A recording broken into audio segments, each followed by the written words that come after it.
the global MMORPG Age of Lords has been released. Just as Sue, known as Lucky King, was about to dive in, he suddenly sensed something was off. Holy shit, my roommate is a regressor? He's returned as a champion from 10 years in the future to re-enter this game? In 10 years, I'll be his enemy? He's going to steal my girlfriend? He's come back to beat the crap out of me? I never expected that, as the story unfolds, I'd end up being the villain getting crushed by the regressor? Unacceptable. Sue has made up his mind. He is going to show the regressor the true power of the Lucky King. While his roommate used his 10 years of reincarnation experience to secure a perfect start. Sue started the game by immediately obtaining the world's only SSS-rank Celestial Kingdom. While his roommate used his 10 years of reincarnation experience to recruit S-rank generals. The server's top-tier SSS-rank God-tier generals were on their knees begging Sue to recruit them. While his roommate successfully obtained the server's first-class change token and unlocked his own super-powerful hidden class. Divine thunder rained down upon Sue's territory, ethereal celestial music filled the air, and auspicious beasts soared overhead. Sue was about to ascend through the tribulation. When my roommate gathered 100,000-strong army, brimming with confidence as he prepared to storm Sue's territory and wipe him out. He saw a domain, no. A top-tier celestial kingdom. Gods and Buddhas filling the sky. Celestial soldiers and generals. Sue stood at the very pinnacle of the celestial kingdom, looking down on my roommate. I hear you want to beat me to a pulp? Chapter 1, Has my roommate been reincarnated? Ah! A startled cry suddenly rang out. Lou, inside the dorm room, sat bolt upright, his eyes snapping open with a flash of intensity. Huh? Is this my dorm room? He looked around in confusion, then glanced down at his own body. After the game spilled into reality, wasn't I killed by him? I didn't die? I have been reborn? I've gone back in time? Lou looked up and saw the wall clock. The date was clearly marked, September 28, 2156. I really have been reborn 10 years in the past. Lou's face lit up with shock and wild joy as he murmured, everything starts over. Heaven has given me another chance. Did heaven also tell you that people starve to death if they don't eat? Suddenly, a deep voice sounded beside Lou, and he jerked his head up. A handsome face came into view. He saw it. It was a young man, standing 6 feet tall, with piercing eyes, arched eyebrows reaching toward the sky, a high, straight nose, and a face as perfectly chiseled as a work of art, unbelievably handsome. Sue. Lou lowered his voice, a shadow flickering in his eyes as he stared intently at the handsome young man before him. Sue, the top student in the Department of Science and Technology at Copper Coins University. The campus heartthrob. The son of a tycoon. The object of countless girls' romantic fantasies. And the Lucky King, as he is hailed by all. At the same time, he was Lou's roommate and would become Lou's greatest enemy for the next 10 years. The Sue of the past had loomed over him like a mountain, leaving him breathless and so overwhelmed by self-doubt that he'd been ashamed to even show his face. But now, everything has changed. I, Lou, have been reborn. Sue tilted his head in confusion. I told you to go get me lunch, and you just slept here all day? Are you trying to starve me to death? Dude, you've really let yourself go. Sorry. Lou hung his head and got up without a word. I'll go get you lunch right now. Wait. Sue suddenly spoke up, calling out to Lou just as he was about to leave. Lou flinched, turned around, and asked expressionlessly, Sue, is there something else? Here. You forgot your meal card. Sue tossed the meal card from the table to Lou, then waved his hand. Go and come back quickly. Don't let the pretty girls in the cafeteria distract you. I'm still starving. You can do whatever you want with the extra money on the card. I never spend that much anyway. All right. Lou nodded blankly in agreement. A hint of humiliation lurked in his eyes. Sue. Is having money all that makes you so great? Do you think I care about your measly cash? You're just lucky you were born into a privileged family. That's exactly how you used to humiliate me all the time. Now that I've been reborn, I'll pay you back 100-fold, 1,000-fold for every humiliation you ever inflicted on me. Strange. Sue rested his chin in his hand, watching Lou's retreating figure with a puzzled look. What's gotten into that kid today? He has been acting a bit odd ever since he woke up. It's one thing to mutter nonsense like I'd been reborn in his sleep, but even his aura has suddenly grown much darker. Never mind. Lou is an orphan who had a rather unhappy childhood. It's only natural that the pressure would make his aura a bit gloomy. I'll just find a chance to talk to him later. Sue didn't pay much attention to these minor details. As Lou's roommate, Sue had always been very kind to him, an orphan. He covered his food, drink, entertainment, clothes, and social life. Whenever there was a way to look out for Lou, Sue would lend a hand, always very generously. Spending money? Not a problem at all. My roommate? I'll take care of him. After all, his dad had taught him from a young age that wealth comes with responsibility. Doing good deeds will bring good luck. Beep, beep, beep. The notification sound on Sue's wrist terminal was going off like crazy. He looked down and opened it. It was an announcement from the gaming group. Guys! The highly anticipated game of the century, Age of Lords, is about to launch. 163 countries are participating. Built with 1 trillion copper coins. 100% virtual. Perfectly follows the history of each country. Play on ancient battlefields, everyone fights for their nation's glory. Just 1 hour left until the global open beta begins. Let's go. Seeing the message, Sue's expression immediately changed. He'd almost forgotten today was the big day. The massive game, developed over 30 years worldwide, was officially launching its global open beta today. As a die-hard gamer, Sue wouldn't miss it for anything.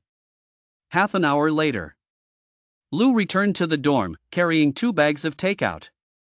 He looked at the empty room, then opened his personal terminal and sent a message to Sue. Where are you? I've already brought the food back. You eat first, I'm heading back. Keep the meal card, there's still tens of thousands on it. Don't be polite. Oh, right. A package will be delivered to the dorm later. Make sure to sign for it for me. Sue's reply came back quickly. Lou closed his terminal without a flicker of emotion, then opened the meals. The aroma filled the air, and steam rose from the containers. He stared at the 2 boxes of fragrant food for a moment and couldn't help but sigh. I'm really lucky. With that, Lou tossed both boxes of food into the trash can. He had laced the food with something. But it wasn't anything lethal. He wasn't stupid enough to sacrifice himself. It was just something to make a person fall asleep a little earlier. But he hadn't expected Sue to go home early. This was a bit different from his experiences before his rebirth. Could it be the butterfly effect? Lou muttered, I did waste some time after my rebirth. That must be why he came home early and didn't eat the meal I sent. But it doesn't matter. Even if I hadn't delayed his entry into the game, he wouldn't stand a chance against me. In my past life, he was nothing more than a lucky player. How could he possibly compare to my 10 years of reincarnation experience? As Lou thought this, a flash of arrogance crossed his eyes, and he muttered, 10 years of reincarnation. I remember everything about this game. In this life, I will definitely stand at the very pinnacle. Sue! You once took everything from me, and I'm going to take it all back with my own hands. With that, Lou turned and left the room, heading for the delivery room. He knew exactly what the package contained, the latest model of a gaming headset, priced at $880,000. As a poor orphan, he naturally couldn't afford such high-end equipment. This was a birthday gift from Sue, a mysterious surprise.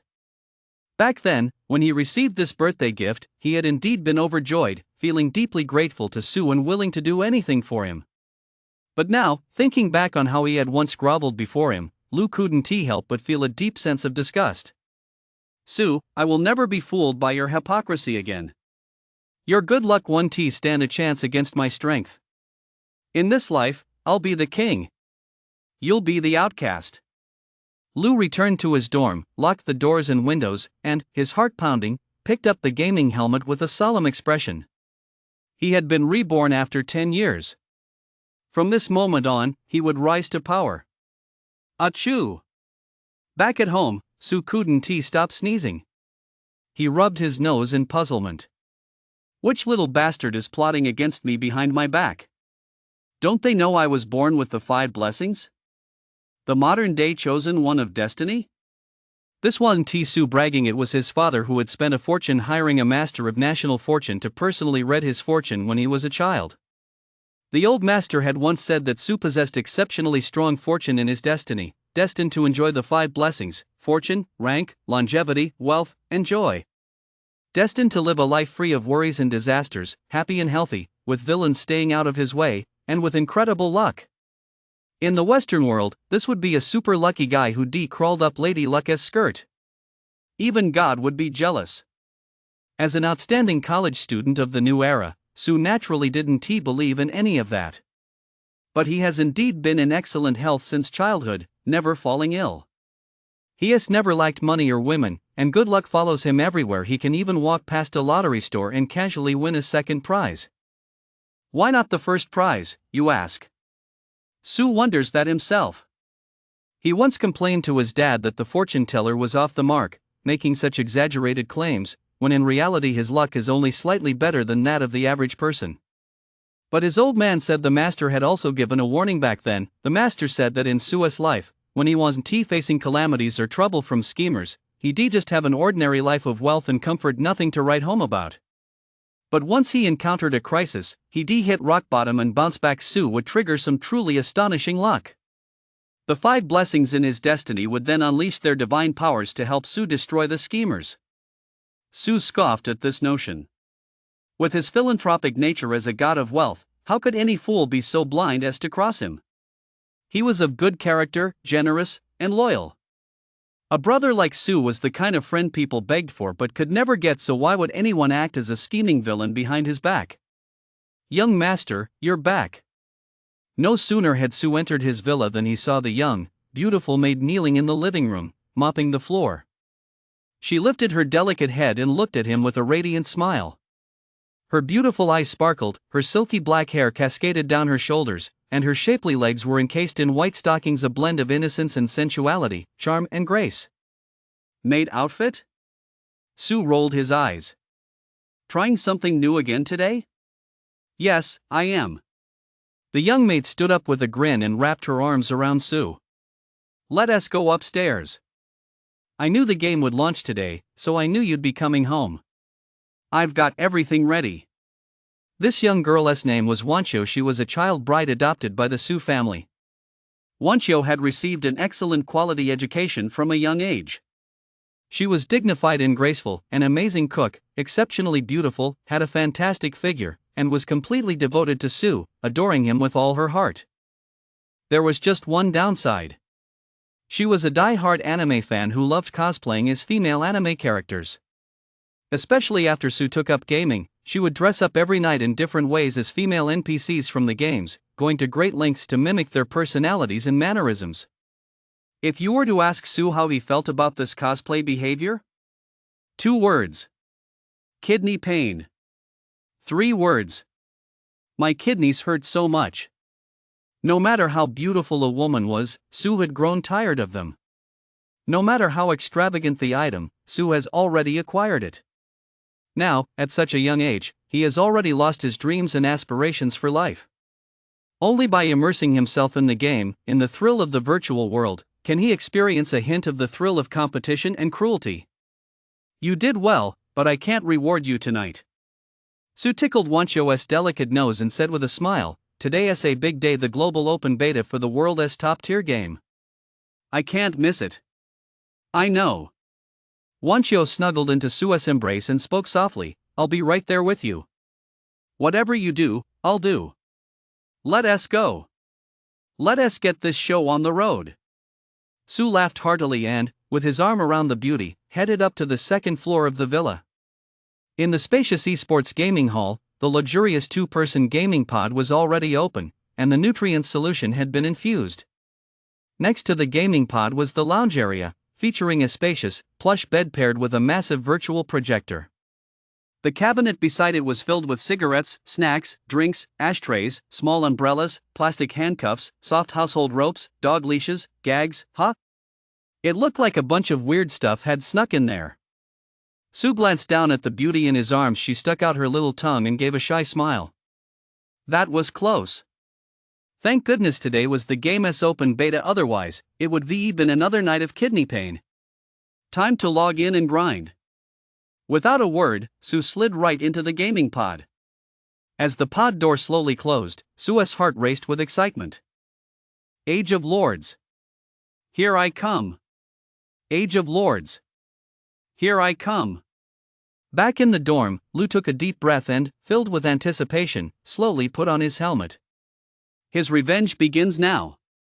Chapter 2, An Unbeatable Starting Hand. The world's only hidden SSS-rank territory. Beep. Welcome to Age of Lords. This game was jointly developed by nations worldwide to eliminate real-world warfare and resolve international conflicts through more peaceful means. Here, all adult players will enjoy a gaming experience with 100% virtual realism. An absolutely authentic battlefield. An absolutely thrilling experience. An absolutely perfect system. Lords. For the glory of your people and your nation, take up your weapons and defend the territory beneath your feet. As the rousing female voice prompt echoed, a grand and dazzling promotional CG sequence appeared before all players. At this moment, billions of players worldwide logged into the game simultaneously. Before their eyes lay a magnificent battlefield so dazzling it seemed almost real. Against a sky as blue as the sea, the western demon dragons and the eastern true dragons faced off, circling and roaring in a lone, piercing cry. On the endless plains, dense hordes of various armies stretched as far as the eye could see. From the lowest tier shieldmen, spearmen, heavy cavalry, mounted archers, and musketeers, to the elite angelic legion, demonic legion, ascetic legion, immortal legion. The richest cultural heritage and history of humanity are now on full display, radiant, romantic, and brimming with imagination. Each nation has its own distinct system, its own history and myths. At this very moment, all are brought together within the game's framework. Players worldwide stand on the fairest of starting lines. Players from across the globe, relying solely on their own skills, vie for the title of the mightiest lord. To demonstrate the might of a great nation.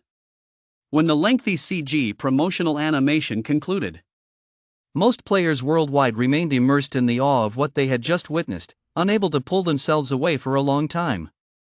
Their hearts were filled with excitement, some were even moved to tears by the culture and heritage of their own nations. Lou's expression was impassive. As soon as the CG animation ended, he immediately proceeded to the character creation phase. He had to seize the most precious early game time to strengthen himself. Beep. You may now create your game character. Please enter your name. Lou. Lou confirmed his in-game ID without hesitation. In this life, he would make that name resonate across the globe, becoming a source of fear in the hearts of every Lord player worldwide. Please select your starting path. 1. Lord, own your own territory, recruit troops, develop your domain, build city-states, and establish a nation rising as high as a mythical realm. This is the game's mainstream playstyle. 2. Drifter, a unique solo gameplay system featuring a traditional leveling framework. You can defect to or pledge allegiance to any faction, and form and command medium-sized legions. 2 gameplay paths. Lou made his choice decisively. I choose the Lord path. The Drifter path is a more casual playstyle. Although individual strength is formidable, the potential for comprehensive development is limited, making it unsuitable for players seeking to dominate the realm. Furthermore, a dual-class system will be unlocked in the late game, allowing players to obtain both Drifter and Lord statuses simultaneously by completing special hidden quests. Lou was well aware of all this. He knew exactly which path to choose to maximize his benefits. Congratulations! You have obtained your starting territory, a level 1 desert domain. The game's notification sound rang out. Immediately afterward, a world map slowly unfolded before Lu. A small dot lit up in the desert region of Huaxia, marking the location of Lu's territory. Change. Lu spoke up quickly, I want to change my starting territory. This is a hidden game mechanic. In the early stages of the game, many players are completely unaware that they can change their starting territory during character creation. As a result, many players unconsciously accept the system as randomly assigned starting territory and immediately begin their gaming journey. It wasn't until 6 months after the game's launch that a top strategy expert, after compiling massive amounts of player data, discovered this hidden mechanism. Only after interviewing numerous players who had personally experienced changing their starting territory was the existence of this feature confirmed. This means that Lu had a head start over 99% of players worldwide from the very beginning. He had mastered this hidden game mechanic early on and understood its random probability. Players can randomly generate their starting territory an unlimited number of times during character creation to try their luck at that extremely slim chance of landing a top-tier starting territory. Starting territories vary in quality, and landing a top-tier one means you'll have a massive developmental advantage right from the start. Rather than rushing headlong into the game's content right now, it's better to stay focused. Re-roll the starting territory. Even if it takes a whole day of grinding, it's worth it. Because this hidden mechanism can only be triggered during account creation. Each person is permanently bound to a single account worldwide. Miss this chance, and it's gone forever. With a heart full of excitement, Lu kept swapping out his starting territory over and over again. Congratulations! You have obtained your starting territory, a level 1 plains territory. Change. Congratulations! You have obtained your starting territory, a level 1 town territory. Change. Congratulations! You have obtained your starting territory, a level 1 river territory. Change. Just as Lu, filled with excitement, was preparing to spend the entire day grinding for the perfect starting territory. At that very moment, inside the Su family villa, Su had also finished watching the CG promotional video. To be precise, he had finished watching it 10 minutes ago, and for those 10 minutes, he had been completely awestruck. As a player experiencing this game for the first time, this was only natural. A top-tier game developed by hundreds of countries worldwide, the sheer impact of its CG trailer far surpassed that of any cultural work in human history. Heart-stirring. Soul-stirring. For those 10 minutes, Su had been savoring the experience. The production team behind this game is truly incredible. Su marveled. Before he had fully regained his composure, he heard the game's notification sound ringing in his ears. To be precise, it had been ringing for quite some time, persistently urging Su on. Beep. You may now create your character. Please enter your name. I am Lucky King. Su entered his most frequently used gaming ID. True to his name, he had indeed been a Lucky King since childhood. Please select your game path. Lord Path. Beep. Congratulations! You have obtained an SSS-rank, unique, hidden starting territory, the level 1 Celestial Kingdom, a realm of breathtaking beauty. Ha! Su froze. SSS rank? Unique? Hidden? I'm so lucky again. Life is really boring. Su sighed. See? He really wasn't lying. No matter what game he played, whenever he encountered anything related to luck, he basically always hit the jackpot. If he didn't win. It was a game produced by Tencent. The odds had been secretly rigged. The kind where you absolutely couldn't win. Starting with an SSS rank hidden territory, just the name alone tells you this starting territory is top-notch. Confirm starting territory and officially enter the game? Enter. Su nodded in agreement. A wave of pitch-black light engulfed him. When his consciousness returned, he found himself in a spacious clearing deep within the forest. Dense forest surrounded him on all sides, with the occasional bird flitting by. Su surveyed his surroundings. The lush, verdant landscape was refreshingly natural and uplifting, and the air carried the invigorating scent of plants and trees. This is a treasure trove. Sue turned to look behind him. Whoa! There's another surprise. Chapter 3, Sue, how do you plan to beat me? In the open clearing of the forest, a row of tall wooden fences stood neatly in a row.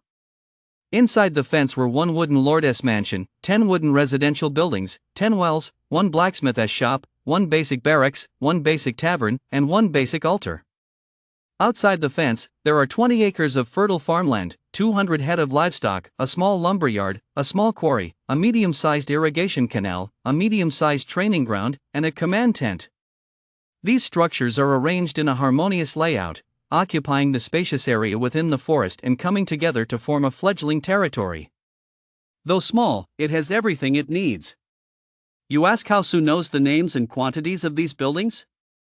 Because their names are written right above them. And they each have a long health bar.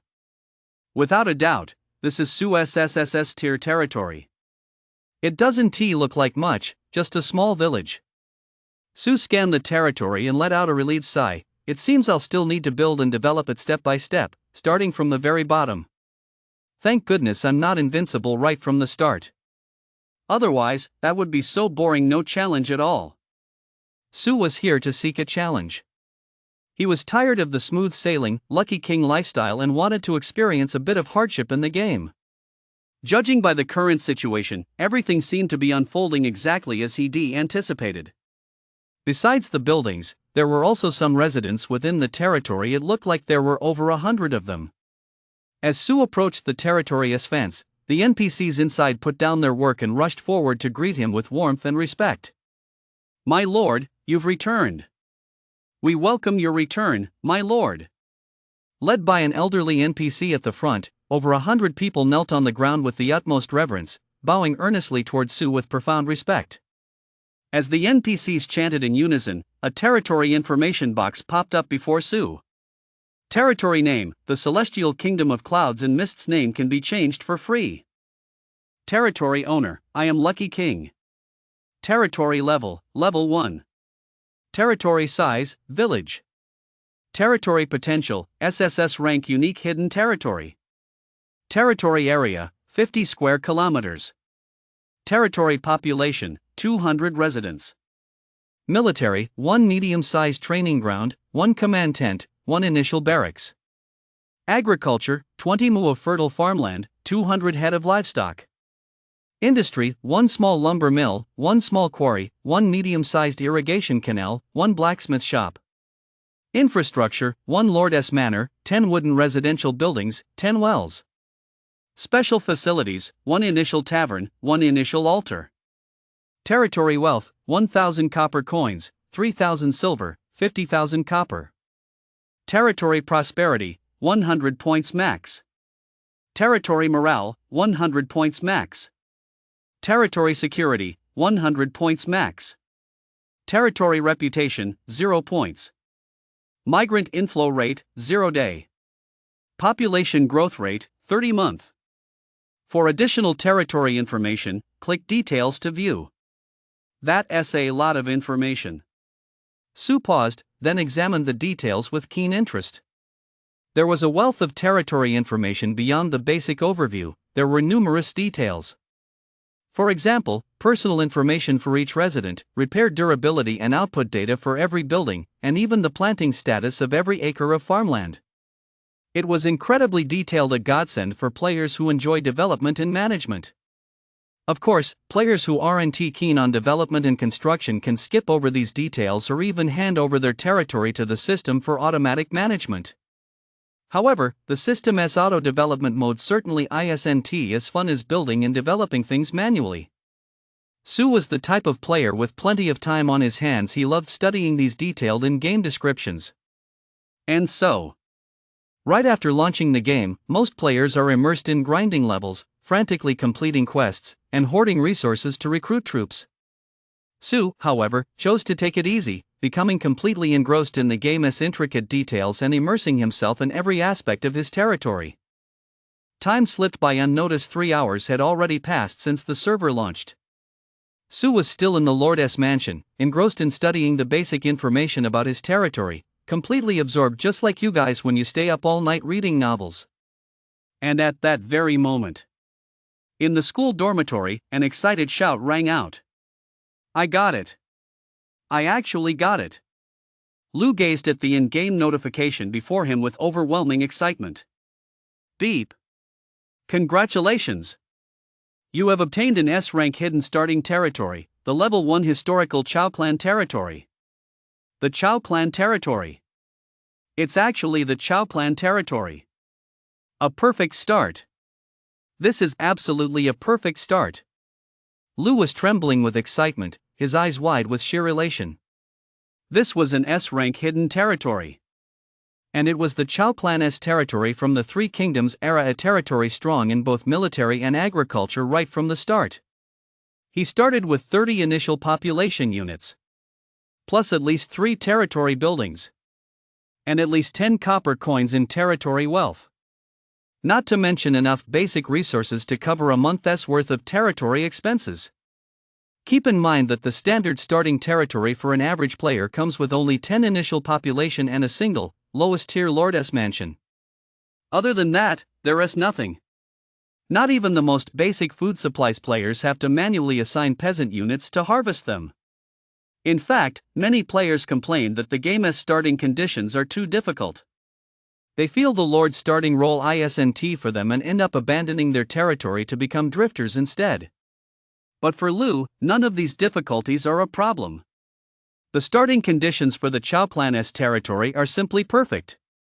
Moreover, this territory offers an astonishing bonus, a permanent 50% increase in recruitment success rates for all historical generals under the Chao clan's command across the Three Kingdoms. Although the ultimate limit of this game's development lies in the mythological systems of each nation. It's important to note that in the early stages, most players still begin within the framework of their nation's historical and cultural context. And looking across the entire Huaxia region, the history of the Three Kingdoms is a brilliant and grand chapter. It was a time when extraordinary talents emerged in droves, blooming into an incredibly magnificent historical flower. Lou vaguely recalls that before his rebirth, a top-tier global lord player started with the Chao clan territory and eventually rose to rank among the top 50 in the world. To make it into the top 50 out of hundreds of millions of global players. This clearly demonstrates the terrifying potential of this territory. It truly lives up to its reputation as an S-class hidden territory. And Lou is confident that this territory will achieve even more astonishing results in his hands. His ultimate strength in the future would definitely surpass the global top 50. He was going to be the strongest. In his previous life, a top-tier strategy player had compiled a global territory ranking, and the S-class Chao clan territory was ranked 44th globally. The probability of drawing an S-class territory was roughly 1 in 100 million. Theoretically, out of 100 million people, only one lucky soul could draw an S-class starting territory. And he, Lou. In just 3 short hours, he managed to roll an S-rank starting territory. That kind of luck is simply unbelievable. Sue, your classmates always say you're a lucky star. Humph. Do you think you could ever have luck like mine? In this lifetime, your luck will never match mine, and you certainly don't have my 10 years of gaming experience.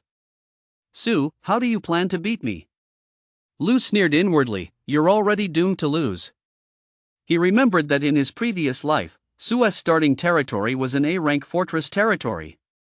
It was a territory with immense defensive potential, commonly known as a turtle shell, easy to defend, hard to attack. But so what?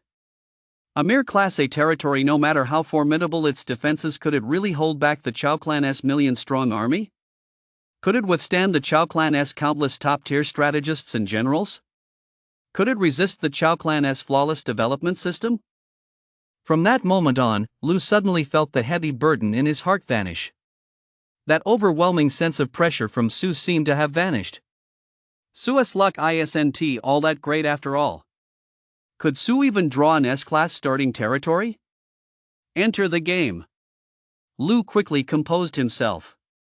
He logged into the game with a clear mind, constantly strategizing in his head about how to play out the opening moves. Now that he had a perfect start, he had to seize the early game advantage and keep snowballing it. He would become the strongest. From the very beginning to 10 years later. He would be the eternal, undisputed strongest. Achoo! On the second floor of the city lord's mansion, Su rubbed his nose, somewhat surprised. This game's sensory system is really well simulated. I can actually sneeze in the game? Wait. Which little brat is scheming against me behind my back again? Damn it! Don't let me catch you, or I'll show you what the Lucky King is capable of in a heartbeat. Su muttered to himself as he continued flipping through the rice paper on the wooden table. When he picked up a sheet of rice paper, the corresponding territory details would appear on it. Yes.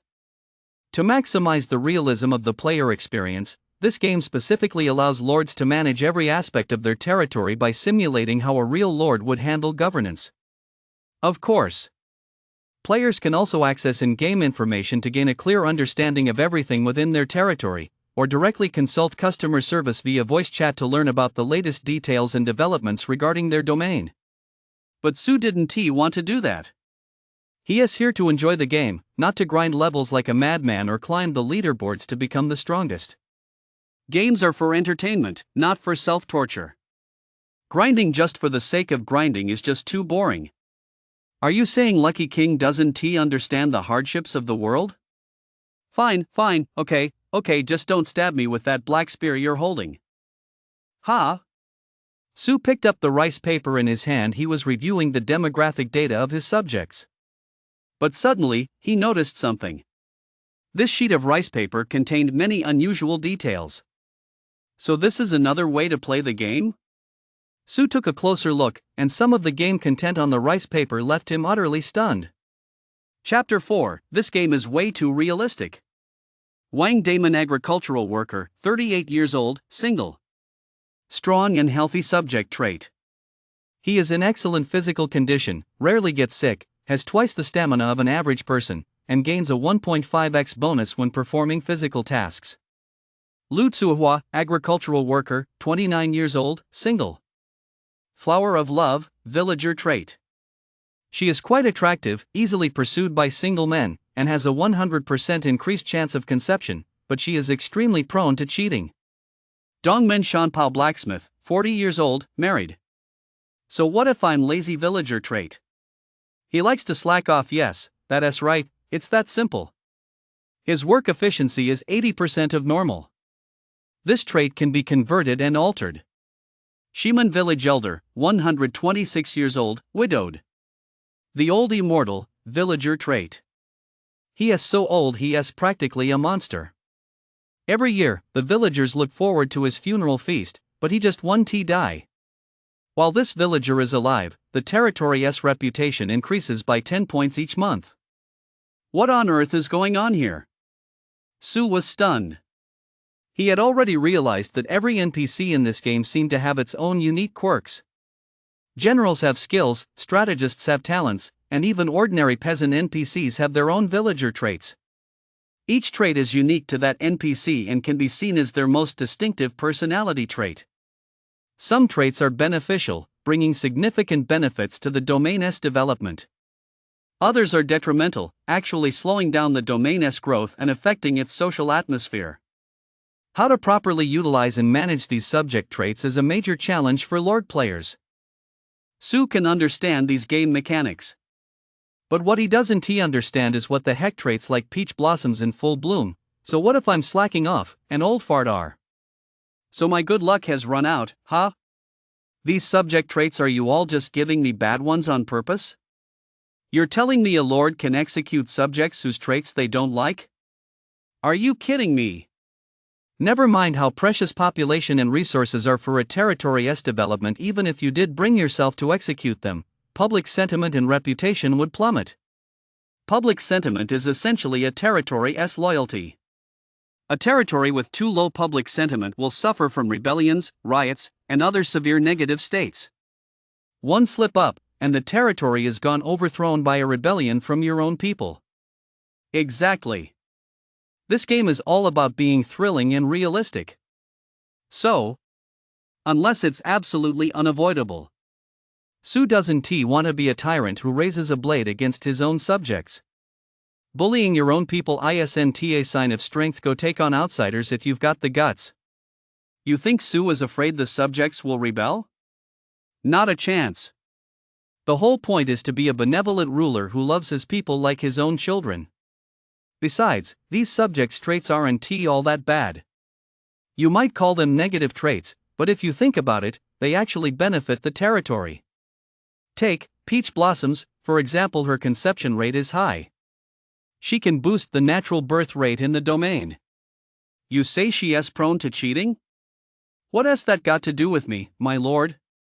All I care about is the birth rate. The more people, the better. Who the father is doesn't matter. Take the old immortal, for instance. She grants a fixed monthly reputation boost. Don't hold your breath for a feast, though this old codger is truly revered. He is a walking reputation booster. The increase might not be huge, but Sue understands the principle of little by little, it adds up. Take so what if I'm slacking off, for instance? This subject trait. Damn it. There's no turning back now. Damn it, just execute this blacksmith. Sue rolled his eyes. He simply couldn't fathom what positive benefit this slacking off trait could possibly offer. This is purely a negative trait, right? A blacksmith, the very person who controls the most crucial early game channel for crafting cold weapons in the domain, actually gives me a 0.8 production multiplier? What's the deal? I ask you to forge a sword, and you give me a defective one? One of those swords without a hilt, is that it? Hold it in, hold it in. Sue took a deep breath and muttered, he is the only blacksmith in the whole village. He is a real treasure. Even if he is a bit lazy, I'll just have to put up with it. A 0.8 output rate is a 0.8 output rate. He can't possibly actually make me some defective products, can he? Sue decided to give the blacksmith a chance and see how he performed later.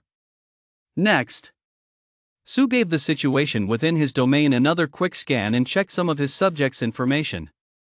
After a cursory glance, he was surprised to discover that the subjects in his domain basically all had their own traits. And most of them were pretty good, with positive benefits. There were only one or two purely negative traits, and a small handful of bizarre ones that were currently useless. No. Traits he might never use in his entire life. For example, cultivation fanatic, armchair strategist, chronic thirst, I love my family of 3. What the hell are these even supposed to be? Just hearing the names makes them sound utterly baffling. Just what kind of mind does the game designer have? Sue sighed, set down the list of villagers, and opened the information on his territory's official positions. His territory had a list of official positions. And there were quite a few of them, a full 12, including but not limited to village chief, high priest, head farmer, martial leader, night watchman. Each different position had its own unique effects. For example, when an NPC held the village chief position, it would steadily increase prosperity by a small amount each month, slightly boost prosperity income, and unlock the taxation option. For example, when an NPC held the military commander position, it would steadily increase public order by a small amount each month, slightly boost training income, and unlock the recruit troops option. For instance, when an NPC holds the night watchman position, it steadily increases public sentiment by a small amount each month and slightly reduces the probability of villagers straying. Damn! What kind of ridiculous detail is this? Is it because the night watchman's bell is too loud, causing the straying villagers to lose their nerve? Sue fell silent. He didn't understand it, but he was deeply shaken. He felt this game far exceeded his expectations. There was still a lot for him to process and accept, but the priority right now was to fill these positions properly. Filling these positions wasn't difficult. The game system would automatically recommend candidates who met the criteria for the Lord player to choose from. Of course, the Lord player could also manually appoint a specific NPC to a position. Sue couldn't be bothered to pick them one by one this time. He took the easy way out. He let the system automatically recommend the best candidates for each position, then sent someone to the village to announce the appointments. Beep. Subject Wang Damon heard the announcement of the agriculture minister and was filled with grief and indignation, vowing to work hard and rise to prominence. For the next 3 months, this subject's work output multiplier will be 1.8. Beep. Subject Song Daniu heard the announcement regarding the night watchman and was filled with fear and anxiety. For the next 3 months, this subject's probability of having an affair decreases by 20%, while his wife's probability of becoming pregnant increases by 60%. Beep. Upon hearing the announcement regarding the new military leader, resident Lou Gooden paid a late-night visit to the new commander. By bribing his way in, he won the new commander's favor and became a new militia member in the territory. Sue. Damn. Gotcha. Song Daniu is the village's womanizer. You have a wife yet you cheat on her every day. So you're never satisfied, are you? And this Lou Gooden. You're an NPC and you actually know how to bribe your way in? I haven't even started officially recruiting yet, and you've already become my first soldier? This game is way too realistic. Chapter 5, The Damn Capitalist. A labor system like no other. This game is way too hard right from the start. Even with an S-rank starting territory, the difficulty is still no joke. Lou's territory was randomly assigned to a plain region. The surroundings were decent, and the resources weren't bad. But the one thing that left him a bit dissatisfied was that out of the 30 villagers in his territory, only 3 had traits. And 2 of those were negative traits. Plus, 1 was a useless trait with absolutely no beneficial effects. This left Lou feeling rather unhappy. But when he saw the 30 NPC villagers moving with stiff expressions and rigid movements, he couldn't help but sigh again. Negative traits be damned, at least the NPCs are highly active. Lou's gaze fell on the 3 NPCs in the crowd. Their eyes were noticeably more lively, indistinguishable from those of real people, and they frequently looked around and made all sorts of little movements. This was the greatest advantage of trait-bearing subjects. Any trait-bearing subject, regardless of whether their trait is positive or negative, resembles a living, breathing human far more than ordinary NPCs. They tend to be far more active and can randomly trigger a wide variety of domain interaction events. Some of these events are beneficial, while others are detrimental. They possess a high degree of randomness, yet there are certain patterns to follow. Moreover, these trait-bearing subjects possess significant potential for growth and often bring lords some unexpected surprises. In a past life, Lou had heard that some players' trait subjects, after targeted cultivation, had directly advanced to become strategists, generals, or even cultivators. Yes. Players can not only recruit these special talent units in the wild but also cultivate them within their own territories. And one of the requirements for territorial cultivation is that the subject being cultivated must possess a subject trait. For veteran players, the more unique trait subjects, the better. Regardless of whether the trait is good or bad, as long as they have one, that's all that matters. As long as the trait isn't so bad that it severely hinders the territory's development, they're all precious treasures. These 3 subjects are priority candidates for cultivation. Lou marked these 3 with a special tag, then swiftly issued an order: log and build. Construct a level 1 barracks immediately. Lou's territory had only 3 random buildings: the Lord's Mansion, Residences, and Chicken Coop, all of the lowest tier. Although his territory had enough resources to cover basic expenses for a month, there were still many buildings and infrastructure to add if he wanted to develop quickly. For example, farmlands, wells, barracks, smithies, these miscellaneous structures are all crucial for a lord's development. Most importantly, to upgrade to a level 2 territory, the prerequisite is having 10 territory buildings. Only by reaching 10 territory buildings can a settlement reach village scale and upgrade to a level 2 territory. Only after reaching level 2 can special territory talents be unlocked. For example, the level 2 special territory talent for the Chow Clan's territory is the exceptionally powerful Militia Valor. A dual strength territory talent for both agriculture and military. I must unlock Militia Valor as soon as possible so I can enter a phase of rapid development. Lou clenched his fists, a cold glint flashing in his eyes. Sue, in this life, I possess an S-class territory. My development speed will undoubtedly crush your A-class territory. You're doomed to lose. At Lou's command, all 30 villagers got to work, gradually settling into their tasks. They gathered the timber units Lou had dropped into the territory and began constructing a barracks facility.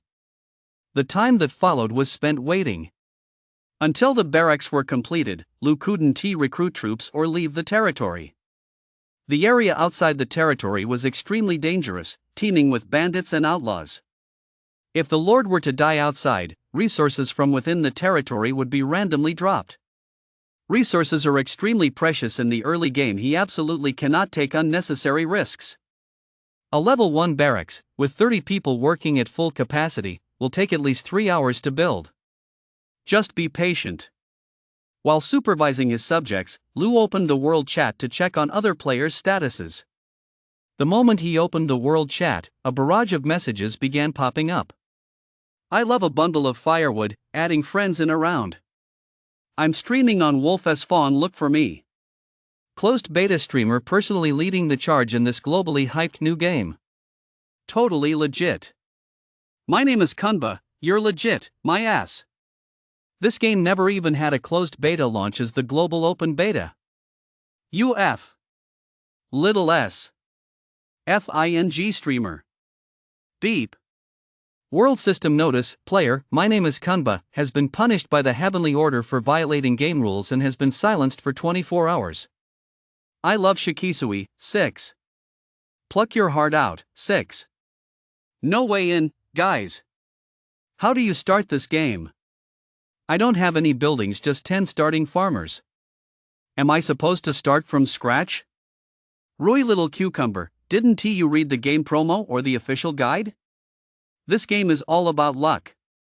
If you're lucky enough to draw an awesome starting territory, you'll be way ahead of the other players. Take me, for example, I started with a C-class territory. I've got a city hall right off the bat. Plus, some super awesome territory traits.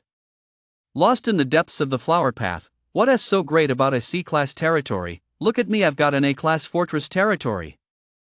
How badass am I?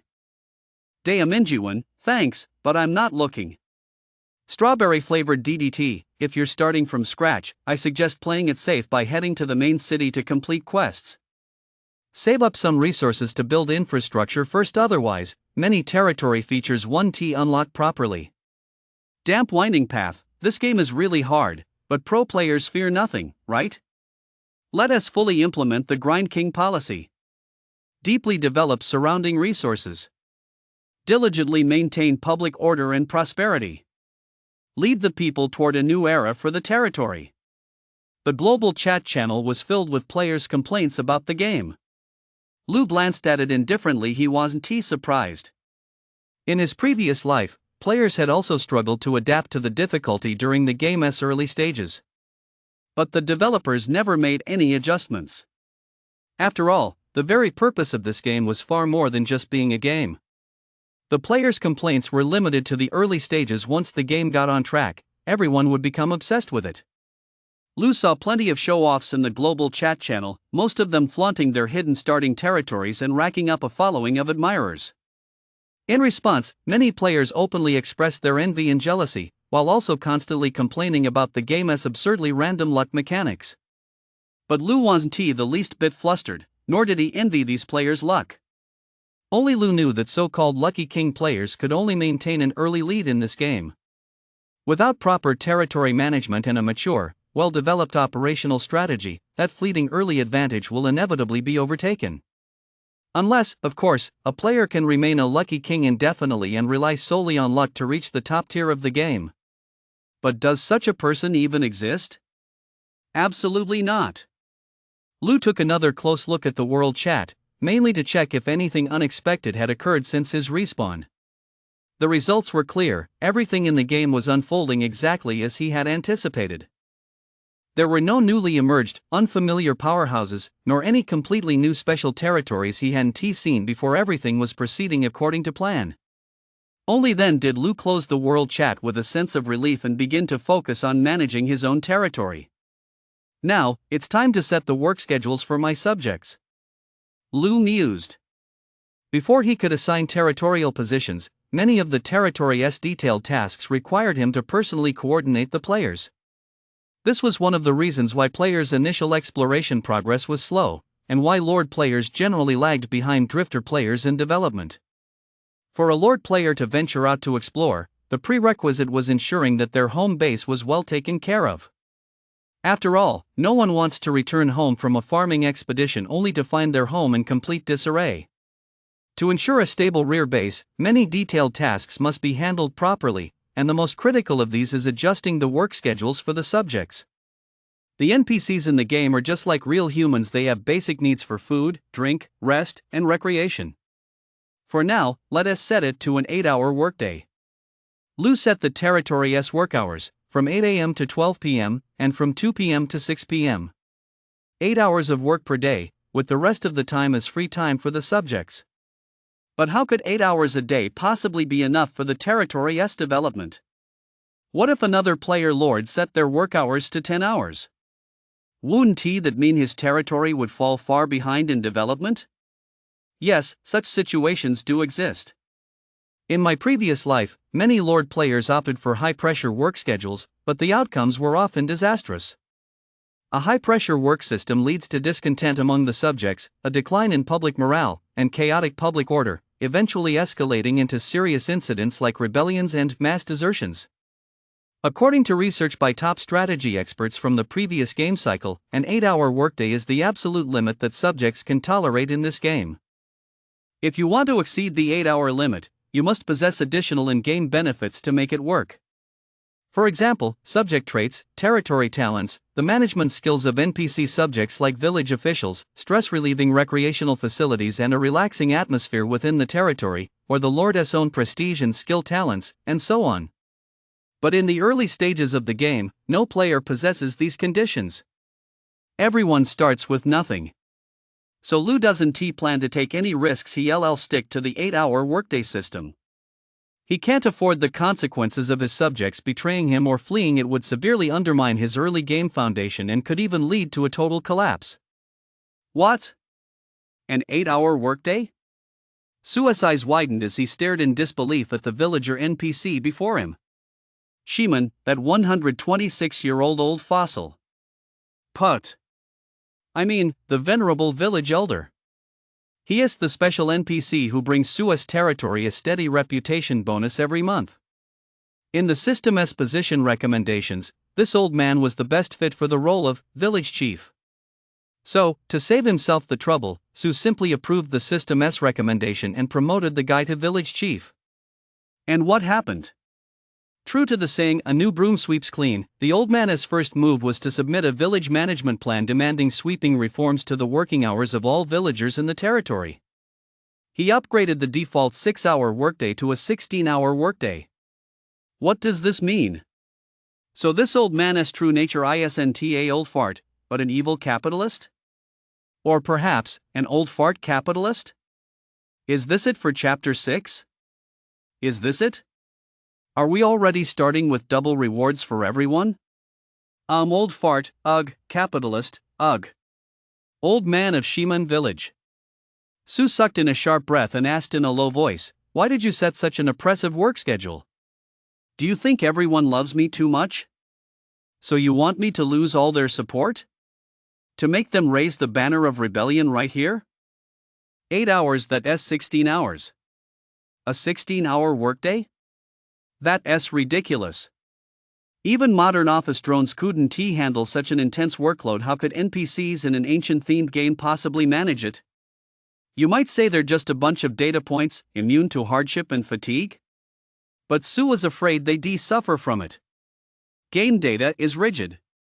If a high-pressure work schedule causes public support to plummet, and it crosses the system's predefined thresholds for rebellion or mass desertion, it's all over. Su's time in the game isn't limited. Through the books in the city lord's mansion, he has learned quite a bit about the basics of governing a fiefdom. This is the key utility of the city lord's mansion. It's essentially a built-in player's guide. My lord, this is a grave injustice. Shiman's white beard quivered as he fell to his knees with a thud, tears streaming down his face as he cried out, "My lord! Please see the truth. Even if this old man had the heart of a bear and the courage of a leopard, I would never dare to frame you.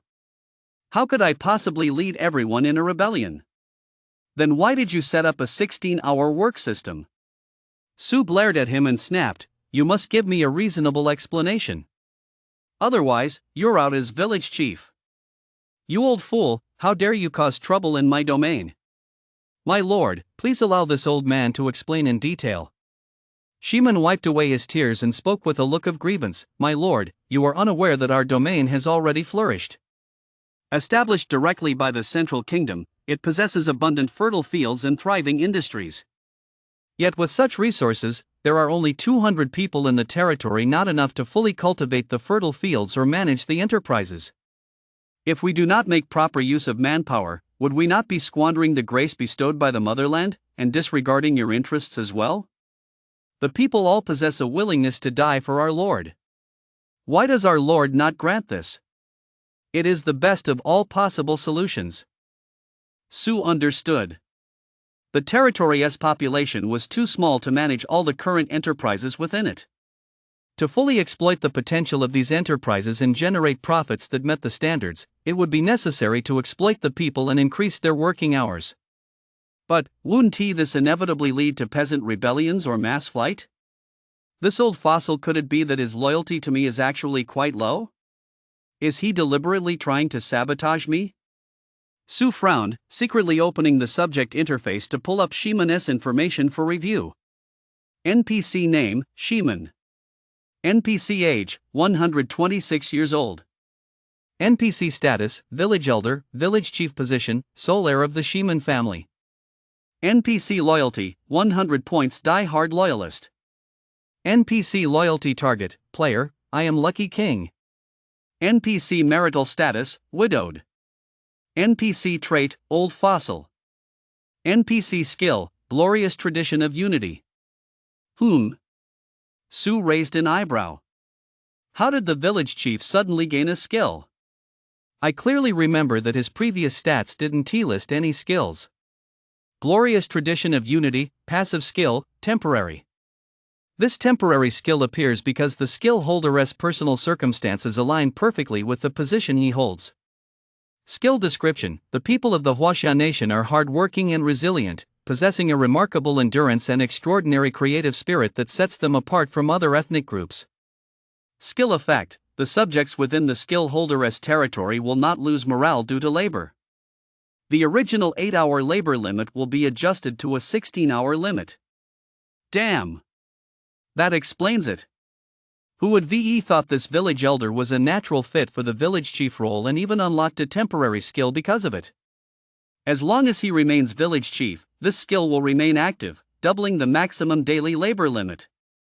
And there are absolutely no negative effects. In other words, other players' subjects can work a maximum of 8 hours a day. But Su's subjects can work 16 hours a day. That's twice the construction and development speed of other players. That's amazing. Su was delighted, a faint smile appearing at the corners of his mouth. But he still felt a bit uneasy and asked in a grave tone, "Isn't 8 hours of labor a bit too extreme? There are only 12 hours in a day, the remaining 4 hours are at most for everyone to sleep. Don't they even have time to eat? Or time for leisure?" Hearing the Lord's question, Shiman quickly replied, "They can eat during breaks in their work, and they can relieve themselves right in the fields. Just think of it as fertilizing the soil. As for leisure, with the fiefdom in such dire need of reconstruction, how could the people waste their time on frivolities? Naturally, they must prioritize the Lord's great cause." Oh. I get it. If you can't die from it, work yourself to death. No pay, free overtime. No entertainment, just work like crazy. And on top of that, you expect everyone to maintain full loyalty all the time? You NPC, you're a real capitalist. Su couldn't help but gaze out the window, looking for a tree that resembled a streetlight, intending to hang Shiman from it. Su didn't even know what great cause he was supposed to be pursuing, yet Shiman stood there with the fervent, self-sacrificing look of a loyal subject, determined to lead the people and working themselves to death for Su. What else could Su say? He could only silently shed a tear from the corner of his mouth and nod in agreement with a sorrowful expression. "My lord, why do you look so sad?" "It's because I love my people as my own children, a love so deep." Su's face remained expressionless. He fought back a twitch at the corner of his mouth, forcing himself not to laugh out loud. A 16-hour workday and no side effects yet. What a steal! I. Upon hearing this, Shimon's aged body trembled. He stared blankly at Sue, then suddenly burst into tears, kneeling on the ground and bowing his head heavily. This old man never imagined that my lord would be such a wise and benevolent ruler. If the common people knew of my lord's heart, they would surely be willing to die for him and serve him with the greatest joy. Heaven has not forsaken us. With such a lord, what more could we ask for? Shimon let out a long, defiant cry to the heavens, his spirit soaring. Immediately afterward, a system notification sounded in Sue's ear. Beep. Congratulations! You have successfully ignited the work ethic of all your subjects. For the next month, all your subjects will receive double the yield from their labor. Sue, I just said a few comforting words, and now I'm a wise ruler? And I've activated a month-long buff for everyone? Just as I thought. Sue shook his head and sighed. My good luck is kicking in again. This game is a total walk in the park. As it turned out, Shimon was a true loyalist and perfectly suited for the role of village chief. With him around, the territory was essentially worry-free. Sue could sit back and relax. Shimon would keep everything in the territory running like clockwork. So, now that I've got my rear base under control, what's next? Sue opened the in-game guidebook on the table and studied it carefully. The next step is to lead troops to explore the lands surrounding the territory. Find wild resources. Suppress bandits to gain reputation. Or take in refugees. Very good. Sue set his goals, stood up, and walked toward the exit of the city lord's mansion, making sure to take the bamboo scroll containing the built-in guide with him. He had no choice as a newbie, he had to follow the guide at all times. What? Don't other players follow the guide? Don't be ridiculous. Good luck doesn't last forever. Sticking to the guide is the only way to go. According to the guide, if Sue wanted to develop the area around his territory, he had to recruit soldiers and horses. And since he had an army, he needed a general to lead them into battle. So, before doing that, Sue had to go to the territory's default building, the level 1 starting tavern. Here, he could randomly recruit some local talent, with a chance to find a military commander. Chapter 7, Red Face. Long Beard. Spring and Autumn. Strategy Bamboo Scroll, a top-tier item. A blessing from the game developers. Open it to gain some valuable gameplay tips. In Lu's view, even if most players acquire an impressive territory, they may not be qualified to compete with him. Because Lu's true trump card lies in his foresight regarding the game's development over the next decade and his extensive gaming experience. Who can foresee the future? Only him. Of course, there are a few exceptional players who are qualified to go head-to-head with Lu. As far as Lu knows, some extremely lucky players will obtain the strategy bamboo scroll early in the game. It's an exceptionally rare, top-tier in-game item. At a time when everyone is groping in the dark, having an official guide will definitely give you a significant lead over your peers. It's no exaggeration to say that, in Lu's view, only players who possess the strategy scroll are worthy of being his opponents. But not all players holding the strategy scroll possess strategy knowledge that matches Lu's 10 years of gaming experience. Because strategy scrolls are also graded: low grade, medium grade, high grade, top grade, and divine grade. Any strategy scroll that isn't divine grade simply can't compare to my advantage. Lu muttered, his gaze fixed intently on his subjects as they toiled. He knew exactly just how incredible he was. And as far as Lu knew, in his entire 10-year past life, no one had ever obtained a divine grade strategy scroll. The highest anyone had ever achieved was the supreme grade, and that person, with just a tiny class A fiefdom, had leaped straight into the ranks of the world's top 20 masters. This alone showed just how terrifying a divine grade strategy scroll was. According to intelligence disclosed by the developers in his previous life, the effects of a divine grade strategy scroll were no less than those of an officially sanctioned in-game cheat. Moreover, there was only one divine grade strategy scroll in the entire world. It is extremely difficult to obtain randomly, and there is no guarantee it will appear in the early stages of the game. It might not appear until 100 years after the server launches, randomly appearing on a player's desk in their city lord's mansion. This is why Lu was fully confident in his advantage. What? The system? Completely unnecessary. Rebirth is the path to invincibility. Why would I need to rely on copper coins' help? You might say that the game development team must know the strategies, giving them an advantage comparable to Lu's? That is completely impossible. This game was created through the self-evolution of multiple super-intelligent AIs jointly developed by countries around the world. Even the participating nations don't know the specific game content or strategies, so how could individual staff members possibly know? I still need to wait patiently for another hour.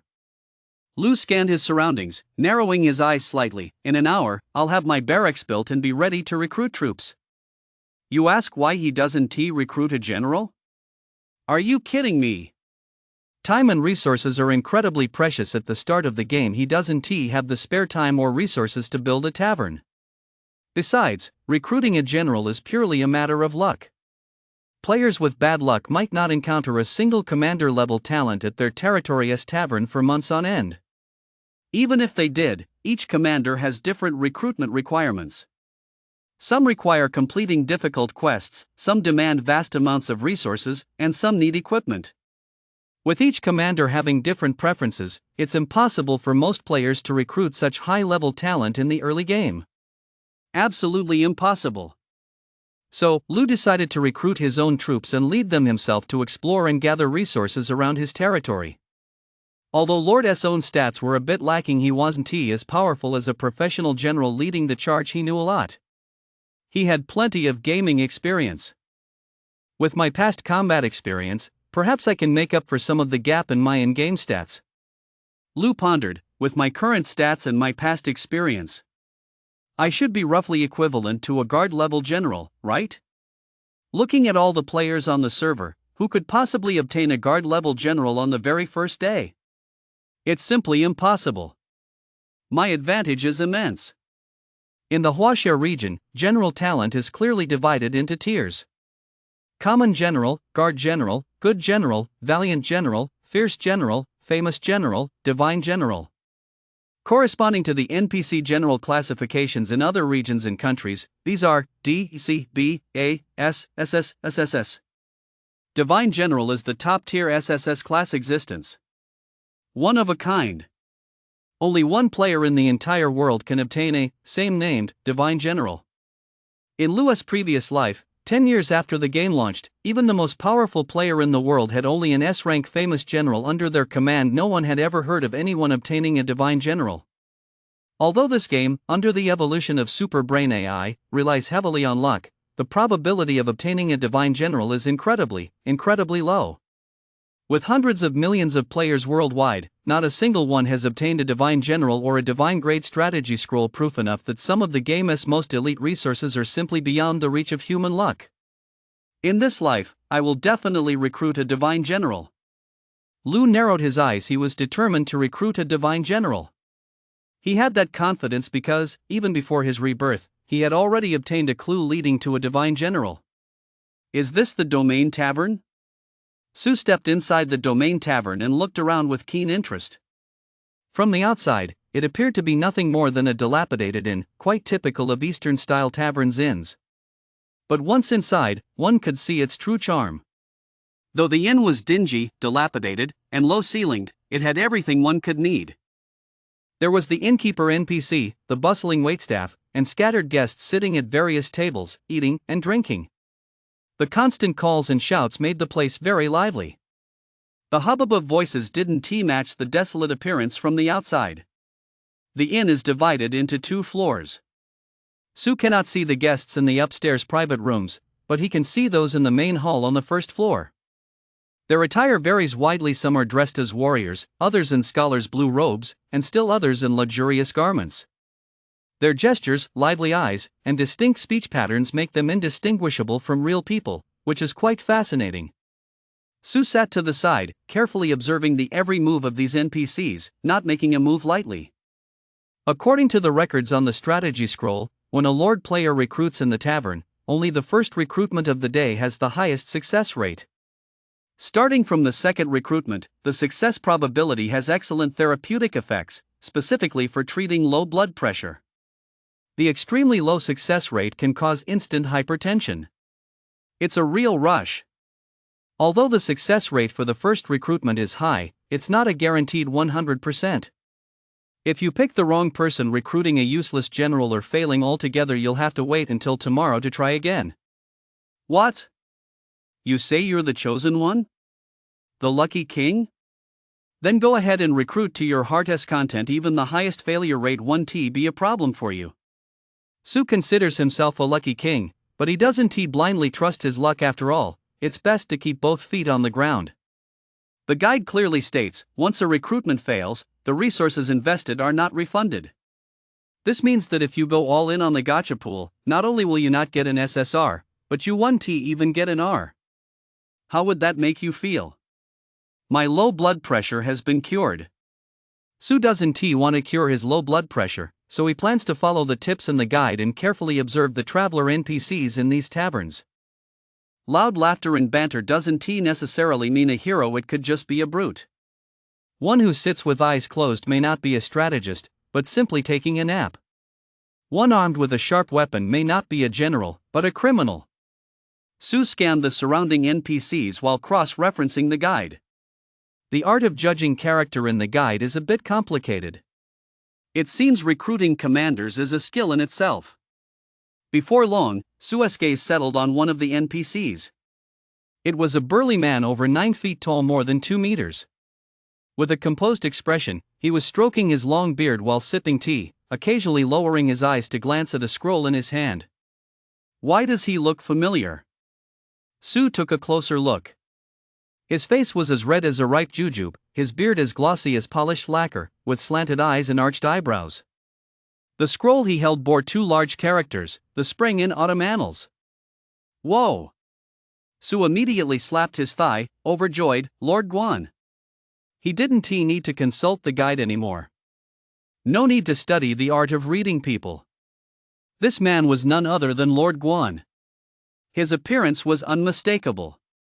He never imagined that his humble little tavern would actually attract Lord Guan. Truly worthy of an SSS-rank hidden territory, the surprises right from the start were countless. Chapter 8, My Lord, I will surely cherish you from now on. Su sprang to his feet and, filled with excitement, hurried toward the table where Lord Guan sat. He kept the strategies from the guide firmly in mind: immerse yourself in the situation, speak from the heart, or entice him with benefits. A man as noble and righteous as Lord Guan certainly couldn't be swayed by material gain, he could only be won over by sincerity. Brave warrior. Su approached the table, clasped his fists in a bow, and smiled. This space is cramped and uncomfortable. Might I be permitted to take a seat here? The man who bore a striking resemblance to Guan nodded, gestured with his hand, and spoke in a calm tone, please, make yourself at home. Before successfully recruiting them, Lord players cannot know the names of tavern NPCs. Although Su couldn't confirm it for certain, he was already convinced in his heart that this man was Guan Yu. Red face. Long beard. The spring and autumn period. If this isn't Guan Yu, then who is? With a heart full of excitement, Su called the waiter over to bring some wine and meat. As a Lord player, his expenses at the tavern would be automatically deducted from his domain's wealth resources. And it was expensive. A jug of clear wine and 2 pounds of beef cost a whole copper coin. What a damn rip-off. Later, this lord will definitely look into this shop's tax records. But right now, to recruit Guan Yu, one must be generous when the time calls for it. If you don't mind, warrior, join me for a meal. Su smiled and gestured. At first, the man shook his head in refusal, but he couldn't resist Su's silver tongue, and with the wine flowing and the meat smelling so good, he eventually agreed. Men, once they've had a drink and broken the ice, it's easy to get them talking. Su had accompanied his old man to many social gatherings at the tavern and was quite familiar with this kind of interaction. After just a few cups of wine, the two were already calling each other brothers, and the man opened up. Su, my friend, I haven't seen you around before. Are you not from these parts? Indeed. I am a drifter who has come here in search of a place to survive. The man nodded, sounding rather wistful. On my way here, I overheard some refugees talking. They said this domain is quite enlightened, with the people's hearts behind it. The common folk live in peace and prosperity, and both the economy and public safety are top-notch. I was drawn to that, so I came here. Wow! The benefits of high public morale and prosperity are already showing. It's incredibly easy to attract scarce talent. Of course, it also attracts bandits and raiders. Oh? So, are you here to enlist in the army of this domain, brave man? Sue asked tentatively. Unexpectedly, the man's expression shifted slightly, and he sighed. To be honest, I once had that ambition, but my family has only ever passed down the craft of growing and selling jujubes. We have no experience with military service. A jujube seller. Who in all of China doesn't know that these three brothers, one selling shoes, one selling meat, and one selling jujubes, joined forces to create the final glory of the Han Dynasty? It's confirmed. This is Guan Yu. Su suppressed the excitement surging within him and declared loudly, "Brave man, you are mistaken. I see you've read the spring and autumn annals thoroughly. You possess an extraordinary bearing and a strong, robust physique. I imagine you're a man of both martial skill and strategic wisdom. Since you have the ambition to serve the country as a military officer, why not seek out a wise ruler to serve, and give full rein to your aspirations?" Well. The man looked hesitant. Seeing that he was swayed, Su pressed his advantage. "Brave warrior, you mentioned earlier that the local lord is enlightened and the people live in peace and prosperity. I'm sure he is a wise ruler. You have your own thoughts on this, don't you?" With a mixture of trepidation and hope, Su tentatively asked, "You've come all this way to join his ranks and serve him, Haven to you? This is Guan Yu, after all. The man Chow Chow would kill to have. If she could recruit him, it would be a massive win." Sua's excitement right now was like when she was in school, bending down to pick up a pen, only to look up and see her female classmate's skirt slowly parting, with a stunning view about to unfold before her eyes. Ah! The man sighed deeply and shook his head. "I'm afraid I'm not up to the task. The lord of this land is indeed a rare and enlightened ruler, but why would he take notice of a mere jujube vendor like me?" "I take notice of you." Su panicked and shouted, "Brave warrior! I'll come clean. I am the lord of this land. I see you possess extraordinary bearing. My domain is in dire need of capable men, especially soldiers. I implore you, brave warrior, to stay and lend me a hand to protect the peace of our people. This act is a great virtue that will benefit the common folk." Oh no! He'd been too hasty and let the cat out of the bag. Sua's heart sank, but his expression remained calm as he looked at the NPC before him with sincere eyes. Immerse yourself in the moment, speak from the heart, and appeal to his sense of duty. Su kept the guidebook in mind and fully unleashed his Oscar-worthy acting skills, the kind that could make a girlfriend cry. His words rang out with conviction, striking a chord deep within the listener's heart. The burly man's expression softened. He looked up at Su and asked in a solemn voice, "May I ask your name, esteemed master? I apologize for my earlier rudeness. But do you truly need to take in a mere jujube vendor like me to serve in your army?" "Yes." Su nodded vigorously, "My sincerity is as clear as day." Su swore that at this very moment, he was truly sincere. Just like the "Do you love me?" that countless men ask before a woman takes off her clothes, the love they answer with is exactly like Su's sincerity right now. At least in this moment, Su is just like every other man, absolutely sincere. "Very well."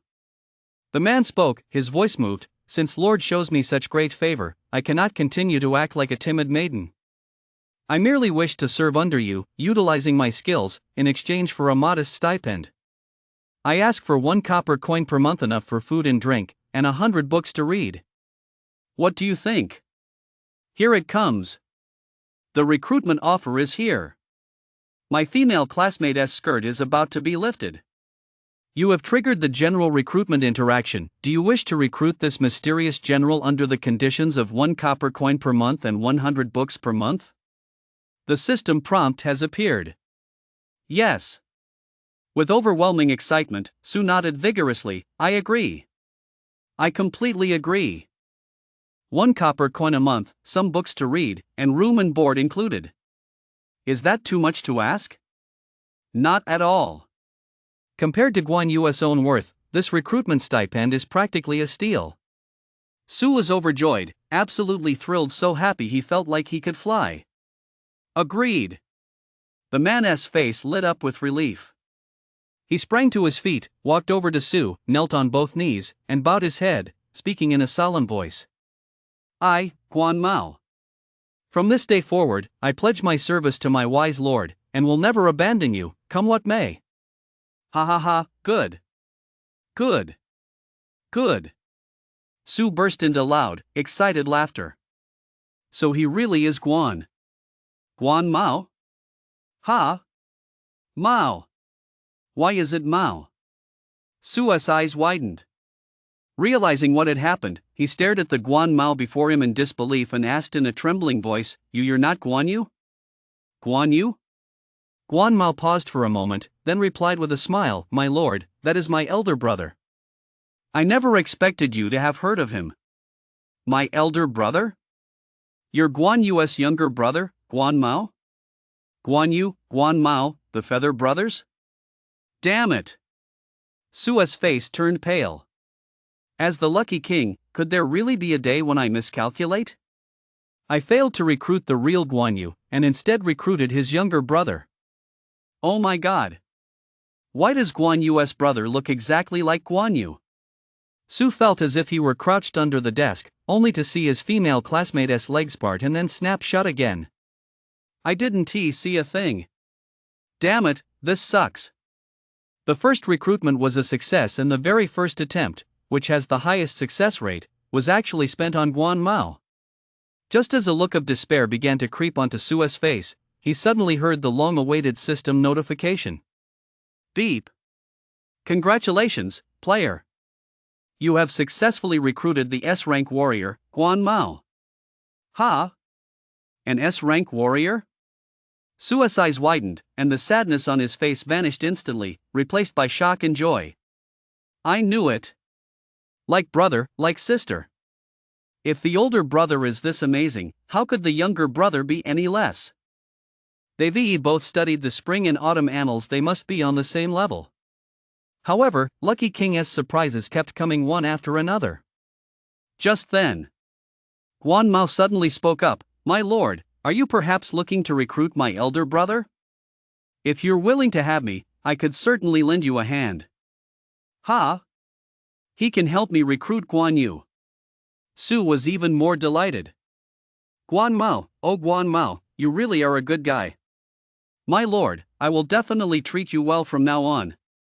Chapter 9, Super Easy Interactive Events. Special Barracks. That's right. The strategy guide clearly states, some generals and strategists have special connections. If you treat your subordinates well, there's a high chance you can tap into those connections to boost the favorability of certain new generals and increase your recruitment success rate. Simply put, connections. Guan Yu's younger brother is right here with me. With his brother acting as an intermediary, why would I worry that Guan Yu won't join my cause? Unless he has already found Liu Bei. Excellent. Su agreed immediately, asking eagerly, Where is your brother? Find him at once. Of course, Su didn't forget to add, My domain is in desperate need of capable generals. If your brother possesses the same courage and strategic acumen as you, he is exactly the man I need. Saying this, Guan Mao shouldn't think I'm placing too much importance on his brother and neglecting him, right? His loyalty shouldn't drop because of this, should it? Very well. Guan Mao smiled and said, I'll write a letter to my clan brother right away and summon him here. This is a historical setting, communication isn't very convenient. Su understood and asked with concern, So, how long will it take to get him here? Can you speed things up? My lord, I'm desperate to find talent, you understand, don't you? I understand. Guan Mao nodded inside, but the roads are poor, and there are no postal stations here. I fear it will take as long as half a year. If there were a postal station in the village, perhaps I could summon my elder brother in a month. Half a year? I absolutely cannot wait. Build a relay station now. Su acted decisively, summoning the villagers and issuing an order to Shiman, build a relay station immediately. The sooner, the better. He couldn't possibly wait half a year. Too many variables could arise during that time. If by any chance Guan Yu were to meet Liu Bei, the brilliant general he had almost secured would be lost. This is Guan Yu, the martial saint. We absolutely cannot let him slip away. Guan Mao watched as Su issued his orders, and his expression shifted with emotion. My lord, in your quest for talent, you spare no expense in undertaking such a massive construction project to build a relay station. You must have great ambitions. Guan Mao, I've found a true leader. Guan Mao was thrilled, his tiger-like eyes shining brightly as he looked at Su. As a subordinate, the worst fear is that one's leader lacks ambition, then one can't make a name for oneself either. Is that so? Su paused, then smiled. He didn't know why these NPCs always thought he had grand ambitions and a great cause. He was just doing what a lord was supposed to do, wasn't he? As for the post station, while it might not be particularly useful in the early stages and wouldn't do much to help develop the territory, Su wasn't exactly short on resources right now. A small post station could speed up communication between NPCs, which would undoubtedly help him uncover more talent. The potential benefits were huge. After successfully recruiting Guan Mao, Su took another look at the other NPCs in the tavern. Su then tried talking to the others, but mostly got turned down. He even wasted quite a bit of copper and silver treating them to meals. Not a single one was successfully recruited. The success rate for the second round of recruitment was truly dismal. As expected, even the Lucky King's luck doesn't work every time. Su shook his head and sighed, then had no choice but to leave the tavern with Guan Mao. If there's no second one, so be it. An S-rank Guan Mao is more than enough for early game exploration. With that in mind, Su finally remembered to take a closer look at Guan Mao's stats. He opened them with high expectations and couldn't help but break into a smile. NPC name, Guan Mao, courtesy name Yuntuan.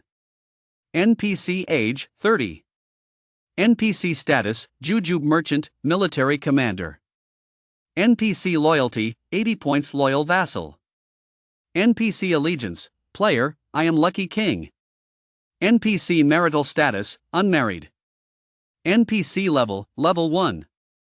NPC stats, strength 92, intelligence 66, politics 32, charisma 72, command 90. NPC proficiencies, land combat S, naval combat C, strategic combat C. NPC traits. I read the spring and autumn annals, loves reading various military manuals, books on leading troops, and training manuals, and possesses an exceptional ability to grasp their insights each time a book is read. It increases the NPC's base intelligence and command attributes. The same book cannot trigger this effect twice.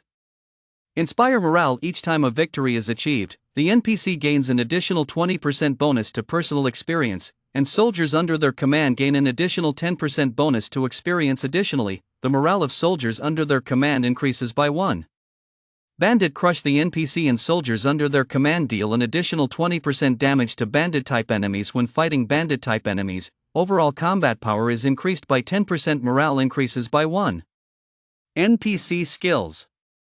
Dragging blade / a martial art taught by my elder brother, embodying the essence of a single, fatal strike. Critical hit chance increased by 80%. Critical damage increased by 100%. Requires a long weapon. Guan Family Breathing Technique, a secret martial arts manual of the Guan family, known for strengthening the body and sustaining stamina, reduces fatigue during combat and excels in prolonged battles. These stats are quite impressive. Su was overjoyed. As a commander, Guan Mao's base stats far exceeded those of the common villagers. For example, Guan Mao had his own personal level, combat adaptability, and physical attributes, and his skills and traits were far more numerous than those of ordinary villagers, and they were all combat-oriented. Now that's a proper commander. Born and bred for battle. Let us go recruit some troops. Su waved his hand grandly and, full of vigor, led Guan Mao to the village training ground. This was a spacious open area right next to the barracks, where some weapons were laid out. The martial leader, Wang Maizi, was leading a few villagers in drills. These were all villagers from the domain who had been incorporated into the domain's military forces, known as the Village Guard. Su was aware of the Village Guard, but he hadn't actually assigned these trait-bearing villagers to become members of the Guard. This was all arranged by the martial leader, Wang Maizi, on his own initiative. As a domain subject, Wang Maizi possessed the Born Battle Maniac trait, making him exceptionally well suited for the position of martial leader. As a martial leader, Wang Maizi could freely recruit villagers with specific traits to join the Guard within the territory without needing to seek the Lord's permission. Currently, the Village Guard consisted of 20 members. The group currently undergoing training were the young and able-bodied men Wang Maizi had just recruited, including Lu Guden, who had pulled strings to become the first soldier. My lord! My lord has arrived. The villagers in training saw Su approaching and immediately stopped, bowing respectfully. Their loyalty to Su was extremely high. They were all die-hard loyalists, which was far better than Guan Mao's situation. Guan Mao was a newly recruited outsider commander with a base loyalty of only 80 points, which still needed to be improved. Su nodded, acknowledging their presence. A burly middle-aged man with a pockmarked face approached Su with a sycophantic smile and asked cautiously, "My lord, who is this?" His name was Wang Maizi, and he eyed Guan Mao warily. This man, standing over 6 feet tall, towered over his lord like a colossus muscular, with a ruddy face, round eyes, and a long beard. He was clearly no ordinary man. Guan Mao was handsome and imposing, radiating an aura of righteousness that quickly drew the villagers' attention. Many of the nearby female villagers couldn't help but glance in his direction, and among them, Lu Tsuhua, the village beauty, felt her heart flutter. She swayed her curvaceous figure hidden beneath her simple cloth garments while wildly batting her eyelashes at Guan Mao, much to the envy of the male villagers around her. Where did the Lord find this muscle-bound man? He has got all the young and old girls in the village drooling. This is Guan Mao, a military commander who has just sworn allegiance to me. We're all on the same side. Su spoke calmly, his voice commanding and dignified, exuding the air of a true lord. Ah, well. Wang Maizi's face froze, looking quite shocked. Behind him stood a short, stocky villager soldier named Lu Guden. His eyes darted about as he cautiously stepped forward to ask, "My lord, does this mean we're disbanding the village guard?" "Of course we'll keep it."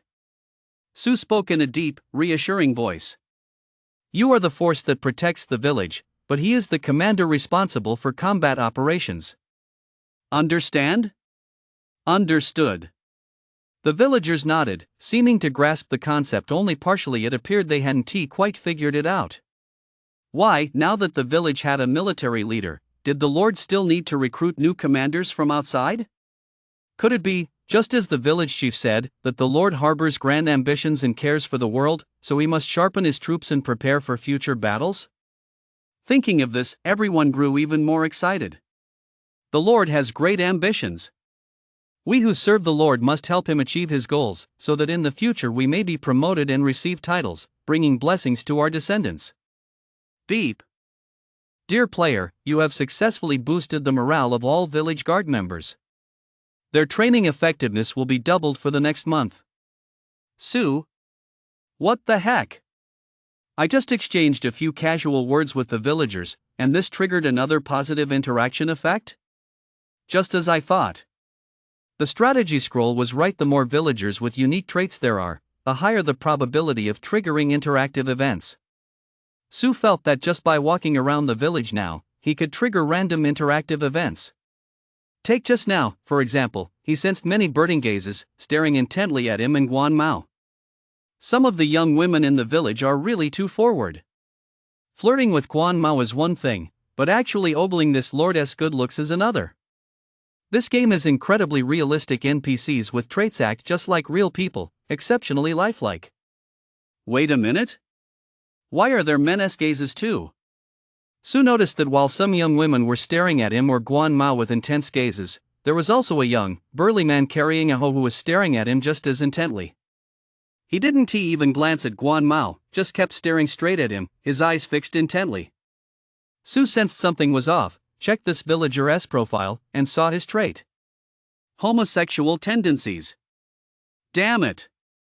What the hell is that trait? Sua's face paled with shock. He felt a chill run down his spine and hurriedly dragged Guan Mao into the barracks. From the outside, the barracks looked like a small, tower-shaped wooden hut, but inside it was a separate space. Upon entering, Su found the interior was furnished much like an inn. There were tables and chairs, a full selection of drinks, and a beautiful female NPC standing behind a counter. She wasn't a subject, she was a unique building NPC responsible for managing the facility's basic functions. Welcome! The barracks NPC saw Su enter and immediately greeted him with a smile. Honorable Lord, do you need soldiers? The barracks facility allows players to spend territory resources to exchange for ready-made soldiers. Yes. Soldiers recruited from the barracks are entirely different from those trained within the territory. Players' territories function just like real-world domains, encompassing agricultural, political, military, and demographic development. Players can use their territories to build a powerful kingdom. At the same time, different buildings within the territory can accelerate this process. For example, in the barracks, as long as players have enough money and the barracks building is of a high enough level, they can recruit a large army in a short period of time. Of course, the unit type, strength, and quantity are determined by the level of the barracks building. Sua's current barracks level is 1. According to the information in the strategy scrolls, a level 1 starting barracks automatically provides 100 tier 1 soldiers each week. But when Su approached the barracks NPC to check the recruitment status of his barracks building, he discovered that things weren't quite that simple. His barracks are quite unique. Chapter 10, Bandits. It's time to pay protection money to this lord. Level 1 initial barracks can recruit 100 level 1 hidden units per week, can recruit level 1 common units infinitely, but the recruitment cost for common units is double the normal price. Ha? Level 1 hidden units? Su froze for a moment, then looked down at the strategy scroll. I didn't misread it. The guide clearly stated that the level 1 initial barracks automatically provides 100 level 1 soldiers each week, with recruitment data refreshed weekly. In other words, every player can only recruit up to 100 soldiers per week through the barracks. No matter how much money they have, they can't recruit the 101st soldier.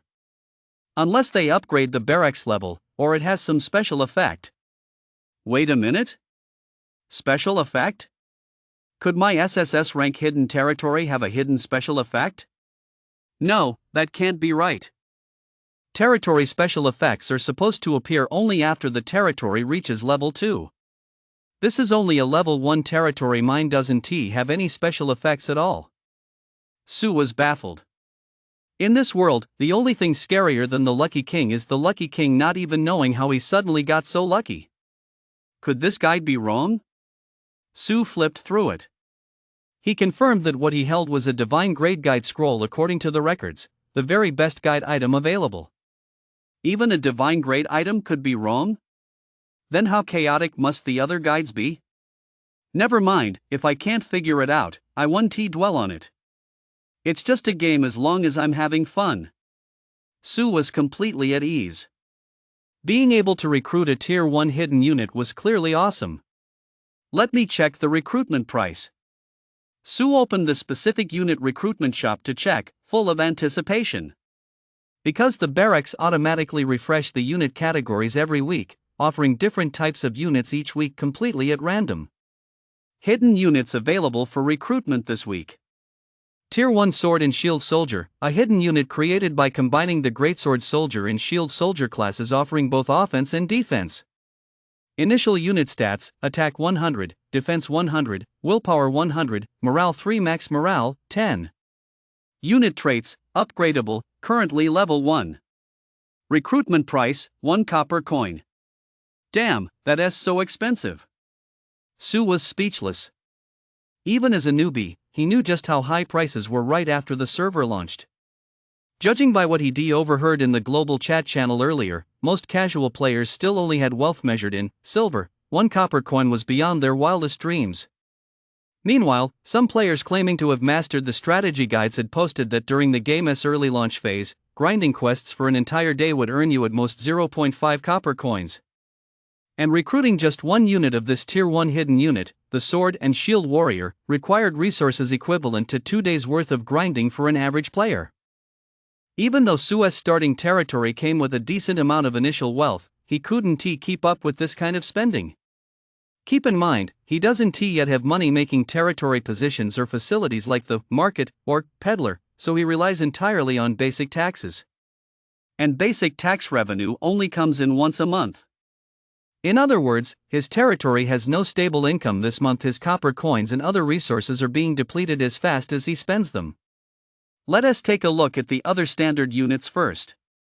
Su pondered for a moment, refusing to make a hasty decision, and turned to examine the recruitment details for the remaining units. After all, his barracks were unique. While 100 hidden units were refreshed weekly, he could recruit standard units without limit. This was a massive advantage over the barracks in other players' territories. Standard units available for recruitment this week. Tier 1 Soft Archery Standard Unit, a ranged soldier equipped with a soft bow, featuring high attack and low defense. Initial unit stats: attack 18, defense 3, willpower 8, morale 0, max morale 10. Unit traits cannot be upgraded. Recruitment cost 200 copper. That's so cheap. Su exclaimed, but they're so weak. The soft archer's best stat is just 18 attack, but its defense is way too low. Plus, it has no initial morale. If the first battle goes badly and morale drops below 0, desertions could occur. As expected, you get what you pay for.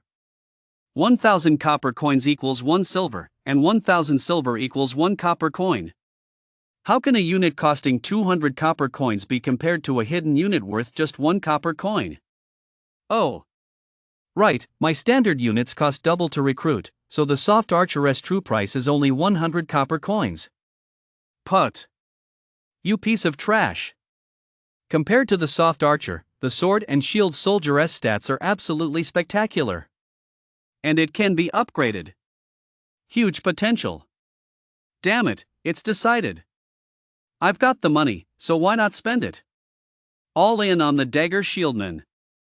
Su gritted his teeth and made up his mind. He still had over 900 copper coins left. He'd spent a little at the tavern, more than enough to buy all 100 dagger shieldmen available this week. A measly 100 copper coins, what's that? Su winced at the cost but paid the 100 copper coins with a blank expression. Under the cheerful care of the barracks NPC, he now had 100 sword and shield soldiers. Honorable Lord, the troops you recruited have arrived at the gates of your domain and are awaiting your orders. Not bad, delivered right to his doorstep. But are 100 sword and shield soldiers enough? Su pondered. He realized he still had plenty of copper left. Since he'd already spent the copper coins, what did a little more copper matter? So what if the recruitment price is doubled? Archers are essential for kiting, right? In the early game, you have to max out your military strength. Otherwise, how will you harvest resources around your frontier territories? Buy. Su gritted his teeth and, with a heavy heart, paid double the price to purchase 500 soft archers. A price of 100,000 copper coins. Su's meager fortune of 50,000 copper coins wasn't nearly enough. Fortunately, he covered the rest with some silver, finally managing to buy all these troops. Honorable Lord, the troops you recruited have arrived at the gates of your territory and are awaiting your orders. Su turned his head away, refusing to look at the beaming smile on the barracks NPC's face. He was afraid he wouldn't be able to resist spending more copper coins. Guan Mao. Present. Let us go. Su clenched his jaw, his face set with a murderous glare, and led Guan Mao out of the barracks, heading straight for the village outskirts. My lord, where are we going?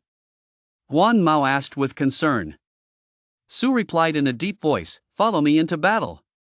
To wipe out bandits. To rid the people of this scourge. Yes. Guan Mao's whole body trembled with excitement. His lord was indeed a wise ruler who cared deeply for his people. He had to prove himself and never disappoint his lord for recruiting him. Break even. I must break even. Su's mind was now completely focused on eliminating bandits to make money. Yes. All that talk about ridding the people of a scourge was just lip service. Sua's sole purpose in eliminating bandits was to make money. In this game, the entire map was plagued by bandits. Roving bandits were everywhere. Whether you're a lord or a drifter, the main way players, besides accepting quests in the main city, gain various field resources, population, and wealth is by hunting bandits. In short, bandit hunting is a career. Bandit hunting means money. Of course, it all depends on the player's strength.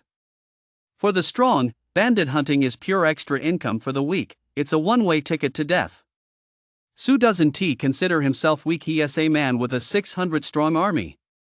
Su left his territory directly and, accompanied by Guan Mao, found the soldiers waiting to be recruited at the entrance. These soldiers were recruited from the barracks. Unlike the special trait villagers, they lacked that human touch and immense potential. Every soldier stood expressionless, lined up in perfect formation on the open ground outside the territory. No one was fidgeting, and no one was looking around. They were as quiet as corpses, standing there silently, waiting for Su's orders. In a sense, while soldiers recruited from the barracks have limited potential, they are better suited to be pure warriors than the special subjects. The sword and shield soldiers were clad in heavy armor, holding a shield in their left hand and a sword in their right. Their armor and blades glowed brilliantly in the sunlight, dazzlingly bright. Heavy infantry. This is classic heavy infantry.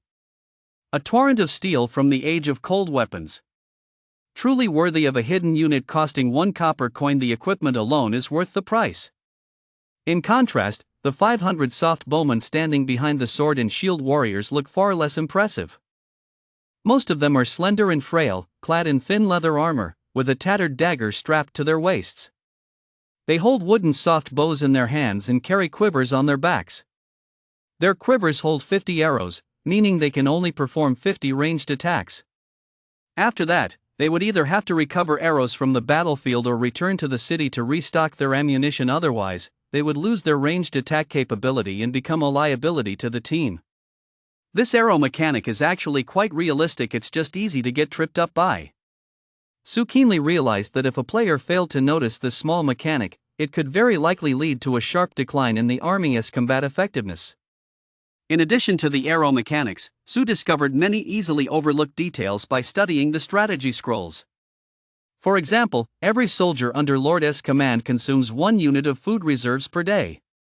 If the army is not stationed within or near their territory but is on campaign for more than 24 hours, this consumption doubles over time, eventually reaching up to 5 times the normal rate. This is fair. After all, in real ancient warfare, logistics, particularly the supply of provisions, were always a top priority.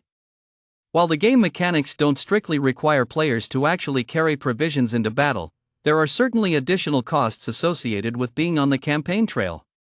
This means that if players wish to maintain an army, it's not enough to simply have enough copper coins to recruit troops. They must also possess the logistical capabilities within their territory to sustain the army over the long term. Once an army is recruited, whether it consists of special subject troops or barracks recruited soldiers, each soldier incurs a fixed daily consumption. Soldiers do not engage in productive labor. They are major consumers of grain. Unless a lord possesses a military settlement, type effect or talent, the enormous expense of maintaining the army alone is enough to give them a headache. Want to be a formidable lord who commands vast armies and rules the realm? It's not that simple. If your territory runs low on grain, double the cost of purchasing grain will be automatically deducted from your territory's wealth. Once your territory's wealth is depleted, troop morale will plummet, soldiers will randomly starve to death, and eventually, this will lead to a mutiny, causing public order and the people's trust within the territory to plummet as well. Maintaining an army makes a lord stronger. But if managed poorly, it becomes a sword turned against you. Even with Sua's current SSS tier territory's grain revenue, sustaining these troops is no easy feat. Fortunately, while spearmen have high stats, their grain consumption is similar to that of soft archers, a total of 600 units per day. Currently, Sua's territory has sufficient grain reserves. Even with an additional 600 military units, they could hold out for a while. But if they were on a long-term campaign, with grain consumption 5 times higher, they would run out of food before long. This is the starting wealth of an SSS tier territory, truly substantial. Yet it's still impossible to sustain 600 military units at such a high intensity. One can only imagine how difficult it would be for other ordinary players to maintain even a moderately sized army. Wait a minute. I can't just focus on the territory's initial resources. What if I don't secure more stable sources of grain in the short term? My territory's agricultural sector isn't very extensive right now, and the grain they produce daily doesn't seem enough to sustain an army. Su suddenly realized this problem. Su's territory also possesses quite a few agricultural assets, such as 20 mu of fertile farmland and 200 head of livestock. In-game fertile fields yield crops comparable to the real-world 1 mu of land can produce approximately 370-400 units of grain per quarter, while the annual consumption of an average subject is exactly 365 units. In other words, 1 mu of land can produce a year's worth of rations for 4 subjects, and 20 mu can provide a year's worth of rations for 80 subjects. But this is clearly not enough. Even if you factor in the 200 livestock, it can barely provide enough food for 100 subjects. It's hard enough to support 200 subjects as it is, let alone with the additional 600 military units now. Damn it! I feel like I'm short on everything right now. We're short on money to recruit troops, short on food to feed people, and short on manpower to clear more wasteland. Su muttered to himself. At first, he thought his fiefdom was pretty impressive, it had everything right from the start. But now that he crunched the numbers, he realized that wasn't the case at all. The addition of 600 military units had already plunged his fiefdom into a fiscal deficit where expenses exceeded income. He had to change this situation. Otherwise, given enough time, his territory would crumble on its own and collapse completely. Send out troops immediately. Find the nearest bandits. Su snapped to attention. He now felt a strong sense of urgency. Send out troops. Wipe out the bandits. Steal their resources. Pa. It's to rid the people of a menace. Yes, that's right. I am the army of justice. Let us go.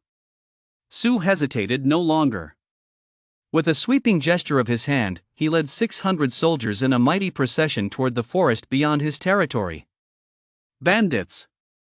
The Lord is coming. Get your wealth, people, and grain ready. It's time to pay your protection money. Chapter 11, The bandits' heads shall be presented to the Lord. Su led his massive army in a grand procession toward the borders of his domain. During the march, Guan Mao had already taken command of the troops under Su's orders and was beginning to coordinate with the soldiers. It must be said, Guan Mao truly had what it took. He is a bona fide S-rank warrior. His command of the troops is precise and disciplined, far superior to Su, who was merely a half-baked commander. Under Guan Mao's direction, the soldiers were efficiently organized into different units and began scouting in various directions. Soon, after 2 hours of scouting and marching, news arrived from the front lines. Report to the Lord. Report to the General. Scouts ahead report a small band of forest bandits gathered 30 li east of the village. Preliminary estimates put their numbers at around 100. They're moderately equipped and currently camped in a wild field. Upon hearing the scout's report, Su lowered his head to consult the strategy bamboo scrolls. Forest bandits are a specific category among the various types of bandits in the game. They typically inhabit forest areas and guard various wild resource sites. Yes. Although this game is realistic, its core gameplay is similar to that of a standard game. Apart from players' territories and the major in-game cities, the entire game world map is dotted with wild resource sites everywhere. These include high-quality rice paddies, berry fields, lumberyards, quarries, blacksmith shops, and even outdoor barracks. Most of these outdoor structures are guarded by monsters known as bandits. Players are free to attack these neutral resources in the wild, drive out the bandits, and bring these resources under their control. The higher the level of a wild resource site, the stronger the bandits guarding it.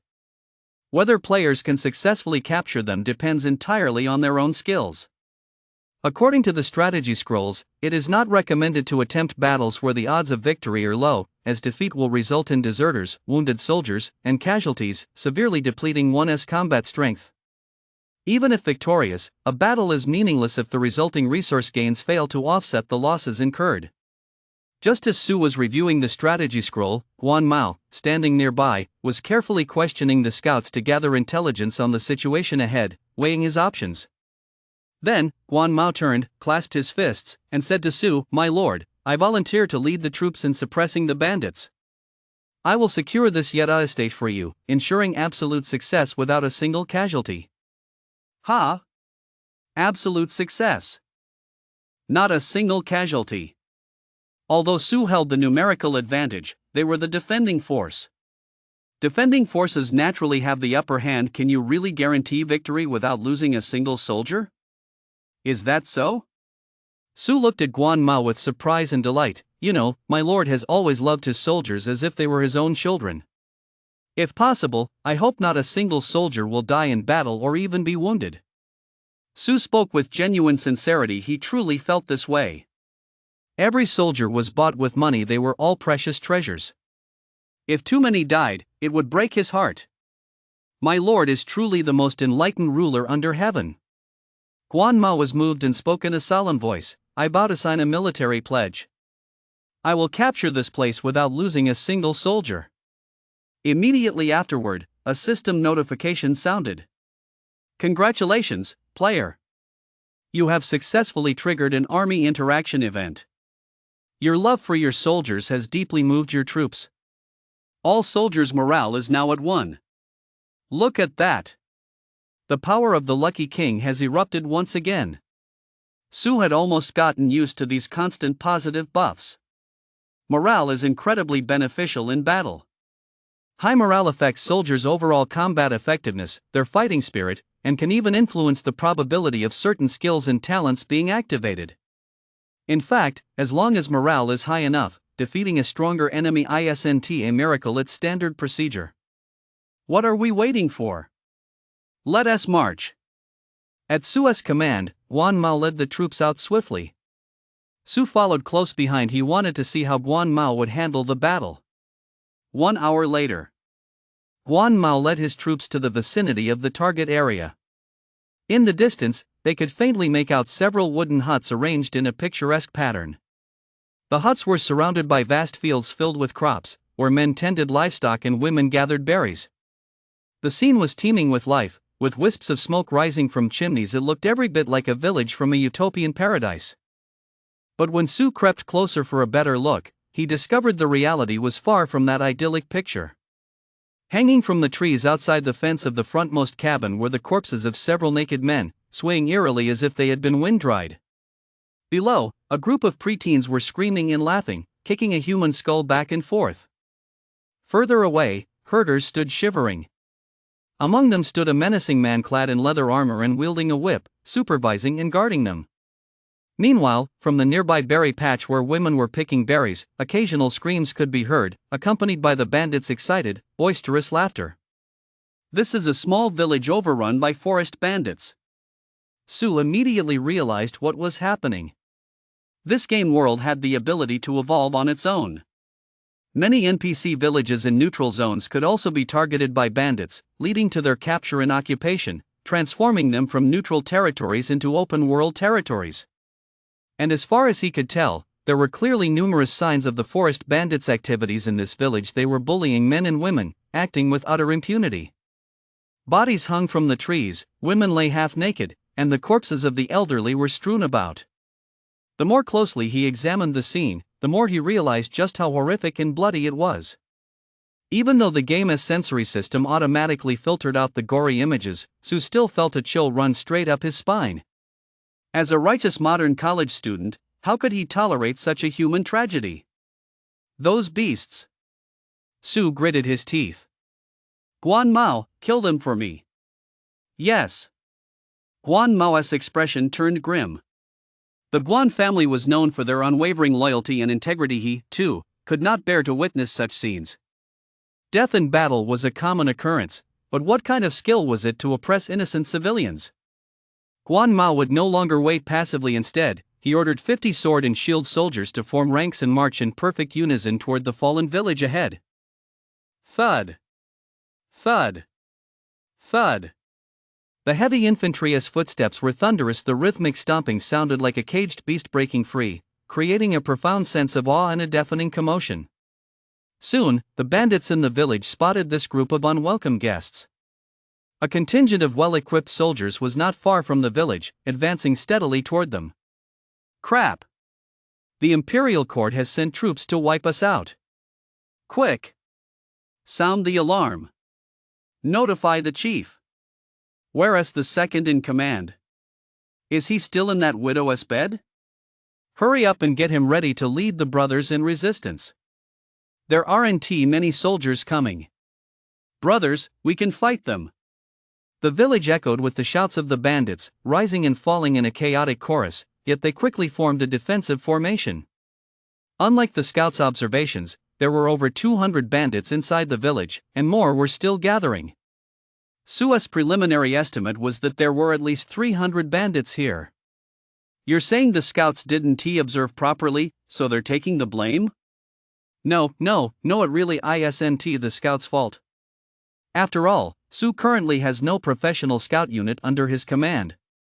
Using other units to perform scouting duties is bound to result in inaccuracies in intelligence. This is perfectly normal. Su had seen the relevant warning in the strategy guide long ago and was mentally prepared for it. Can we win? Su muttered to himself as he stood on a high mountain, surveying the landscape, with over a dozen sword and shield soldiers providing close protection. The view was wide open, allowing him to take in the entire battlefield. Guan Mao led 50 sword and shield soldiers forward in stride. All of them held their shields to protect themselves as they advanced step by step toward the village. Fire! Shouts from the bandits soon echoed from within the village, and waves of arrows shot into the air, then rained down over the heads of the sword and shield soldiers. Clang! Clang! The soldiers raised their shields to block, their shields emitting the crisp clinking sound of copper coins. Defense cannot be broken. Damage immunity. Defense cannot be broken. Damage immunity. Defense cannot be broken. Damage immune. A flood of damage numbers floated above the shield bearers' heads, yet no damage was dealt.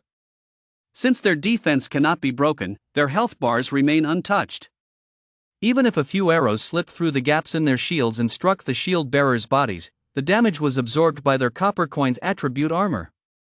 This is a tier 1 hidden unit with 100 defense. The bandits are completely helpless. After a volley of arrows, the sword and shield warriors remain unscathed. The bandit commander inside the village seems a bit dazed and doesn't issue new orders for a moment. But Guan Mao puts his finger in his mouth and whistles. P.E. Accompanied by the sharp, loud whistle, 300 light archers rose from the jungle behind the sword and shield soldiers. They stood densely packed right in front of the village, positioned at maximum attack range, drawing their bows and knocking arrows. No need to aim. Since the village wasn't large, a blanket of arrows would suffice. Whoosh! Whoosh! Whoosh! Their bows arched like full moons, mowing down the bandits before their ranks. Over 10 consecutive volleys, a full 3,000 arrows rained down from the sky, striking indiscriminately. Accelerated by the force of gravity, the soft archers' 18 attack points were fully unleashed. Combined with Guan Mao's disperse bandits' talent, which grants the soft archers 1 morale point and an additional 20% damage against bandits, their attack power was slightly boosted. As a massive barrage of arrows rained down, a dense stream of damage numbers floated up from the village sky. Building damage 21. Building damage 30. Building damage 28. Damage numbers appeared like a tidal wave, and health bars indicating durability appeared above the village's wooden structures. Yes. Most of the arrows were blocked by the buildings, but Guan Mao didn't care at all. What he wanted was intimidation. The soft archers unleashed a volley of arrows, though most were blocked by the structures. But the archers suppressing fire kept the bandits hiding inside the buildings, too afraid to show their faces or fight back.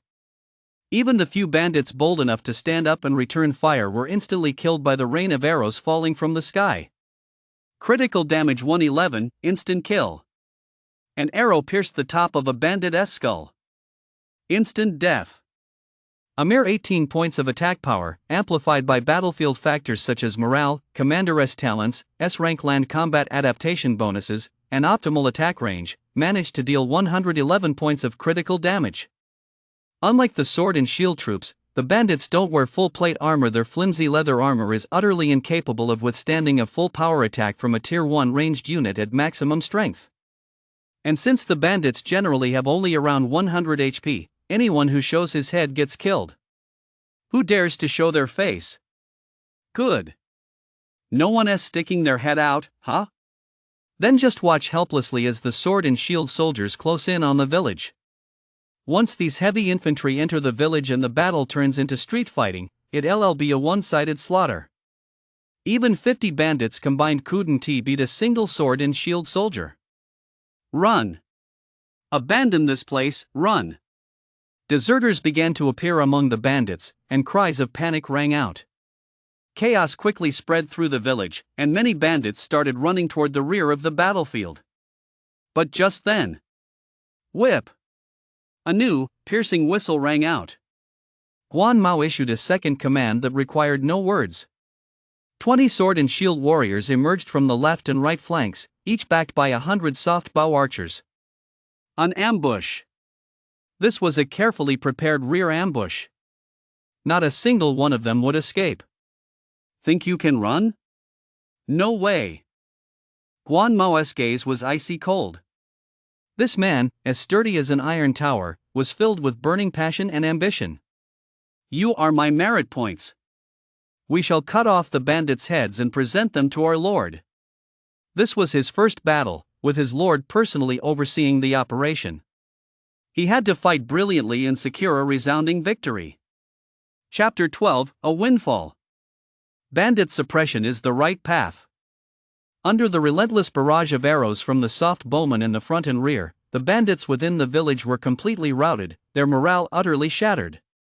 They felt as though the imperial court had sent tens of thousands of troops to surround and annihilate them, with enemies closing in from all directions. Following the attack rhythm Guan Mao had meticulously planned in advance, the light archers fired in precise, coordinated waves, one after another. With just 500 light archers, they managed to project the overwhelming force of several thousand men. This was the professional military prowess of an S-rank commander. The entire battle unfolded in an orderly and visually stunning manner. The sword and shield warriors faced no resistance whatsoever. They charged directly into the village like tigers descending a mountain, launching a massive sweep and cutting down one bandit after another. The bandits were in despair. They wanted to resist, to fight back, but found they were no match for the sword and shield warriors in close combat. Each of these giants stood over 6 feet tall, incredibly muscular, clad in heavy armor, wielding both sword and shield. Their attacks couldn't break through the enemy's defenses, but if they were struck even once, they'd die instantly. These monstrously strong creatures could even split a man's skull open with the flat of their sword. It was terrifying. This hidden unit, costing just 1 copper coin, was far too powerful. It was a one-sided slaughter. In just 20 short minutes, the battle was already drawing to a close. Only a few bandits were quick-witted enough to think of taking the village's elderly and children hostage, threatening the government troops to release them. Guan Mao dared not make the decision himself, fearing it might tarnish his lord's reputation, so he could only send someone to seek his lord's instructions. I love my people as my own children. As for these who are not my people, why should I care for them? Su sent word, his resolve unwavering. Hostage threat? You've got to be kidding me. I'm here to play a game. Why would I care about the lives of a few wild NPCs? If you'd taken my subjects hostage, I might have considered the impact on public sentiment, but wild NPCs? Who cares? Kill them. Guan Mao, having grasped Su's will, issued a direct order: kill all the Lin bandits along with their hostages. Only through such bloody and ruthless tactics can one be a true iron-fisted general. With that, all the Lin bandits were completely wiped out. Beep. Congratulations, player. You have won the battle. Battle evaluation, bullying the weak. Battle experience gain multiplier is 1. Battle impact, a pillar of the nation. Eliminated 352 level 1 common bandits. Imperial Court merit points increased by 352. Allied casualties, not a scratch. Brilliant command. Earned 1 free lottery chance. Processing rewards. Congratulations! You have obtained the following supplies: 33,665 units of food, 3,613 units of wood, 778 units of ore. Congratulations! You have obtained the following prisoners: 38 male refugees, 20 female refugees, 6 elderly and child refugees. Congratulations! You have obtained the following wealth: 36 copper coins, 8,868 silver, 131 copper. Congratulations! You have obtained the following strategic resources: 110 intact leather armor sets, 98 intact swords and spears, 120 intact composite bows, 2,312 units of consumable strategic supplies, including arrows. Congratulations! You have obtained the following construction resources: 5 dilapidated dwellings, 1 berry orchard, 30 mu of fertile farmland, 180 livestock, 2 wells. Congratulations! Your General Guan Mao has triggered the talent effect Inspire, increasing the combat experience gained by the general and his troops. Morale +1. Guan Mao has gained 4,224 experience points. He has been promoted to level 2. New attribute points have been obtained and automatically allocated. The spearmen have gained 2,534 experience points.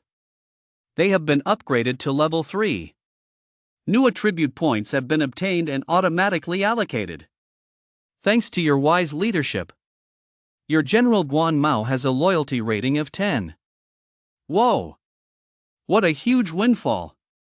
Su couldn't help but beam with joy as he heard the endless stream of system notifications. I love bandit suppression. Experience, supplies, buildings, wealth, food, population. I've got it all. Plus, I got an extra free draw. The rewards from bandit suppression are truly massive, especially when facing bandits who raid small villages. They're no pushovers, so wiping them out yields even greater rewards. Of course, very few players at this stage could pull this off. Su knew full well that he had already won at the starting line and was far, far ahead of the other players. While the other players were still toiling away to save up resources and struggling to build barracks, Su had already begun to experience the joy of bandit suppression. Fighting to sustain the fight, my favorite. At Su's command, the soldiers began clearing the battlefield. As the system rewards were distributed, Su noticed that the durability bars above these structures had already been restored to full, and his in-game ID now appeared as a suffix. Dilapidated cottage owner, I am Lucky King. Berry orchard owner, I am Lucky King. This meant that, from this moment on, all the wilderness industries and resources here belonged to Su. As long as he sent people to develop them, there would be a steady stream of income coming in. But then, a new problem arose. These wilderness enterprises and resources are some distance from the territory. If we simply send some settlers to develop them, what if they come under attack by bandits? So we need to station troops to defend them. But if we station troops at every enterprise, what if we don't have enough soldiers left for campaigns outside the territory? You might suggest absorbing these refugees, letting them stay here to clear the land, and exploiting their full potential without regard for their well-being? No. Su wouldn't do that, because human resources are just as valuable as the territory itself. Moreover, the refugees' initial loyalty is very low. If left in industrial sites outside the territory, it won't be long before they either flee or turn into bandits and seize his own wilderness assets. We must certainly take in the refugees, but we can't just leave them here. We certainly can't abandon these estates either. We must secure them. After some deliberation, Su decided to dispatch several soft bow archers to escort the refugees to the domain, intending to settle them within its borders. Within the core domain, the incoming refugees would gradually assimilate, and their public sentiment and loyalty would eventually align with the standards of the original domain residents. Especially since Su's territory was well equipped and had village officials in charge of logistics. Within a few days, these people would become Su's staunchest supporters. At the same time, the soft archers brought back Su's orders. Su instructed village chief Shiman to dispatch 20 villagers to this location to clear the land, and to have all members of the village guard relocate their training and garrison sites to the current settlement. This would ensure that the outlying settlement had sufficient defensive forces. Even if they encountered powerful bandits, they could put up some resistance and buy time until Su's reinforcements arrived. But this is not a long-term solution. Su watched as the light archers led the displaced people away, and he fell into deep thought. If every time a wilderness settlement was captured, he had to divert native villagers from the domain to clear the land and then station a small garrison there, the number of troops and native villagers available for free deployment would dwindle. And both of these were Su's most precious assets. There had to be a sufficient number of native villagers within the domain, at least more than the number of displaced people, to ensure the assimilation process took effect. And Su must also have sufficient military forces at his disposal to continuously carry out wilderness reclamation. Moreover, stationing only a small number of troops at wilderness estates is, in reality, of little significance.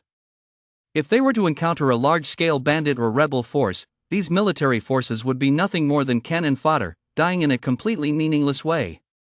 These difficulties prevented Su from capturing more wilderness settlements. That doesn't make sense. If players can't hold on to wilderness settlements long-term, why would the game mechanics include so many of them in the first place? Su sensed something was amiss. He opened his strategy scrolls to consult them and quickly found a solution. Strategists and civil officials. Territory talents. The militia system. These were all solutions to his current headaches. Strategists and civil officials possessed superior political governance skills, allowing for the optimal allocation of the territory's population and resources to wild territories. This freed up military forces while ensuring a certain level of security and production efficiency for the wild territories. Certain special territory talents were extremely powerful, directly influencing wild territories so they no longer had to worry about being overrun by wild NPCs. The militia system, a key research project in the territory tech tree, grants residents the ability to arm themselves. This allows them to serve as soldiers in times of war and return to farming in peacetime. However, none of these three solutions are suitable for players at this stage, including Su. In the short term, Su couldn't come up with a good solution, so he can only put this concern on hold for now. Let us continue clearing the area around the territory first. In any case, all the bandits surrounding the territory must be eliminated. Otherwise, if bandits interfere with trade routes in the future, it will severely impact my tax revenue. Even if we encounter more wilderness resources, we can simply capture them and leave them vacant for now. We'll develop them later when we have the capacity. We can't stop the bandit suppression. After all, once we eliminate some of these burdens, the material gains from the suppression alone are already quite substantial. Su knew exactly what he had to do. At this stage, players across the entire server were striving to meet the standard requirements for bandit suppression. Because whether it was completing main city quests, managing territories, or other methods of development and growth, none were as efficient as external warfare. War profits are always the fastest path for a faction to amass wealth and grow. And Su had already set out early on the path to reaping massive war profits. Press on. At Su's command, Huan Mao nodded in agreement. Huan Mao could also sense his lord's worries. Perhaps he was contemplating the future of the territory. But unfortunately, he was merely a general, unversed in the art of governance, and could only worry for his lord in silence. At this moment, perhaps the only way I can assist my lord in accomplishing his great cause is through my own military might. Huan Mao sighed inwardly. It is a pity I do not know the whereabouts of many scholars, otherwise, I would certainly recruit advisors for my lord to help him resolve his troubles. Subordinate recommends talent. This is an interactive event exclusive to Lord players and their subordinates. It is a hidden event and will not trigger a system notification. Typically, only subordinates with high loyalty have a chance to trigger this interactive event, which brings players significant benefits. However, these events occur only probabilistically and are not very frequent. But under the influence of Sua's incredible luck, Wan Mao's loyalty not only rose rapidly, but the interactive event appeared exceptionally early. He had already quietly decided to seek out new talent for his lord. As soon as the time is right, Wan Mao will bring new generals and strategists to join Sua's ranks.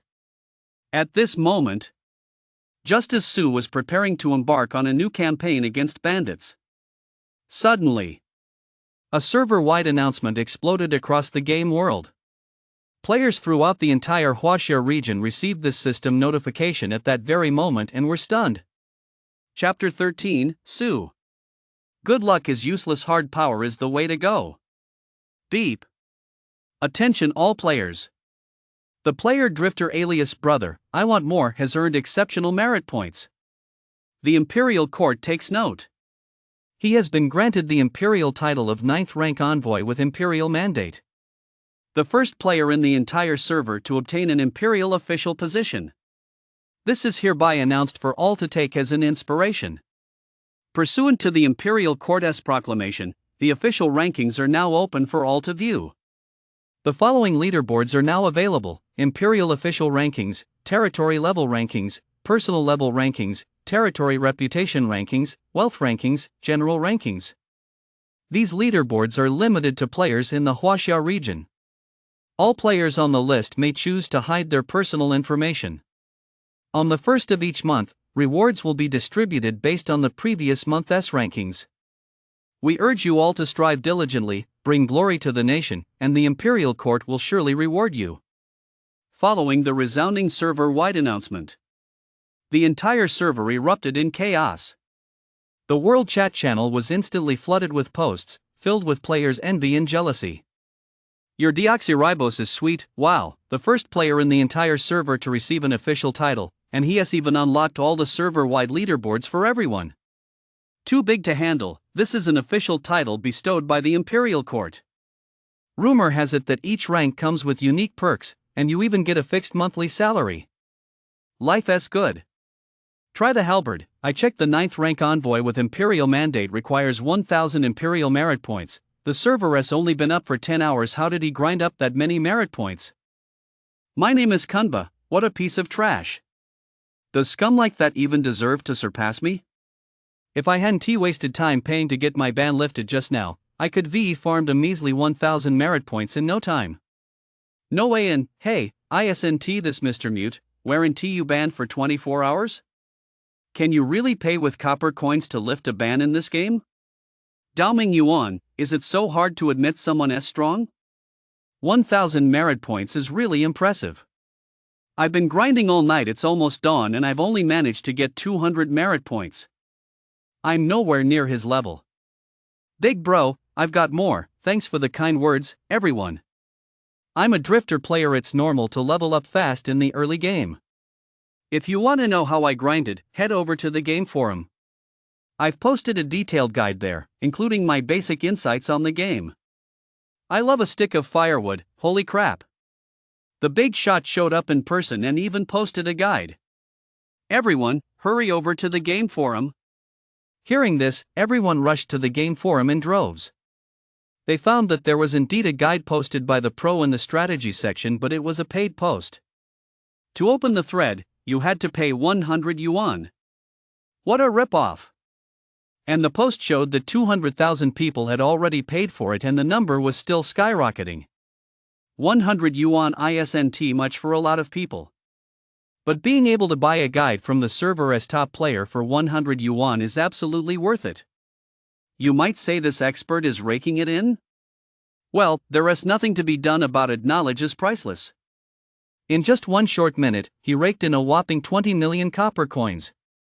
This is the peak popularity of this game, this is the potential profit hidden within a globally acclaimed blockbuster title. After all, copper coins are the massive driving force that motivates humanity to forge ahead.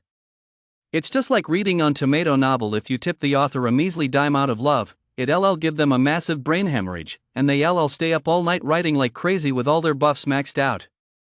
Lucky little cucumber, damn. It costs money, but I'm willing to pay this 100 yuan.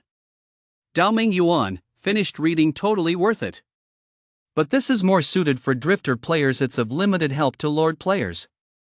Damp winding path, let us not get our hopes up for merit points or official titles. We'd better just grind away at gathering territory resources. My barracks are almost finished. I'll pull an all-nighter tonight to get them done. Your wife is so smooth, huh? That fast? I'm still racking my brain over where to get tomorrow's territory food. Damn it, am I the only noob here?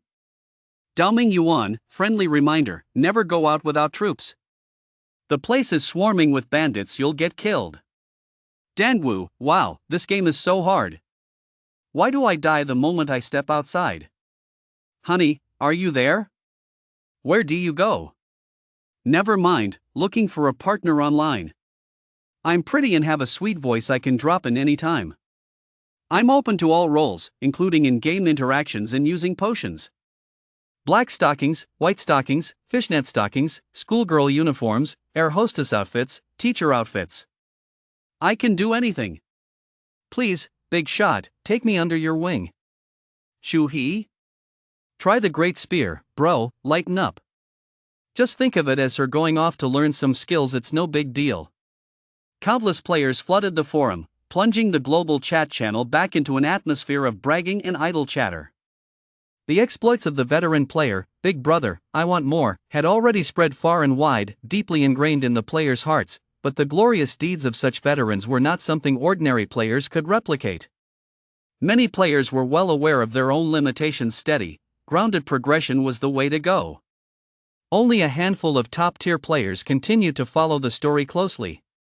Sure enough, what happened in my past life is happening again now. In a corner of the Plains region, Lu also noticed the message in the global chat channel and heard the server-wide system announcement from earlier. Big Brother, I Want More, the top-tier legend among drifter players. A top 100 global player. The founder of the drifter merit points speed farming strategy. The master of the one-wave mob clearing tactic. Later selected for the national team. His most impressive feat was during the National War, when he single-handedly infiltrated enemy territory as a drifter, slaughtering 3 Lord-level foreign players in 7 days.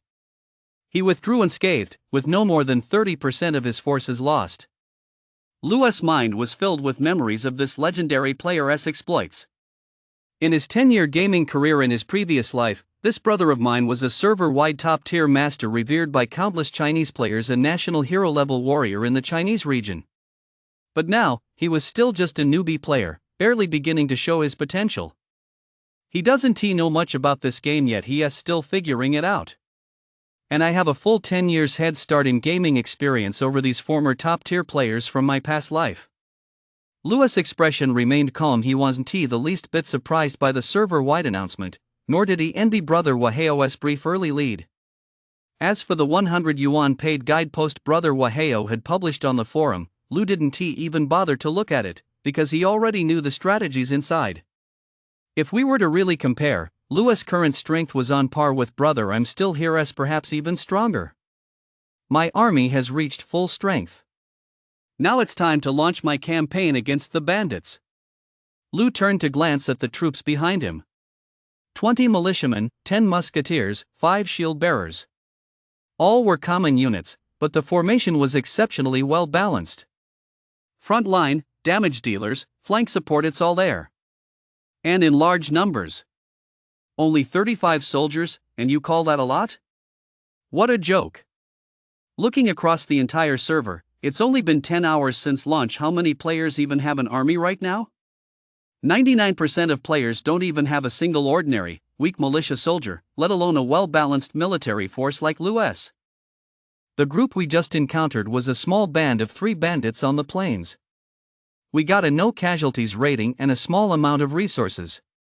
Lu gazed out at the endless plains, occasionally spotting bandits roaming about. They were just wandering around openly on the roads. As soon as a player approached them, the bandits would launch a preemptive attack. However, if a player took the trouble to detour around them, the bandits would simply ignore them and let them pass, which was quite in line with the game's mechanics. As long as I'm careful not to provoke bandit groups of 10 or more, I can maintain the advantage of farming monsters without taking a single hit. That way, my resources will keep growing, gradually snowballing. Lu glanced again at the modest loot he'd earned from the recent bandit raid of full 1,000 copper coins. Plus 100 units of food. A single raid battle took only 20 minutes, yet yielded such a bountiful haul. In the early stages of the game, these resources are extremely valuable. Many players grind for hours on end and still might not earn as much as Lu did in a single battle. Not to mention, every time he wiped out bandits, he earned merit points based on their numbers. Lu was confident that his merit points would soon catch up to those of the top-tier player, Big Brother, I Want More, earning him a higher official rank from the Imperial Court. This is where I'll start pulling ahead. Su. You're probably still wandering around the game, completely clueless, aren't you? You've likely only just figured out how to use the barracks, haven't you? Maybe you'll be able to recruit troops tomorrow, but you're already a full day behind me. Not to mention, in the early game, you have no idea how to farm monsters without taking damage. As long as your troops suffer casualties, your growth rate will slow down. Lu's heart burned with passion. He waved his hand and issued a cold command, all forces, advance. Continue the mop-up operation against the bandits. Su, you might still be gloating over your good luck in securing an A-class territory. But you'll soon find out that in this game, good luck is useless. Hard power is the only way to win. Chapter 14, Why is your brother so powerful? He is above the law. Achoo! Su rubbed his nose and muttered, what the hell?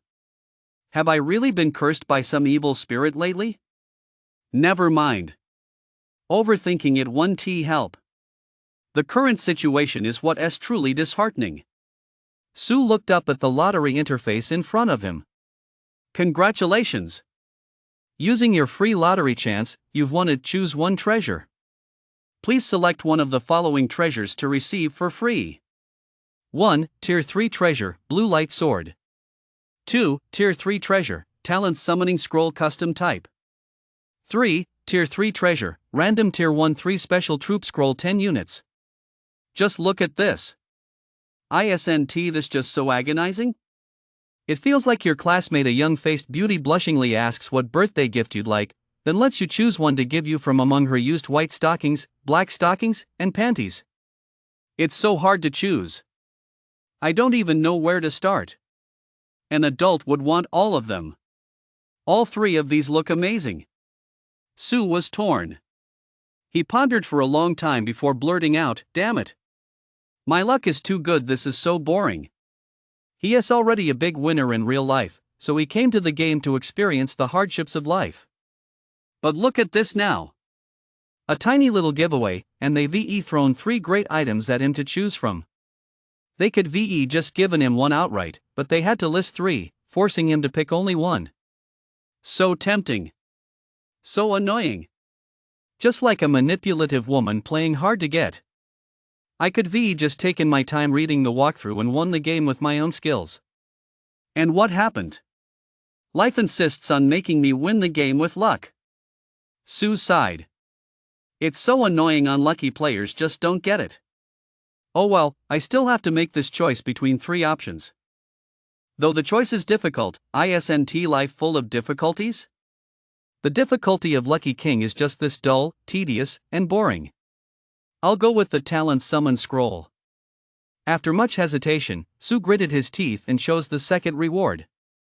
He didn't know much about the first reward, the Blue Light Sword, so he ruled it out immediately. The third reward was very tempting. It offered a Tier 3 special unit right off the bat, a powerful unit only slightly weaker than the hidden units. And it starts at Tier 3. If he got that, he'd definitely get off to a flying start. But Su felt that his current starting hand was already a winning hand. His current army numbered in the hundreds, more than enough to sweep through the surrounding territories. 10 more Tier 3 units would merely be icing on the cake. It wouldn't change the fact that he was already crushing the local bandits. Besides, The barracks in Suez territory had a special passive effect. As long as he upgraded them to level 3, he could obtain a tier 3 hidden unit every week. Although the third reward is tempting, since it guarantees a reward, Su isn't in a rush. What he lacks most right now is talent. Especially talent in domestic affairs and strategists. The moment Su thought about his earlier concerns and how he couldn't fully utilize the wilderness resources he captured, he felt like he lost out big time. A small profit is actually a massive loss. He must address his current weaknesses. Beep. Reward successfully distributed. Please check your inventory. Following the system prompt, Su pulled a copper-colored scroll from his Lord's backpack. Talent Summoning Scroll Custom Type. You may freely select one type from among strategists, warriors, civil officials, guards, and wives and concubines to summon a random talent of CS rank. Please note, the higher the talent S grade, the lower the chance of obtaining them. Please note, even if you select a specific talent type, there is still a chance that one of the other 4 types may appear. What? Concubines? Su was taken aback. Is that even a talent type? Judging by the name, doesn't that just mean a wife? Does a wife count as a talent? A supportive spouse? Su was a bit confused. He browsed through the guide system and only then realized that this game actually had a comprehensive and independent breeding system, allowing players to raise their own outstanding offspring. The next generation grows up quickly and, upon reaching adulthood, automatically pledges allegiance to the player, with loyalty that never wavers. They will never betray you. Clearly, this is a unique gameplay feature, and one that is particularly suited for players with bad luck.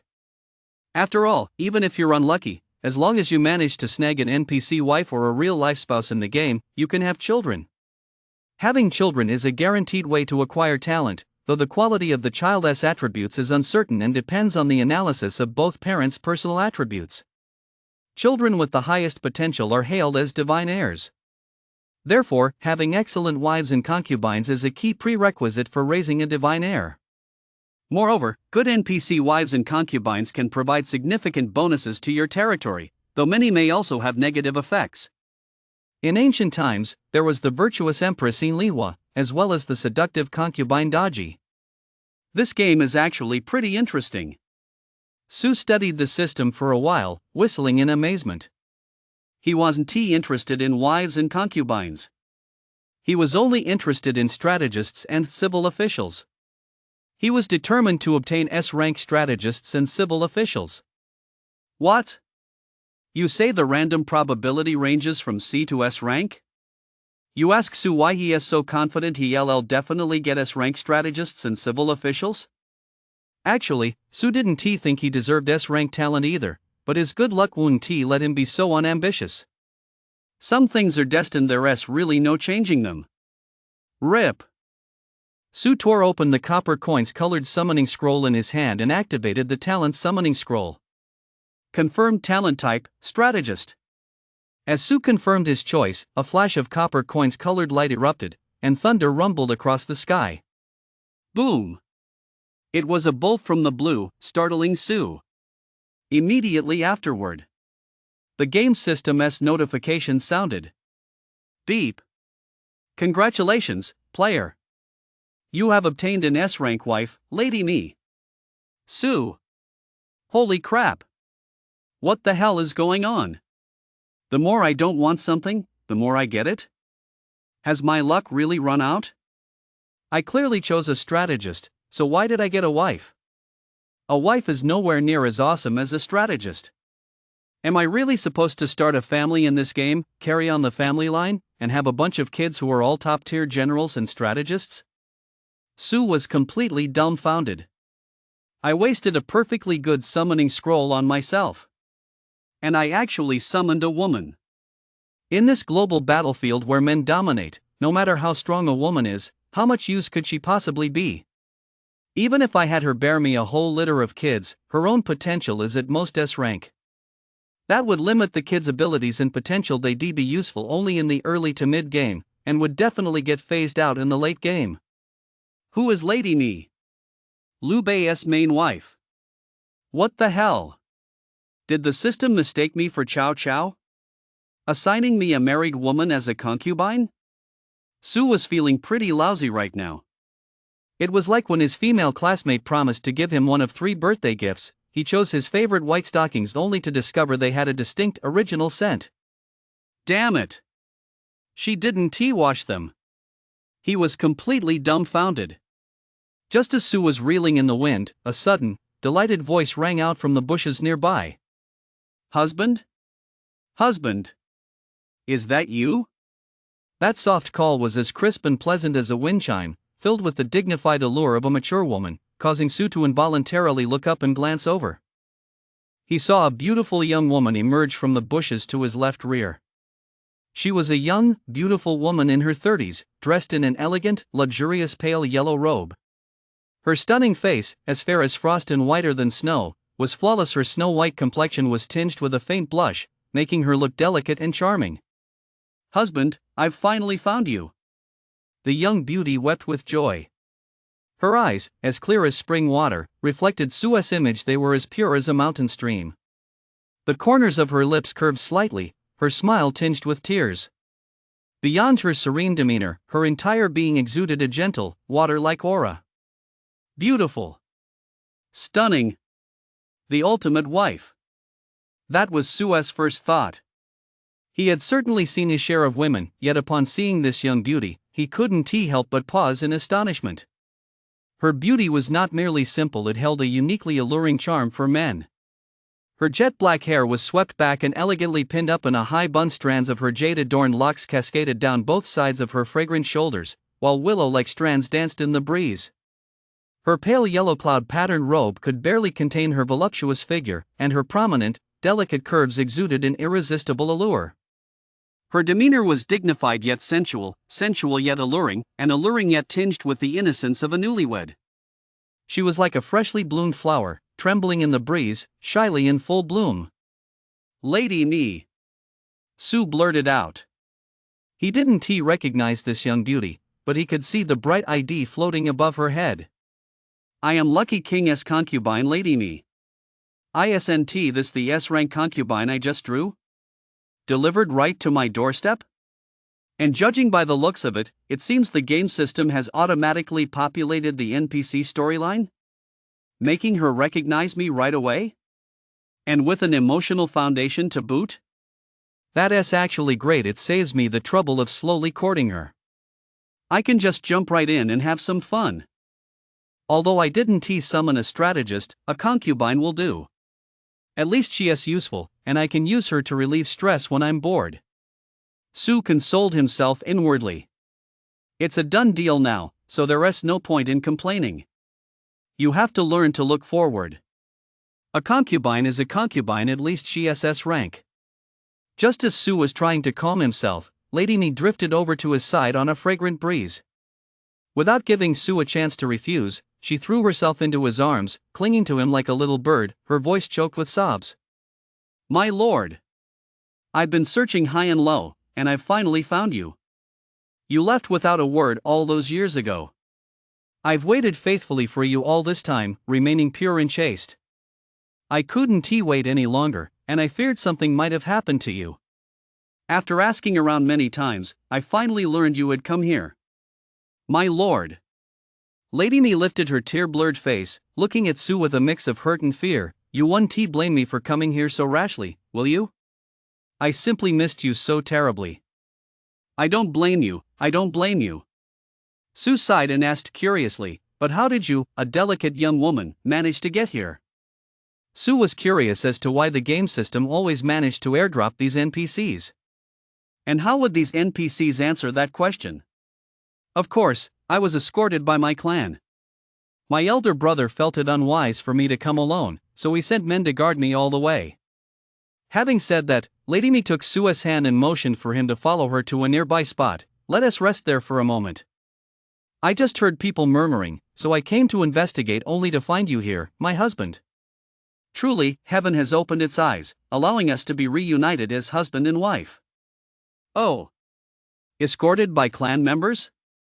That is actually quite a solid explanation. Su raised an eyebrow. He wasn't worried that Lady Me was setting a trap for him, so he followed her to the nearby spot as she suggested. He checked Lady Mia's loyalty, it was maxed out at 100 points, a true loyalist. Plus, Wan Mao was leading troops to hunt down bandits in the surrounding area. If he gave the order, they'd rush over immediately, so it was perfectly safe. With that in mind, Su followed Lady Mi about a few hundred meters back and saw the clan members she had brought. 100 large wagons, lined up neatly beside a forest stream. A full 3,000 fully armed guards, some sitting, some standing and resting. Each was clad in fine armor and wielded a sharp, long sword. Their bodies were bulging with muscle, their faces radiating a murderous aura, and their eyes were resolute and unyielding. Clearly, they were all battle-hardened veterans. Most crucially, a gentle breeze lifted the curtains of several wagons, revealing their contents. Sua's sharp eyes took in the sight, and he was utterly stunned. Inside the wagons were nothing but grain, supplies, copper coins and silver. Hey! What did this mean? It meant population, resources, an army, wealth. All of these were the things the domain needed most at this critical juncture. Every single item was incredibly precious. My lord, my elder brother said that as long as they can protect me, these men will not leave. They said they wish to stay by your side, or perhaps lend you a helping hand. My lord? My lord, are you even listening to me? Lady Mia's soft, gentle voice snapped Su out of his daze. What did you just say? Sua's mouth felt parched as he murmured, these people, they all belong to me? Lady Mi nodded obediently, nestling gently into Sua's embrace. Everything I possess belongs to my husband. My elder brother also said that if you feel it's not enough, I can write to him myself and have him send more men with some copper coins to support your great cause. What? All of this is mine. And if it's not enough, I can just ask for more? Wait a minute, my elder brother? What do you mean, my elder brother just casually provides so many soldiers, grain, and copper coins? How the hell is your brother so powerful he's above the law? Damn it! I remember now, her brother is Mi Zhu. Mi Zhu, the wealthiest man in the Three Kingdoms. Liu Bei's very first angel investor, who over the past 30 years has funded him with a total of 10,000 caddies of copper coins. Not to mention countless other resources. It's no exaggeration to say that Mi Zhu laid the crucial early foundation for the Shuhan Kingdom during the Three Kingdoms period.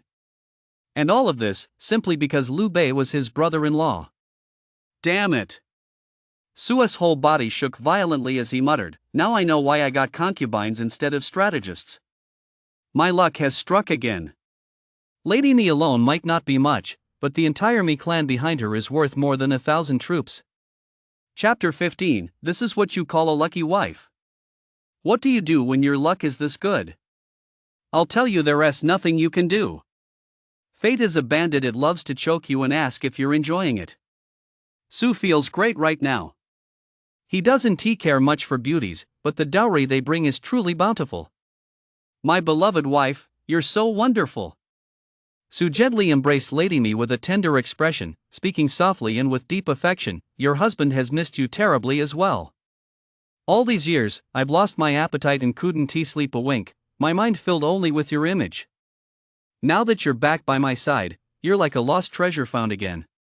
There is nothing in this world more important than you. You are my one and only.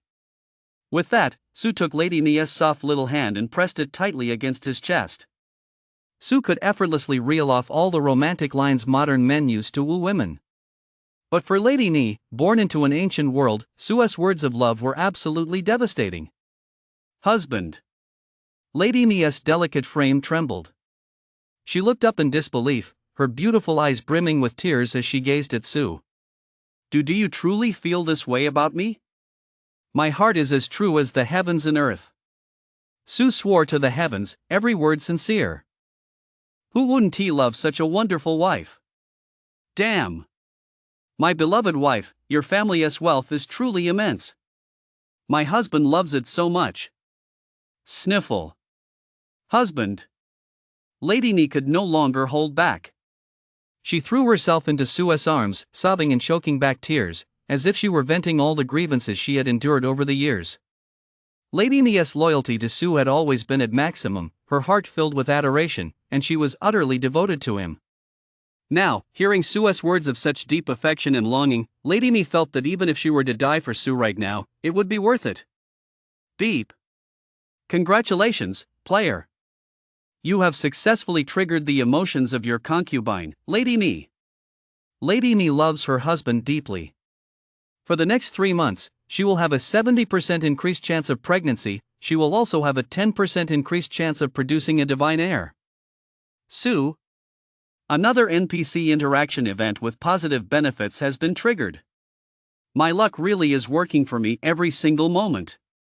A 10% increase in the chance of a divine heir appearing, so does that mean I could hit the jackpot and produce a little strategist right off the bat? Just as Sue was pondering this, Lady Nia's clan members spotted the two of them and hurried over. Introduced by Lady Ni, the clan members all turned to face Sue, knelt down, and bowed respectfully. Greetings, son-in-law.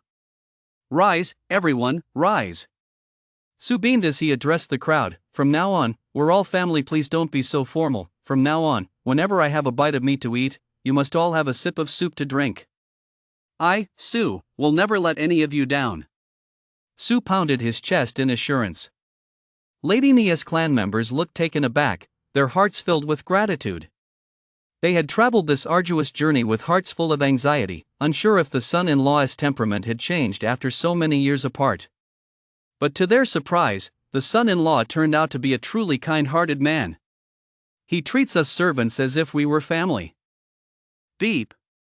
Congratulations, player. Your act of kindness has earned the goodwill of Lady Nia's clan. Lady Nia's clan now has an overall goodwill rating of 10 toward you. Lady Nia's 3,000 iron guards have become your subordinates, with an initial loyalty rating of 80. Wow. My luck just keeps getting better and better. Just a simple courtesy, and I triggered another interactive event? Sue was taken aback. He felt like he was triggering interactive events way too often. Saying a few words, nodding, taking a walk, going hunting, every little thing seemed to trigger positive interactive events in all sorts of ways. What is going on with my luck today? Sue was a bit puzzled. He genuinely felt something was off. My luck isn't usually bad, but it's never been this good. It's absurdly good. Starting with an SSS tier hidden territory, the village chief and villagers desperately pledging their loyalty, and everyone voluntarily working themselves to the bone. Recruiting at the tavern, casually snagging an S-tier warrior, and even getting a clue and a chance to recruit Guan Yu. I went out to suppress bandits, easily secured wilderness resources, and a free lottery even brought in the support of Lady Nia's clan. This. Sue frowned, muttering to himself, something's off. Very off. I usually only win second prize in the lottery at best. How could today be this absurd? Could it be that old blind man the old man sent me to see? Was he telling the truth after all? Have I encountered a benefactor? Is the 5 blessings protecting me? Has my luck skyrocketed? Where's that benefactor, then? Why can't I see him? Sue shook his head. He wasn't going to waste energy worrying about things he couldn't figure out. The most important thing right now was to check out these Lady Ni warriors. Just how strong are they? Lady Nia's Iron Guards, a Tier 2 special unit, selected from the martial arts elite by the Lady Ni clan and trained over time. Possesses extremely high individual combat power. Initial unit stats: attack 260, defense 220, willpower 300, morale 5, max morale 10. Unit traits upgradable, currently at level 1. Recruitment cost: can only be trained by the Lady Ni clan, cannot be recruited. Holy crap! Sue's mouth dropped open, his face beaming with joy. It's actually a Tier 2 special unit.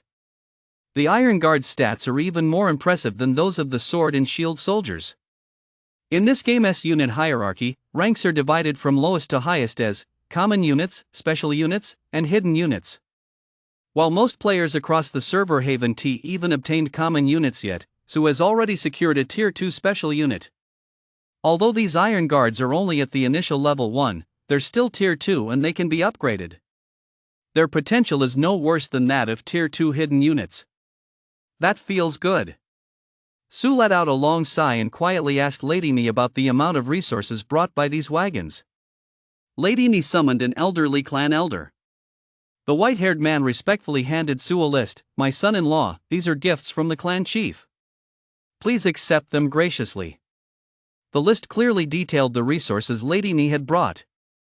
3,000 copper coins, 50,000 silver, 200,000 copper, 2,000 units of timber, 2,000 units of ore, 2,000 units of food, 2,000 units of medicine, 200 units of crop seeds, 200 head of livestock, 1,000 sets of full-body copper coin armor, 1,000 bladed weapons, 1,000 standard longbows, and 1,000 units of various military consumables.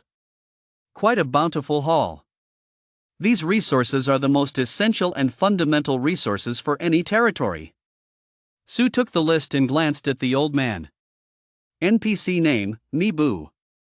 NPC age, 56. NPC status, member of Lady Nia's clan, Lady Nia's steward, and bookkeeper.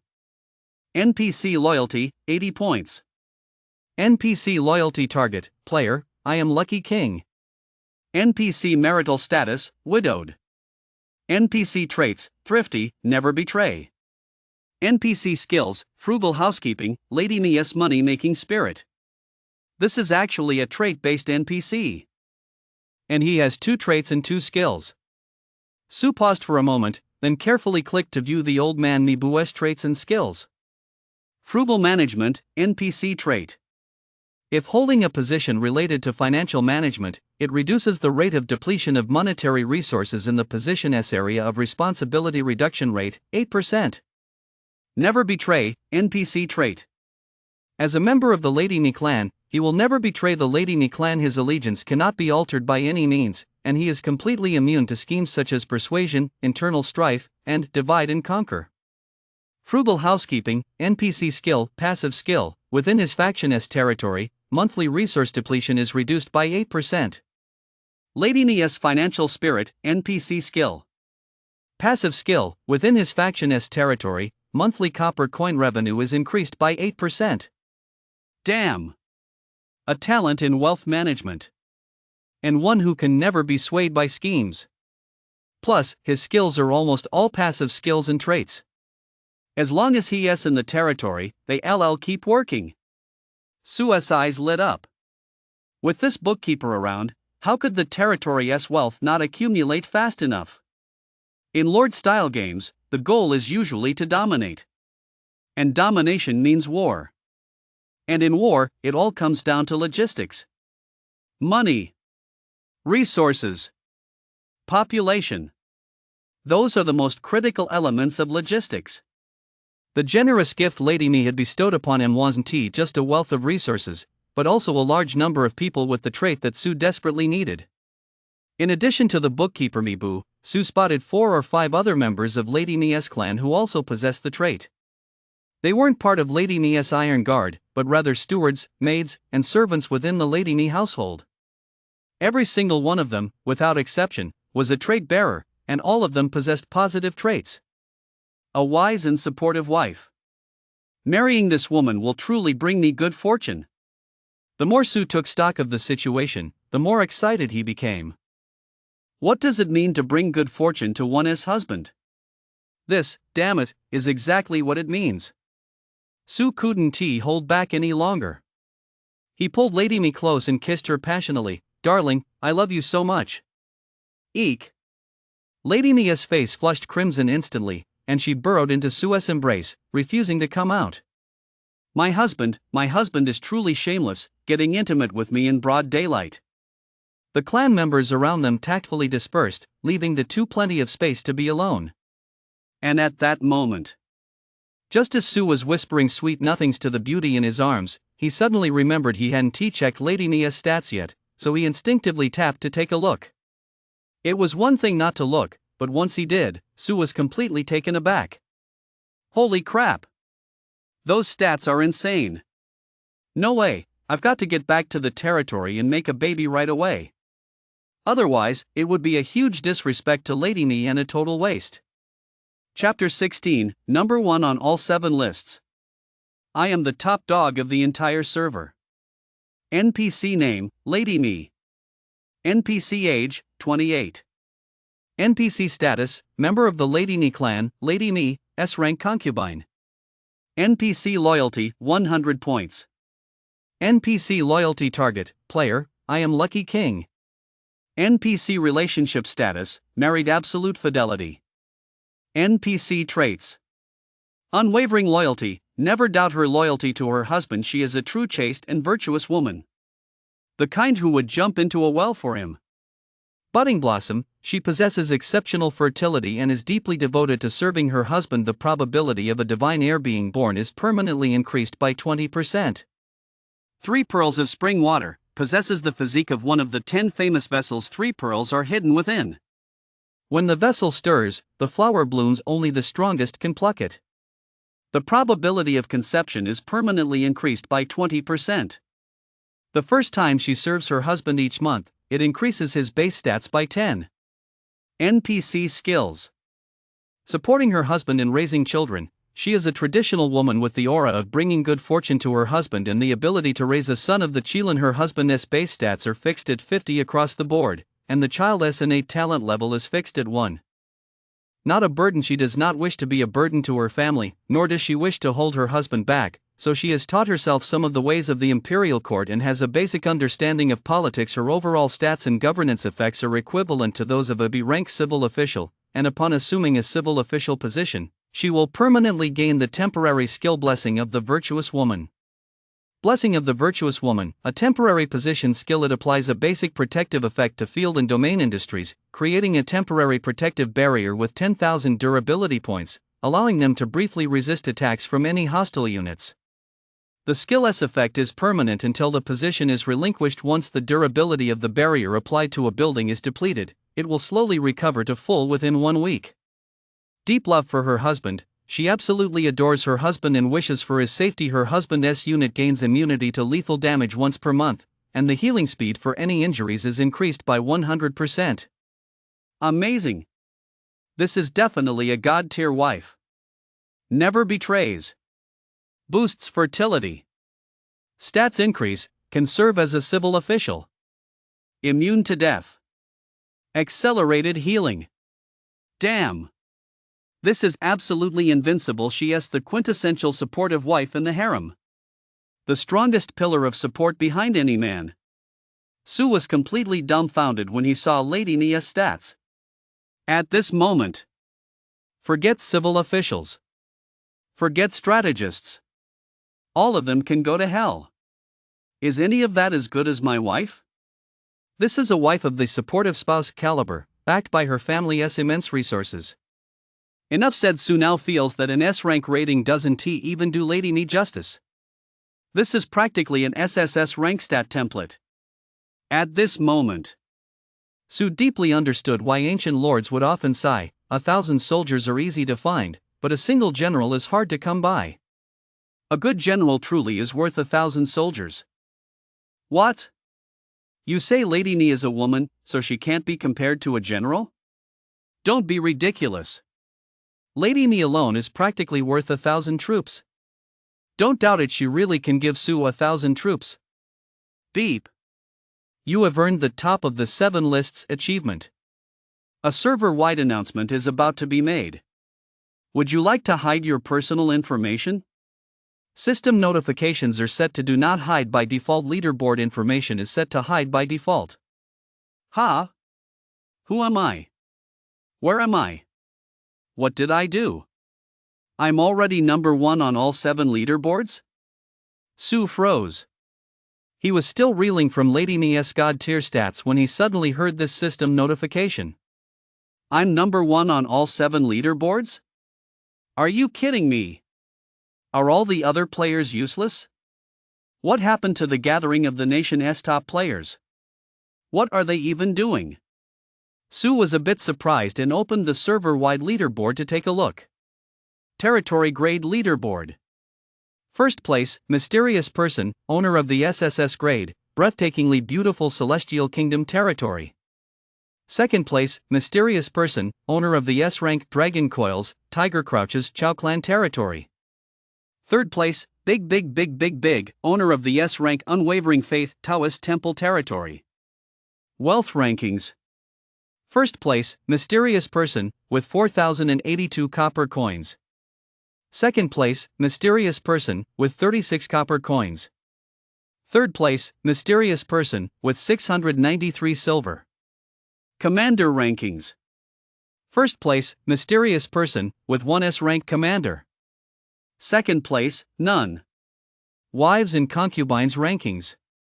First place, mysterious person, with 1S rank wife or concubine. Second place, none. Soldier rankings. First place, mysterious person, with a total of 3,603 soldiers. Highest rank, Tier 2 Special Unit. Second place, mysterious person, with a total of 35 soldiers. Highest rank, Tier 1 Common Unit. Third place, mysterious person, with a total of 3 soldiers. Highest rank, Tier 1 Common Unit. Sue glanced at the rankings and realized he had swept the top spots on all 7 lists: the territory rankings, wealth rankings, commander rankings, wives and concubines rankings, troops rankings, resources rankings, and merit points rankings. A comprehensive lead, with multiple first-place finishes. Moreover, the gap between him and the runner-up was enormous. It was like night and day. Wait, how am I also first on the merit points rankings? Sue checked his current merit points. They had actually reached 3,630. His merit points were a full 3 times those of the second-place powerhouse player. Big brother, I want more. And Sue's merit points were still rising. Damn, it's that Guan Mao. I told him to go hunt bandits freely, and he just went wild, racking up points like crazy. He actually generated this many merit points for me? In just 2 short hours, he killed over 3,000 bandits? Sue blinked. He felt that his S-rank warrior was truly formidable. Keep in mind, the server had only been up for 12 hours. It had been 6 o'clock in the evening when the server launched, and now it was just past 6 in the morning. The sky was just beginning to lighten, and the all-night session had only just ended. And Sue had, without even realizing it, become the top player in the entire server. The one and only, the sole remaining, supremely powerful leader of the entire server. The undisputed leader whom everyone from second place onward could only look up to, unable to catch his stride. And yet, Sue had achieved all this without much effort. How to put it, it was purely good luck. He clearly wasn't using cheats, but he was playing even better than those who were. There are quite a few leaderboards in this game, and I've only topped 7 of them so far. Sue blinked and muttered, looks like I can try a little harder and aim for the top spot across the board, the strongest on every leaderboard. Yes. Sue wasn't satisfied with that. He was eager to see just how insanely lucky he could get once his streak of good fortune kicked in. Of course, he was also curious, who exactly was the little guy responsible for his sudden surge of luck? And where was he? My lord! My lord! Just as Sue was pondering who the little figure might be, he suddenly heard Guan Mao's hoarse voice coming from a short distance away. Guan Mao. Sue looked up and saw Guan Mao approaching from afar. He had returned with the sword and shield soldiers to search for Sue. It's worth noting that the sword and shield soldiers didn't clash with the Iron Guard, since within the game mechanics, they all belonged to Sue's faction and naturally recognized each other's identities and allegiances. Lady Mi, the wife and concubine in Sue's arms, saw the commander approaching and tactfully retreated into the largest, most luxurious carriage, hiding herself from view and strictly observing her wifely duties. You're back? Sue smiled and welcomed him with delight. This was the only formidable general under his command, the right-hand man of this top-ranked leader. As long as my lord as well. Upon seeing Sue, Guan Mao's expression relaxed as he respectfully reported, during this mission, I eradicated a major gathering of roving bandits, seized 17 estates, and confiscated some resources. A few bandits managed to escape. Worried for your safety, I dared not pursue them and have returned to report. Well done. Sue praised him. He could tell just how dedicated Guan Mao had been by the increase in his merit points. A band of bandits that had killed over 3,000 people, and he defeated them despite being outnumbered. This was a testament to Guan Mao's personal bravery and leadership skills. What are the casualties? Su asked the question he was most concerned about.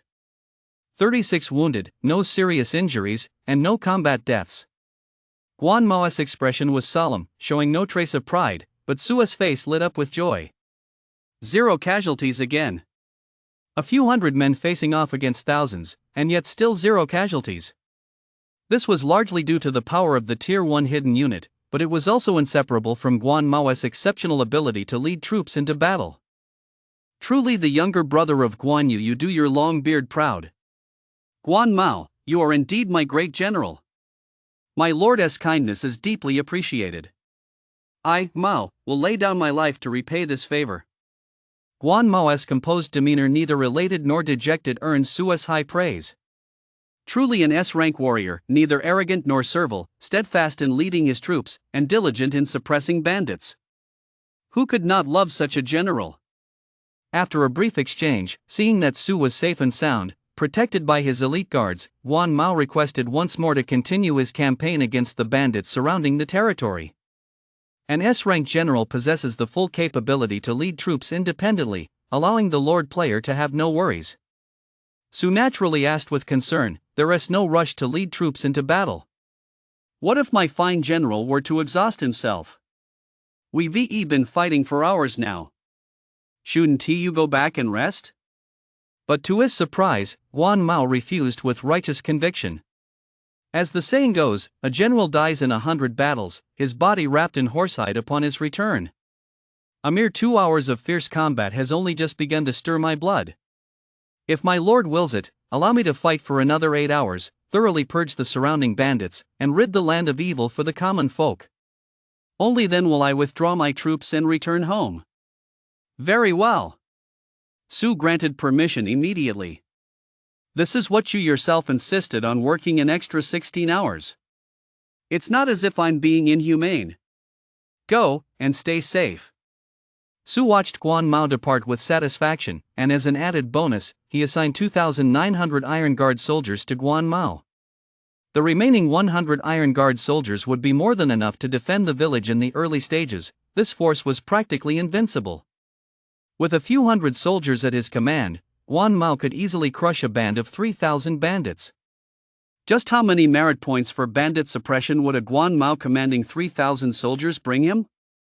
Filled with anticipation, Su returned to his domain with the wagons and Lady Mia's clan members. Upon returning to his domain, Su summoned village chief Shiman and instructed him to coordinate with Mia's clan members to handle the wagons and supplies, and to settle Mia's clan members into their new homes. After giving detailed instructions, Su took the shy and timid Lady Mi by the hand and headed straight for the city lord's mansion. Enter the mansion. Close the door. To bed. All in one go. The divine air rankings must be secured tonight. Tonight, Su would claim the top spot on the 8 rankings. Chapter 17, The Life of the Lucky King is just that simple and unadorned. After indulging, a faint sense of emptiness set in. It was a pity this was just a game, otherwise, lighting up a cigarette right now would have been a real treat. Lady Mi had fallen into a deep sleep, so Su stepped out of the city lord's mansion to inspect the many resources she had brought. The subjects in the domain were also helping to move the goods, occasionally whispering among themselves, so much grain. I heard the lord's wife brought all this. The lord's wife is so wealthy. This should be enough to feed us for a long time, right? I don't know. I heard the servants who brought it say they're from the Mi family. That must be a prominent clan. I never imagined our lord had such an extraordinary background. I don't mean to disrespect our lord, but in this situation doesn't that make him a son-in-law by marriage? As the villagers discussed, they worked feverishly to unload the supplies, their faces beaming with joy and excitement. Beep. Dear player, your domain has received a significant boost. For the next month, the work efficiency and output of all subjects within the domain will increase by 30%. A new system notification sounded, leaving Su, who had just stepped out of the lord's mansion, looking utterly bewildered. A new interactive event? I clearly didn't do anything. Did my luck just strike again? Sure enough, the life of the Lucky King is just this plain and dull. After leaving the city hall, Sue opened the system interface to check the information on the servants brought by the Mi family. Although there weren't many of them, they could basically all be used as low-level talent. On the very first day of the server launch, when no other player in the entire server had obtained any talent units yet, Sue had already secured his first batch of talent. Not bad. Not just one or two, but a whole group. As expected, angel investors are truly reliable. This boost has directly solidified the foundation for my territory's development. Sue mused as he eagerly examined the attributes of these talents. Before he knew it, time had slipped away. Suddenly, Sue heard a system notification sound in his ear. Beep. Reminder, your game pod has received a call. Please pay attention to the real world and avoid becoming addicted to the game. Someone else looking for me in the real world? Sue froze for a moment, opened the system interface, and selected Exit Game. While you are offline, your character will enter an AI-assisted idle state to ensure you continue earning in-game rewards. Note, the AI-assisted state only handles basic territory development tasks and does not include additional in-game rewards. Please return to the game promptly to regain control of your character. As the game system's notification sound rang out, Sue's vision went dark. When he opened his eyes again, the room was dim, and he couldn't see his hand in front of his face. But he could sense someone outside the pod door. Knock, knock, knock. A slender figure stood outside the pod, gently tapping on the door. The voice chat button inside the pod flashed, and Wancho's gentle voice came through. Baby, are you offline yet? Why are you asking me to log off? You've been playing all night. It's already dawn time for breakfast. Already? Sue was taken aback. It didn't feel like he'd been playing that long. Had he really pulled an all-nighter? That's what happens when you get absorbed in a game. He looked up at the window. Hey, why is it still dark outside? So it's actually the next evening. Sue gave a wry smile. He could only blame the game's spellbinding power, which made it impossible not to get lost in it. You lazybones, get up. Wancho turned on the room's light and pulled the curtains open slightly, letting a ray of sunlight stream in. Sue raised his hand to shield his eyes and caught sight of Wancho, dressed in her pajamas. Don't stare. Wancho shot Sue a glance, then turned away with a hint of pride. I'm going to get dressed. Remember to come downstairs for breakfast later. Okay. Sue nodded with a smile. After resting for a moment, Sue's personal terminal chimed. 7:30 a.m. A new day has begun. Wishing you a good mood. It was time to head downstairs for breakfast.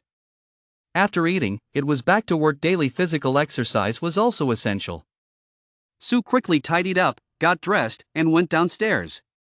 Just then, Wancho's sweet voice drifted from the kitchen. Master, come eat. With that, a pretty young woman in a maid's uniform poked her head out of the kitchen. Her two adorable bunny ears wiggled back and forth, and a shy, timid smile graced Wancho's pretty face. Come on in, let us eat. Then she darted back into the kitchen, looking playful and adorable. Whoa! This little minx has changed outfits again. Sue smiled. Although he had grown accustomed to Wancho's shifting personas, each experience still felt fresh. He always felt that having Wancho by his side was like having countless different types of girlfriends around him. Sometimes she was a domineering older woman, sometimes a young girl, sometimes dignified, sometimes seductive. As her mood shifted, Sue always found something new and exciting in her. Of course, Wancho didn't do this solely to please Sue. Years ago, after being examined by the Sue family's private doctor, Wancho was diagnosed with severe multiple personality disorder. Multiple distinct personalities coexist within her, the exact number unknown, and their emergence is entirely random. In other words, she is mentally ill and often requires medication to stabilize her emotions. But to Sue, she is simply a bit special, just different from ordinary girls. Sue doesn't care about any of that. He still loves Wancho. Yes. Wancho was Sue's true treasure. In the early years, when the Sue family collectively decided to banish Wancho from Sue's side, it was Sue who overruled the consensus to keep her, using his actions to influence and stabilize her condition. What? You ask how he influenced her? With love, of course. Don't get any ideas. We're all decent people here. Only heaven and Sue know just how hard he worked. While others might court a single personality, Sue pursued dozens of different personalities back then. He started from scratch with each one, pouring immense heart and soul into every single one. That's why Wancho is so deeply attached to Sue today, and why Wancho has such fairy-like personality shifts, yet every single personality deeply loves Sue. People often say that behind every enviable love story lies a tale that cuts deep into the soul.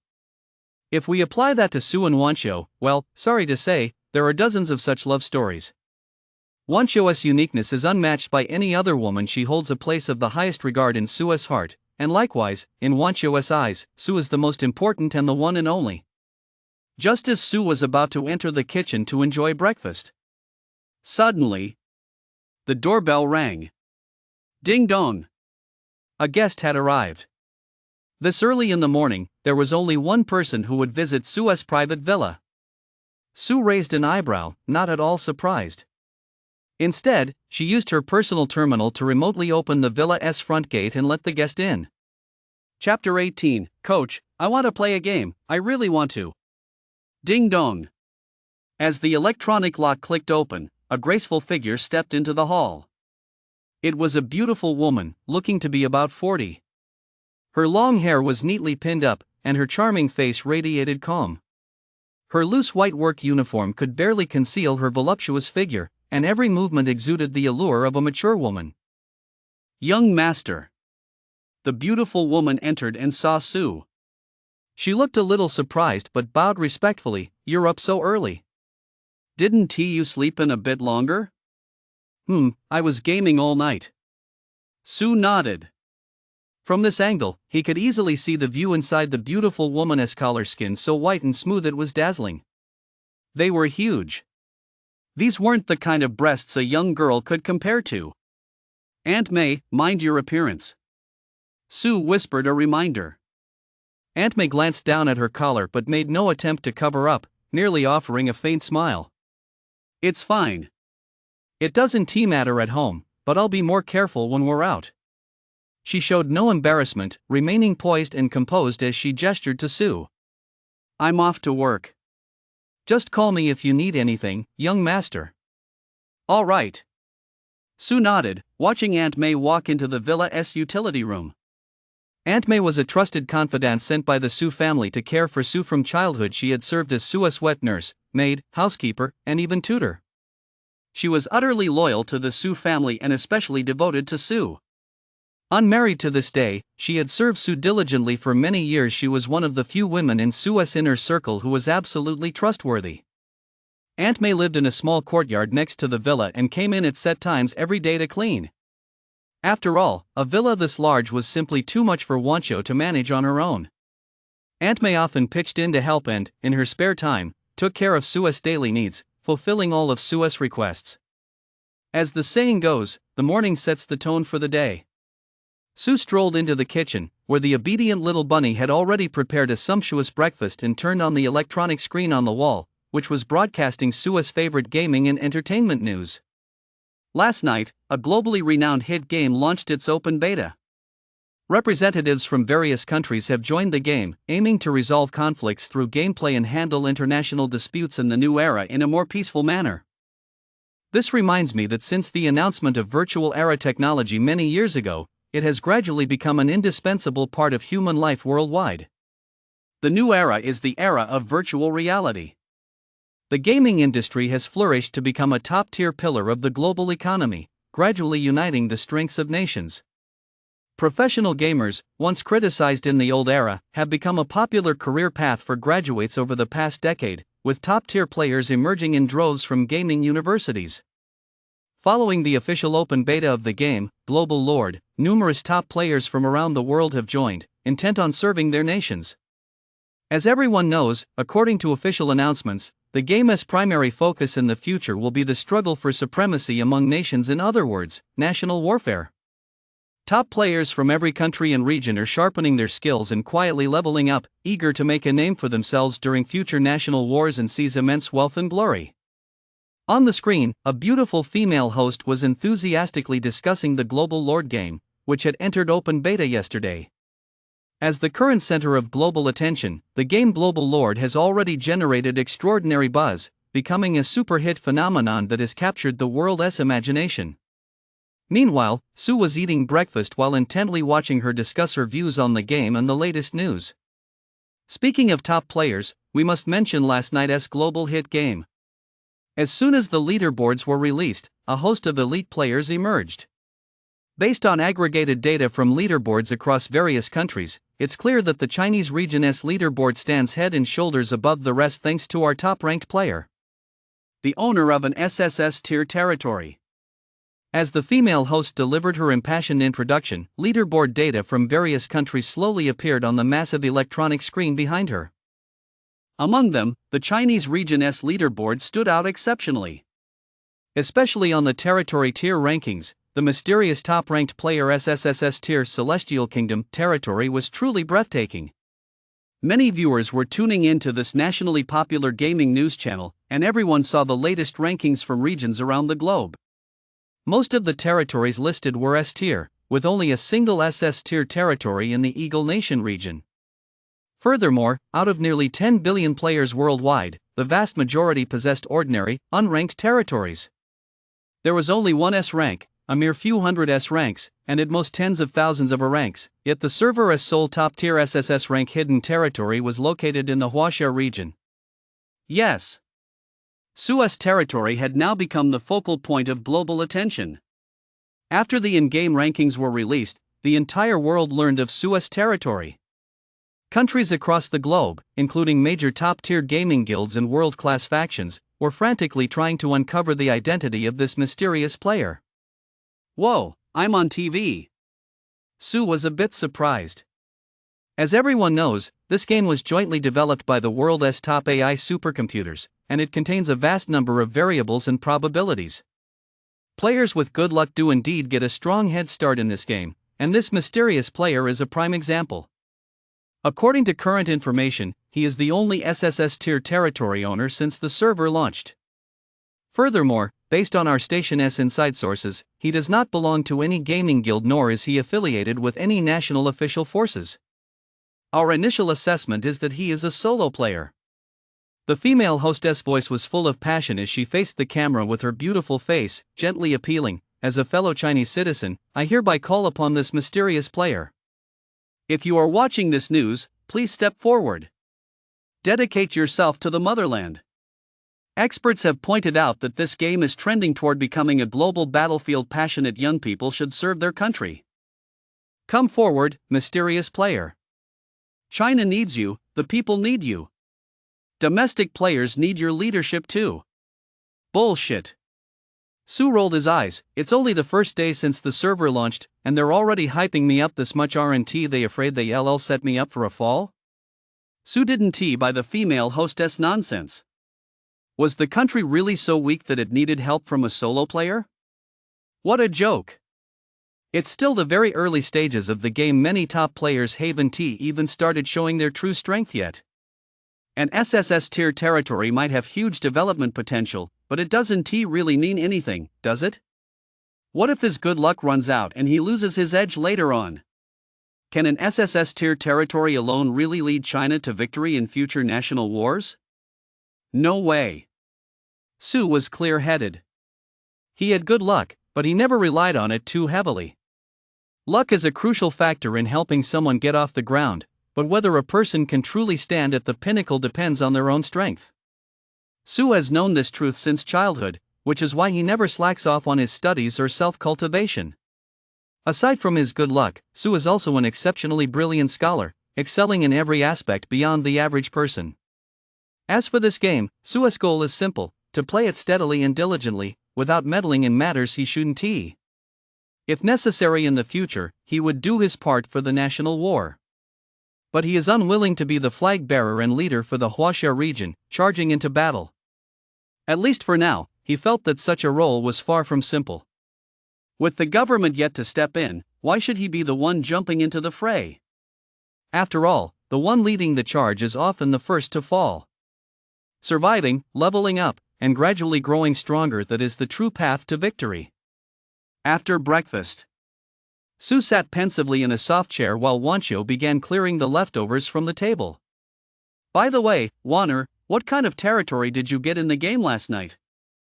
I see you pulled an all-nighter too. How is your territory coming along? Sue asked. My territory? Wancho tilted her little head. Her beautiful face lit up, and a dazzling glow suddenly shone in her eyes. Sue understood this was the kind of glow that only appeared when a professional gamer encountered a game they truly loved. Excellent. Gamer girl persona, activate. It's an S-rank territory. The towering snow mountain territory. Wancho planted her hands on her hips, raised them high, and proudly announced, ranked 37th on the territory tier list. Oh? The snow mountain domain? Sue paused for a moment, then smiled. Sounds good. It's already in the top 50. To be honest, Wancho's luck wasn't too bad either. Whether it was because she'd been with him for so long or not, Wancho's luck was excellent, sometimes even better than Sue's. Of course. Wancho lifted her snow-white neck, brimming with unbridled pride. Brother Chen, just you wait. In less than a month, I'll have gathered a massive army to come find you. From now on in the game, you'll follow me. I'll treat you to the best of everything. Okay, Sister Sue. Sue nodded eagerly and suggested, the game has just launched, time is precious. Why don't we log in and start leveling up right away? Your territory S grade is high, but potential isn't everything. We can't let others get a head start and grow stronger before us. Sue was confident no gamer girl could resist the allure of the game. Send an invite, log in, and team up. That was an absolutely irresistible temptation. As it turned out, Sue's suggestion worked like a charm. Wancho's beautiful eyes lit up.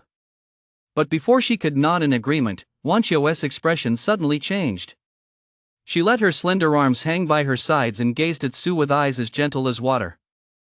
Her demeanor shifted instantly from lively and passionate to gentle and mature. Damn it! The gamer girl has logged off. The beautiful personal trainer is online. So, before you play games, don't forget your daily workout. I have an NPC village chief to tend to in my game, so I'm in no rush to log in and handle things. Therefore, please go upstairs to the gym within 10 minutes. Wancho chuckled softly as she patted Sue's cheek, leaned in close, and whispered with a breath as sweet as orchids, I'll be waiting for you. I want to see if you've gotten stronger lately, my good student. With that, amidst a series of seductive, alluring giggles, she floated away, heading upstairs to change into her coaching uniform. Sue looked up at the ceiling, his face etched with despair.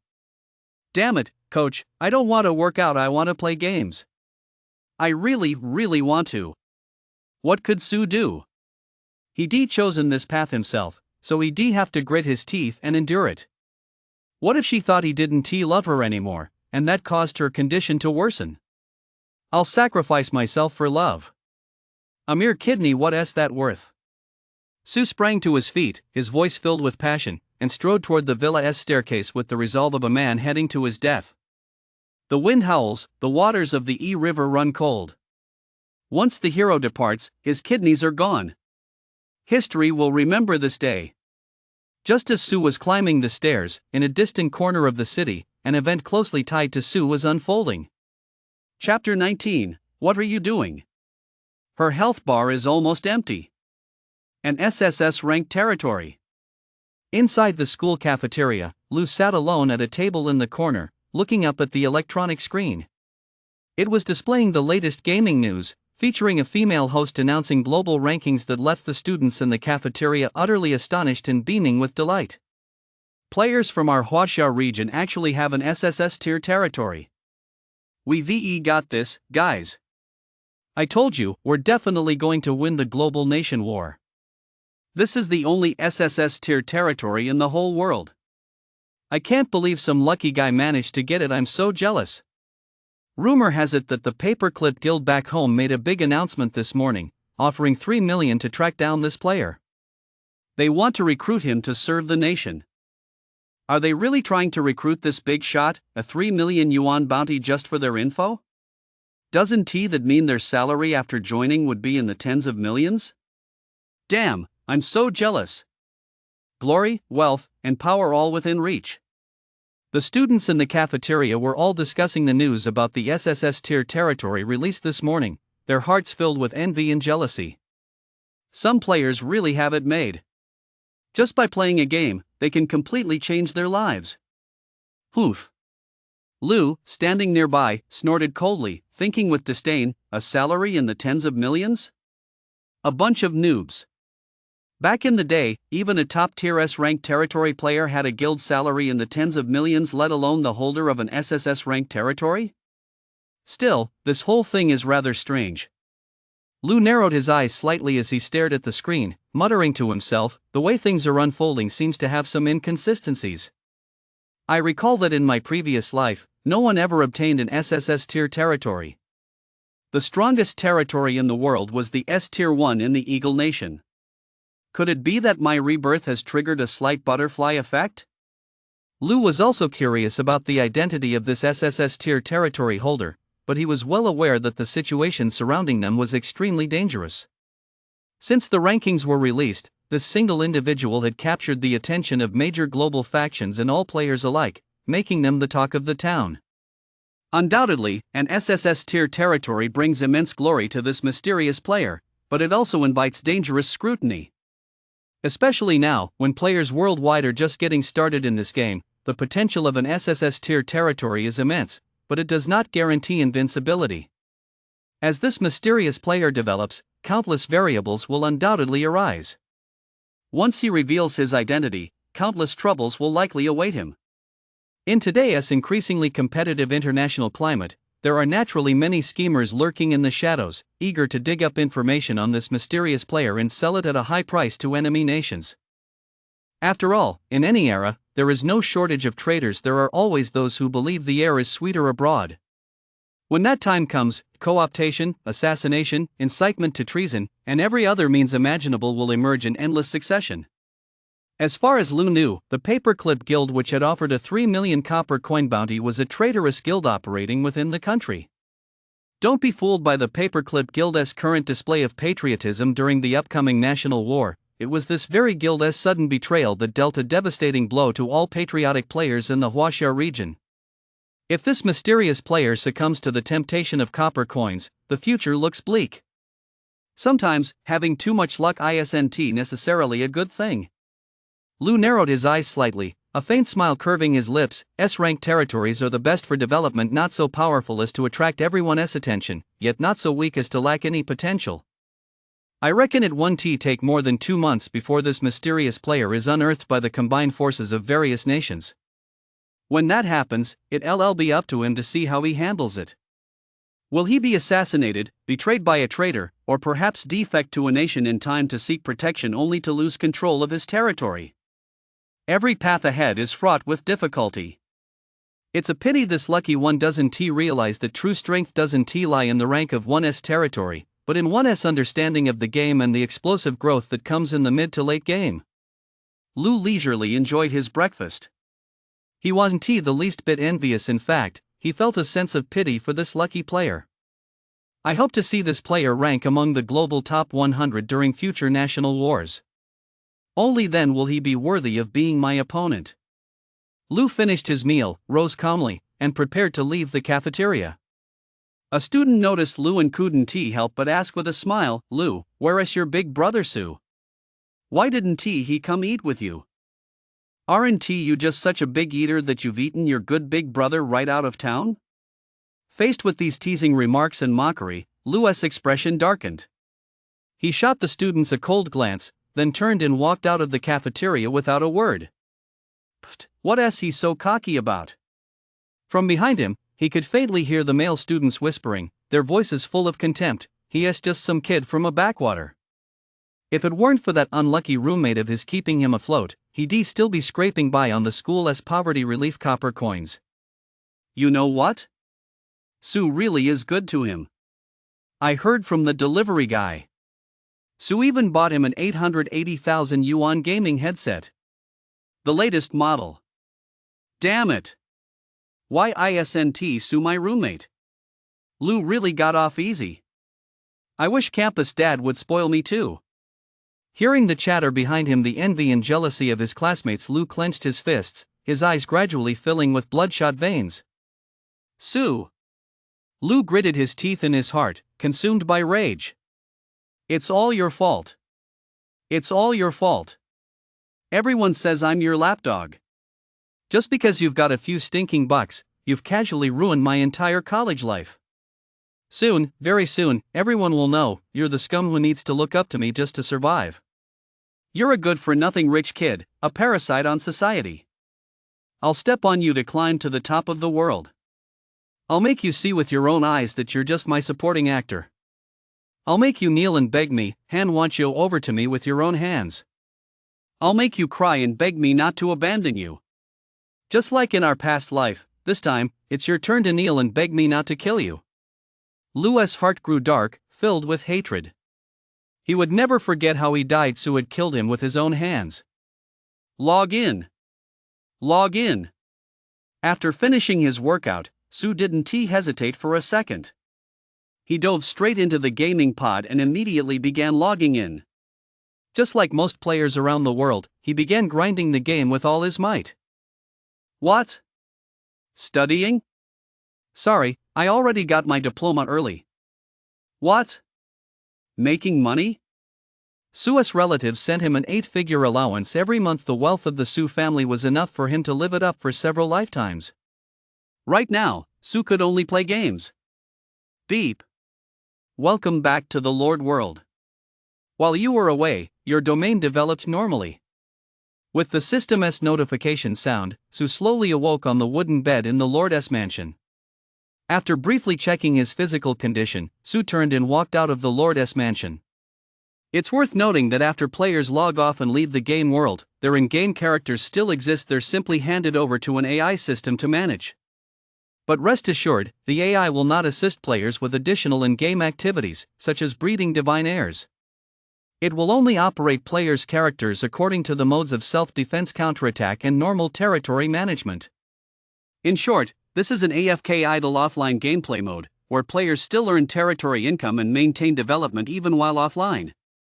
This is designed to prevent players from neglecting their real lives out of worry for their in-game territory's progress. Although the AI's simulation rules aren't as efficient as a player's own development efforts, they at least allow players to log off with peace of mind. Sue stepped out of the city Lord's mansion. It was currently nighttime in the game. Campfires burned throughout the territory, their light dispelling the darkness and illuminating the figures of the working citizens. Just as Sheeman had said, the subjects within the territory were indeed working diligently. While the subjects of other players were now falling into fatigue and taking breaks, the people in Sue's territory were still tirelessly producing a steady stream of various resource units for the territory. 1 unit of grain. 1 unit of wood. 1 unit of grain. Every so often, a yield notification would pop up above the villagers' heads, a sight that was truly pleasing to the eye. Sue was very satisfied. He strolled through the territory with his hands behind his back, looking much like a capitalist boss overseeing his workers. The 100 iron guards were still patrolling the perimeter of the territory, occasionally chasing away and killing stray beasts that invaded the territory at night.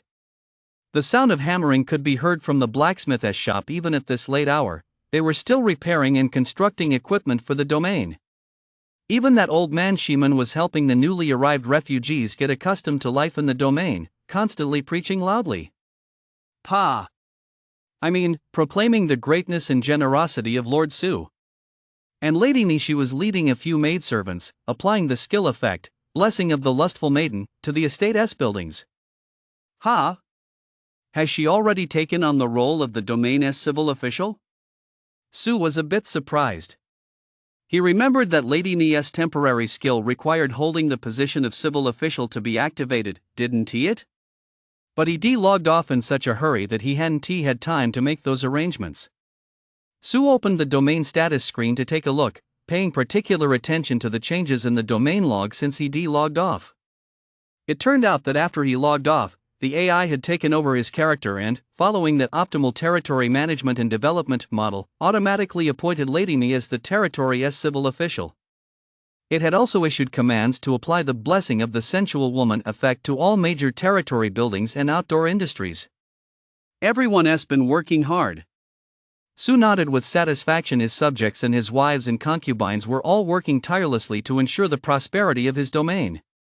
Everything was progressing according to plan, giving Su an indescribable sense of fulfillment. At that moment, Su was standing on the ridge of a fertile field in his domain, gazing out at the fields under the cover of night. The endless sea of red sorghum swayed in the breeze, resembling a brilliant flame against the night sky. Ha! Swaying? Su sensed something was off. The sorghum field before him, its stalks, leaves, and ears of grain were swaying. Something was definitely wrong. Moreover, faint rustling sounds drifted from that patch of land, along with the hushed whispers of a man and a woman. Su was stunned, then flew into a rage. Damn it! Which bastard isn't doing his job and is secretly having fun here instead? Su leaped into the sorghum field and charged straight through, parting the stalks to reveal an open space ahead. There, right before his eyes, stood two NPCs, each with the name of their respective villager floating above their heads. Song Daniu. Lu Tsuehua. What surprised Su the most was that damage numbers were constantly flashing above Lu Tsuehua's head. 1. 1. 1. Lu Tsuehua's health bar had appeared and was rapidly dropping. It was already down to half and about to run out. Damn it! Su was horrified and immediately shouted, Song Daniu. What are you doing? Her health bar is almost empty. It's bad enough that you're slacking off, but why are you hurting each other now? Do you want this lord to lose a player tonight? Whoa! Song Daniu suddenly heard his lord's voice from behind him. He instantly went limp, his face turning deathly pale as he spun around in panic. He saw Su, his face dark with anger, scrutinizing the two of them. Oh no! It really is his lordship. My lord! Song Daniu's legs went weak with fear. He quickly turned and knelt on the ground, pleading in a low voice, please hear me out. It's not what it looks like. Tsuehua was shivering, so I was examining her. My lord, if you must punish someone, punish me. But please don't blame Tsuehua, and whatever you do, don't tell that tigress of a wife of mine. Su rolled his eyes, utterly speechless. Examining her? That excuse is way too lame. You say you're examining her, but just look at Lu Tsuehua. Her health bar is practically down to the last sliver. Are you treating her backwards or something? If I hadn't arrived in time tonight, I would lost a territory resident right then and there. Song Daniu, I never would guessed that behind that simple, honest face, you're really this kind of person. Su scrutinized Song Daniu and spat out, you're a womanizer. Song Daniu trembled all over, wanting to cry but unable to shed a tear. Terrified, he didn't know how to explain himself, so he could only stammer in silence, repeatedly kowtowing and begging for mercy. To be honest, from the lord's perspective, Su didn't blame Song Daniu for being a sea king. The more of a sea king he was, the better. That meant the territory's population would grow even more. But there was a serious problem with Song Daniu's procreation methods. How could he possibly injure the woman during the act? Did that mean every time he procreated, a woman had to die? That would be a massive loss. The more Su thought about it, the more off it seemed, so he opened Song Daniu's traits to examine them closely. What he saw left Su frozen in place. Does this game actually have a trait like that? Chapter 20, 5 Blessings, are you there? Do you think this makes sense? Playboy subordinate trait. He is a philandering man, with a 100% increase in infidelity rate and a 30% increase in the probability of impregnating the opposite sex. Instinctive impulse hidden subject trait. This trait only appears during procreation. When engaging in procreation, he enters damage mode, dealing 1 point of mandatory damage to his partner each time. Every 1 point of damage increases the female's pregnancy probability by 2%. When the pregnancy rate exceeds 100%, the excess accumulated damage will enhance the grade and number of children conceived, ensuring 100% mother and child safety. Don't worry about the female partner dying from the damage. Her health will be forcibly capped at 1 HP, but this does not affect the accumulation of attack damage. Wow!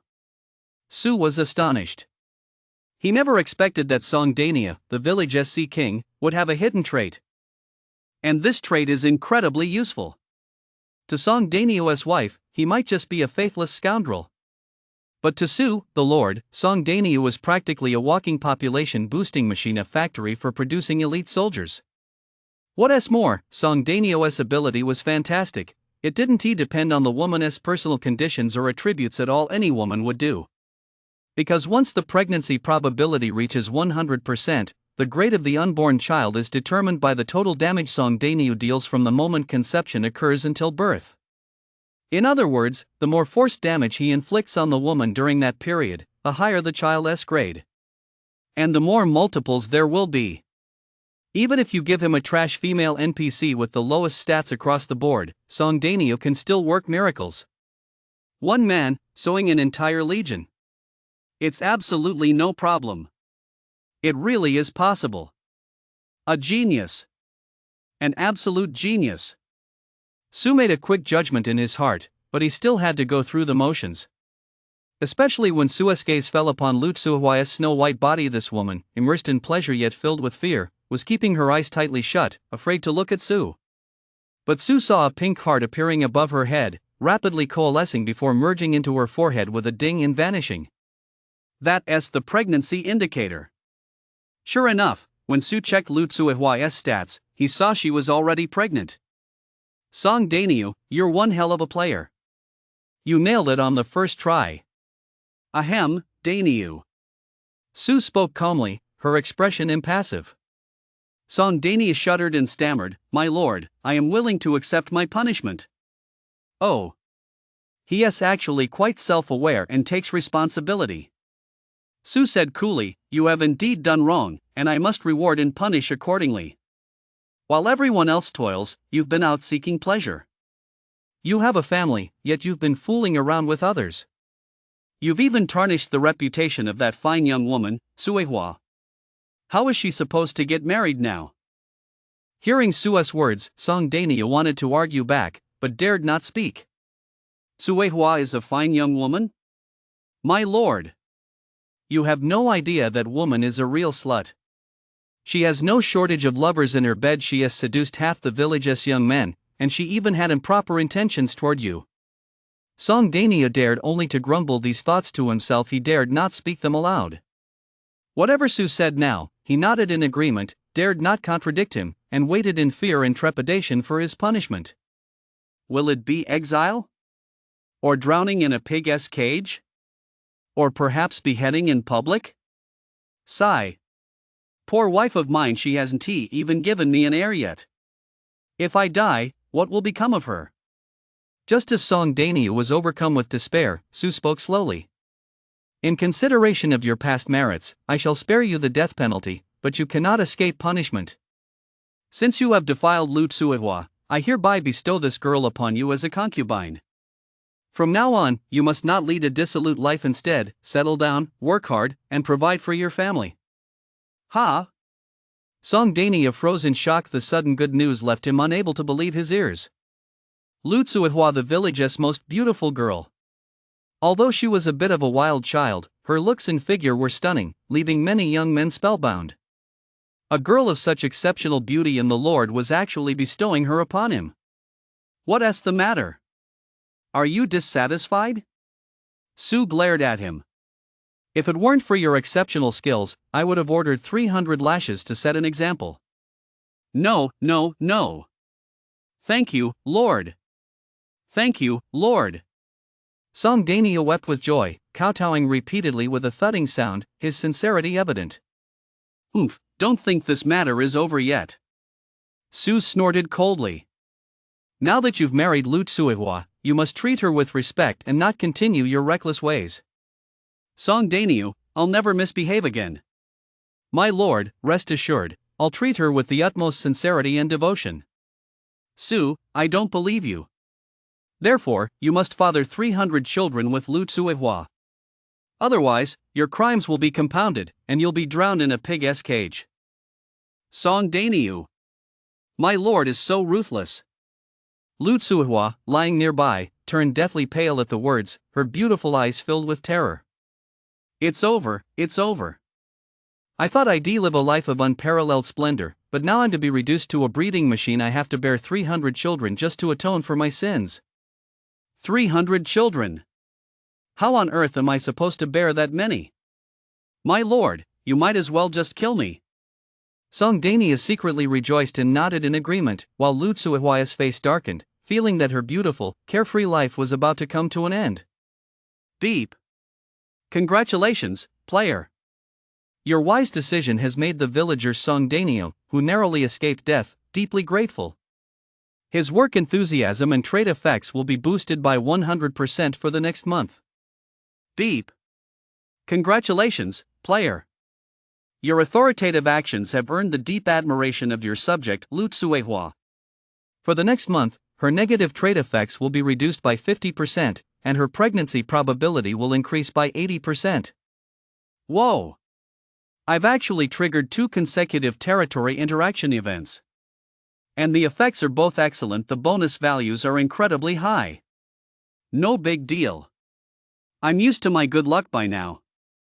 After handling matters with these two, Su walked away with his hands behind his back, then summoned village chief Shiman to brief him on what had just happened and grant Lutsuihua's marriage. The in-game childbirth system is accelerated. Once a woman becomes pregnant, the child is born within a month. And as long as there are sufficient resources for raising them, the children grow up extremely fast. Combined with Song Dainyu's hidden trait, the requirement of 300 children wasn't that much. I'll have to find time later to properly organize a matchmaking event in the village, so everyone can find a partner. That's the only way to keep having children and steadily increase the population. Su pondered this in his mind. Since the children born to the initial villagers have the same loyalty as their parents, they all possess absolute, full loyalty towards Su. Therefore, Su placed the highest priority on the reproductive needs of the original villagers. Also, if we pair the vagrants with the original villagers, wouldn't that accelerate the vagrants' loyalty growth? And even if the vagrants' loyalty grows slowly, their children will naturally have full loyalty toward me because of their father or mother. Just as Su was pondering this, a system notification suddenly rang in his ears. Beep. Your commander Guan Mao fought valiantly and successfully eradicated the bandits in the forest, earning you 2,630 merit points and 365 refugees. Additionally, 500 copper coins, 3,655 silver, and 65,632 copper were seized. 120 acres of paddy fields, 300 head of livestock, 36 residential buildings, 1 logging camp, 1 blacksmith shop, and 1 barracks were captured. Ha! Guan Mao is amazing. Su beamed with joy. What was this? It was like sitting at home and having good fortune fall from the sky. He didn't have to do a thing. Guan Mao was out there clearing land and suppressing bandits for him, allowing him to reap the rewards without lifting a finger. So, having a good NPC commander can completely free up the Lord player's hands. It was late at night, yet Guan Mao hadn't stopped. He was still working tirelessly for his lord. With a general like this, what more could one ask for? I absolutely have to find a wife for Guan Mao. He is such an outstanding general. His children are bound to be exceptional too. Su made up his mind, but didn't forget to bring along a few Iron Guard soldiers as he hurried off to find Guan Mao. For no other reason than the wilderness barracks Guan Mao had just captured. The strategy scrolls clearly state the following methods for ordinary players to recruit soldiers. 1. Recruit from the territory barracks. 2. Train commoners. 3. Obtain through quests. Point 4. Recruiting from field barracks. These are the only 4 ways players can currently obtain soldiers. Moreover, the troops recruited through the territory barracks and field barracks are the best in quality and the most numerous. The troops awarded through quests are too few, and training civilians is too slow and resource intensive. In comparison, most players prefer to invest their resources in the territory barracks, but these have a fixed weekly recruitment limit. To quickly obtain more soldiers, you must actively explore the wilderness and locate wild barracks. However, any wilderness faction that possesses a wild barracks also has formidable defensive forces. Wildland barracks essentially serve as recruitment channels for these factions. Since they have their own recruitment channels, how could their military strength possibly be weak? Given that the server has only recently launched, many players simply lack the resources to attack these wildland factions. Most Haven T even reach the weekly recruitment cap for their own barracks, let alone have the time to consider searching for wildland barracks.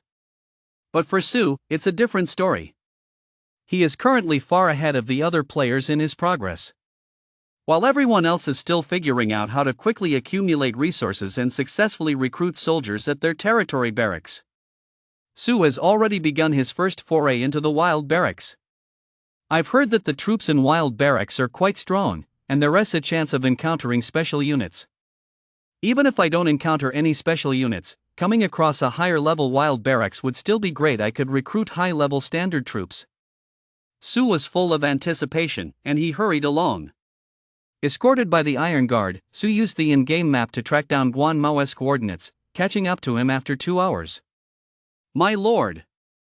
Guan Mao, having been tipped off by scouts of Sue's arrival, hurried to greet him. My lord, visiting so late at night, is there military news from the territory? Guan Mao's expression turned grave. His first thought was of the rear headquarters. This subordinate will muster the troops immediately and rush to the territory's aid. No, that is not it. Sue patted Guan Mao on the shoulder and said with a smile, I was just bored and worried about your safety, so I came to check on you. You're my right-hand man. When you're out fighting, I can't eat or sleep properly, fearing something might happen to you. What Sue said was half true, half false. He did value Guan Mao highly, but it wasn't as if he was losing sleep over it.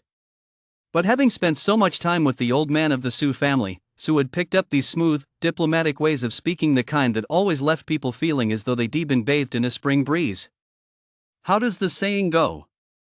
When you have a pleasant conversation with someone, it's not because you're a great conversationalist, but because that person has high emotional intelligence and knows how to go along with your thoughts and ideas. Sue was definitely a master of emotional intelligence. My lord! Guan Mao's expression froze. A glint of tears welled up in his eyes, as big as copper bells. The towering man's heart was filled with emotion. He bowed his head, clasped his fists, and spoke in a hoarse voice, It's all my fault. It's because I'm not strong enough that I've caused my lord such worry. I am guilty. I humbly beg my lord to punish me. Hey! What punishment? Don't talk nonsense. Sue scolded him, Don't go begging for punishment at the drop of a hat. You've done very well, your lord is quite satisfied. If you truly feel you have shortcomings, just go study more.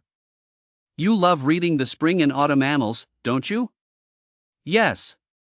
Guan Mao replied solemnly, nodding vigorously. Mao! I will not disappoint my lord's expectations. I will study day and night to become stronger. I will devote myself entirely to my lord's great cause until my dying breath. Deep. Your words of comfort have deeply moved the General Guan Mao, greatly inspiring his desire to grow and become stronger. His potential ceiling has been unlocked. Upgraded from S rank to SS rank. This general is expected to grow into an SS rank general. Guan Mao's loyalty to you is 10. It has now reached 100 points. Cannot be reduced. Guan Mao has acquired the trait absolute loyalty. Look! Another interaction has appeared. Sue even wondered if he was playing some kind of dumb game. All he did was say some polite niceties that are commonplace in the real world. Anyone with a bit of emotional intelligence could say them off the cuff, right? But just that alone was enough to move Guan Mao so deeply that his inner power erupted on the spot, instantly breaking through his potential ceiling. That's ridiculous. 5 blessings, are you there? Did you see that? Do you think this is reasonable? Could you guys just make life a little harder for me? If this keeps up, sooner or later I'll start thinking life is too perfect and lose the will to strive. Sue grumbled inwardly, but didn't he forget to ask Guan Mao, I heard in the battle reports that you just captured a bandit stronghold and seized some new assets. Where are they? My lord, please follow me. Guan Mao's face immediately lit up with excitement. As a general, he was naturally eager to demonstrate his merit points and abilities to his superior. And so, he personally led the way, guiding Su to the bandit stronghold they had just wiped out. Su gazed out at the still burning battlefield. Thick plumes of smoke billowed toward them clearly. A massive fire had swept through the area, leaving the surrounding landscape in ruins. The surrounding flames had not yet been fully extinguished. Upon receiving Guan Mao's orders, the soldiers set out to put out the fire, while Guan Mao's voice rang in Su's ears. Your Excellency, this is a small mountain in the woods. A band of fierce bandits has taken up position on the heights, exploiting the terrain to their advantage. I have been unable to take the place despite prolonged attacks. After much deliberation, I decided to employ the military tactic of using fire to our advantage, harnessing the mountain blaze to drive out the bandits, encircling the mountain from all sides to cut off their retreat. Once the fire has burned out, we will ascend the mountain to wipe out the remaining forces. But these bandits are truly a tough nut to crack. Even fighting like cornered beasts, they still manage to inflict hundreds of casualties on my men. It's a real shame. Guan Mao shook his head and sighed. Only then did Su notice that half of the soft archers had been killed, and the Iron Guard had lost 200 men. Holy shit! This was a massive army of 3,000.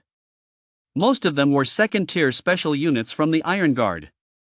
In the early days of the server, the Iron Guard was supposed to be an invincible force that swept across the land. Who could resist them? And yet, this band of mountain bandits of comparable size managed to inflict such heavy losses on Guan Mao after more than half of them were burned to death by the fire attack? Su was stunned. His first instinct told him that the field camp these bandits possessed must be no ordinary thing. It was definitely a heavyweight asset. Chapter 21, Territory Upgrade. SSS-rank trait. With that in mind, Su wasted no time. As soon as the flames died down a bit, he headed straight up the mountain. Guan Mao didn't dare delay and hurried to follow behind him for protection. As Su climbed the mountain, all he could see were charred rocks. Halfway up the slope was a large clearing with a village reduced to half ruins by the fire. Inside the settlement, a few houses, rice paddies, wells, and a blacksmith's shop remained, while the rest had been destroyed by the flames of war. How despicable! War destroys the homes of the common people. Seeing this scene, Su was heartbroken. Damn it, a single fire has destroyed most of this settlement. This is all my property.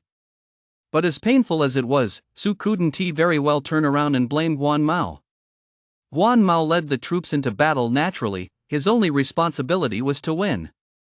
He could ensure victory, but he couldn't guarantee that the battlefield wouldn't be left in ruins. Su crossed the ruins with a blank expression and walked straight inside. Led by Guan Mao, he soon arrived at the open-air barracks deep within the village. It was a structure resembling a watchtower. Su pushed open the door and saw the barracks NPC inside, still a young woman. Welcome, Lord. Would you like to recruit troops? The female NPC asked Su politely and gently, as Su had acquired ownership of this barracks and was the only lord with the right to recruit here. Let me see. Su nodded and opened the barracks recruitment menu. Common units available for recruitment this week. Tier 3 Bandit Crossbowman, a common unit, a ranged soldier equipped with a precision crossbow, featuring high attack and speed. Unit initial stats: attack 300, defense 60, willpower 70, morale 0, max morale 10. Unit traits cannot be upgraded. Recruitment cost 1 silver. Crossbowman, of all things. Su raised an eyebrow, though he wasn't surprised. He had already guessed from the barracks architecture that it likely produced ranged units, but he hadn't expected them to be crossbowmen. Crossbowmen are classic mid-range units with extremely powerful firepower. While they lack the ultra-long range coverage of archers, the sacrifice in range is more than compensated for by their devastating damage output. Moreover, they outperform archers of the same tier in reload speed and rate of fire. In short, at mid-range, crossbowmen shoot fast, they fire frequently. They fire fiercely. They're comparable to machine guns from the age of cold weapons. In this field barracks, only one Tier 3 bandit crossbowman can be recruited. The unit selection is quite limited. However, the bandit crossbowman's stats are excellent. Its 300 attack value perfectly overcomes Lady Mia's Iron Guard's 220 defense, allowing it to deal penetration damage. This is precisely why Su lost hundreds of Iron Guards during the final siege. Standing halfway up the mountain, the bandit crossbowman unleashed a relentless barrage from above. It would be a miracle if anyone survived. With insufficient defense, they were all cut down. Iron Guards, you died with honor. Su was delighted. The loss of hundreds of Iron Guards had earned him a highly valuable crossbowman barracks. At this stage, even third-tier crossbowmen of ordinary quality were more than enough to dominate the entire server. With the crossbowman in place, paired with the close-quarters protection and flanking maneuvers of the Iron Guards and sword and shield warriors, this was practically an unbeatable lineup in the age of cold weapons. Unless a player possesses a mobile cavalry force, they have absolutely no chance against Su. Sweeping through thousands of troops? A piece of cake. Recruit. Without a second thought, Su waved his hand and recruited all 300 available bandit crossbowmen from the barracks. A mere 300 silver? That's a drop in the bucket. Unfortunately, while wild barracks can be captured by players, they cannot be upgraded. This bandit barracks is level 3, so it can recruit Tier 3 units. A Tier 3 barracks can recruit 300 units per week, and since Su captured it, its level will remain permanently at 3. Unless it's recaptured by wild NPC factions, there's a chance it might upgrade to a higher level barracks over time. But would Su just give up this wild barracks and let the wild NPC factions take it? No way. Tier 3 is fine. It's more than enough for the early game. Recruiting 300 crossbowmen every week adds up to a substantial number, right? Su isn't just lucky, he is also quick-witted. He knows full well that within the first month of the server launch, no one else will have level 3 units. That's a massive early game advantage. During this month, Su can definitely rely on his bandit crossbowmen to steadily widen the gap in strength between himself and the rest of the global player base. As Su's resources were deducted, the 300 crossbowmen were added to his ranks. With a sweeping gesture, Su assigned the 300 crossbowmen to Guan Mao, then ordered him to continue exploring new territories and locate the next wild barracks as soon as possible. Of course, Su didn't forget to remind Guan Mao to station some troops to guard this wild barracks. Other wild resources could be looted, but not the wild barracks. This was the most crucial wild resource. Rest assured, my lord. I will not fail in my mission.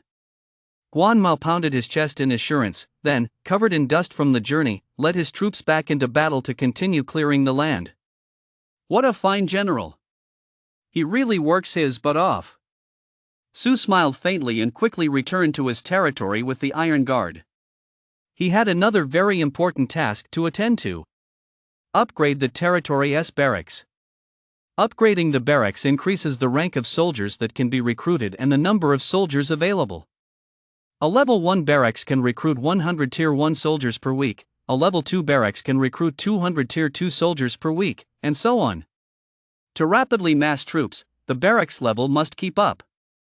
But upgrading the barracks is no easy task. Not only does it require a massive investment of resources, but there is also a prerequisite: both the territory and the Lord's mansion must be at level 2. Players lacking resources haven't even managed to grind out a level 1 barracks yet. Where would they find the resources to upgrade their territory to level 2? The requirement for upgrading to a level 2 territory is having at least 10 level 1 buildings within the territory. And Su happened to meet these requirements.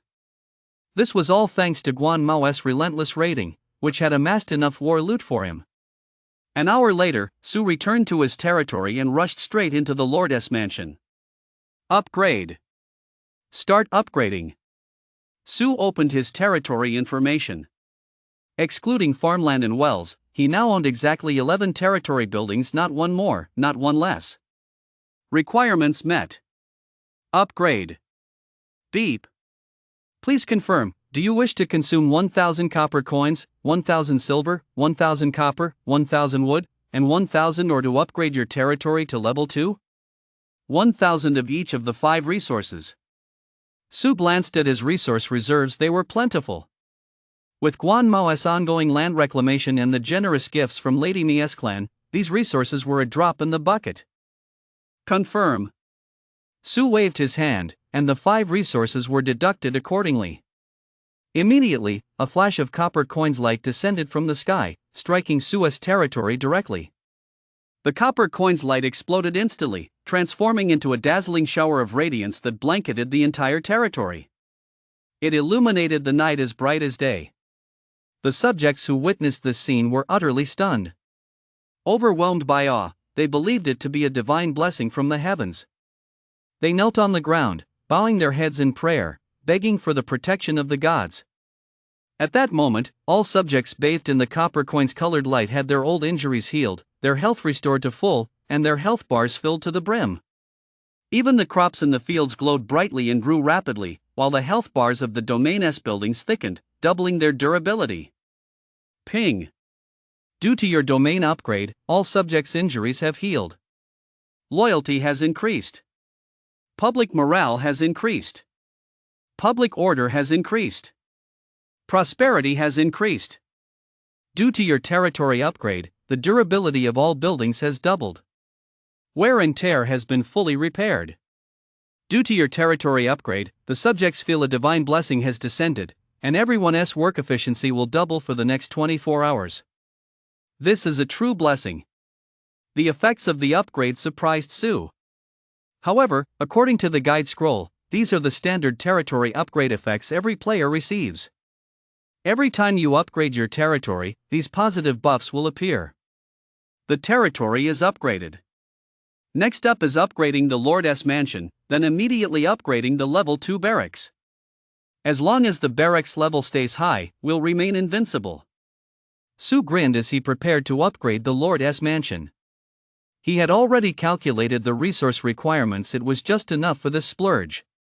But just as Su was about to start the next upgrade, the game's notification sound suddenly rang in his ears. Beep. Congratulations! Your territory has been upgraded to level 2 and has obtained a mysterious territory trait. Please check the details. Huh? Su froze. Territories have traits too? Wait a minute. Let me check the guide. Holy crap, it's true. Non-standard territories, upon upgrading to level 2, corresponding territory traits will be unlocked. The trait grade perfectly matches the territory grade. With each subsequent upgrade, there is a chance to enhance the effects of the territory trait or unlock a different one. Note, territory trait effects can be beneficial or detrimental, they are completely random. Note, to remove a territory trait S effect, go to the nearest main city and accept the quest series, Defying Fate. Su stared at the guide and muttered to himself, so that means, since I have an SSS tier hidden territory, my territory trait must be at least SSS tier 2. No wonder everyone wants to get high tier territories, so that's another reason. Su rubbed his hands together in anticipation and opened his territory information. Let me see what my territory trait is. Huh? Holy crap! Su stared intently, his face shifting from shock to wild delight. No wonder it's an SSS tier trait. That's amazing. Chapter 22, The Ultimate Limit of My Troop Production, Celestial Soldiers and Generals. Birth of the Celestial Kingdom, SSS tier territory trait. Trait effects. 1. Each week, a unique hidden unit type Taoist priest corresponding to the barracks' current level is born within the territory's barracks, not counted toward the barracks' original recruitment quota, and the special territory attribute incense is unlocked. 2. Altars within the territory have practical functions. You can place Taoist priests on them to perform actions such as pray, curse, cultivate, and protect, which consume incense. 3. Residents within the territory have double lifespan and permanent stability. 4. The probability of a divine heir being born within the territory increases by 100%. 5. Natural disasters will never occur within the territory, and it is immune to all curse effects. 6. For every wild industry occupied within the territory, the influx of vagrants is 10 per day. The remaining effects have not been unlocked. Damn! 1 trait, 6 major effects. Su was stunned. Truly worthy of an SSS tier territory trait, it's ridiculously overpowered. Just look at these 6 effects. This is what an SSS tier territory should be like. This is what true invincibility looks like. The only hidden unit type. Special territory attributes. Temple effects made real. Public sentiment never decreases. The most outrageous part? Immunity to all natural disasters and curse effects, plus a 100% chance to produce a divine heir. This is just too outrageous. A 100% chance to produce a divine heir means every child born to the people is a divine heir. Every single one is a divine heir. Before long, Suez territory would be teeming with strategists and brimming with generals. Compared to the outrageous effects of the first 5 traits, the 6th one, which increases the number of vagrants through wilderness industries, is actually pretty average. Although it's still a powerful effect for other players, comparable to an S-rank territory trait, Su doesn't care anymore. 1 trait. 6 major effects. All positive benefits. Not a single negative effect. What more could one ask for? Su sighed contentedly. Damn, my life is going way too smoothly. Ever since the game's open beta launch, for some reason, Su felt like everything he did went perfectly. It felt as though all the good things in the world were swarming toward him. Before the game launched, he'd occasionally run into some setbacks. But now? There were absolutely no setbacks at all. Su even felt like he wasn't a biological member of the Su family. He suspected his biological father was the Jade Emperor. How else could he explain his absurdly outrageous luck? Let us see what this incense thing is all about. Su was quite intrigued by this newly introduced territory attribute. It seemed to be linked to the territory altar. The guide had explained that the altar was a faith-based item used to stabilize the people's morale, but its status and effects within the territory weren't considered particularly significant. Yet this obscure, even insignificant structure now appeared to have become a rather important element within Suez territory. Territory name: the Celestial Kingdom of Clouds and Mist's name can be changed for free. Territory owner: I am Lucky King. Territory level: level 2. Territory size: village. Territory potential: SSS-rank unique hidden territory. Territory area: 50 square kilometers. Territory population: 1,568 residents, 3,237 military units. Territory military: 1 medium-sized training ground, 1 command tent, 1 initial barracks.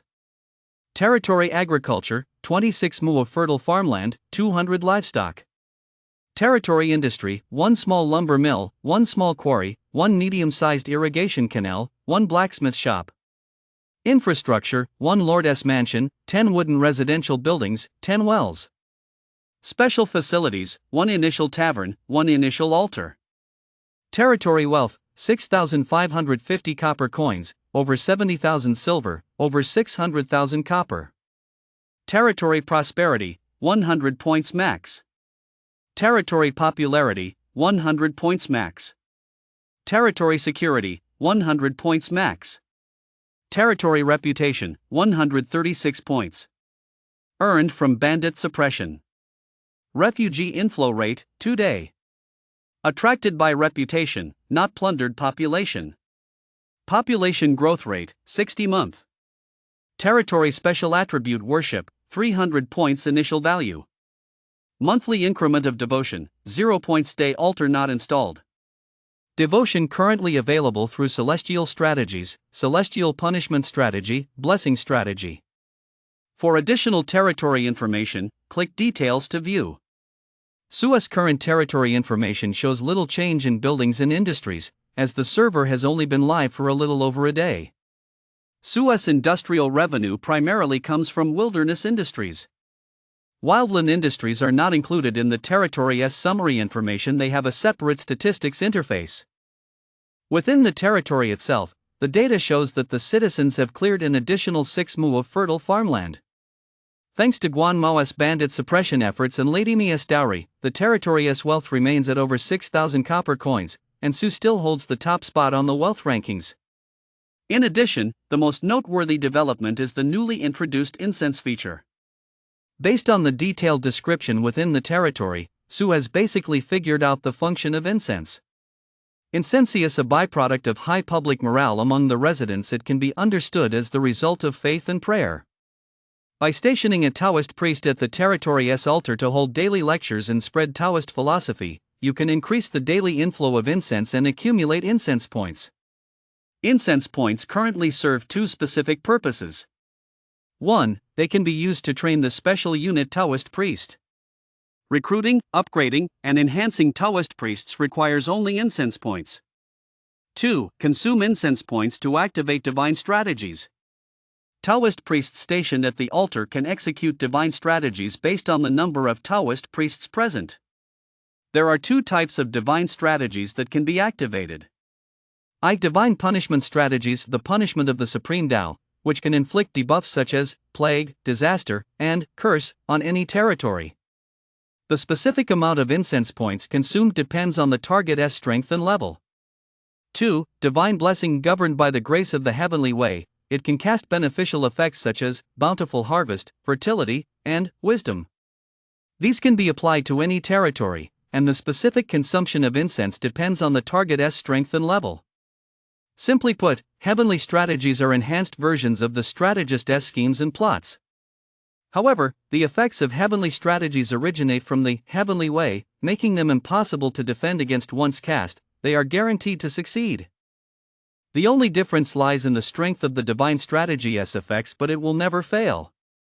In other words, if Sue takes a dislike to a player, he can simply unleash a divine punishment strategy, unleashing a succession of plagues, disasters, and curses. That player will be crippled if not killed. A direct, targeted strike from afar. As for the development of Sue's own territory, he can fully rely on the blessing strategy to boost development efficiency, ensuring bountiful harvests every month, multiple births for every family, and multiple positive traits for every subject. With this rise and fall of fortunes, the development speed of Sue's territory will inevitably far outpace that of all other players worldwide. Not to mention, the incense offerings can also enhance the special unit, the Taoist priest.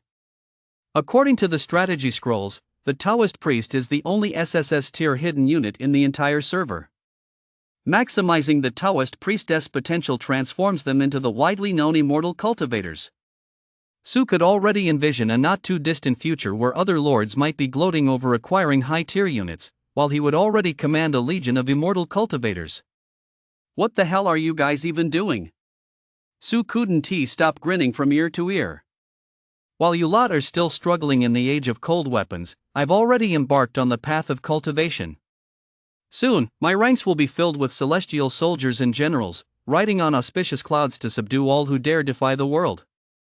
There is no equal under heaven. All beings, do as you please. Sue held his head high, waving his hand and issuing commands within the city lord's mansion, exuding a certain loneliness of the master. Don't ask. The answer is, it feels amazing. Men are always like this when alone, they unconsciously start acting like teenagers. Being a teenager isn't a disease, as long as you're powerful. Sue was delighted by the power of his territory's traits, but he didn't let it go to his head. The old man often taught him, stay grounded in life. Remember, you can still stumble in the gutter. No matter how good your luck is, it will change one day. True, tangible strength is the single greatest factor that determines the final outcome. If you want to be truly invincible and have the last laugh, you must never forget to keep growing. Take the simplest example. Sue has the special attribute incense, but he still needs to recruit the special unit, Taoist priest. Having great luck doesn't mean Sue can just sit back and do nothing. He still needs to keep striving and pushing forward to make the most of his good fortune. 5 blessings, are you there? Can you see this? My spirit of struggle never ceases. Please, add a little more challenge to my life. After checking the territory information, Sue rushed straight to the barracks. To see my special unit, the Taoist priest. To see my future celestial soldiers and generals. Chapter 23, The Blood Monster Worthy Taoist Priest. The strongest hidden unit at SSS-rank. Sue rushed to the barracks as fast as he could and pushed the door open. We'll come. The beautiful NPC at the barracks stood at the front desk, looking at Sue with her ever so professional smile. Esteemed lord, would you like to recruit troops? Recruit. I must recruit. Su slammed his hand on the counter, brimming with confidence. Today, I'm here to spend some money. Alright, please take a look. The beautiful NPC was very smart and knew how to play along. She obediently opened the recruitment information. Sure enough, in addition to the sword and shield warriors and soft archers, a third unit option had appeared in the territory S barracks. This week has exclusive SSS-rank hidden unit available for recruitment. Tier 1 Taoist Priest, an exclusive SSS-rank hidden unit, a warrior who focuses on cultivating chi while also practicing morality, possessing a slight touch of spiritual energy in their physical strength. Initial unit stats: attack 10, defense 10, willpower 500, spiritual energy 1000. Unit traits: upgradable. Recruitment cost 100 copper coins and 10 incense points. Damn it! Why do I have to pay an extra 100 copper coins? Su was completely flabbergasted. How could this game pull such a dirty trick on him? He thought he could recruit the Taoist priest with just incense points, but he never expected to have to spend a huge amount of copper coins on top of that. A tier 1 unit costing 100 copper coins. Let us face it, at this stage, players couldn't even scrape together 100 copper coins if they sold a kidney. For the average player, 100 copper coins is enough to assemble a small army of tier 1 units. But in Su's territory, that's only enough to buy a single, lowest tier Taoist priest. Don't be fooled by the Taoist priestess' meager 10 points of attack and defense. His willpower is a staggering 500 points. Plus, he naturally possesses 1000 points of spiritual energy. Su is certain that this spiritual energy value is no ordinary thing. It's definitely not simple. And have you noticed? The Taoist priest has no morale attribute. What does that mean? Even though the Taoist priest is classified as a foot soldier unit, the absence of a morale stat means they aren't affected by morale. In battle, they never suffer the massive negative effects of low morale. In short, this unique, hidden SSS tier unit is clearly no ordinary unit at first glance. Su had to buy one to check it out and experience it for himself. You get what you pay for. Money is a bastard, but not spending it makes you a jerk. Su gritted his teeth, and just as he was about to recruit, a sudden flash of insight struck him. Wait a minute. If I recruit now, I'll get a level 1 Taoist priest. But if I upgrade the barracks, wouldn't I be able to recruit a level 2 Taoist priest right away? Su slapped his forehead. He almost missed the chance to make the most of the game's mechanics in his excitement. He clearly remembered a tip in the strategy guide about recruiting troops. First, clear out all the units available for recruitment this week from the barracks, then upgrade the barracks. Once upgraded, the unit levels in the barracks would increase, and the weekly recruitment quota would reset. This was a small game mechanic. If exploited perfectly, it meant gaining a significant number of soldiers out of nowhere compared to others. You might ask, why would the official guide actively tell players to exploit a game bug? How should Su know? He figured it was probably just the developers being kind-hearted. After all, this game is really hardcore. If the developers don't ease up a bit, most players will definitely progress very slowly. Beep. Copper coins, silver, copper, wood, and or 500 units of each resource consumed. Level 2 Town Hall upgrade successful. Beep. 500 units of copper coins, silver, copper, wood, and or consumed. Level 2 Barracks upgrade successful. With a wave of his hand, Su consumed the resources to complete the Level 2 Barracks upgrade. Accompanied by a flash of copper coins, the barracks building advanced to Level 2, becoming even taller and more majestic. Level 2 Barracks. 1. Recruit 200 Tier 2 hidden units per week. Recruit Tier 2 common units unlimitedly, though the recruitment cost for common units is double the normal price. 2. Recruit 200 of the unique Tier 2 hidden unit Taoist priest per week. Just as expected, the troop production speed of the Level 2 barracks has doubled. And the recruitment interface in front of Su has also undergone noticeable changes. Hidden units available for recruitment this week. Tier 2 Runner, a hidden unit upgraded from a specially trained shield and sword soldier. It combines high attack and defense while significantly increasing movement speed. Initial unit stats: attack 200, defense 200, willpower 200, morale 4, max morale is 10. Unit traits upgradable. Recruitment cost 2 copper coins. Standard units available for recruitment this week. Tier 2 Longbowman Standard Unit. A ranged infantry unit wielding a longbow, with high attack and low defense. Initial unit stats: attack 50, defense 6, willpower 12, morale 0, max morale 10. Unit traits cannot be upgraded. Recruitment cost 400 copper. SSS-rank unique hidden unit available for recruitment this week. Second tier Taoist priest SSS-rank unique hidden unit, a warrior who focuses on cultivating chi and moral virtue, possessing a slight aura of spiritual energy. Initial unit stats: attack 10, defense 10, willpower 1000, spiritual energy 2000. Unit skill, cultivation. The second tier Taoist priest possesses the ability to cultivate independently, growing stronger over time while mastering more spells with enhanced effects. Unit traits upgradable. Recruitment cost: 1000 copper coins and 100 incense points. Just as I thought. The recruitment quota has refreshed. Su was overjoyed. He glanced at the barracks and saw that new options had appeared for both hidden and standard units. The level 1 Taoist priest had become a level 2 Taoist priest. The level 2 Taoist priest is even more powerful. Although their attack and defense stats remained unchanged, their willpower and spiritual energy had doubled.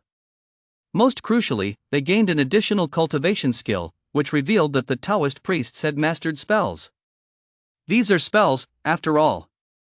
While other units are still hacking away at enemies with a whoosh, whoosh, my Taoist priests can simply flip their hands to unleash a palm thunder. I'll electrocute you to death. At that moment, Su felt an overwhelming sense of joy. It felt like he'd been transported back to his school days. When his alluring English teacher called on him for a private sex education lesson, it was pure bliss. You ask why the English teacher would be teaching sex ed? Is that the point? The point is, Su is now. Damn it! Why does it cost 1000 copper coins and 100 incense points? The recruitment price has actually gone up tenfold. Su's eyes widened. Only then did he see the recruitment price for a level 2 Taoist priest, which instantly extinguished all his enthusiasm. A chill ran through him.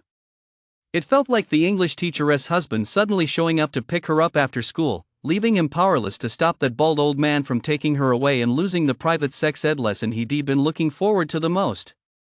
So annoying. Really, really annoying. Su couldn't help but complain. Look at the hidden units and regular units up there. When they level up, the recruitment cost doubles at most.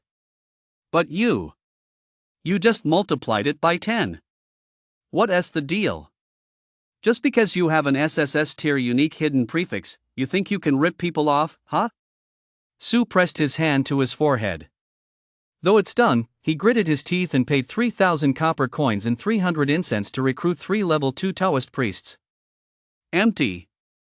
Completely empty. Not a single drop left. No incense, no copper coins. The loot Su had earned through Guan Moa's fierce battles in the wild, along with the dowry sent by Lady Mia's clan, had been squandered by Su in just a few short hours.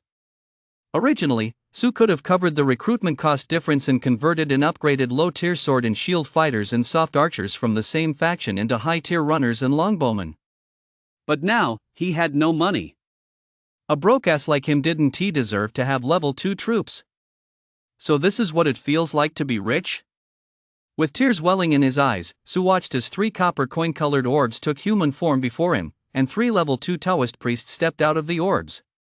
We pay our respects to our lord. The 3 Taoist priests bowed respectfully to Su. These 3 Taoist priests were clad in brocade robes of white and blue. Slender in build and handsome of face, their eyes were calm and composed. With flywhisks tucked under their arms, they exuded an ethereal, otherworldly aura and indescribable air of grace and elegance. Handsome.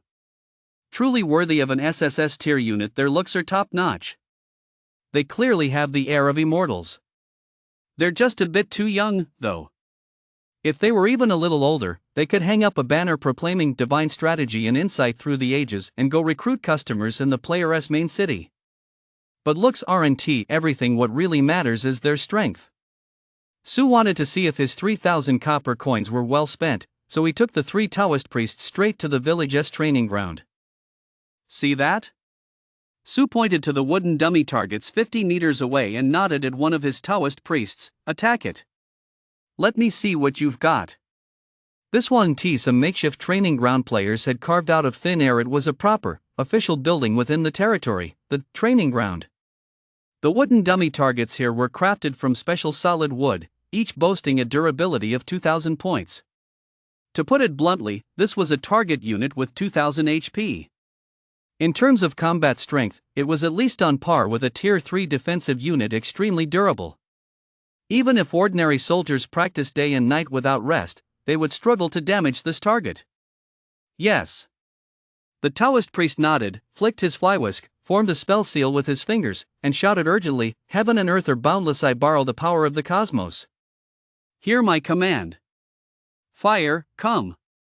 With that, he pointed forward, and a streak of fire shot from his fingertips, transforming in midair into a fiery serpent as thick as an arm. It illuminated the village's night sky and surged toward the wooden target. Whoosh! Boom! Accompanied by a deafening explosion, sparks flew in all directions, engulfing the wooden target. When the flames died down, the wooden target had turned to ash, scattering to the ground. Not a single trace remained. The villagers still working nearby immediately turned in astonishment to look, only to see their lord standing there with a few Taoist priests, fiddling with something. Whoa! Su's eyes widened in disbelief as he watched the scene unfold before him. A target with 2,000 HP. A target on par with a Tier 3 defensive unit. Gone just like that? One-shot kill? No wonder it's the most expensive unit. It's worth it. Totally worth it. Chapter 24, Minors Shouldn't Know About Unhealthy Things. Awesome. Su gave a heartfelt thumbs up, then asked, "What is that move called?" Fire summoning spell. The Taoist priest replied respectfully, "It's just a minor spell, nothing to write home about." And he calls that a minor spell? The name might be unremarkable, but the power is incredible. You try it. Su looked at the other Taoist priest with eager anticipation and instructed, "But don't use the fire summoning spell, show me something else." He wanted to see what these Taoist priests were capable of. Yes. The other Taoist priest nodded, assumed the same spell-casting posture, formed the hand seals, and pointed forward. "Heaven and earth are boundless, I borrow the power of the cosmos, hear my command. Thunder, come." Boom! A bolt of lightning struck out of the blue, illuminating the sky, and slammed into the top of a target on the training ground at an astonishing speed. The target was instantly shattered to pieces. It even left a huge crater in the ground. Has the god of thunder grown angry? Don't be ridiculous, it's definitely going to rain. The villagers nearby were startled and looked up at the sky. They hadn't even noticed that the Taoist priest had summoned the lightning. Damn! This is even more powerful. Su's eyes lit up with excitement as he turned to look at the Taoist priest, only to find him deathly pale and on the verge of collapsing. Whoa! One bolt of lightning and you're completely drained? But that lightning really packs a punch, it's like a rocket launcher. My lord, I have a spell as well, one even more powerful. The last Taoist priest, eager to prove himself, volunteered. Su waved him off, "You don't need to try. Forget it.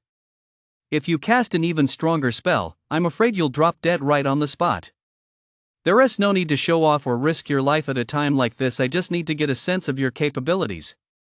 These 3 Taoist priests are undoubtedly worth every penny. Their abilities are absolutely worth 1,000 copper coins and then some. At this stage, these 3 can undoubtedly be used as my trump cards. If anyone pisses me off, I'll bring out these 3 Taoist priests and have them take turns blasting the bastard with heavenly thunder. How could a bunch of mere mortals possibly compete with a cultivator like me?" The more Su thought about it, the happier he got. He couldn't stop grinning. He didn't even want to smile. But he couldn't help it. Oh, right. I almost forgot, I still need to check out the territory altar. In ordinary players' territories, that thing is usually just for praying for rain or a bountiful harvest. It has some use, but not much significance. Its main purpose is for rituals and ancestor worship to stabilize the morale of the territory's people. But now that Su has a Taoist priest, the territory altar has gained an additional function. Su can station the Taoist priests inside the altar to perform daily rituals, give lectures, and preach the scriptures, earning a steady daily income of incense points. Incense points are a valuable resource. They're essential for recruiting Taoist priests. If Su truly wants to organize a genuine army of cultivators, he must accumulate incense points quickly, and the altar is currently his only means of obtaining them. Let us go. Su wasted no time, leading the 3 Taoist priests directly into the altar. The altar was a magnificent small Taoist temple, standing just to the left front of the city lord's mansion. Incense smoke wavered in the air, and clouds of mist swirled around it. Simply approaching it brought a sense of peace to the mind. Unlike barracks buildings, there were no neutral NPCs inside the altar responsible for managing the structure. Su motioned for the 3 Taoist priests to enter, and they immediately began cleaning the interior of the altar, paying respects to the ancestors, dusting the statues, lighting incense and candles, and organizing the Taoist scriptures. As the 3 Taoist priests got to work, Su noticed a change in the incense value data within his territory attributes. Monthly incense value increase, 6 points. Day 3 Taoist priest station at the altar. Ha! Only 6 points? On average, a single level 2 Taoist priest only brings in 2 points of worship value per day? To recruit the next Taoist priest, I'll have to wait at least half a month. That's way too long. Su frowned and muttered, could it have something to do with the altar's level? The altar is only level 1 right now. If I upgrade it to level 2, will the worship yield increase? To put it mildly, it should at least double. Even if it doesn't double, just 1 more point would be great.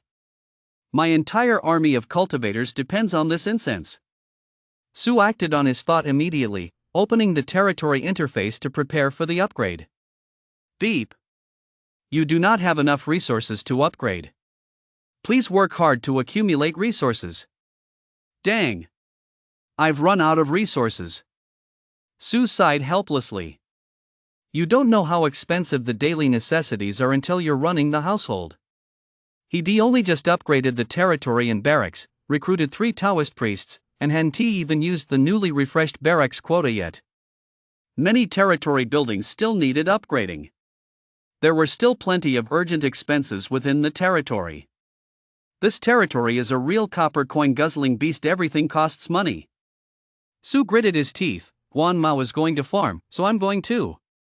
I still have 100 iron guards. I'll produce some more tier 1 units and attack on 2 fronts. 2 people farming is always faster than 1.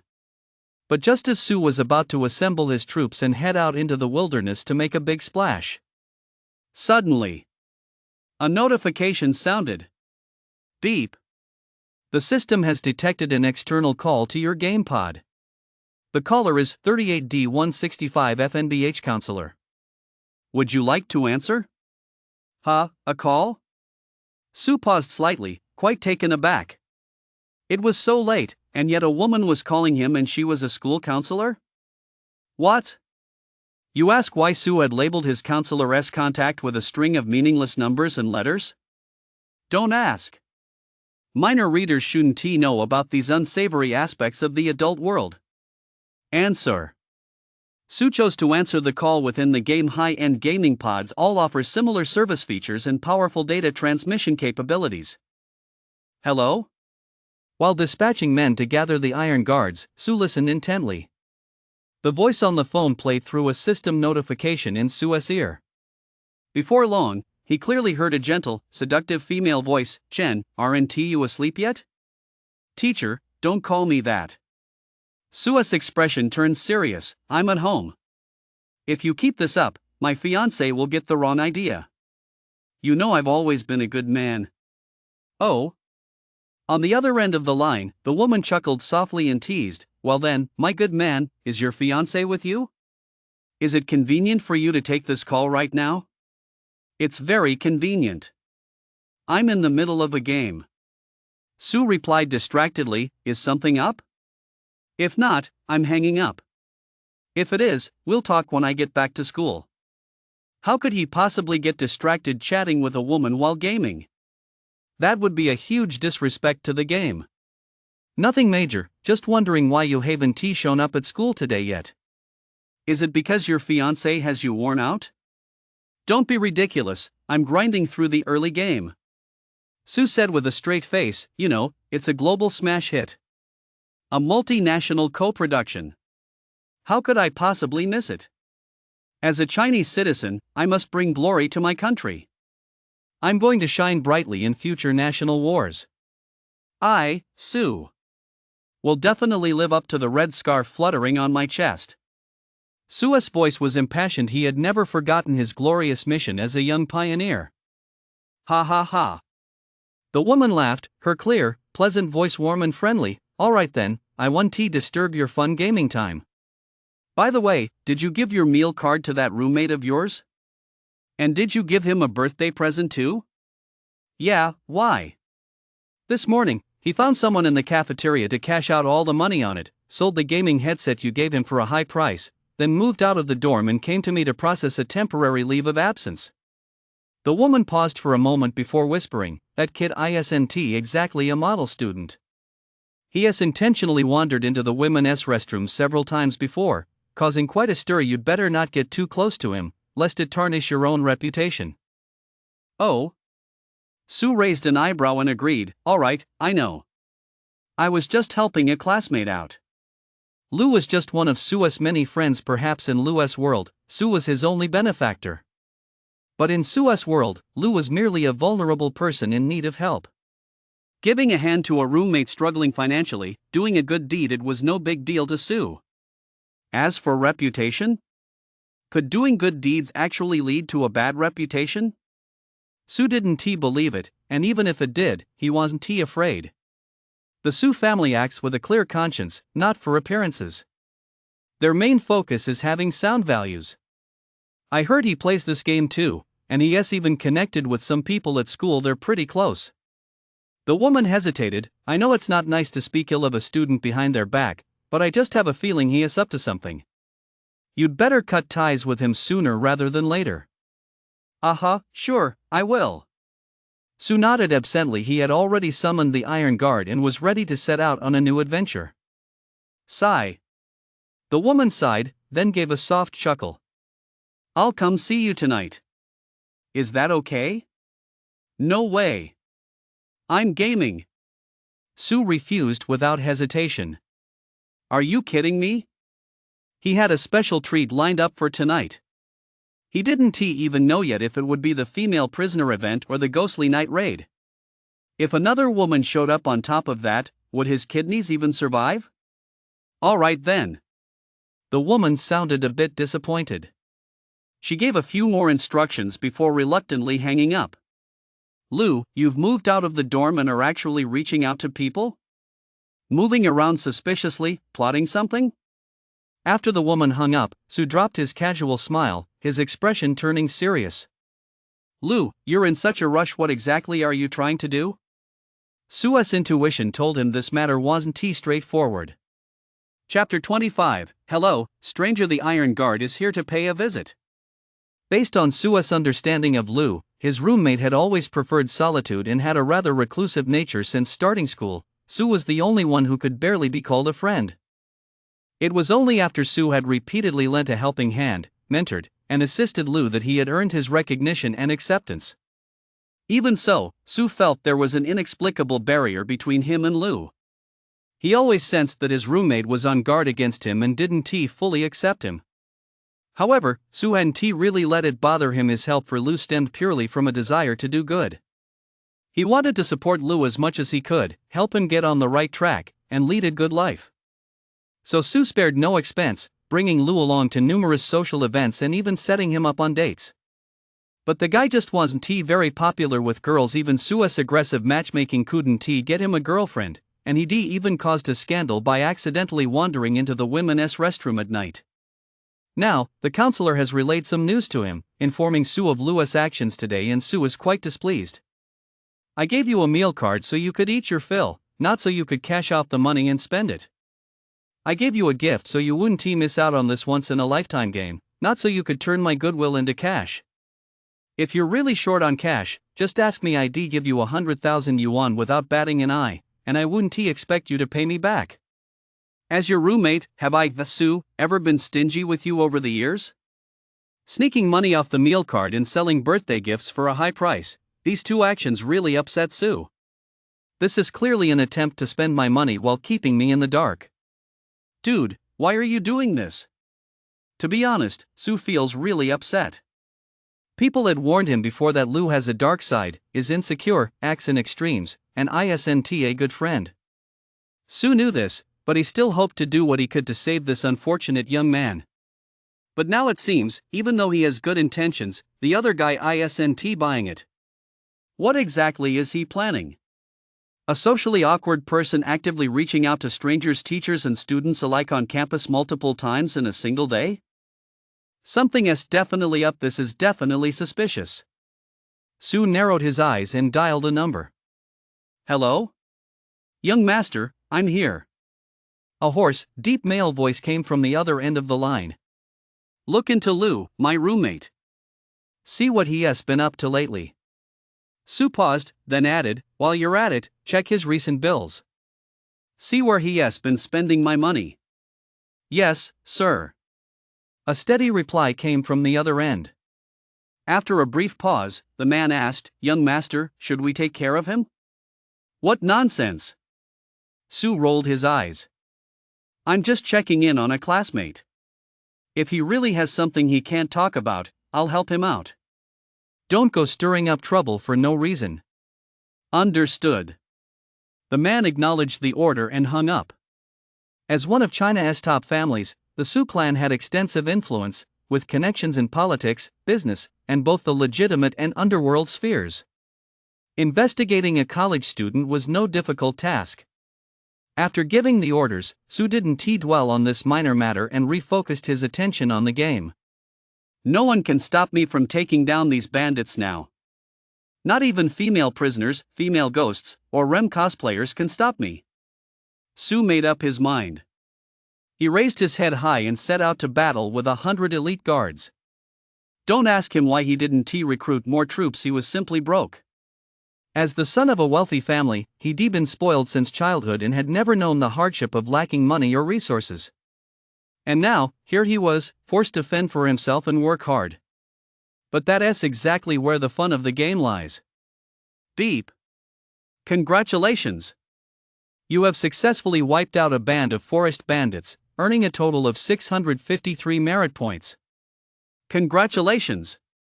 You have captured 1 outdoor water wheel facility, 1 outdoor iron ore mine, 3 residential buildings, 300 head of livestock, 30 mu of fertile farmland, and 1 outdoor barracks. 2 hours later. In the eastern part of his territory, Su looked at the small forested hill before him, examining the newly captured outdoor resource area with some surprise. Such a small place, and yet it has an iron mine? And a wild barracks? This was only the 3rd bandit group he had defeated, and it wasn't even that large, just over 600 bandits. They were gathered right at the entrance to the iron vein. Su launched a surprise charge, and his powerful Iron Guard army wiped out the entire group. A bandit hideout this small actually dropped 2 top-tier resources? Su surveyed the newly captured area. In this game, bandits were just like monsters in traditional games. You never knew what treasures or resources the next wave of bandits would be guarding. Lucky players might even get top-tier gear from killing a level 1 mob by the roadside. Unlucky players might take down a boss solo and still end up with nothing but blue skies and white clouds. Luck really is everything. Damn it! What a crappy barracks! Su rolled his eyes. Just as I thought, I knew things wouldn't be that simple. This wilderness barracks turned out to be for level 1 common troops, and to make matters worse, they were melee units with weak defense, which were pretty useless to Su at this stage. Forget recruiting. Just leave it here. Su checked the iron ore vein. Small iron ore vein untapped. It had just been discovered and hadn't been mined yet. Perhaps it held some surprises. Surprises? I don't need any new surprises as long as this is a proper iron or vein, that's enough. Mark these coordinates. Later, check if any villagers have mining-related talents and assign them here to establish a long-term resource production line.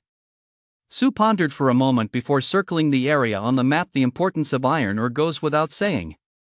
It's a crucial material for territory upgrades, unit upgrades, and wartime consumables. After dealing with this unexpected windfall, Su hurried on to the surrounding areas and began expanding outward. The key is to go deep. Head east all the way. Because Guan Mao had received Su's orders to clear the territory's periphery and gradually eliminate any forces that could threaten the territory's security. With the military strength Guan Mao commanded, he was certainly more than capable of handling this task. Moreover, his troops would not stray too far from the territory, allowing them to simultaneously shoulder the responsibility of defending it. Under these circumstances, the small force led by Su naturally focused on pushing deep into uncharted territory, venturing further afield to lift the fog of war. But let us be honest, this game's map is truly massive. It's said to be built on a scale 1,000 times the actual size of Earth, the kind of map where the mountains seem so far away they'd kill a horse just trying to reach them. Su had been running for another 5 hours, logging off midway to grab lunch, enjoy an afternoon tea, and take a quick bathroom break. When he logged back in and looked around, he hadn't even made it out of the forest near his starting point. Damn it, I should have unlocked the cavalry first before even thinking about expansion and exploration. Su rolled his eyes and sighed. He miscalculated. Although the game character can block out fatigue while traveling, there are still stamina limits. On foot, movement speed is limited, so exploration efficiency is naturally limited as well. Fortunately, Su hadn't been idle during those 5 hours. He'd casually taken out every small band of bandits he encountered along the way. For any bandit force exceeding 1,000 members, he simply bypassed them, choosing not to engage in a full-scale battle just yet and letting them off the hook. Su couldn't bear to lose any more troops. It wasn't that he had some lofty standard for his gaming skills, demanding he clear mobs without taking a single hit. He simply felt it wasn't worth it. Third-tier iron guards were expensive. There was no need to outnumber them and feed them to ordinary bandits. That would be a total waste. The rewards from eliminating bandits along the way were quite substantial, and thanks to Su's deliberate avoidance of conflict, every battle ended in a victory without a single casualty. But after winning so many times, Su began to feel numb. Boring. Bandits, bandits, and more bandits. Doesn't this game have anything else to offer? All along the way, it's been nothing but bandits and wilderness outposts. Some of these outposts are too far from the territory to even mobilize settlers to clear a path, establish a base, and generate production revenue. Forget it, this is so boring. I'm just going to log off and play that female prisoner interrogation game instead. Su rolled his eyes. He simply couldn't take it anymore and decided to log off in a huff to find Wancho. After all, writing a female prisoner was a bit more interesting than killing bandits. At least it was comfortable. Just as Su was logging off and preparing to order his in-game character to automatically return to base while he was offline, a scout suddenly rushed back to report. Report! My lord! A territory has been spotted ahead. Shall we seize it? Bandits again? Su had already lost interest. He asked listlessly, how many? If it's over 1,000, don't bother telling me we're not fighting. Reporting to my lord, it's not bandits, it's a territory. The Iron Guard's expression turned serious as he said in a deep voice, it's just like ours, a territory granted by the Imperial Court. A territory? Players. Su's eyes lit up instantly. I've encountered other players. Who would have thought there were other players' territories in this forest? Let us go, hurry up and check it out. Without another word, Su mustered his troops and charged toward the direction indicated by the scout. Hello, stranger. The Iron Guard has come to pay a visit. Chapter 26, You call them bandits? Can you even call them bandits? Beep. Congratulations. You have successfully built your initial barracks. Please begin recruiting troops. In a clearing in the forest, a glow of copper coins spread out, and a building rose from the ground out of thin air, stunning the dozen or so villagers nearby. I finally managed to build the barracks. Standing in front of the barracks, the player, please come fuck me, couldn't help but well up with tears, overcome with excitement. 38 hours. A full 38 hours. No sleep at all, grinding resources like a madman, even going out alone with just a knife to take on straggling bandits in one-on-one duels. Do you know how I spent those 38 hours? From getting completely crushed and instantly killed by a single bandit at the very beginning, to just an hour ago, when I finally managed to take down a bandit solo without taking a single hit. Damn it!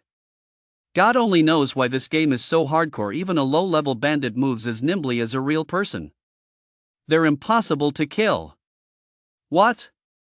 You're saying that since I died so many times, I must have dropped all my territory resources? That's hilarious.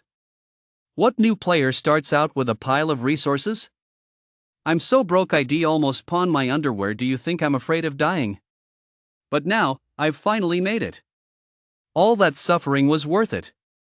After countless agonizing deaths and the tireless efforts of my subjects, I've finally done it. The barracks are right before my eyes. The barracks are complete. Next up, recruiting troops. Player, please come fuck me, was beaming with excitement. He began issuing orders, instructing the surrounding villagers to pull out their copper coins and a few silver coins from their pockets. Yes. He was clever. He found a glitch in the game's mechanics and was directly gifting his wealth to the villagers. Bestowing wealth on the villagers causes their loyalty and public sentiment to skyrocket. Of course, taking back the wealth you've bestowed will cause loyalty and public sentiment to drop.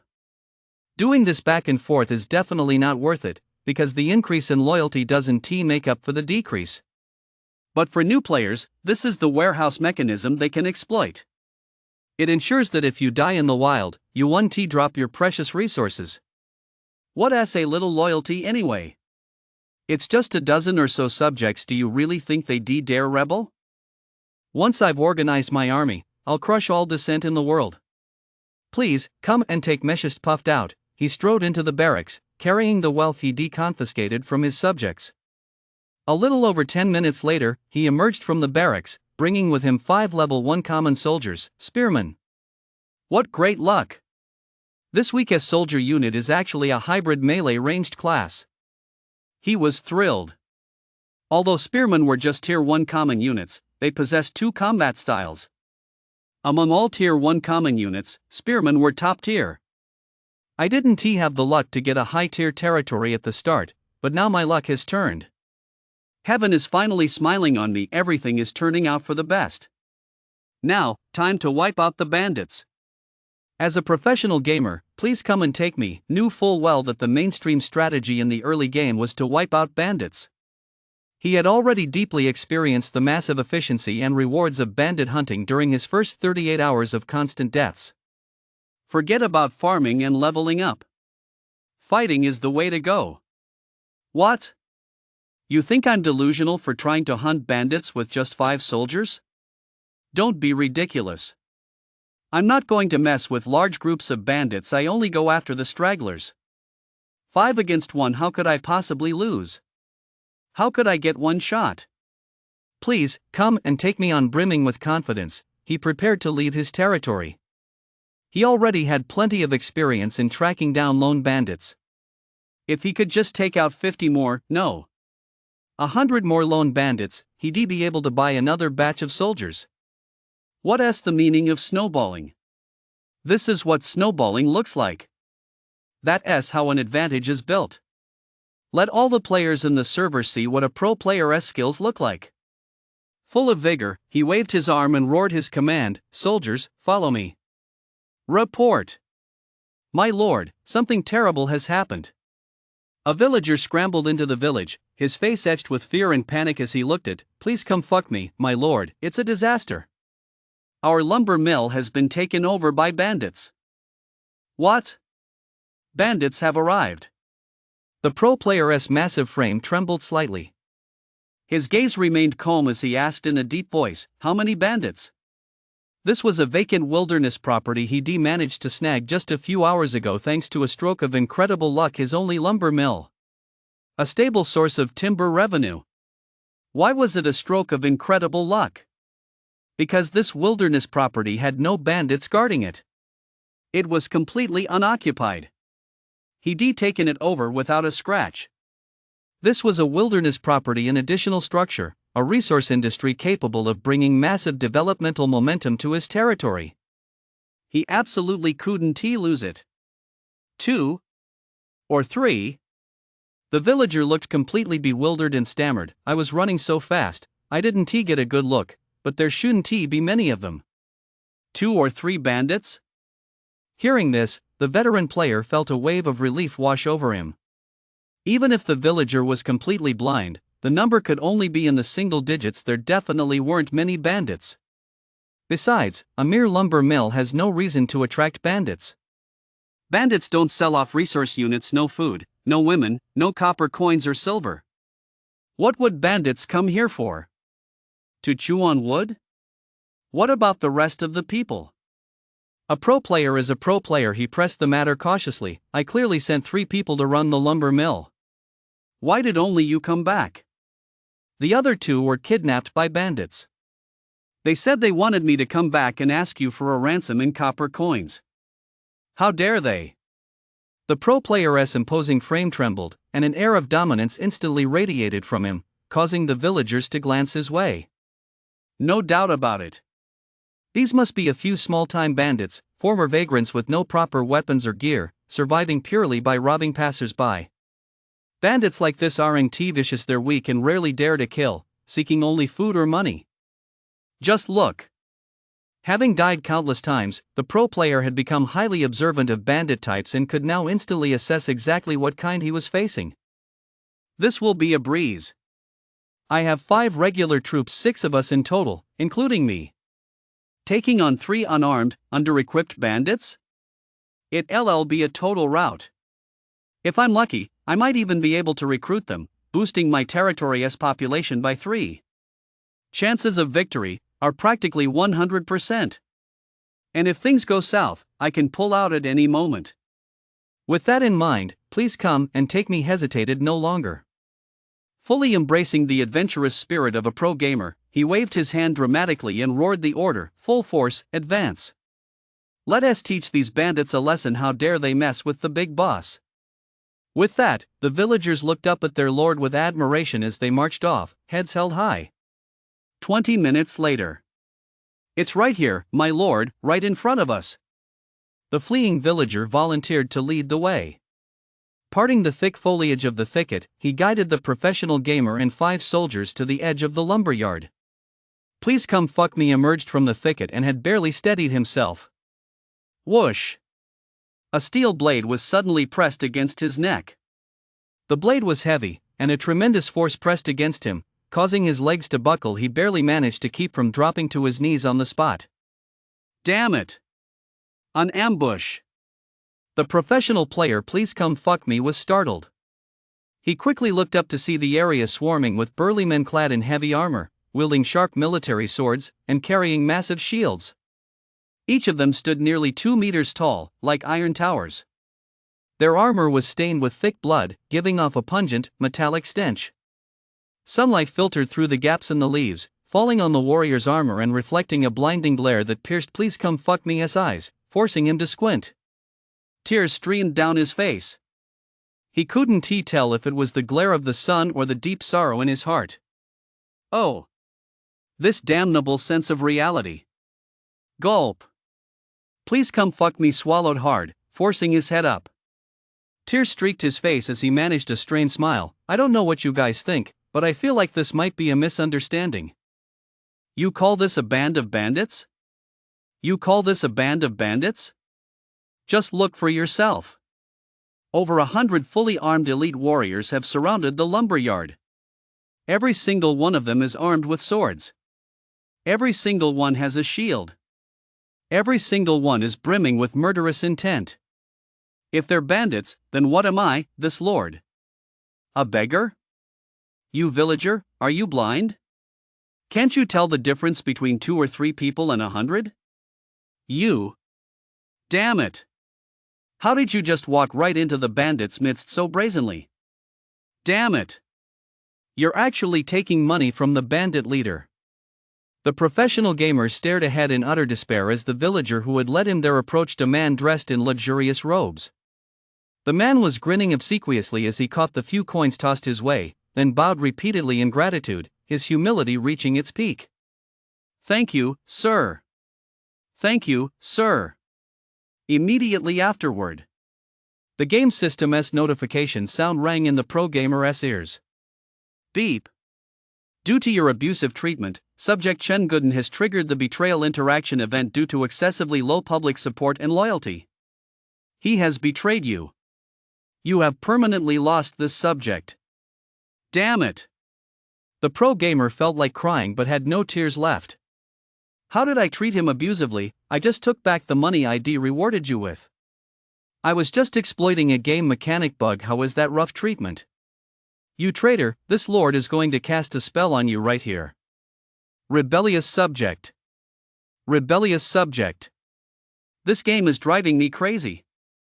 Ha? What's wrong with him? Sue looked at the captured lord player with some curiosity. Why does this guy look like he's on the verge of tears but can't cry? Let me see. Whoa. His in-game ID is flashing right above his head, practically begging to be attacked? That's really asking for hate. Is he a noob who didn't read the strategy guide carefully? There is clearly a feature to hide your in-game ID. Why isn't he using it? Could it be that he actually enjoys drawing aggro like this? Sue had no intention of capturing or mistreating this lord player, but the Iron Guard's defense mechanisms had been activated. Any non-faction unit not recognized by the Lord would be subdued or killed by them immediately. This kid really is unlucky. Sue dismissed the villager Chen Gooden and walked over to the professional player, deep in thought. Excuse me. Before Sue could finish speaking, the player suddenly dropped to his knees. Thud. Please, just do me with tear-filled eyes. He looked up at Sue with a look of utter despair and burst into tears on the spot. Great king. Spare my life, I have elderly parents and young children, my whole family depends on me. Great king, spare me. I'll do anything. I beg for your mercy, great king. We're just here to make a living, not to kill people. Give us a chance to survive. Sue froze on the spot, his face a picture of bewilderment. This guy, is he putting on a show right here? How did I become the Mountain King? Does he think I'm a bandit? Chapter 27, Lucky King doesn't understand the hardships of life. The professional gamer wiped away his tears while secretly glancing up to gauge Sue's expression. From his many battles of wits and courage against bandits, he already knew that bandits weren't completely rigid game monsters. Some bandits were brutal and bloodthirsty. Defeat meant certain death. But some were somewhat reasonable. If you begged for mercy, you'd at most be robbed of your wealth and beaten up, but your life would be spared. If he were still a lone wolf, the pro gamer wouldn't fear death at all. He'd go for it no matter what. But he had 5 spearmen behind him now. These were the foot soldiers he'd worked so hard to gather. He couldn't let this band of bandits wipe them all out. Begging for mercy isn't shameful. Han even endured the humiliation of crawling between someone's legs. Besides, I'm just begging a game NPC for mercy. You. Sue hesitated. Before he could speak, a system notification suddenly rang in his ears. Beep. Player, I am Lucky King, you have received a surrender request from the unknown player. Please, come and take me. Do you grant the surrender? Sue? Sue was completely baffled, but he saw that the stranger kneeling before him, begging for mercy, also looked utterly stunned. Please come fuck me also heard a similar system notification sound. Beep. Player, please come fuck me, you are surrendering to an anonymous stranger. Please wait for their decision. A stranger? An anonymous, too? Holy shit. This isn't some fucking game NPC. Kid, you're a real sneaky one. You're playing this game like a pro. I haven't even figured out how to go anonymous yet, and you're already disguising yourself as a bandit to scam newbies. Please, come and kill me. Turned pale as a sheet. He knew full well that facing a player could end even more miserably than facing an NPC. Especially when it's a top-tier player. Just look at the hundreds of soldiers surrounding this mysterious player. This is definitely a big shot on the leaderboard. If this big shot has even the slightest inclination to bully others, all the hard work he put in day and night over the past 2 days would go down the drain, setting him back to square one. Please, just do it. He looked up, gazing at Sue with a look of despair as Sue remained completely calm. A new notification sounded in his ear. The other party is sizing you up. The opponent is assessing your value. The opponent is speculating on your background. The opponent is gauging the gap between you and him. The opponent despises you and deems you unworthy of being killed. The opponent has decided to accept your surrender. This series of system notifications also rang in Sue's ears. He had just discovered that the game system actually had a mechanism to automatically determine defeat and whether to accept a surrender, and that this could be set to non-manual mode. Out of curiosity, Sue let the system decide whether to accept the surrender. The result was truly AI-like. Beep. Since you surrendered and were defeated, you have been captured by the opponent. For the next 24 hours, you will be in a restricted state, unable to leave your opponent's side, and you will lose remote control of your territory. You may request a ransom in copper coins, minimum amount required to redeem yourself using your territory's resources. If your request is denied, you may double the ransom amount. After 3 refusals, you must pay the ransom in copper coins to successfully redeem yourself. The new notification sound left him utterly despairing. Forced confinement for 24 hours. If he'd known this would happen, he'd have rather died. Early game development time is incredibly precious. Being confined for 24 hours is practically the same as this account being completely ruined. And in this game, each account is tied to a single player for life. If this account is ruined, he might as well say goodbye to the game. Thinking of this, he couldn't help but plead earnestly, "Big brother. Boss. Please let me go. I shouldn't have come here to offend you. Please, as a magnanimous person, don't hold a grudge against a small-time player. You're so dashing, you must have a kind heart. Just let me off the hook. Please?" Since he was already on his knees and had lost all dignity, he might as well beg for mercy to the very end. As long as he could save these 5 soldiers and avoid being restricted for 24 hours, anything was worth it. "No problem." Sue nodded and asked curiously, "Since you've been captured by me, you can also choose to pay a ransom in copper coins." "What, you won't even spare a little money? Pay money? I'd have to have the money to give." The minimum ransom for copper coins is calculated as your territory level multiplied by 1,000, which currently amounts to 1,000 units of each basic resource. If the ransom is enforced and refused 3 times in a row, it skyrockets to 8,000 units. Where am I supposed to get that many resources? If I were really that rich, would I even care about these 5 soldiers? It's over. This big shot is here to extort me, or he never intended to let me go in the first place. He just wants to toy with me. Please, just kill me. His face instantly darkened. He'd given up struggling and had resigned himself to his fate. He threw his hands up in despair. Just kill me already. Hurry up. I'm tired. Boring. This is seriously boring. I don't want these 5-foot soldiers anymore. You're just bullying me because you have more troops. Wait until I rise to power, then I'll crush you. Can't afford the ransom in copper coins? Sue totally understood. After all, not every player had his kind of god-tier starting luck. Based on Sue's observations in the World Chat channel, most players at this stage didn't even have foot soldiers yet, and the few who did had already been drained of their meager resource reserves by the barracks.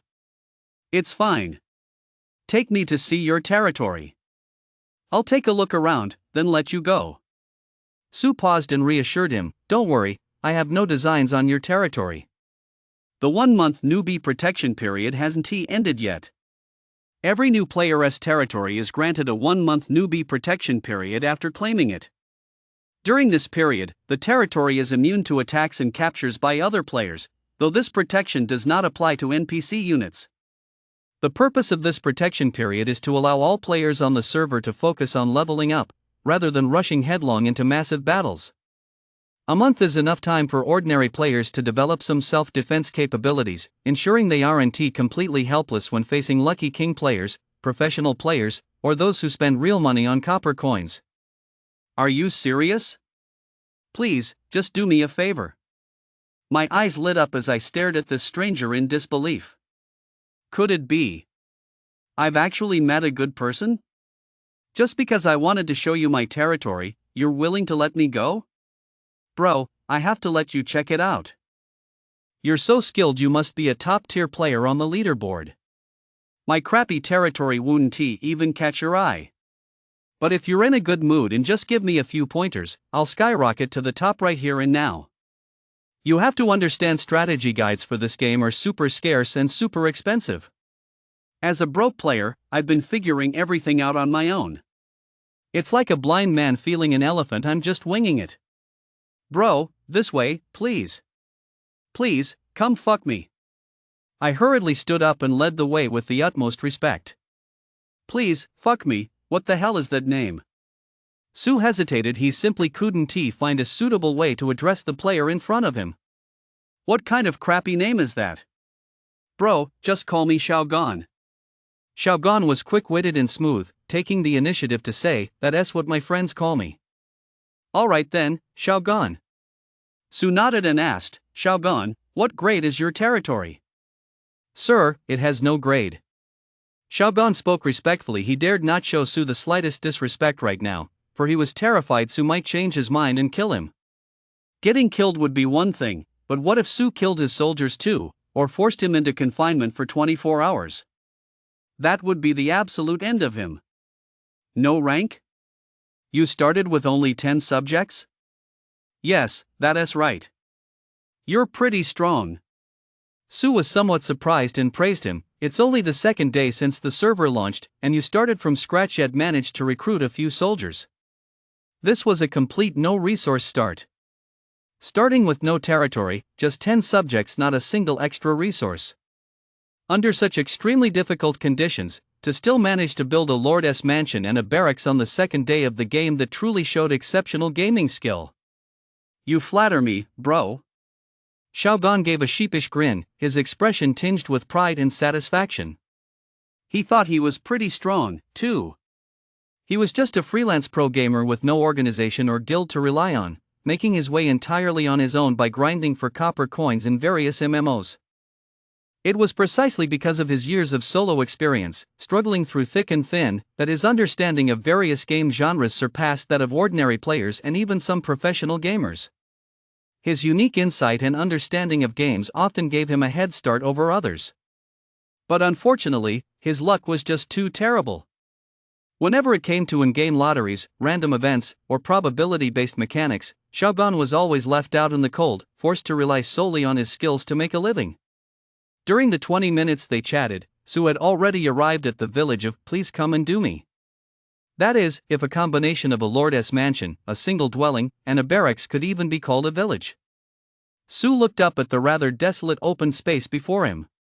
Beside the lonely Lord's mansion stood a dilapidated dwelling, and next to that was a barracks that looked somewhat presentable. Standing beside the three buildings were a dozen or so villagers, staring at Sue and his companions with looks of confusion and fear. Is this your territory? Sue was taken aback. He pointed at the half-built governoress mansion and asked in disbelief, You call this a governoress mansion? It's clearly unfinished, it hasn't even been completed yet. Ah, yeah. Xiaogan nodded and lowered his voice mysteriously. Big brother, you probably don't know this yet, but actually, for players like us who start with nothing, there's a glitch we can exploit. I call it the unfinished territory mechanism. You don't need to fully construct the buildings in your territory, you just need to get the core parts up and running to meet the system's default building requirements. Of course, this will cost some durability, making the buildings less resilient, but the key is saving resources. Everyone starts out with nothing in the early game. Every little bit helps as long as we can mass troops faster than the others. Xiaogan spoke with a grin, though he certainly hadn't revealed the full details. He had indeed discovered a glitch in territory construction, but the method and prerequisites for exploiting it required the player, Lord, to personally participate in the building process. In other words, the player had to work alongside the villagers to access this glitch. If the player simply ordered the villagers to do the work on their own, the rigid villagers would build the structures into their complete forms. If resources ran out, they'd just stand around idly, wasting time for no reason. What?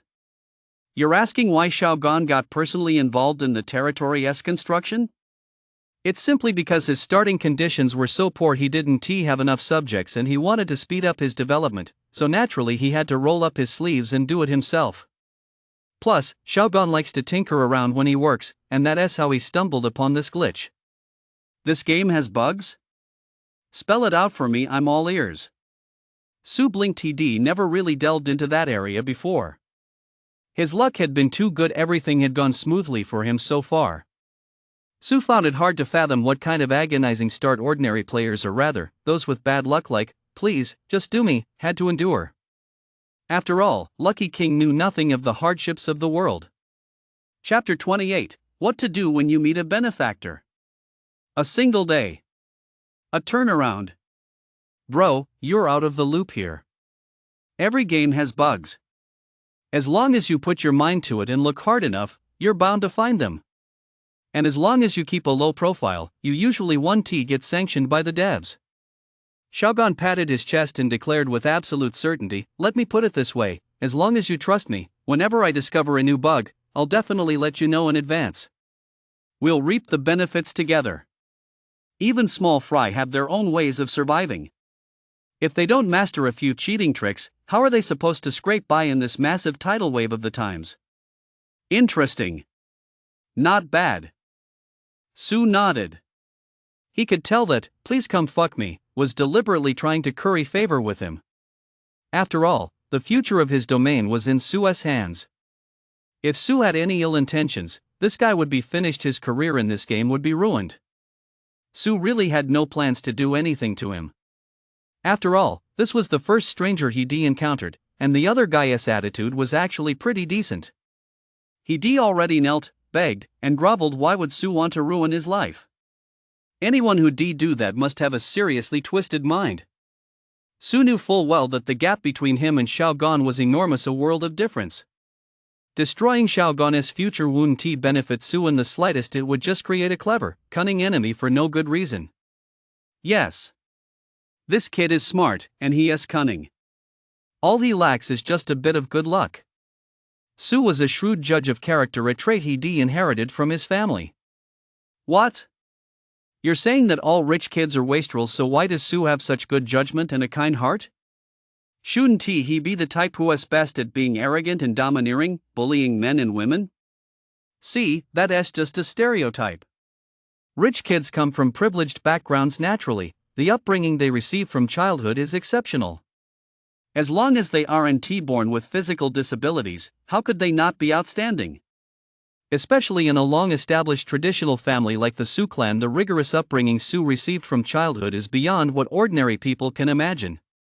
Kind yet cunning, smart and wealthy, studious with natural talent, and incredibly lucky. That's the consensus among all his friends. Of course, kidney deficiency doesn't count. Absolutely no kidney deficiency. So, aren't you worried these half-finished buildings won't hold up against attacks from wild factions? Su asked. Although there's a newbie protection period, wild factions aren't affected by it. If even a dozen bandits show up, this territory is toast. I'm not afraid. I'll bet my life on it. Xiaogan stood tall, head held high, his face brimming with arrogance. I won't lie to you, big brother. The early game in this game relies heavily on luck. I consider myself pretty lucky, so I'm willing to bet my life against fate. If he really were that unlucky, he'd be wiped out right on the spot. But if he wasn't that unlucky, he could build a snowballing advantage early on. Bet my life? Su eyed Xiaogan up and down, a meaningful smile playing on his face. Haven't you been unlucky enough already? You ran into me the moment you stepped out and got captured right at the start. If this were any other player, even a slightly more ruthless one, you'd have had to delete your account right then and there. He. Xiaogan caught the meaning behind Su's smile too. He gave an awkward chuckle and changed the subject. The two chatted about other things. Xiaogan was eager to pry some secrets and inside information out of Su, but Su was tight-lipped, refusing to mention his territory or real-life background. However, out of admiration for Xiaogan, Su did share some information from the strategy scrolls and offered him a few pointers. This left Xiaogan deeply grateful, so much so that he almost wanted to kneel down and call him dad. Right now, the whole world was paying top dollar for useful strategy tips. Major guilds, wealthy players, and major in-game factions, they'd all rather pay to avoid these pitfalls in the game.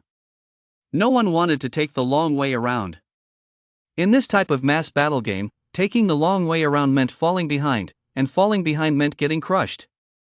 And this guy right in front of him was actually willing to share these valuable strategy tips with him. He was definitely a living saint.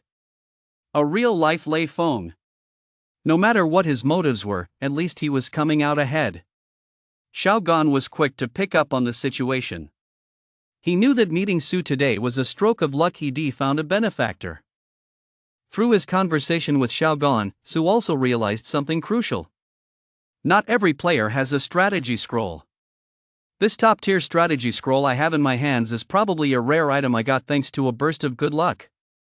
Su pondered silently to himself, while Xiaogan, standing before him, spoke with a face full of gratitude. Brother, you're so kind to me.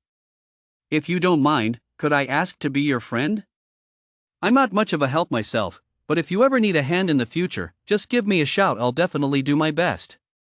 I might not be able to help you much, but I hope you'll give me a chance to repay you. I'm not the kind of person who takes things for granted. I'll remember everything you've done for me today. Xiaogan spoke with genuine sincerity. Yes. You guessed it. He really wanted to latch onto Su's coattails. Someone who casually shares valuable strategy tips with random players must be a top-tier player on the leaderboards. And players like that are bound to level up way faster than everyone else. Deep down, Xiaogan was a proud player who didn't think he was any worse than anyone else, so he didn't like joining a player guild and being bossed around. To put it bluntly, he looks down on small guilds. And the big guilds don't think much of him. But Xiaogan understands the importance of repaying kindness. Su was the benefactor he encountered during his early game development.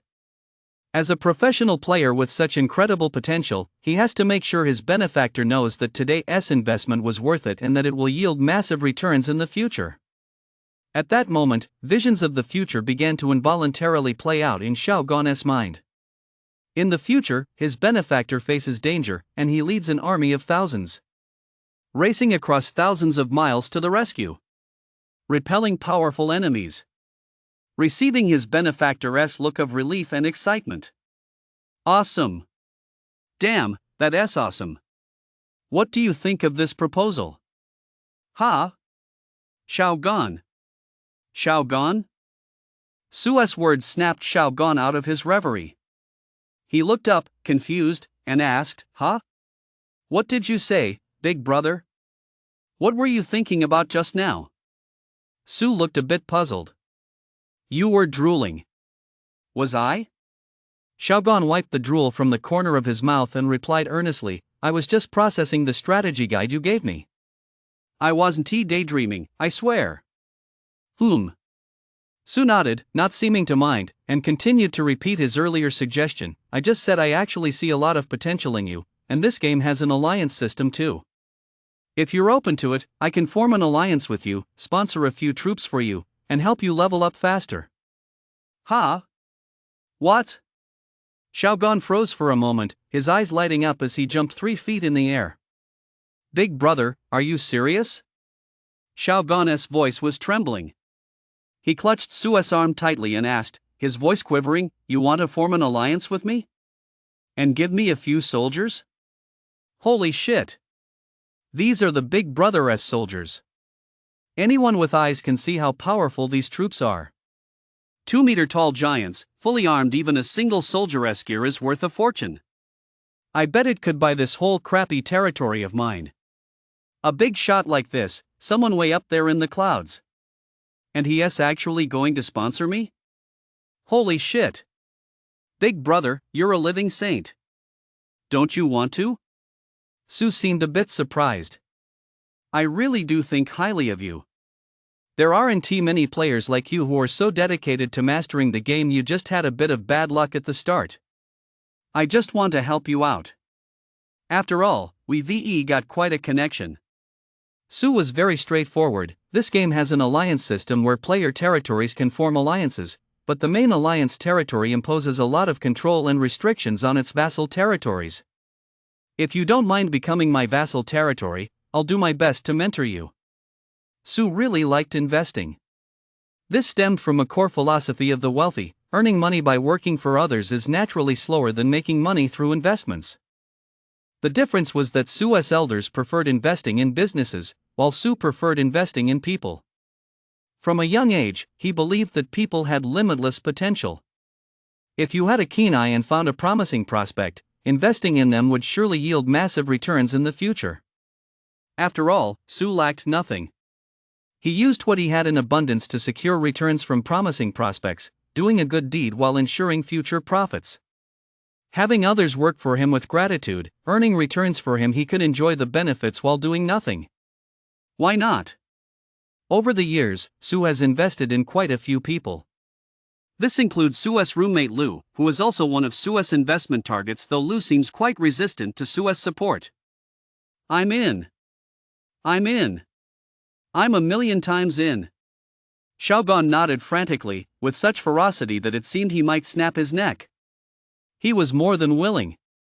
He'd been dreaming of a patron who'd recognize him as a rare talent, offering just a little help in return. He'd surely repay them 1,000-fold. But unfortunately, Xiaogan's luck was abysmal. No matter what game he played, his starting hand was always mediocre, or rather, downright terrible. His life was no different. He never really encountered any benefactors to support him, relying entirely on his own hard work and grit to get by. All right. Sue was surprisingly straightforward. He raised his hand and pointed to the ironclad guards behind him. I'll give you 90 soldiers. These soldiers are the main alliance's support for its vassal. Of course, after we sign the contract, these soldiers will still fundamentally belong to me. I hold the primary command authority. That's a system rule, I can't change it. But I won't be calling them in for every little thing. They're essentially yours to use. Also, according to the contract, in addition to providing you with support, I must also impose certain restrictions and limitations on your rights. That's another system requirement, but I'll adjust your restrictions to the absolute minimum. Sue was very patient, carefully explaining the alliance-related strategies to Xiaogan. The alliance system is a special contractual mechanism among players. In other words, this system is very similar to player-led organizations like guilds, unions, or clans found in traditional MMORPGs. However, in this conquest game, all players hold the status of lords and possess the potential to become regional overlords. Therefore, this game mechanic evolved from the traditional MMORPG clan system into a brand new alliance system. Within the alliance system, there can be one main leader alliance master, multiple deputy leaders core members, and countless followers members. The main leader holds absolute authority and command over all lords under their banner. When necessary, they may demand forced tribute, deployment of soldiers, allocation of resources, and more. Furthermore, all alliance members are highly unified militarily. If the alliance leader declares war on any target faction, all affiliated members are automatically required to join the war. If an affiliated member declares war on any faction, the alliance leader is not affected in any way. Furthermore, once a contract is signed, any affiliated member wishing to leave must obtain the alliance leader's permission. It can be said that within the alliance mechanism, the alliance leader holds immense power and reaps significant benefits. Generally speaking, few players are willing to become someone else's subordinate. After all, no one wants to be controlled by others for no reason. When Sue first learned about the alliance mechanism from the strategy scrolls, he had the idea of giving it a try just to see what it was like to be a main alliance leader for fun. But why would other players be willing to become your subordinates? No problem. Throw money at it. Invest. This is exactly what Su excels at. All you have to do is offer benefits others can't refuse. Take this situation, for example. Su is willing to invest in Shao Gan, and he can provide Shao Gan with military support he simply can't turn down. Moreover, Su promises, I don't expect you to repay me in the future. It doesn't matter if you don't achieve great things later on. I believe in you, so I'm investing in you for free. Investment carries risks, and the experience of investment failure is inevitable. Su was mentally prepared for this from the start. At worst, he'd just treat it as spending some resources to buy himself the position of alliance leader and enjoy the thrill. As for what becomes of Shao Gan in the future, Su doesn't care. If he gets stronger, all the better. If he gets weaker, he'll just have one more underling. Really, big brother? You're giving me this many troops? Shao Gan's mouth went dry. He felt as if he were still in a dream, a truly wonderful one. Had he really met a benefactor? Not only was this benefactor giving him troops, but 90 of them in one go. In the early game, what did 90 troops mean? A direct leap into the top 10 of the leaderboard. An overnight turnaround. Chapter 29, The Alliance is formed. Shao Gan's secret. Yes. On the current troop strength leaderboard, the player in 10th place only has a little over 20 troops. All he had to do was nod his head, and he'd instantly become a top-tier powerhouse in the China region. And judging by how generous this benefactor seemed, those 100 soldiers didn't appear to be much of a sacrifice to him. That meant the benefactor had even more troops. He was definitely a top 3 dominant player in the China region. Shao Gan's mind raced through the possibilities in an instant, reaching a single conclusion: this deal is a total steal. For a nobody like him to earn the favor of a top 3 powerhouse player, it's like his ancestors' graves are smoking with joy. Perhaps all the bad luck and the endless suffering and hardship he has endured in this lifetime were just to wait for this very moment. A mere 3rd-tier common unit? That's nothing. Su laughed heartily. If you're willing to prove yourself and not embarrass me, I can provide even more support down the line: troops, resources, and wilderness holdings, no problem. Su was serious. After all, his current wilderness holdings had become too bloated for one person to manage alone. His forces were too powerful, and he'd conquered too much territory to handle it all by himself.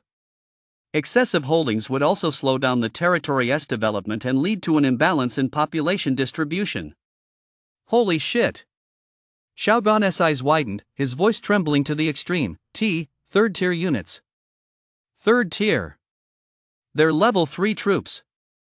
A bolt of lightning exploded in his mind. In that instant, tears streamed down Shao Gan's face. Don't ask him why he was crying. Because these were tears of joy. Damn it! Grandpa, can you see this from heaven? Your grandson has made something of himself. I've actually met a benefactor. And not just any benefactor, a top tier one. These are level 3 troops, after all. Across the entire server. The absolute, unrivaled unit. I get it now. He is that anonymous number 1 on the leaderboard. In that instant, Shao Gan realized something unimaginable. Wealth was right before his eyes. Expose the benefactor's identity and claim the $1,000,000 reward from paperclip? No way. Only a fool would do that. This is the real deal, the undisputed number 1 on the server-wide leaderboard, with absolutely overwhelming power. As long as I stick with him through thick and thin, what is 3 million in rewards compared to that? Just look at that big shot who sold a guide yesterday. He raked in tens of millions just like that. Because this game's potential value and growth prospects are unprecedentedly massive, truly world-class. Big brother. Shao Gan could no longer contain his excitement. He dropped to his knees with a thud. You're my savior. Please let me call you Dad. Dad. I'm sticking with you for good. Shao Gan practically gritted his teeth, his face contorted as he uttered those words. He wasn't seething with hatred, he was simply so overcome with excitement that he couldn't control his facial expressions. No need, no need. Su was taken aback, but he chuckled as he helped Xiaogan to his feet. If you're on board, shall we sign right now? Sign. Sign immediately. Xiaogan jumped to his feet, afraid that if he waited even a moment, Su might change his mind. This benefactor was the gold standard of the Huaxia region. It was no exaggeration to say that as long as he followed him, his in-game ID would be displayed above his head every single day. Please, come and take me on. I'm begging you. My big bro is #1 on the server-wide leaderboard. Don't back down, no matter what. At Xiaogan's insistence, Su reluctantly signed a slew of unequal treaties, one-sided agreements that heavily favored Xiaogan. Big bro. This clause on forcibly diverting all territory resources that authority must go to the alliance leader. Big bro. Forced teleportation when the alliance leader is under attack. That right must go to the alliance leader too. And this, and this, and this. Big bro. Just check off all the alliance leader privileges in the contract. Seriously, don't be too nice to me, I'm a total pushover. Please stand your ground. Xiaogan felt that if he didn't make a few more sacrifices, he'd be letting down the benefactor who nurtured and recognized his potential. This life, this very existence, I'm giving it all to you. As long as this game exists, I'll never switch, big brother. I'll stick with you through thick and thin. From now on, whatever big brother says, I'll do.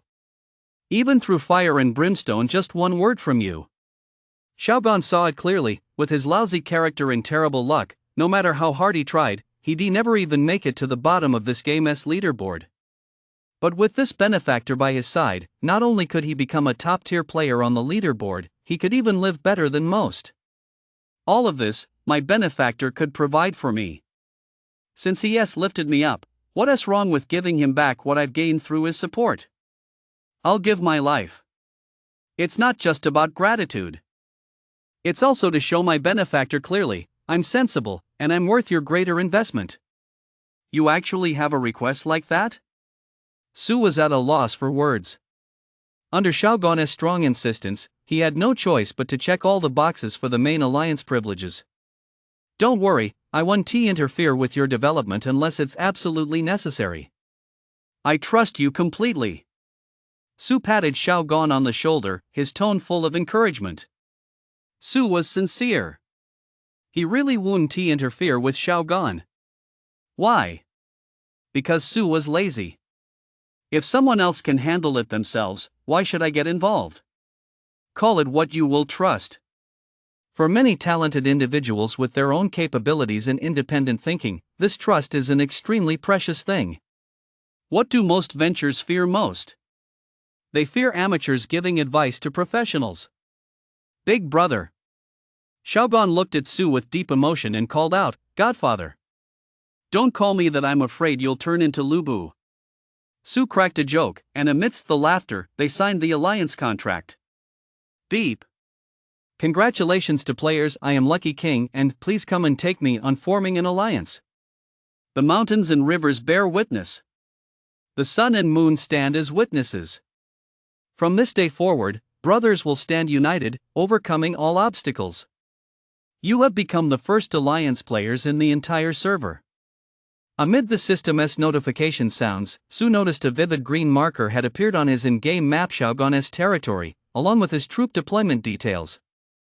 Furthermore, under the resource information section of Su's territory, a display of Xiaogan's resource data had appeared. Everything within Xiaogan's territory was laid bare before Su, ensuring he could keep track of Xiaogan's movements at all times. In fact, if Su so desired, he could halt or forcibly intervene in any operations within Xiaogan's territory at any moment. The alliance leader's powers are truly immense. Just as Su was marveling at this, Xiaogan stood nearby, hesitating to speak, then gritted his teeth and said, Big brother, there is a secret I have to share with you. Big brother is so good to me, I can't keep such good things to myself. What secret? Su casually ordered his troops, selecting 93rd tier iron guards to hand over to Xiaogan. Big brother, here's the thing. You should know that the players in this game are randomly distributed all over the world. Everyone is a lord, so naturally they need their own space to develop, but when that space is vast, it means many players will never even meet face to face. Yet in this game, there are player faction NPC forces like the Imperial Court and player capital cities. Take our Huaxia region, for example. The Great Han Imperial Court's central authority is based in the capital, but beyond the capital, there are numerous major cities across the land, such as Qingcheng, Copper Coin's Lingcheng, Chuandu City. As long as players enter a major city, they can undertake quests within it just like in traditional games, obtaining resources for territory development and soldier rewards in a more convenient and straightforward manner.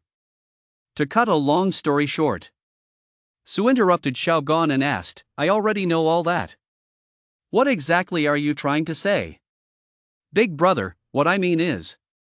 Xiaogan paused and whispered, "Since there are so many benefits in the main cities, but we territory players are scattered all over the world, wouldn't T players who are randomly spawned near a main city have a huge advantage? Wouldn't their development speed be faster than that of other players? And for us lord players who are far from the main city, aren't we getting the short end of the stick? Take that big shot from the Drifter faction yesterday, for example, the one who made tens of millions selling guides. He spawned in the main city, which is why he had so many quests to farm merit points like crazy." Su nodded and said with a smile, "This game is inherently heavily based on luck, and spawn locations are a matter of random probability. Some people are just lucky enough to spawn naturally close to the main city. There's nothing we can do about it. Besides, Drifter players definitely have an early game advantage over Lord players. They're destined to spawn in the major main cities from the start. And not many Lord players' territories will be near the main city, because being too close isn't actually a good thing." Su said meaningfully, "If a Lord player's south territory is too close to the main city, they'll be at the mercy of the city. While development might be rapid, they'll be constrained by the Imperial Court at every turn. To get close to the seat of power, you must be subject to that power." Su understood this simple truth. The strategy scrolls clearly outlined the pros and cons of this, so Su didn't believe it was a good idea for a player's territory to be too close to a major city. Fortunately, Su's territory was quite far from any major city. He had checked the in-game map. His territory was situated exactly halfway between Qingcheng and Copper Coin's Lingcheng, extremely distant from both major cities and far from the main roads connecting them. Put nicely, it's a utopia. Put bluntly, it's a lawless no-man's land. Bro, what if our territory isn't near the main city, but we go to the main city ourselves to accept quests? Xiaogan spoke mysteriously. Wouldn't that mean our development pace wouldn't lag behind others, and our territory wouldn't be controlled by the Imperial Court? Su raised an eyebrow. "Is that your secret? Do you know a way to get to the main city quickly? Big brother, you're so smart." Xiaogan laughed heartily, no longer keeping him in suspense. "For players like us whose territories are far from the main city, getting there is incredibly difficult. The journey is filled with high-level monsters, so heading to the main city early on is practically a suicide mission. But I'm the kind of person who likes to think things through. I was thinking, with a map this vast, we can't possibly rely solely on our own 2 feet to march our troops into battle by the mid to late game, can we? Even if we get cavalry units later on, that 1T speed things up much. We're playing a conquest game. Are we really supposed to spend a year or two just traveling? And if the map for the Huaxia region is this big, imagine how much larger it must be on a global scale? When it comes to national wars, if someone wants to launch a night raid, they'd probably spend the whole night traveling. By the time they spot the enemy, it'd probably be dawn. That's completely unreasonable. So I think there must be a fast travel mechanism in this game, like teleportation points or something. We just haven't discovered it yet." Xiaogan laughed excitedly, unable to contain himself. "But I found it. Just last night, I found a fast travel point. And it leads straight to the main city." Chapter 30, Is he a regressor? Plotting something? 10 minutes later. "Bro, look." Xiaogan led Su through the forest, parting the leaves to step onto a narrow path. He pointed toward a small wooden cabin at the end of the trail. "Bro, follow me." Xiaogan led Su toward the cabin. The area around it was deserted. It appeared to be an abandoned hunter-esque cabin. But when Su pushed open the door and stepped inside, he found the interior completely empty, with only a dozen or so meditation cushions laid out on the earthen floor. Along the walls near the cushions, rows of burning candles stood. The entire cabin was filled with the solemn atmosphere of a traditional Chinese ritual, carrying a slightly oppressive and eerie vibe. "Bro, come on. Sit down." Xiaogan sat down on a meditation cushion and motioned for Su to join him.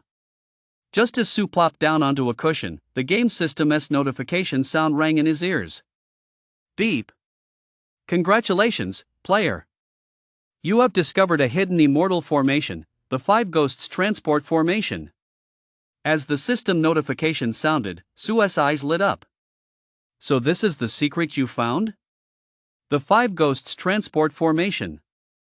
Su exclaimed in surprise, while Xiaogan beside him widened his eyes. "Big brother, you know about this too?" This was a hidden game mechanic he painstakingly figured out on his own, and Big Brother actually knew about it? Truly worthy of being the top-ranked player. He really does know a lot. Of course Su knew about the Five Ghosts Transport Formation. He spent his free time poring over the strategy scrolls. The strategy scrolls clearly documented the game's teleportation mechanics.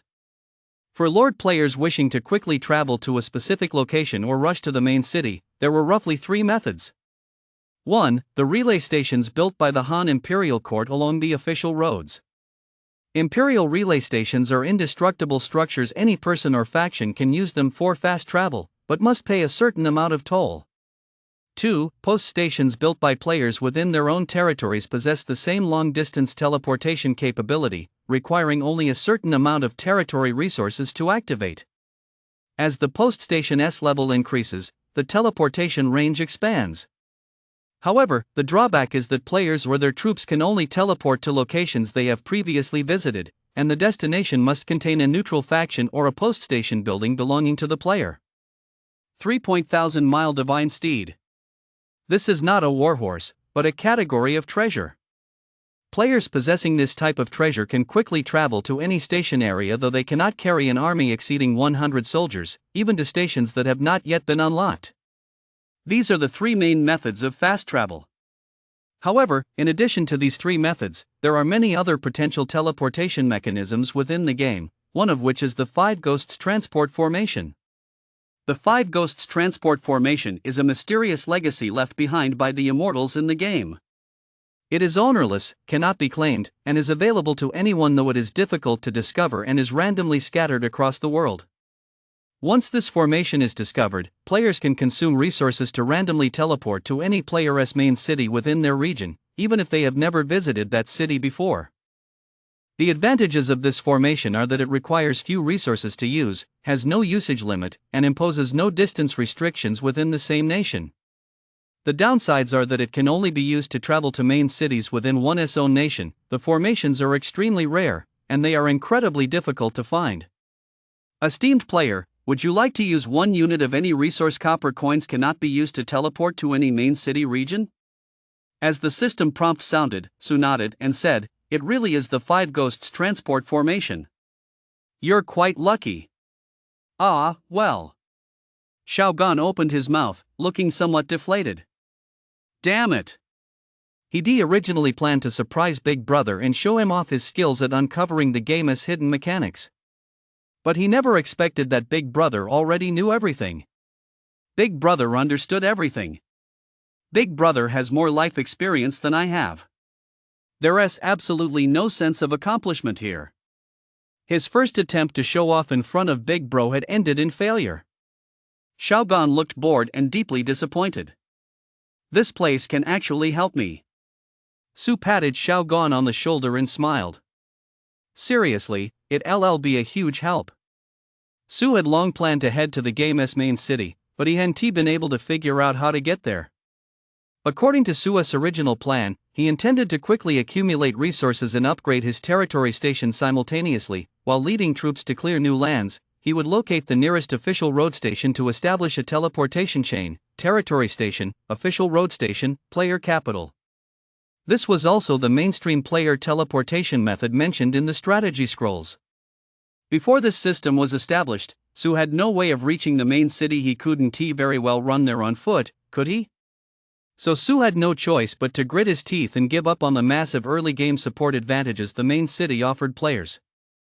But now, look at that Xiaogan, whom he just invested in, has already reported back. Sure enough, Lucky King has a keen eye for talent. The investment is paying off immediately. I'm just glad I could help you, big brother.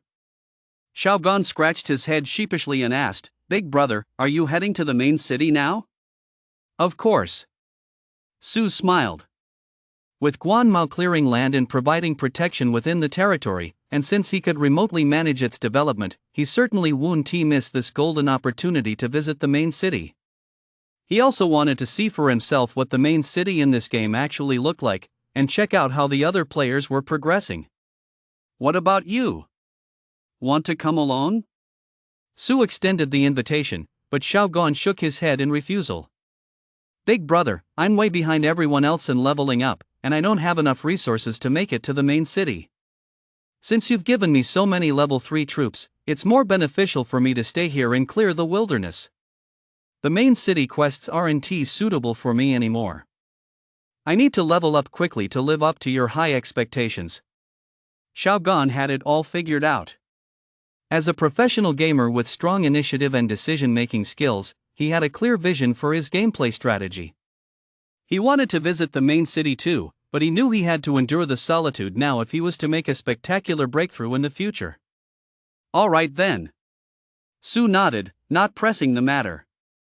He marked the coordinates of this location, then bid Xiaogan farewell and prepared to set off back to his territory to make some necessary preparations and arrangements. Given the situation in the main city, Su needed to return to his territory with at least some troops for protection. Of course, on his way back to the territory, Su chose to log off.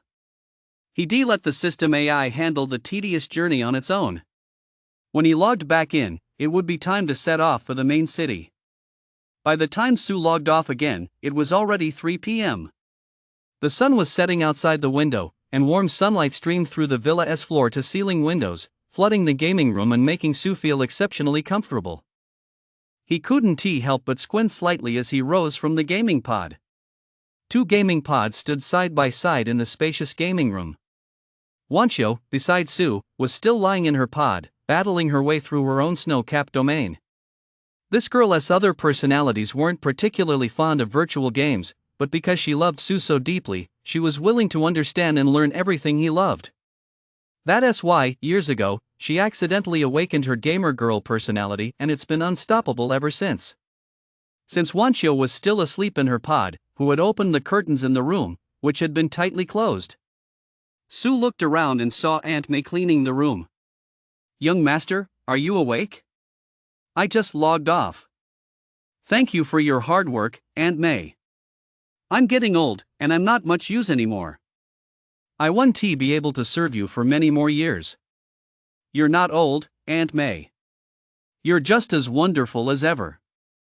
Su spoke sincerely, I want to keep you by my side for the rest of my life. I don't trust anyone else. Few wealthy young masters have truly trustworthy confidants, and Aunt May was one of them. You're such a smart aleck. Aunt May chuckled softly, just as Su's personal terminal suddenly beeped. Beep beep. It was a rapid, brief electronic alert and encrypted message. Su froze, sitting on the edge of the bed, and opened the encrypted communication. Hello? Su asked in a low voice. A hoarse, deep male voice came through the terminal. Young master, it's me, Sujio. Speak. Su replied. Aunt May, who had been tidying the bed nearby, sat down gently beside Su. She always knew exactly what Su needed. After all, Wanqiu was the little vixen she had personally trained. Young master, I've found out what Lu has been up to. Sujio's voice remained unusually hoarse. He'd been injured for Su's sake years ago, and his voice had been troubled ever since. After leaving school, he used the money you gave him to rent a place nearby. And he dialed the communication channel 37 times each in the morning and afternoon. According to our investigation, 11 of the communications were requests for financial assistance from loan sharks, while 21 were exchanges with male and female students at Lingda University. Although the content of these exchanges was normal, he clearly intended to be friendly and make connections. Among these, he appears to have learned that a freshman named Xiao Wenwu is suffering from cancer and is actively devising strategies to help him, even promising financial support for his treatment. The remaining 4 calls all point to a woman named Tai Ruya from Copper Coins Ling. According to our investigation, she is the owner of the Mianru bar in Copper Coins Ling, 37 years old, and single. In addition, Lu has been stockpiling large quantities of food supplies and acquiring contact information for numerous gaming guild and team owners. Su Zhou's voice was calm and steady. Following the orders Su had issued that morning, by the afternoon he had already uncovered nearly all of Lu's background. Everything Lu had done this past week, who he met, what he said, billing information, and so on, Su Zhou knew it all inside out. In the Copper Coins tomb, nothing could be hidden from the Su family. Interesting. Su stroked Aunt Maya's hair, his brow furrowed. A growing sense of foreboding filled his heart. His acquisition of ingredients and the contact information of numerous guild leaders clearly indicates he intends to make a big splash in the game. That much is understandable. But, how did he know Xiao Wenwu had cancer? That's something even I hadn't picked up on. And where did he get the money to fund Xiao Wenwu's treatment? Why would he do that? Lu, you're not exactly a charitable person. Why the sudden change of heart? Did you borrow money from loan sharks just to pay for Xiao Wenwu's treatment? Why didn't you ask me? Were you afraid I'd find out about all this? And who is Tai Ruya? A nightclub owner from the underworld who has never even met you, a poor student. What's your motive for constantly seeking her out? Also, you're a reclusive loner who doesn't socialize. How come you've suddenly started making friends left and right, contacting strangers at the university you've never met before all in one day? Something is fishy. Su muttered. Young master, there's one more thing I feel I should tell you. Su Zhou hesitated for a moment before whispering, not long ago, when he was out, I sneaked into his new place and installed a listening device. Then I overheard him muttering to himself about something. It seemed to have something to do with a regressor. It seems he believes he is a regressor. Chapter 31, Can you kill me? A regressor? Su raised an eyebrow. He recalled that yesterday afternoon, back at the dorm, Lu had also muttered something about a regressor after waking up from his nap. At the time, Su had assumed Lu must have had a pleasant dream and was momentarily confused about what was real and what wasn't. Now it seemed there might be some hidden secret behind it all. Either Lu's mental state had taken a serious turn for the worse, or Lu really was a regressor. Was that even possible? Su frowned. He found the idea of reincarnation or anything like that far-fetched, but Su Zhou was utterly loyal to him. He wouldn't lie to him about something like this. Do we have any surveillance footage? Su asked thoughtfully. Su Zhou nodded. Yes, young master, I'll play it for you. Immediately, a crackling sound came from the personal terminal, quickly giving way to Lu's distant, low mutterings. Thud sound of a door closing. This food should keep me going for about a month. I sold my 880,000 yuan helmet for over 500,000 after depreciation and traded it for a second-hand gaming pod. It feels pretty decent to use. Su, I suspect you didn't have pure intentions when you gave me that gaming helmet back then. After all, as someone who loves gaming so much, how could you not know that a gaming helmet's online duration is much shorter than that of a gaming pod? You tricked me with that expensive gaming helmet, trying to secretly hold me back and slow down my gaming speed. Humph. This time around, I won't make the same mistake. Inside his personal terminal, Lu's mutterings were filled with seething hatred towards Su. When no one was around, his ferocity and resentment were laid bare, utterly extreme. Su, I gave you an 880,000 yuan gaming headset, you know. Dude, that's the latest model on the market. It's a dream item that many gamers can only dream of. And yet, you're accusing me of setting you up? Holy shit. What kind of mindset is that? If I really wanted to set you up and hold back your progress, I'd have just not given you the headset in the first place. You're a broke student. What else could you possibly use to play games? You can't even afford a virtual internet cafe. Su blinked. He genuinely couldn't figure out how his kind intentions toward Lou had been twisted into a plot to frame him. How come I never noticed before that this kid has such severe persecution complex? Sue kept his cool and listened on. I still need to stay in touch with these people. Some of them don't know me well yet. I need to make them realize my terrifying potential. That woman. Humph. She doesn't know a good thing when she sees it. A lousy bar is worth all that fuss to her? She is too lazy to join my new guild. She is bound to regret it. Because in the near future, my new guild is destined to become the most powerful player organization in the world. Its value will be immeasurable. As for Xiaowenwu, I need to scrape together the money ASAP. As long as I can keep his condition under control just a little bit so it doesn't interfere with his gaming, I absolutely must recruit this future powerhouse. And Sue. I wonder what he has been up to lately. Judging by how things went in my past life, he is probably still partying it up night after night in his mansion. Ugh, what a degenerate. Sue remained calm as he listened to Lu's seething, jealous rant.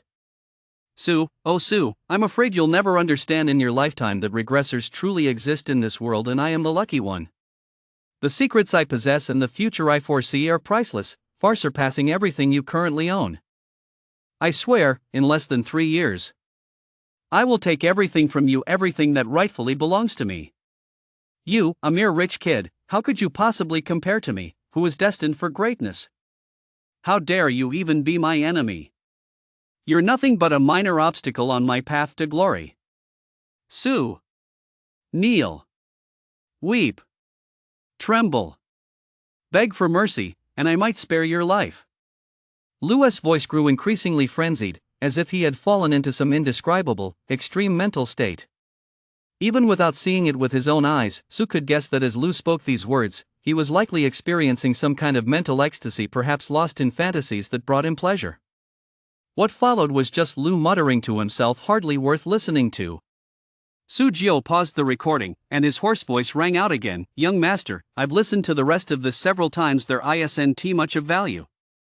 The only useful information is that we can confirm this Lu views you as an enemy and harbors deep malice toward you.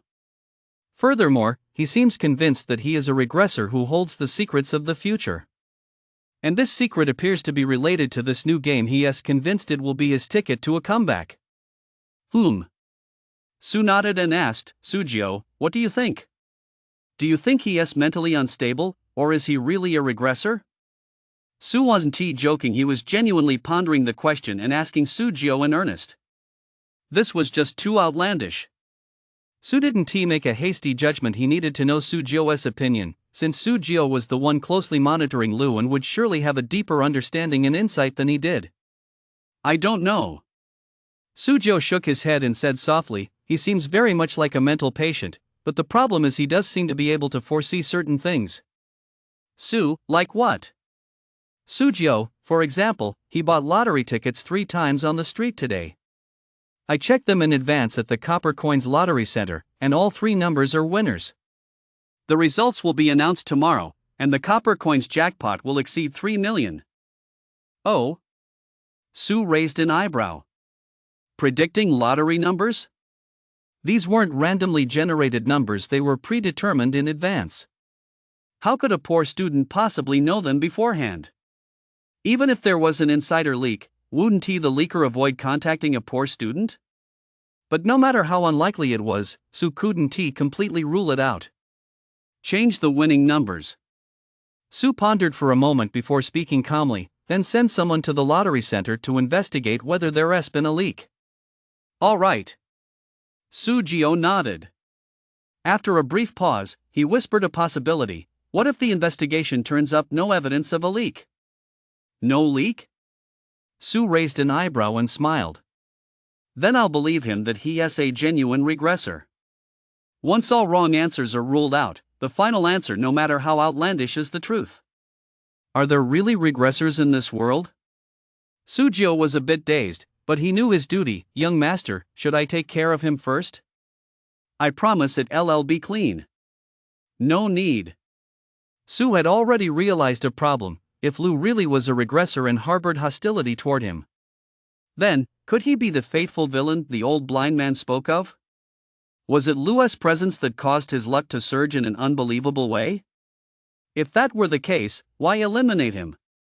Keeping him alive would bring far greater benefits. Young master, this is a regressor.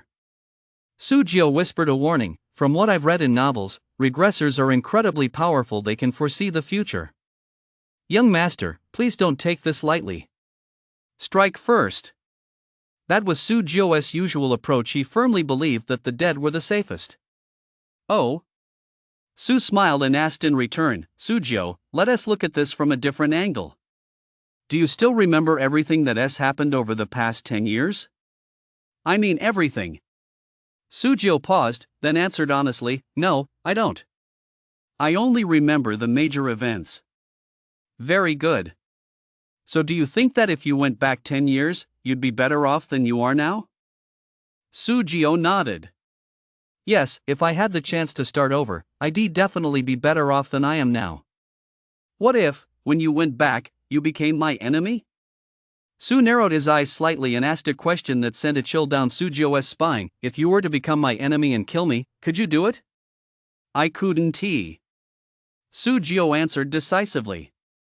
This wasn't out of loyalty to Su, but because he deeply understood how difficult it would be to oppose Su. Sujio didn't even dare to imagine such a thing. Su himself wasn't much of a threat. He was just one person, at most an outstanding and fortunate young man. But behind Su stood an entire colossal family that profoundly influenced every sphere of Huaxia. With an intricate web of connections, a global network of contacts, and far-reaching influence, under these circumstances, even if Sujio were to live another 10 years or even a lifetime, he could not shake the Su family's foundations. The power of a single individual was too insignificant to undermine the family's heritage, built up over 1,000 years and countless generations. And Su was the absolute core of the Su family in this generation. Killing him would be no different from annihilating the entire Su family. I agree that you can't do it. Su spoke with a smile. You're the finest assassin in Copper Coinsling, a top-tier assassin ranked 3rd internationally. If even you don't think you can kill me, then do you really think Lu can? Su's question caught Sujio off guard. That comparison was quite novel. He had never considered that possibility. So, Sujio, read fewer novels and play more video games. Su offered a meaningful suggestion. Novels aren't reality.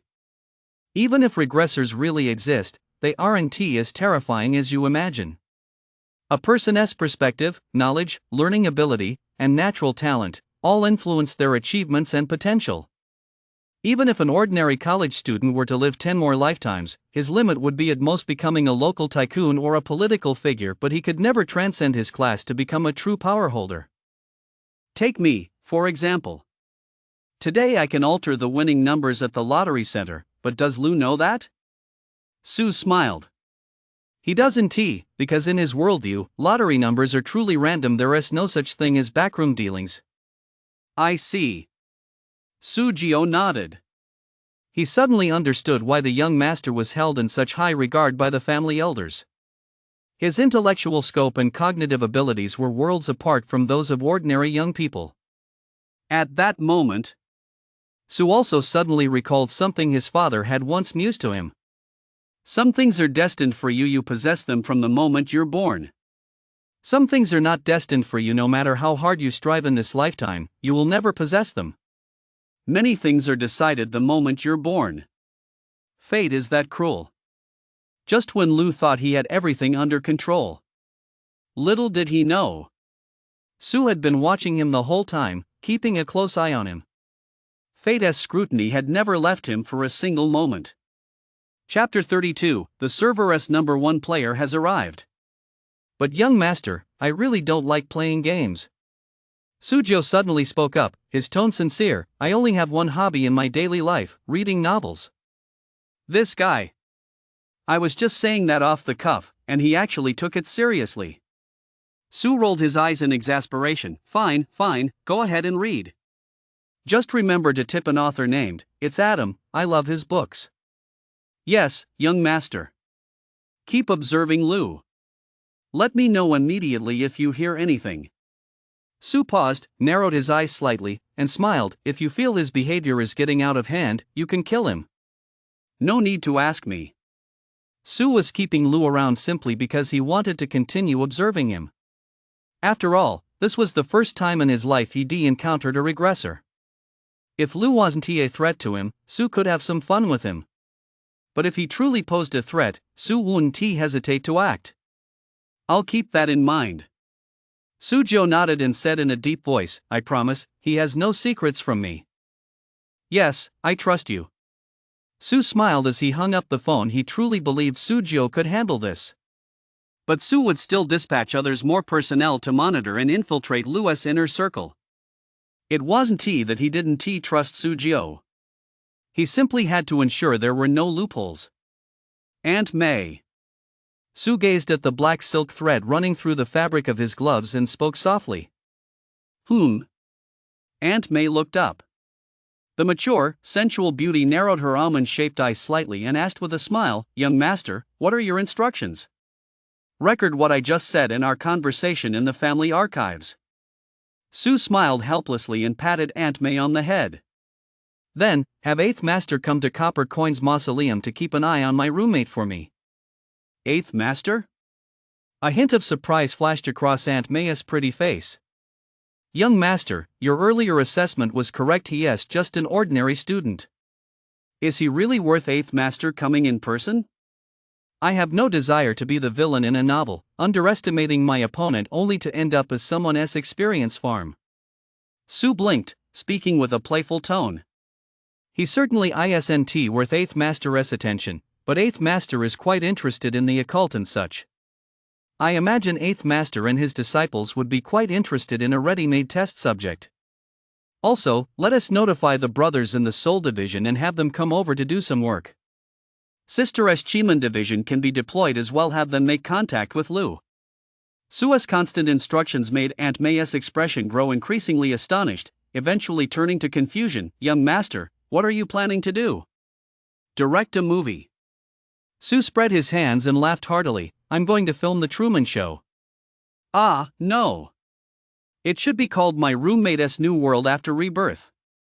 A lone wolf-style top-tier assassin, the nation's foremost master of the occult and his disciples, a special combat unit that once single-handedly altered the situation in the Pacific, and the Chiman Group masters of manipulation and exceptional acting, all assembled.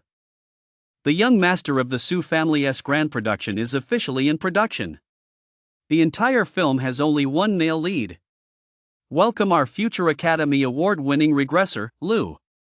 If, under such overwhelming power, Lu can still turn the tables, break through the encirclement, and pose a threat to him, then Su will admit defeat. That would prove Lu is far from just an ordinary student. Because this is all the special forces Su can currently muster, he has nothing more to spare. He really has given it his all. Congratulations, young master, on finding yourself a new toy. Aunt May spoke with a smile. Her smile was truly beautiful, her lovely, almond-shaped eyes brimming with deep affection for Su. Yes, a toy. Su smiled, running his fingers through Aunt May's silky hair. No matter how much truth there is in what he says, I intend to get to the bottom of it. Young master, I'll go back to my duties now. With that, Aunt May turned and left. Her retreating figure was a delight to behold, no matter how one looked at it. Stop staring, your eyeballs are going to pop out if you keep it up. Wancho's voice rang out from behind Su, tinged with a hint of jealousy. Soon after, Wancho leaned gently against Su's shoulder and asked softly, when did you log off? Half an hour ago. I took care of a few things while I was at it. Su turned and wrapped his arm around Wancho, gently tickling her nose. You silly girl, are you getting jealous of Aunt May too? No way. Wancho pouted her lips and whispered, I heard everything. Did you run into trouble? Should I call Big Sister out? Wancho lifted her head, her eyes sparkling as she looked at Su. She could awaken that dormant persona at any moment to clear the path for Su. 3 years ago, on a rainy night abroad, outside that bar, she had personally killed 23 top-tier foreign assassins sent to kill Su. If Wancho didn't possess real skills, the Su family elders wouldn't have allowed her, a mentally ill person, to stay by Su's side. Those assassins never figured it out even as they died. How could such a frail woman be so powerful as to inspire such utter despair? Ah, big sister. Sue startled and waved her hands hurriedly. No, it's not necessary. This is such a small matter, it's not worth troubling her to come out personally. This alter ego was too terrifying. Even Sue might not be able to control her, he certainly wouldn't dare let Wancho summon this persona on a whim. Fine. Wancho pouted, a sly gleam flashing in her beautiful eyes. Then you have to promise me, no video games tonight. You have to play games with me.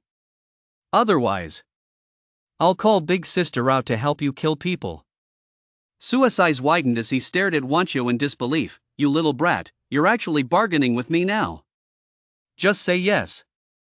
Wancho looked as if she were about to cry, gazing at Sue with a pout. Faced with this pitiful, adorable expression, Sue could only open his mouth, then nod in agreement. All right, no problem. Yay! Wancho beamed with joy, puffing out her chest and proudly pumping her little fist. Tonight, I'm going to dominate you. Whoa, this little fox has some sly tricks up her sleeve. What is love? Love is when the one you like will go along with you unconditionally, embracing you with boundless, perfect tolerance. 10 p.m. Sue leaned against the wall as he stepped out of the bedroom. Taking one step at a time, Sue made his way to the game room, lay down in the gaming pod, and said, "Activate recovery mode." Beep. Activated. As the pod's electronic prompt sounded, the hatch slowly closed. Logging in. Sage mode is the ultimate peak gaming state. Now was the perfect time to continue exploring. Since Lou intended to use this game to make his fortune and turn his life around, Sue was eager to see exactly how he planned to do it. Beep. Welcome back to Lord World.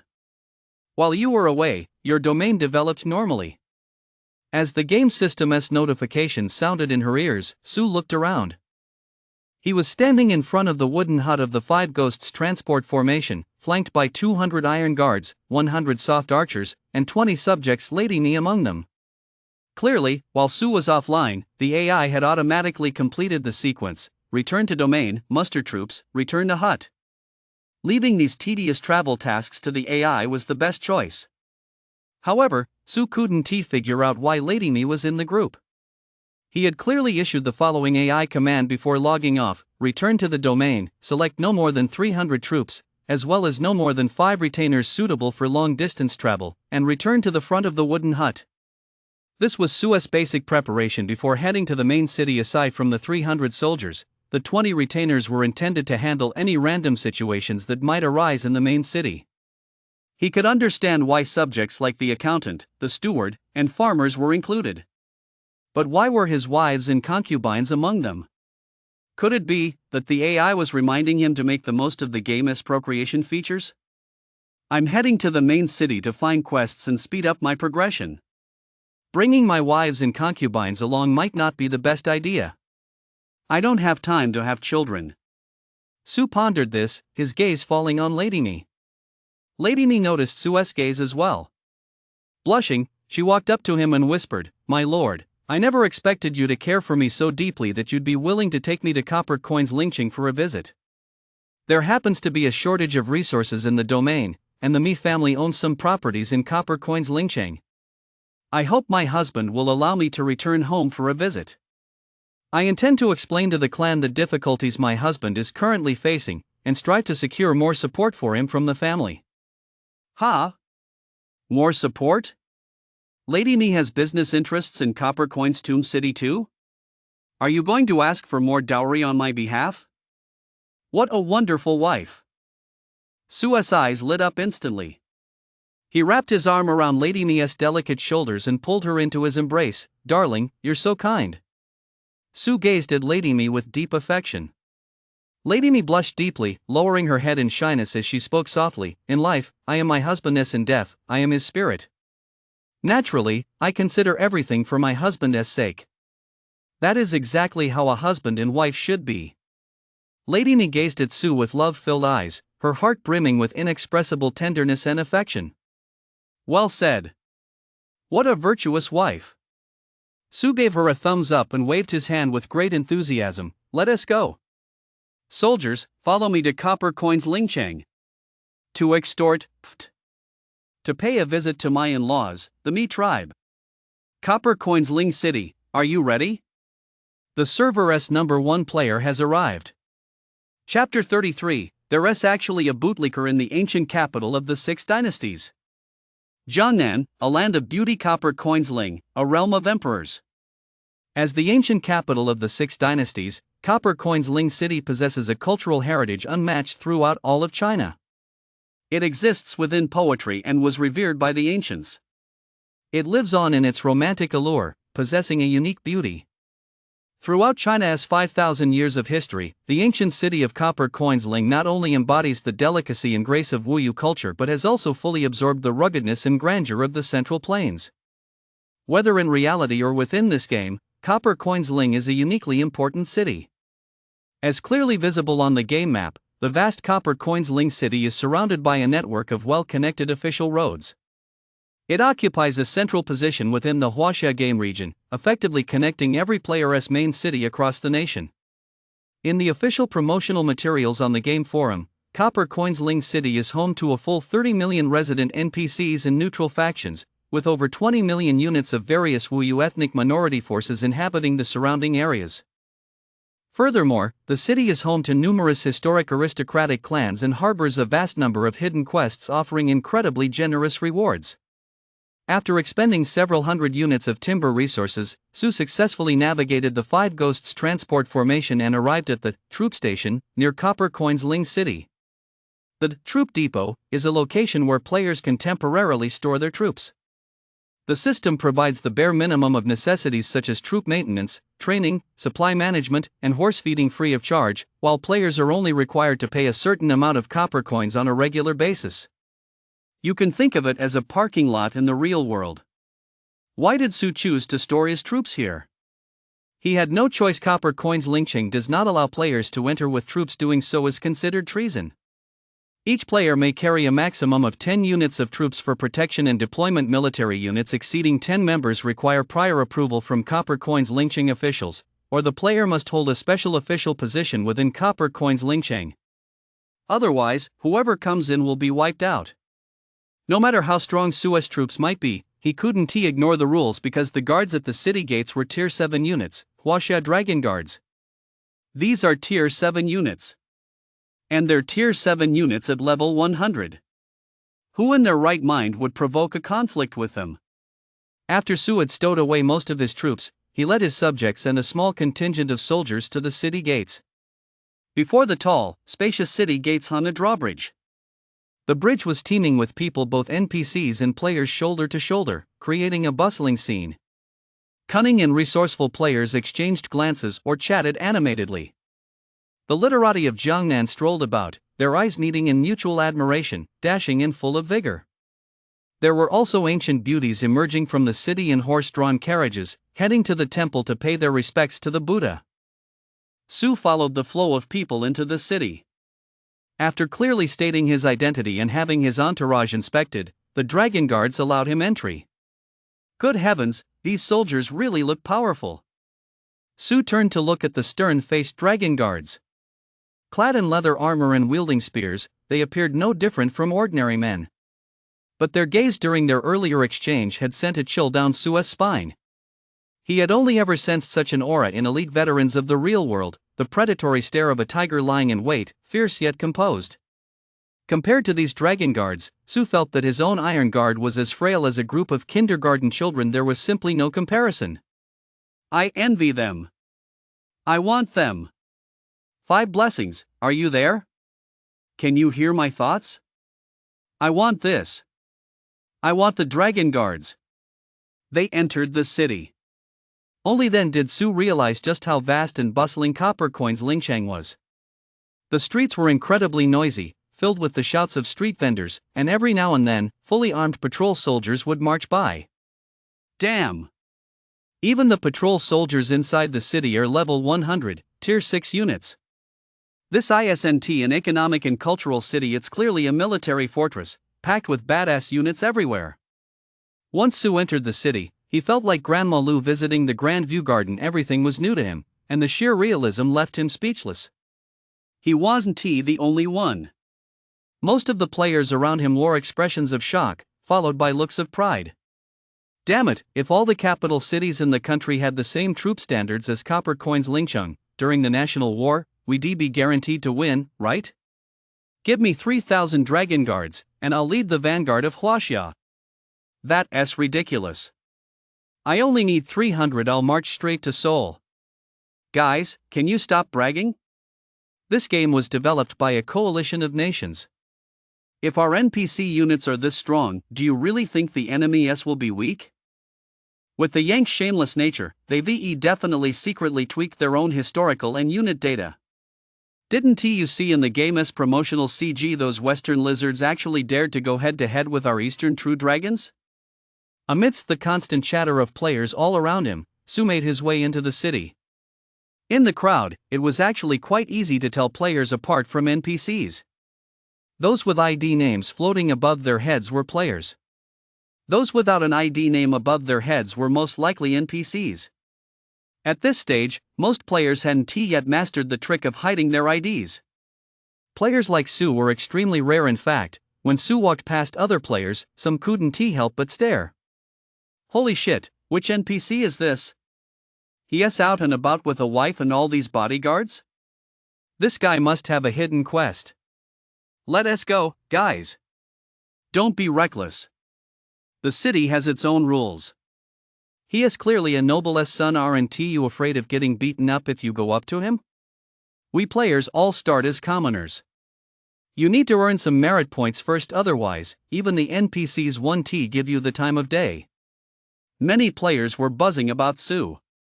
It was the tail end of the second day since the server launched, and most players had already grasped some of the game's mechanics, especially the drifter players who were born right in the city.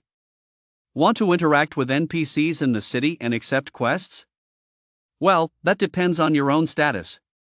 Only players of a certain class can communicate with NPCs of the corresponding class. If an NPC is of a higher rank than you, such as a noble, an official, or even just a merchant, they may refuse to speak with you, or even become hostile. Naturally, the higher ranking the NPC, the more high-level quests they can offer, and the more generous the rewards. Don't count on commoner NPCs to offer hidden quests, the odds are too low. How do you raise your social rank? Farm merit points. Once you have enough merit points, you can go to the magistrate's office in Copper Coin's Lingcheng to verify your points and apply for an official position. Once you hold an official position, you're no longer a commoner. The first thing Su did upon arriving in Copper Coin's Lingcheng was head to the Copper Coin's Lingcheng magistrate's office. Guan Mao has been working day and night to farm merit points for him. How could he possibly justify all that hard work by not at least holding an official post? Along the way, Su has witnessed a wide array of human experiences. What he enjoyed most were the NPCs in Copper Coin's Lingcheng, vivid and lifelike, embodying the true charm and historical character of an ancient city. He was certain that every single NPC had its own unique personality. The players in the city, however, were quite a downer, spoiling the beauty of this historical and cultural setting. For instance, Su saw a player by the roadside using his gaming pod to make a phone call with a girl from the outside world. Using modern virtual terminals for voice calls inside a historic ancient city? That's just ridiculous. Player: babe, did you meet up with your online crush yesterday? Girl: yeah. Player: how does he compare to me? Girl: he is so ugly it hurts. Gamer: haha, that's hilarious.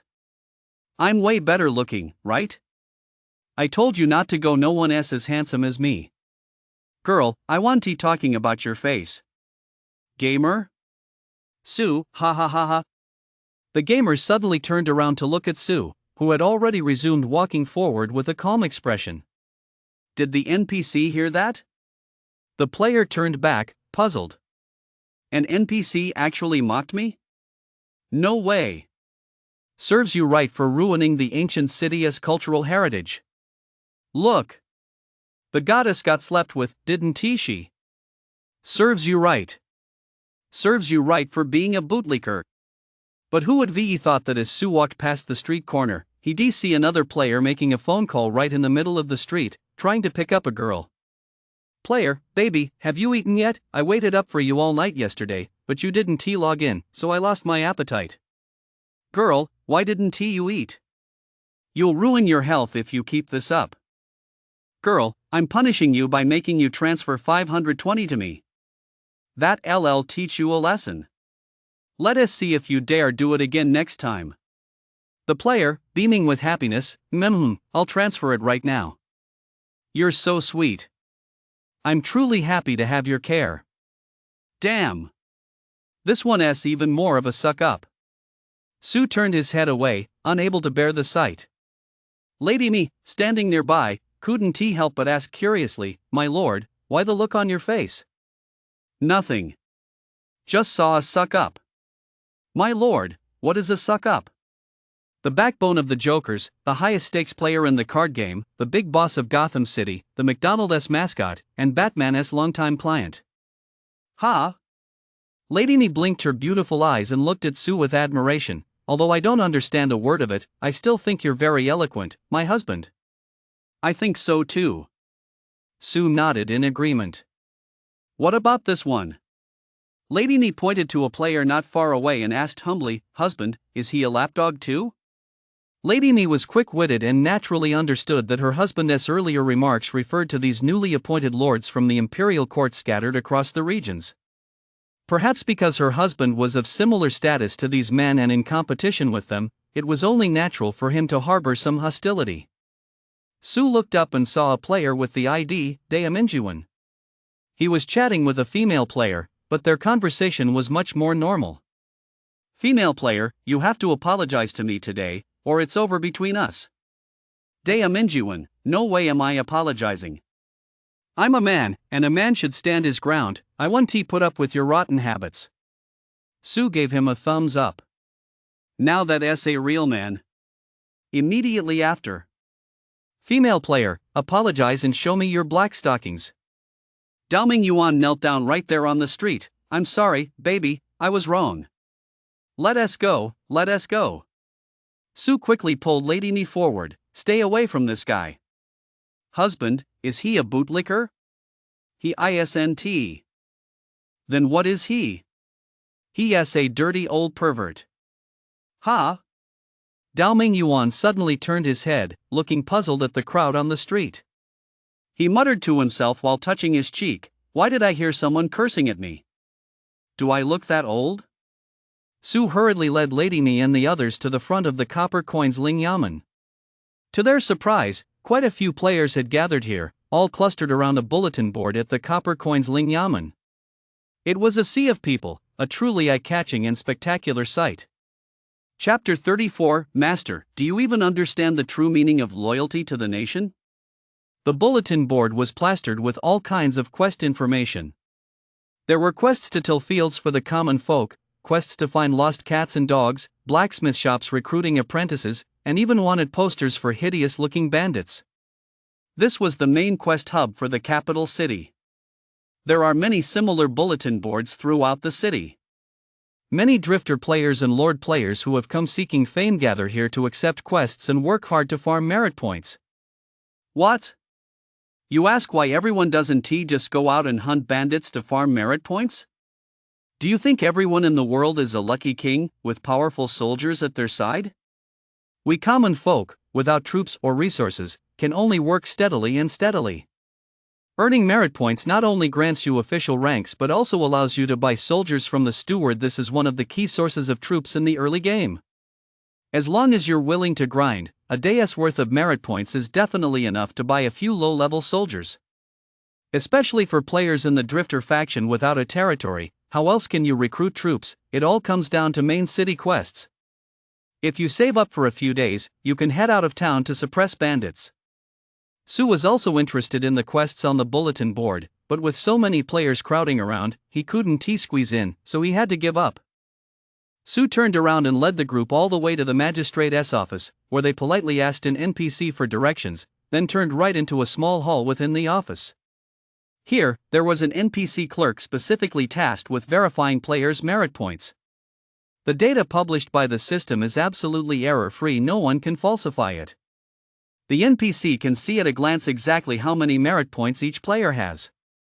In theory, verifying merit points should be a quick process, since every player knows exactly how many merit points they have before arriving.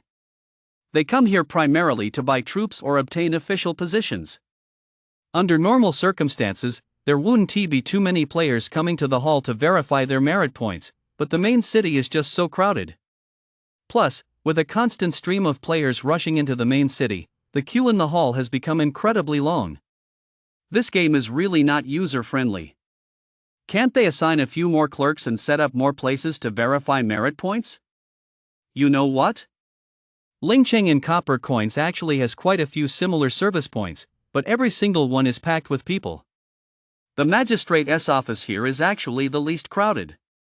The players in line were chatting animatedly. Sue listened to their comments and couldn't help but sigh, this game is just too popular. It feels like everyone in the world has come here to play. Sue waited in line for a full hour before it was his turn. And that was only because the players ahead of him had so few merit points that there was simply nothing to hold up the process. When it was Sue's turn, he stepped into the small hall. Bang! The hall's doors were tightly shut. Inside the brightly lit room, a middle-aged NPC dressed in a blue robe sat majestically behind a wooden desk, flanked by 2 dragon guards. Who goes there? What brings you here? The middle-aged NPC, whose name tag read, Copper Coins Lingcheng Prefecture Magistrate's Clerk, looked at Sue and asked. I'll answer the clerk's question. The authentic gaming experience drew Sue into the role involuntarily. He clasped his hands in a bow and said politely, I am a lord dispatched by the imperial court to suppress bandits in the countryside, having earned a modest amount of merit points. I have now entered the city and hope the clerk will verify my merit points to attest to my loyalty to the imperial court. The clerk nodded, waved his hand, and pointed to a sheet of white paper on the desk. Place your fingerprint. The game's mechanics were straightforward. Once a player pressed their fingerprint, the NPC would know their merit points total. Yes. Sue nodded, dipped his finger in red clay, and pressed his thumbprint onto the paper. A flash of copper coins glinted on the white paper. The clerk looked down and immediately stiffened. Are these your merit points? The clerk's usually calm and dignified expression gave way to utter bewilderment and astonishment. He looked up at Sue, scrutinizing him from head to toe in disbelief. Yes. Sue nodded calmly. The clerk's expression suddenly turned grave as he demanded sternly, Have you falsified this? I wouldn't dare. Sue clasped his fists. Falsify it? If I had the ability to cheat like that, I'd start the game with a full set of top-tier divine gear, okay? These are the merit points data provided by the system. Who could possibly falsify them? If I had that kind of ability, I'd be working at the National Cybersecurity Agency by now. I suppose you don't have the ability to falsify this anyway. This is the mandate of heaven, bestowed by the imperial court. It cannot be wrong. But these merit points. The imperial secretary looked down at the white paper again, the surprise in his eyes gradually turning into deep admiration. It seems you truly are a pillar of the nation. The imperial court has gained a young talent. The advisor looked up, sizing Sue up from head to toe, his eyes brimming with ever-growing admiration. Beep. Congratulations to player I am Lucky King. You have earned the praise of Advisor Ling of Copper Coins, with a favorability rating of 10. Your heroic deeds will begin circulating in the Copper Coins Ling City bureaucracy starting today. All upright officials in Copper Coins Ling have a +5 favorability toward you, while all corrupt officials have a 5 favorability. Whoa! Another interactive event triggered. This time, there is actually a negative effect? How rare! So rare! This game has finally thrown me a curveball. As Sue marveled at this, he glanced at his merit points panel. 13,655 points, is that right? Is over 10,000 merit points really enough to earn such praise from the chief clerk? Just how terrible must the other players be? Oh, my apologies. I forgot I'm the top player on the server. No one is better at hunting bandits than me.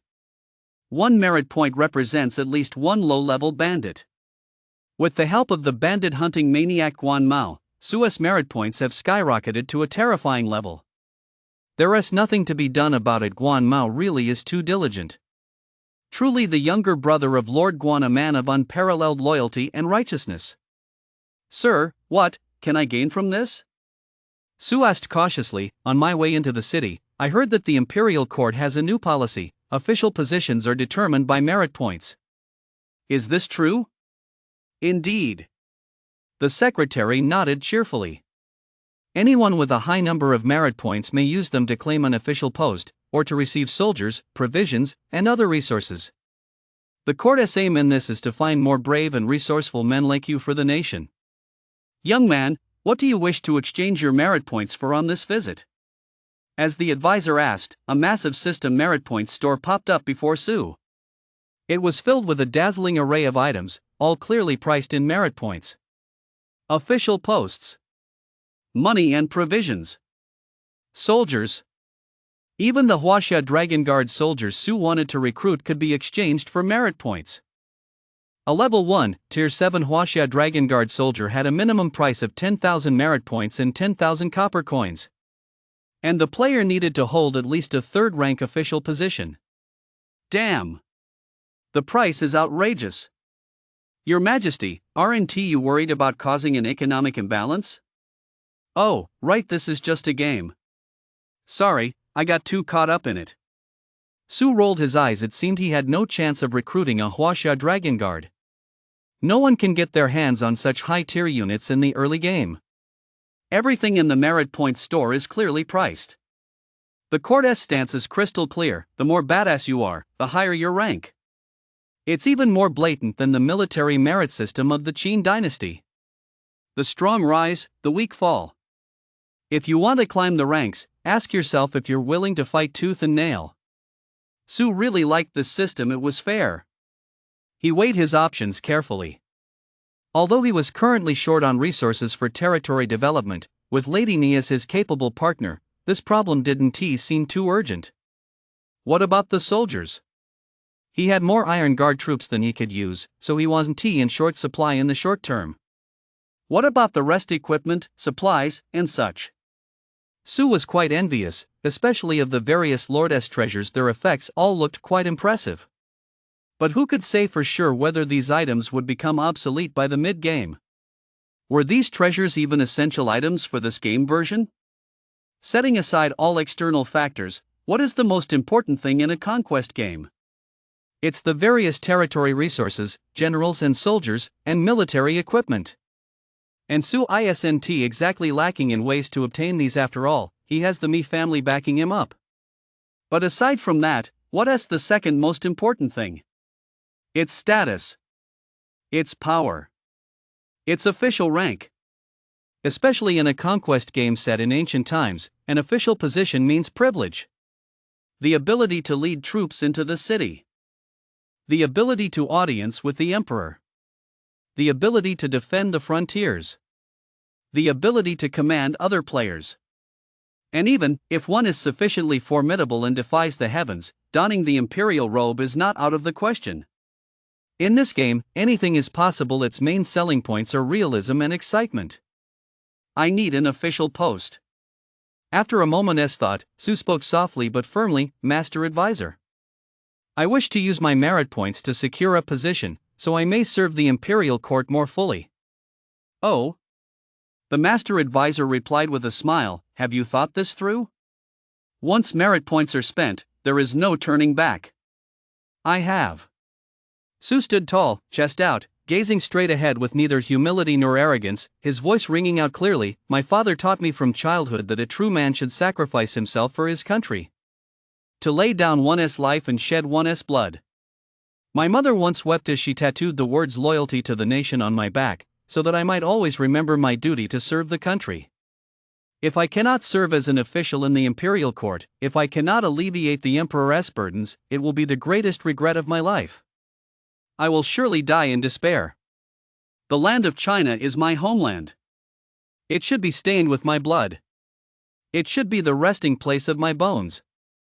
I humbly ask the Imperial Secretary to grant my request and present my resolve to His Majesty. Having said this, Su, with tears in his eyes, bowed his hands toward the east. He didn't even know where the Emperor lived, so he just bowed toward the east at random, just to make a gesture. Who cares if this nonsense works or not? Saying more certainly can't hurt. What if, just what if, I get lucky? Master, do you even understand the significance of loyalty and dedication to the nation? Beep. Your loyal resolve has moved the Master Advisor. His favorability rating, +20. From today onward, your loyal resolve will spread throughout the Copper Coinsling bureaucracy. All upright officials in Copper Coinsling will have a favorability rating of +10 toward you, while all corrupt officials in Copper Coinsling will feel a slight sense of fear toward you. Whoa! 5 blessings, you really know how to save face. Smack! The Grand Tutor slammed his fist on the table, rose to his feet in excitement, and paced back and forth in front of Su. What a fine young man!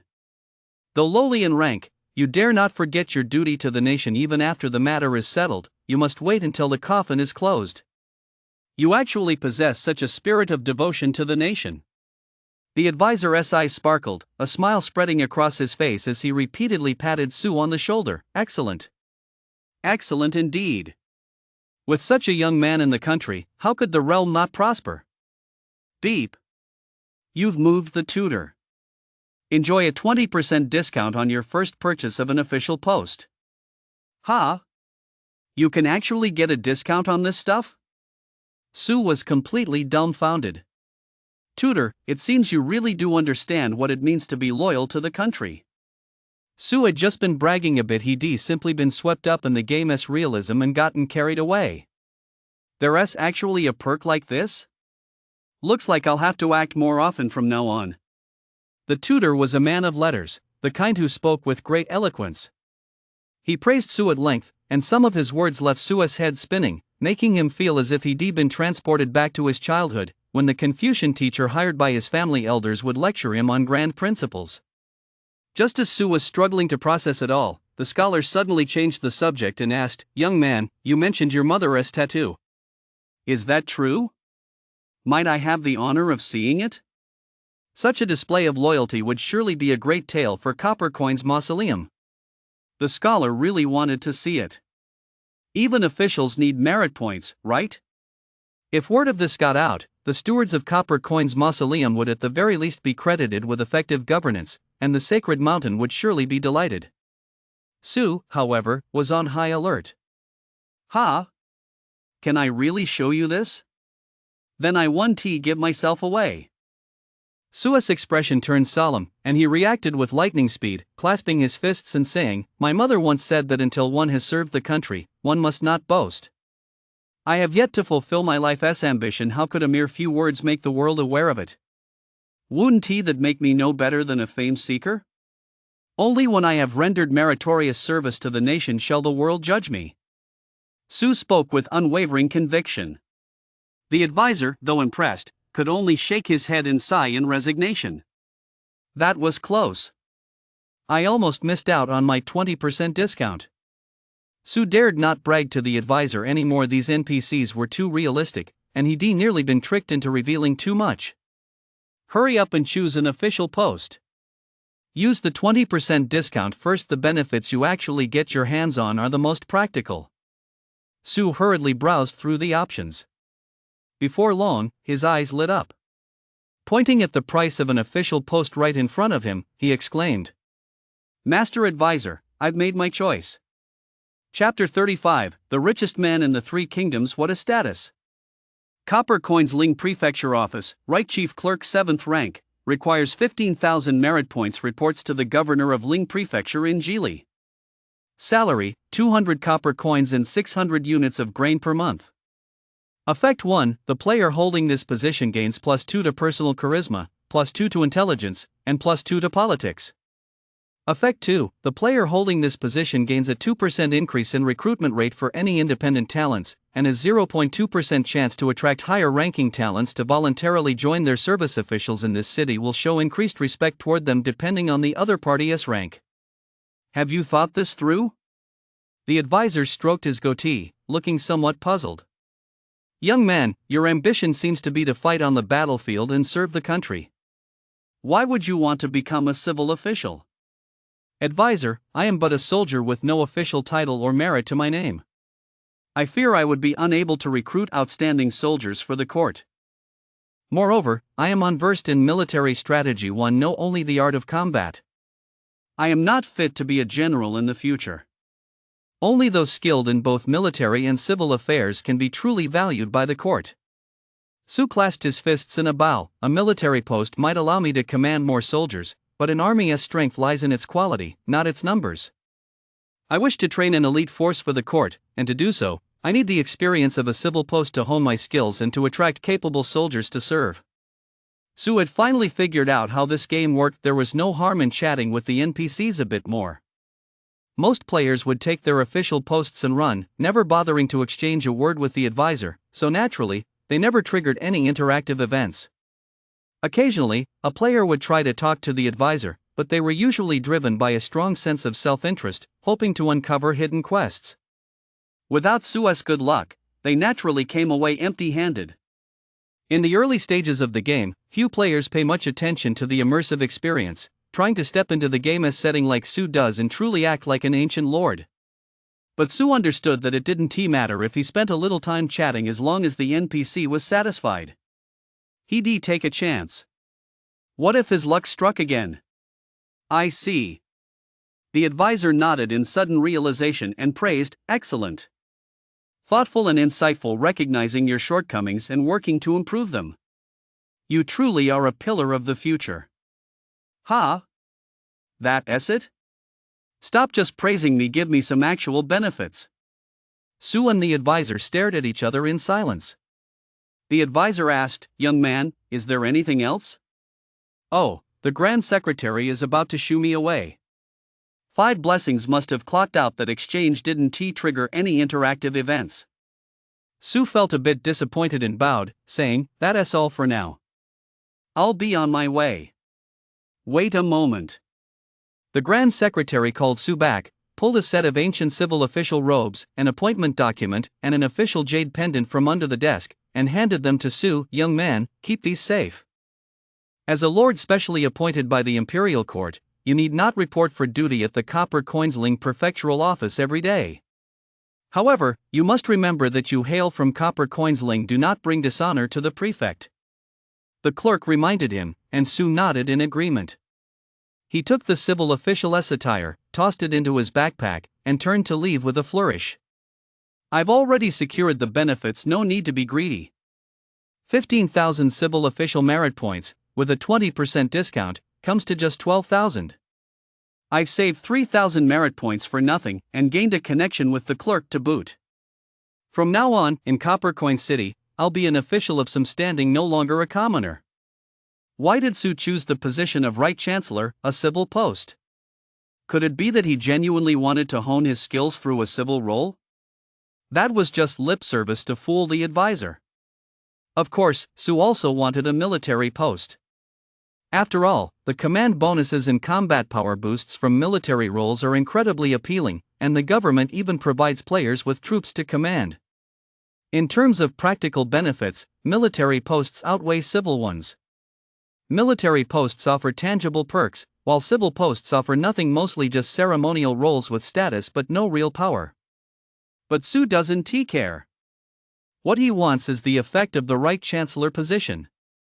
Especially Effect 2, increased recruitment success rate for talent outside the government, plus a 0.2% chance of high-level talent voluntarily joining. That's right. It's all about that 0.2%. What? You say you can't bet on that? Are you crazy? 5 blessings, did you hear that? Someone else looking down on you. Get to work immediately and make that 0.2% happen. Su Nt lost his mind over the past couple of days. He fully realized just how terrifying his own luck could be.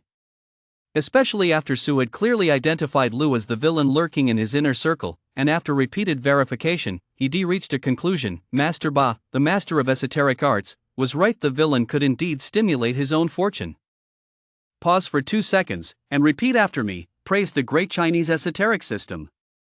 Ancestors, you really don't lie, this stuff is seriously bizarre. Of course. Su doesn't entirely pin his fate on this either. He is simply continuing to test the limits of his luck whenever conditions allow.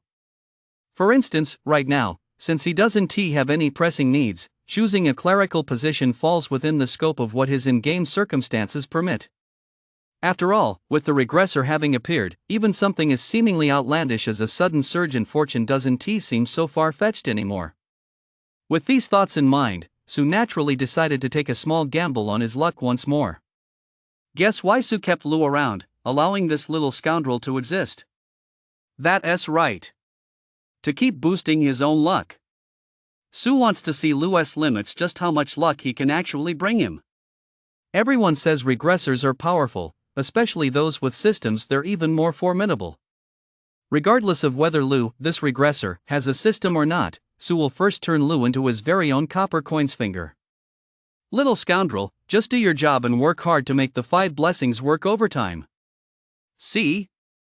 It's a reverse strategy. The world is so wondrous, some bad things, when viewed from a different angle, turn into good things.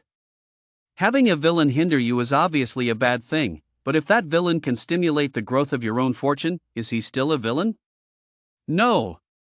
He is the 6th blessing beyond the 5 blessings. If Lu can perpetually stimulate Su's fortune, Su is willing to let him live within certain limits and even sincerely wish Lu a long life. If he wants to turn the tables? Sorry, that's not allowed. How did he stay in there so long? Is he a high-level player, or did he trigger a hidden quest? The doors opened, and Su stepped out, sparking a flurry of whispers among the players in line. Countless suspicious and speculative glances fell upon Su, but he met them calmly, his expression serene, even smiling. He clearly looked like he made a substantial haul. Should we go suck up to him, or try to get some inside info? Some players were itching to approach Su and hassle him. But others didn't buy it. Pfft, what a show-off. Keep acting. One player scoffed, giving a cold laugh. Every day, tons of players come looking for the master, hoping to curry favor or get some special treatment. And what happened? They all failed. But even though they failed, they still act like they succeeded, as if they really gained something. Oh? Why is that? A newbie player asked curiously. If they clearly got their asses kicked in there, why are they still putting on a show? That's where you're missing the point. The veteran player replied calmly and nonchalantly, every game has its share of spammers and scammers, and this one is no exception. Although this game has only been live for 2 days, many scams have already emerged and this is one of them. Some players will pretend they made a killing in the game, claiming they unlocked hidden quests or units, and then say their parents are seriously ill or something, offering to sell their in-game assets to you at rock-bottom prices. Once you've sent the money, you'll find they blocked you. And take a closer look, this guy has hidden his ID.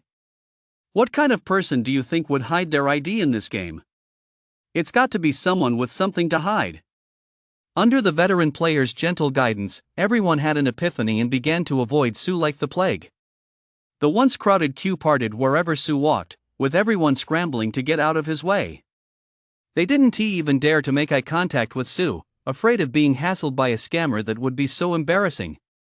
It would make them look like such easy marks. Ha! Su wondered to himself, what is going on? Are players this well-mannered now? Do they all know the proper queuing order, exit first, then enter? Could it be that 5 blessings luck has skyrocketed, shielding me from the crowd? They've really gone all out with this update. Su left the magistrate's office without a hitch. As he reached the entrance, he took a moment to glance at the bulletin board. Perfect. It was still packed to the brim. I figured it would be a bit of a challenge to pick up a quest here. There's no way I can even squeeze my way to the front. Su waited for a moment, then simply gave up and turned to leave. At the entrance to the magistrate's office, a member of the Mi clan was already waiting. Mibu, the accountant for Lady Mi, the one with the percentage-based skills. Young master. Mibu stepped forward and bowed respectfully to Su, With your permission, the young lady has returned to our family's estate in the city. She is currently making her bed at home, awaiting your return to rest. Su nodded. He had already taken care of the most important matters, there was nothing else of urgency left to do. Naturally, it was now time for him to go extort. Pay a visit to his in-laws. In any case, Su had absolutely no intention of letting the Mi family, this angel investor, slip through his fingers. The foundation of his early-stage domain had been built entirely on the Mi family's financial support. Lead the way. Su nodded and followed Mibu into a luxurious, spacious carriage. This was the vehicle the Mi family had sent to pick up Su. After all, he was their son-in-law, why should he have to walk? As the carriage swayed gently along, Su flipped through the guide scrolls. The content was vast, and it would be nearly impossible to read it all in a short time. Su focused on the sections detailing what happens after a player marries an NPC, using them to gauge his own relationship with the Mi family. The guide scrolls explained in detail that after a player marries an NPC, the NPC's family's view of the player is determined by factors such as the emotional foundation of the relationship, affection levels, and factional allegiances. The outcomes varied. Some families could provide immense support, while others might cause more harm than good. Players must evaluate these factors based on their own circumstances. Given Su's current situation, the Mi family generally held a favorable view of him. They were approaching him with an investment mindset. Investment. That was Su's specialty. No investor wants their investment to have low future potential. As long as she demonstrates sufficient sincerity, strength, and potential, she needn't worry that the Mi family won't increase their investment in her. It seems that while I'm with the Mi family, I'll have to show off my strength a bit. Su muttered to herself. Is an S-rank general impressive enough? Would an SSS-rank fiefdom do the trick? Would an SSS-rank cultivator catch their eye? And the newly acquired 7th rank official position. Look across the entire player community, you won't find a son-in-law more impressive than me. If you're still not satisfied, fine. From now on, your Mi family will have no standing in the Su family as fiefdom. Su was deep in thought. He had instinctively slipped into the negotiation mindset instilled in him by his family since childhood, mentally calculating how to extract the maximum benefit from the Mi family. 20 minutes later. As Mibu lifted the curtain of the carriage, a luxurious and imposing ancient mansion came into view before Su. Copper coins crouched at the base of the building, jade beasts sat by the entrance, the walls gleamed, and the tiles shone like the sun. Su looked up. Pavilions soared above the courtyard, the faint clinking of jade beads could be heard as servants came and went. Above the gate, the words Mi Manor were inscribed in grand characters. Just 2 simple Chinese characters, yet they exuded an air of majesty and opulence. Truly a local tycoon. Truly the wealthiest man in the 3 kingdoms. Chapter 36, Today, the divine heir must be mine, nothing can stop me. Young master. Iron Guard soldiers stood at the entrance, with a dense crowd of Mi family servants behind them, so numerous it was hard to count. They had been waiting for quite some time. The moment Su stepped down from the carriage, they all knelt, bowing respectfully. Their unified gesture was quite imposing, causing the surrounding players to look on in awe, speculating which noble NPC had returned home. Su remained calm and composed as he entered the estate. Having grown up in a distinguished family, he was well-traveled and worldly. Such a mere display of pomp was no challenge for him. Shortly after Su entered the estate, a middle-aged man who introduced himself as his second brother-in-law came forward to pay his respects and invited him to take a seat in the hall. Second brother-in-law? He couldn't possibly be. Seated in the ancient hall, Su studied the smiling middle-aged man before him and said calmly and politely, Brother Zifang, you are a busy man, yet you have traveled thousands of miles to welcome your humble younger brother. I am truly ashamed. Oh, we're family, no need for such formalities. His second brother-in-law laughed heartily, showing great warmth toward Su, and poured in tea without being asked. But Su found himself growing restless. Damn it! He really is Mi Fong. Mi Fong, courtesy named Zifang, the second son of the Mi family. Why did Second Lord Guan suffer defeat at Maicheng? Mi Fong stabbed my second lord in the back. This guy is Sun Quan's mole. The Mi family's only turncoat.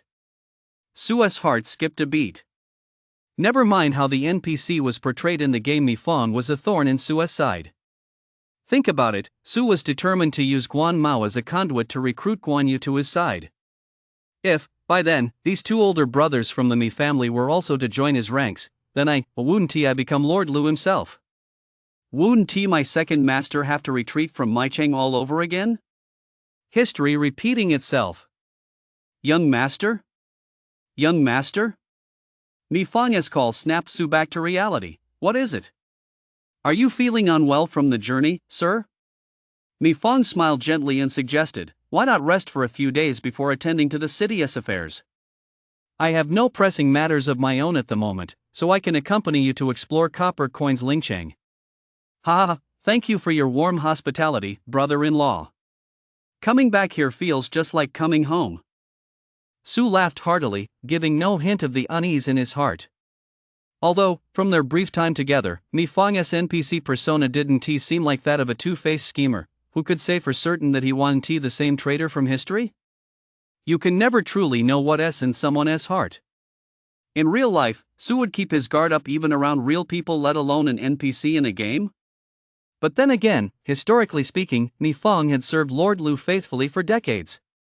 He contributed money, labor, and manpower. Though he lacked great personal talent, his dedication and hard work were undeniable. The Emperor's brother-in-law betraying the country? The matter was likely not that simple. As Su pondered this, he exchanged polite small talk with Mi Fong, trying to figure out the NPC's personality.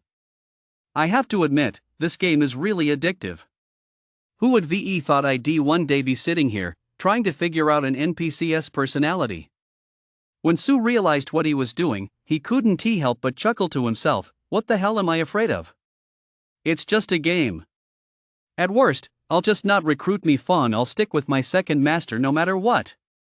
Once Su had made up his mind, he relaxed. Amid their conversation, Mi Fong began to subtly probe Su. He didn't ask about the state of his territory, his merit points, or his future potential, he just skirted around one question. Son-in-law, you and my little sister have been married for many years. Since that parting years ago, has my sister's search for you caused you any trouble?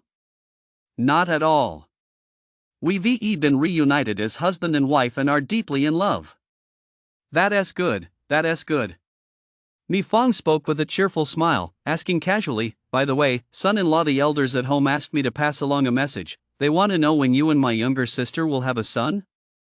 The elders care so much as their junior, I simply must relay their message. Mi Fong tossed the question out with a hearty laugh, and Su instantly understood. What a brilliant plan! He is nailing the persona of the second son from a prominent, wealthy family. Since Lady Mi was willing to marry her daughter to you, she must have already assessed you thoroughly beforehand. She wouldn't be questioning your potential anymore naturally, she'd be giving her full support and investment. Su understood this, and he could sense it in Mi Fong's question as well.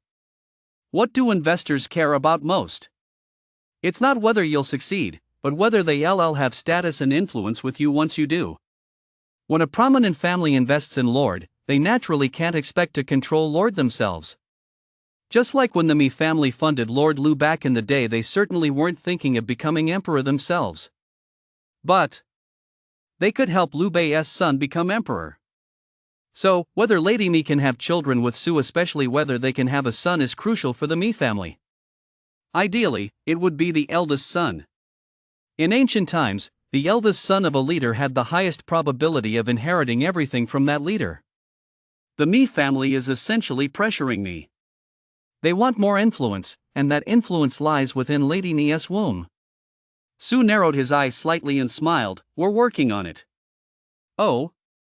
Mi Fong smiled, choosing to let the matter drop, and instead brought up another topic, son-in-law. I heard from my younger sister that there have been some recent difficulties in the domain? Yes. Su nodded frankly, there have been more bandit raids lately, and more displaced people. The soldiers all need to eat and drink food for men and fodder for horses. Naturally, There's a bit of a shortage of provisions, and I'm giving it some thought. He had come to his in-laws' home specifically to ask for investment, so it was best to be straightforward. Beating around the bush and speaking in circles was the most irritating thing. Investors hated people who hesitated and dithered. No problem. Mi Fong laughed heartily and slapped Sua's shoulder warmly. We're family here. Matters concerning my son-in-law's fiefdom are naturally my own concern. What do you think of this amount? Mi Fong held out his right hand, spread his fingers, and waved them. Provisions, supplies, and various resources, this amount? I'll have my men deliver it to the fiefdom. Consider it an early New Year's gift for you, my son-in-law. How does that sound? 50,000? Su asked tentatively. 50,000 units of various resources, that's no small sum. The Mi family really is wealthy. No. Mi Fong smiled gently and corrected him. 50,000 copper coins, 50,000 silver coins, 50,000 units of timber, 50,000 units of iron ore, and an additional 2,000 Iron Guard soldiers? Son-in-law, will that be enough? Mi Fong was very generous. If it's not enough, just ask. Here in Lingcheng, the Mi family still carries some weight. Holy shit! 500,000. 500,000 of every resource. I've struck it rich. My in-laws are so damn awesome. Su was stunned. Was the game designer joking? With the Mi family's resources, they could practically be a regional warlord. He could even form his own army and go it alone. With that kind of backing, why on earth did they sponsor Lord Liu for free back then? Oh, right, Lord Liu's surname is Liu. In the late Han Dynasty, the Liu surname was the absolute standard of legitimacy. If Cao Cao had been able to take the surname Liu back then, he'd have woken up laughing in his sleep. Su shook his head and exclaimed with delight, "Thank you, brother-in-law. You're truly my own brother-in-law." Su was deeply grateful and genuinely moved. It wasn't an act, but a genuine outpouring of emotion. 500,000 worth of resources. I'd even call him dad if he asked.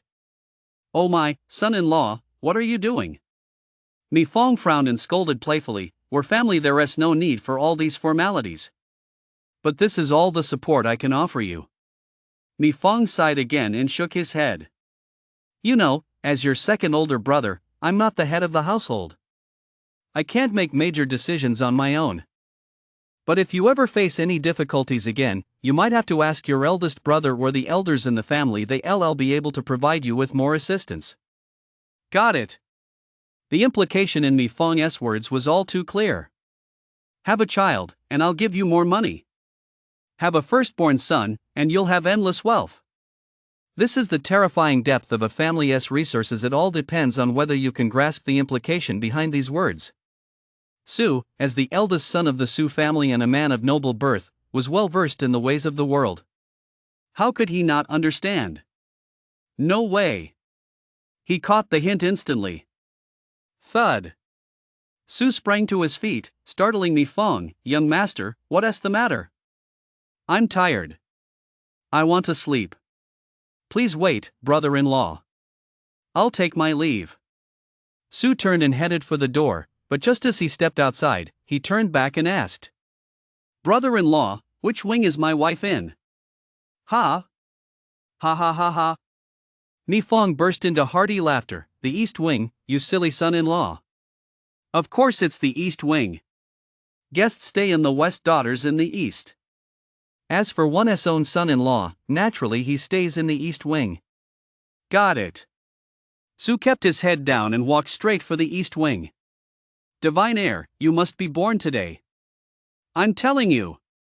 Not even Jesus can stop it. Chapter 37, There's no way I, Liu, could be this unlucky. This is the prefectural office.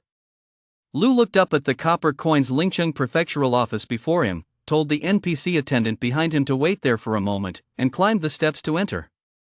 In front of the clerk's hall on the right side of the prefectural office, a long line of players still stretched out. Countless players were whispering to one another or peering inside with curiosity.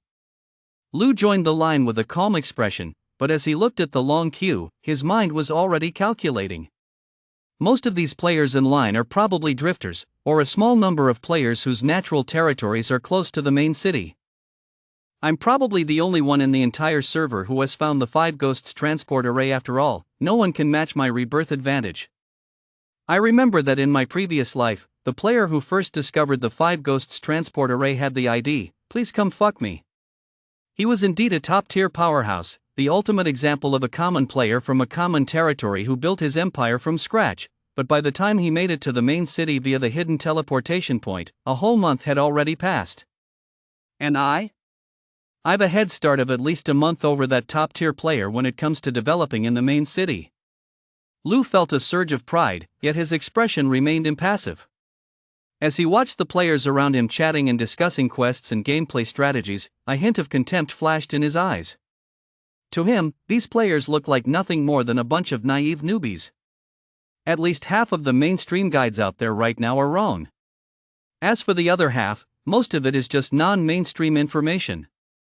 Only a tiny fraction of genuine, reliable guides have surfaced, and even those are held by just a handful of players. In Lou's view, the players' enthusiasm and discussions were nothing more than a repeated cycle of taking the wrong path. In his previous life, players from all nations in this game had taken many detours and suffered numerous setbacks before gradually figuring out a mature system for rapid progression. Among these, the most suitable starting strategy for a Lord player in the wilderness was to rush to the nearest major capital city as quickly as possible to begin farming. Lou vividly remembered a particularly popular discussion thread on the game forum back then: "If you were reborn, how would you start?" Under that post, numerous players shared their thoughts, and many top-tier veterans joined the discussion to offer their insights and advice. Based on the collective analysis of players nationwide, everyone agreed that the optimal strategy for a Lord player after Rebirth is to rush to the main city immediately. By leveraging the foresight advantage granted by Rebirth, they can quickly unlock a large number of hidden unique quests and pull ahead of others at the fastest possible pace. If reaching the main city quickly is simply impossible, then focus on massing troops and developing within your territory. As long as you can endure the solitude and develop strategically, you can still rise to the ranks of the top lords. And that is exactly what Lou is doing right now. He knows the hidden teleportation points in the wilderness, so as a Lord player in the wild, he can rush to the main city at top speed to develop. At the same time, his territory was far from the seat of power, so his development wasn't restricted by the NPC officials in the main city. He could go all out in the main city while continuously funneling profits and resources back to his territory. The only regret was that he hadn't managed to recruit a suitable general or strategist before arriving in the main city. No good talent has appeared in the tavern these past 2 days. Just a D-rank civil official and a C-rank military commander, but they'll have to do for now. At least while I'm away from my territory, they can hold the fort in my place. In the early game, no other players or bandits can match the advantages these two talents offer. But if I'm away for more than half a month, I'm afraid they won't be able to perfectly fend off the bandits attacking my territory. After all, the NPCs and bandits in this game are constantly evolving too. It's a shame. If only I had an A-rank commander. At least in the early to mid-game, an A-rank commander would never be outclassed. Their stats and talent quality are top tier. Lou pondered this to himself. He only had half a month to develop his forces in the main city. In 2 weeks, he would have to return to his territory immediately to take command in person. Although I'm well prepared, 2 weeks is still a bit too tight. In these 2 weeks, I need to organize the Lord Alliance, unlock hidden quests, recruit top-tier generals and civil officials who won't be eliminated, secure official positions, acquire more troops and resources, and build good relationships with the NPC officials at Coppercoin's tomb. The rest just too much to do. If possible. I also need to find myself a good wife or concubine. Lou narrowed his eyes slightly. He didn't consider himself a lecher. His purpose in seeking a wife or concubine was crystal clear. He intended to select an NPC woman from a prominent family to form an alliance through marriage, thereby securing the full support of her clan. This was the standard template for an unbeatable early game start: find a good wife and gain a full year's head start over the entire server. But this is difficult. It's an uncontrollable factor in my development, and I haven't mastered much about how to court wives and concubines. To be honest, in his previous life, Lu hadn't managed to find a single female NPC to be his wife or concubine, nor had any female players sought to marry him. But that didn't dampen Lu's confidence. He'd been reborn, how could he possibly fail to land a wife or concubine? He had to give it a shot. The prerequisite is that I secure a decent official position, only then will I barely meet the threshold for marrying an NPC. And from what I recall, there are a few decent candidates for wives and concubines in Copper Coin's Lingqing during the first few days after the server launches. Among them, the Jia, Mi, and Wang families. These prominent clans all have female NPCs ready for marriage. And according to the game's storyline, Miss Mi from the Mi family should be in Copper Coin's Lingqing right now, shouldn't she? She is the only S-rank wife or concubine currently available to players in Copper Coin's Lingqing. And her benefits as a wife or concubine are said to be absolutely incredible, enough to rival those of an SS-rank wife or concubine. I have to seize this opportunity. Just as Lu was figuring out how to spend the next 2 weeks, his turn in the queue finally came. It's my turn. Lu smoothed out his clothes slightly, then walked in with his head held high and chest puffed out. He knew full well that the advisor in the hall was no ordinary figure. This advisor had a unique hidden quest. As long as he raised his favorability to the full 100 points, he could trigger it. The rewards were incredibly generous, enough to make Lu's power skyrocket. And he just happened to have the complete guide on how to win over the clerk, including how to boost his favorability. First, the very first step. Before the clerk's favorability reaches its maximum, become the player with the highest merit points among those he interacts with. And I have 2,888 merit points. Third in the entire server. The server has only been live for 2 full days. Who could possibly amass that many merit points in such a short time? Even that top-tier player, Drifter, no matter how hard he grinds, he doesn't have more merit points than I do right now. As for the top 2 players with more merit points than me, there is no way they're also in Copper Coin's Lingqing. The Huaxia region is vast. There is no way I, Lu, could be that unlucky. I will definitely complete this hidden quest. As the hall doors slammed shut, Lu smiled and bowed his hands toward Copper Coin's Ling, the clerk seated before him. This humble servant, Lord of the Overseas Mission, greets Clerk Copper Coin's Ling. I have entered the city today to verify my merit points. The clerk nodded indifferently, raising a hand in a strictly businesslike manner to indicate the white paper on the desk. Press your fingerprint. Day after day, wave after wave of players, most of them trying to curry favor with him. The clerk was truly fed up. He had grown aloof. But none of that mattered. Lu strode confidently to the desk, dipped his finger in the red clay, and solemnly pressed it onto the white paper. Master Clerk. Watch closely. The city's top merit points holder stands right before you. Your composed expression will soon turn to shock, then to admiration and ecstasy. I, Lu, am the one you've been waiting for. Chapter 38, Master, do you know the Copper Coin content of a regressor? Beep. Congratulations, player. Due to the combined effects of multiple buffs, your wife and concubine, Lady Mi, is now pregnant. Predicted divine heir birth rate, 100%. As the system notification sounded, Su casually opened Lady Mia's status panel and noticed her health and stamina were down to just 1 point each. This was the absolute minimum allowed. If they had dropped to 0, she would have immediately fallen into a critically injured, near-death state. Holy cow! She almost kicked the bucket just now. Su was inwardly amazed. To be fair, Wancho's combat prowess was truly formidable. Su was her equal, and Wancho rarely found herself in a situation like Lady Mia's. After all, with the big sister personality hidden within her, a woman capable of single-handedly taking down 23 top-tier assassins, could Wancho possibly be weak? No way. Wancho's greatest strength was her ability to recover quickly after exhaustion. Just as I thought, 100% pregnant. Su raised an eyebrow, a look of delight on his face. He'd already calculated this beforehand, with the territory S effects, Lady Mia's own stats, and all sorts of miscellaneous bonuses factored in. She was bound to get pregnant on the first try. The chances of a divine heir were also extremely high. Su wasn't happy about the game's plot where Lady Ni was pregnant, he was happy about the fact that Lady Ni was actually pregnant. The game's realism made Su feel fully immersed at this moment, he genuinely felt like a father-to-be. What? You're asking if Wancho didn't fulfill his wish to be a father? You're right on the money. The Su family's female doctor had examined them. Su was fine, but Wancho had issues. Because of her physical condition, her chances of getting pregnant were very low.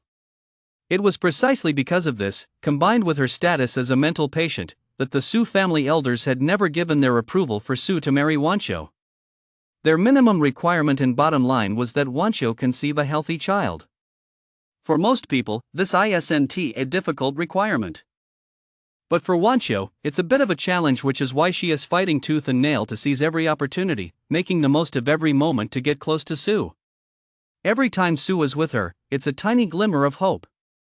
But back to the main point. Lady Nia's pregnancy makes Su very happy, but he can't just go up to his second brother-in-law right now and say, "Hey, your sister's pregnant, can we double the resources?" That wouldn't be appropriate. Such an offensive move could lower the NPC's favorability towards Su. Although this is a game, high-level NPCs have their own logical systems just like real people, so we have to follow the rules. We can just wait a month. Su didn't mind. Having a baby in this game doesn't require a full 9 months of pregnancy. He'd have a divine heir in just a month. Plus, he was bound to receive even greater resource support from the Mi family.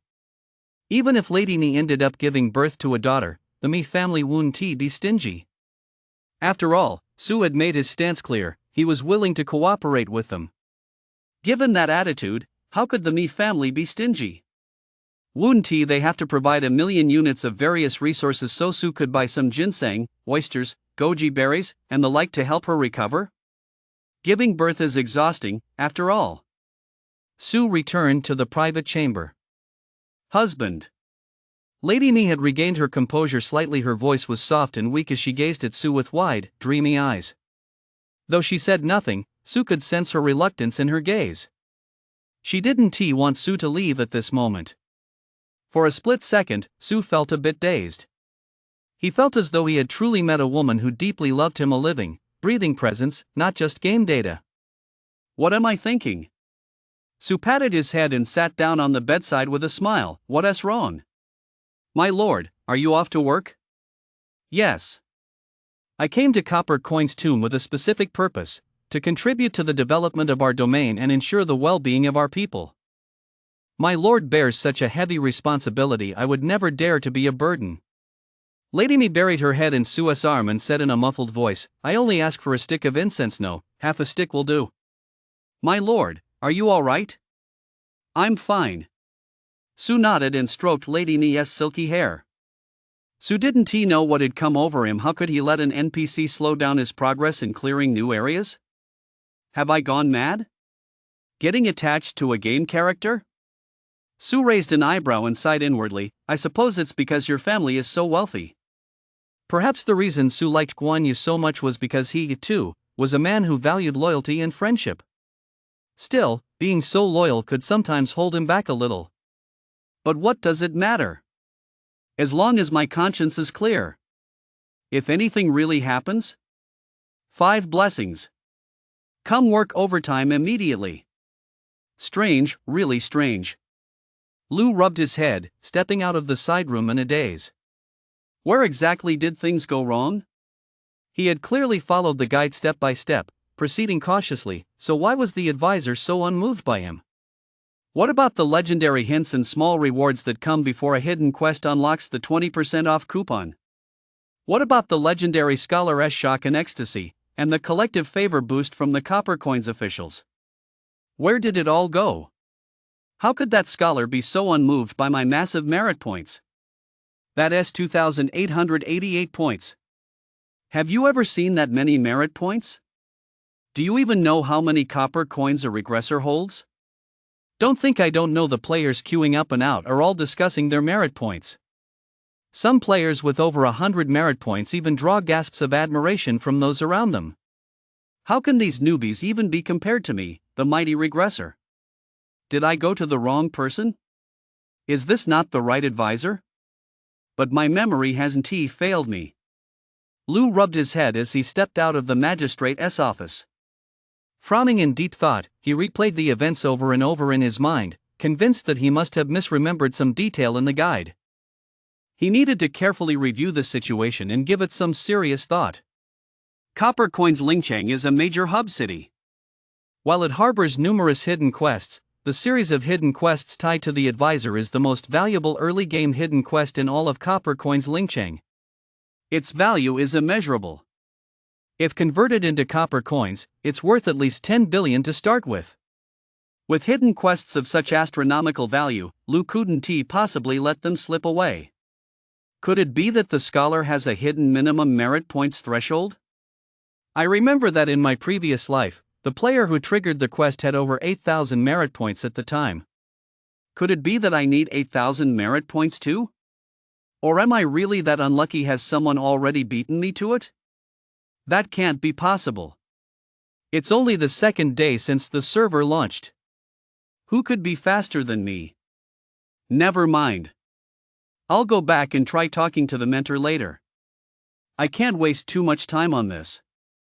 Lou frowned as he approached the bulletin board.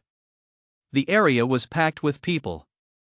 He stood there for a moment, but as more and more players gathered around him, it became clear he wouldn't be able to get close.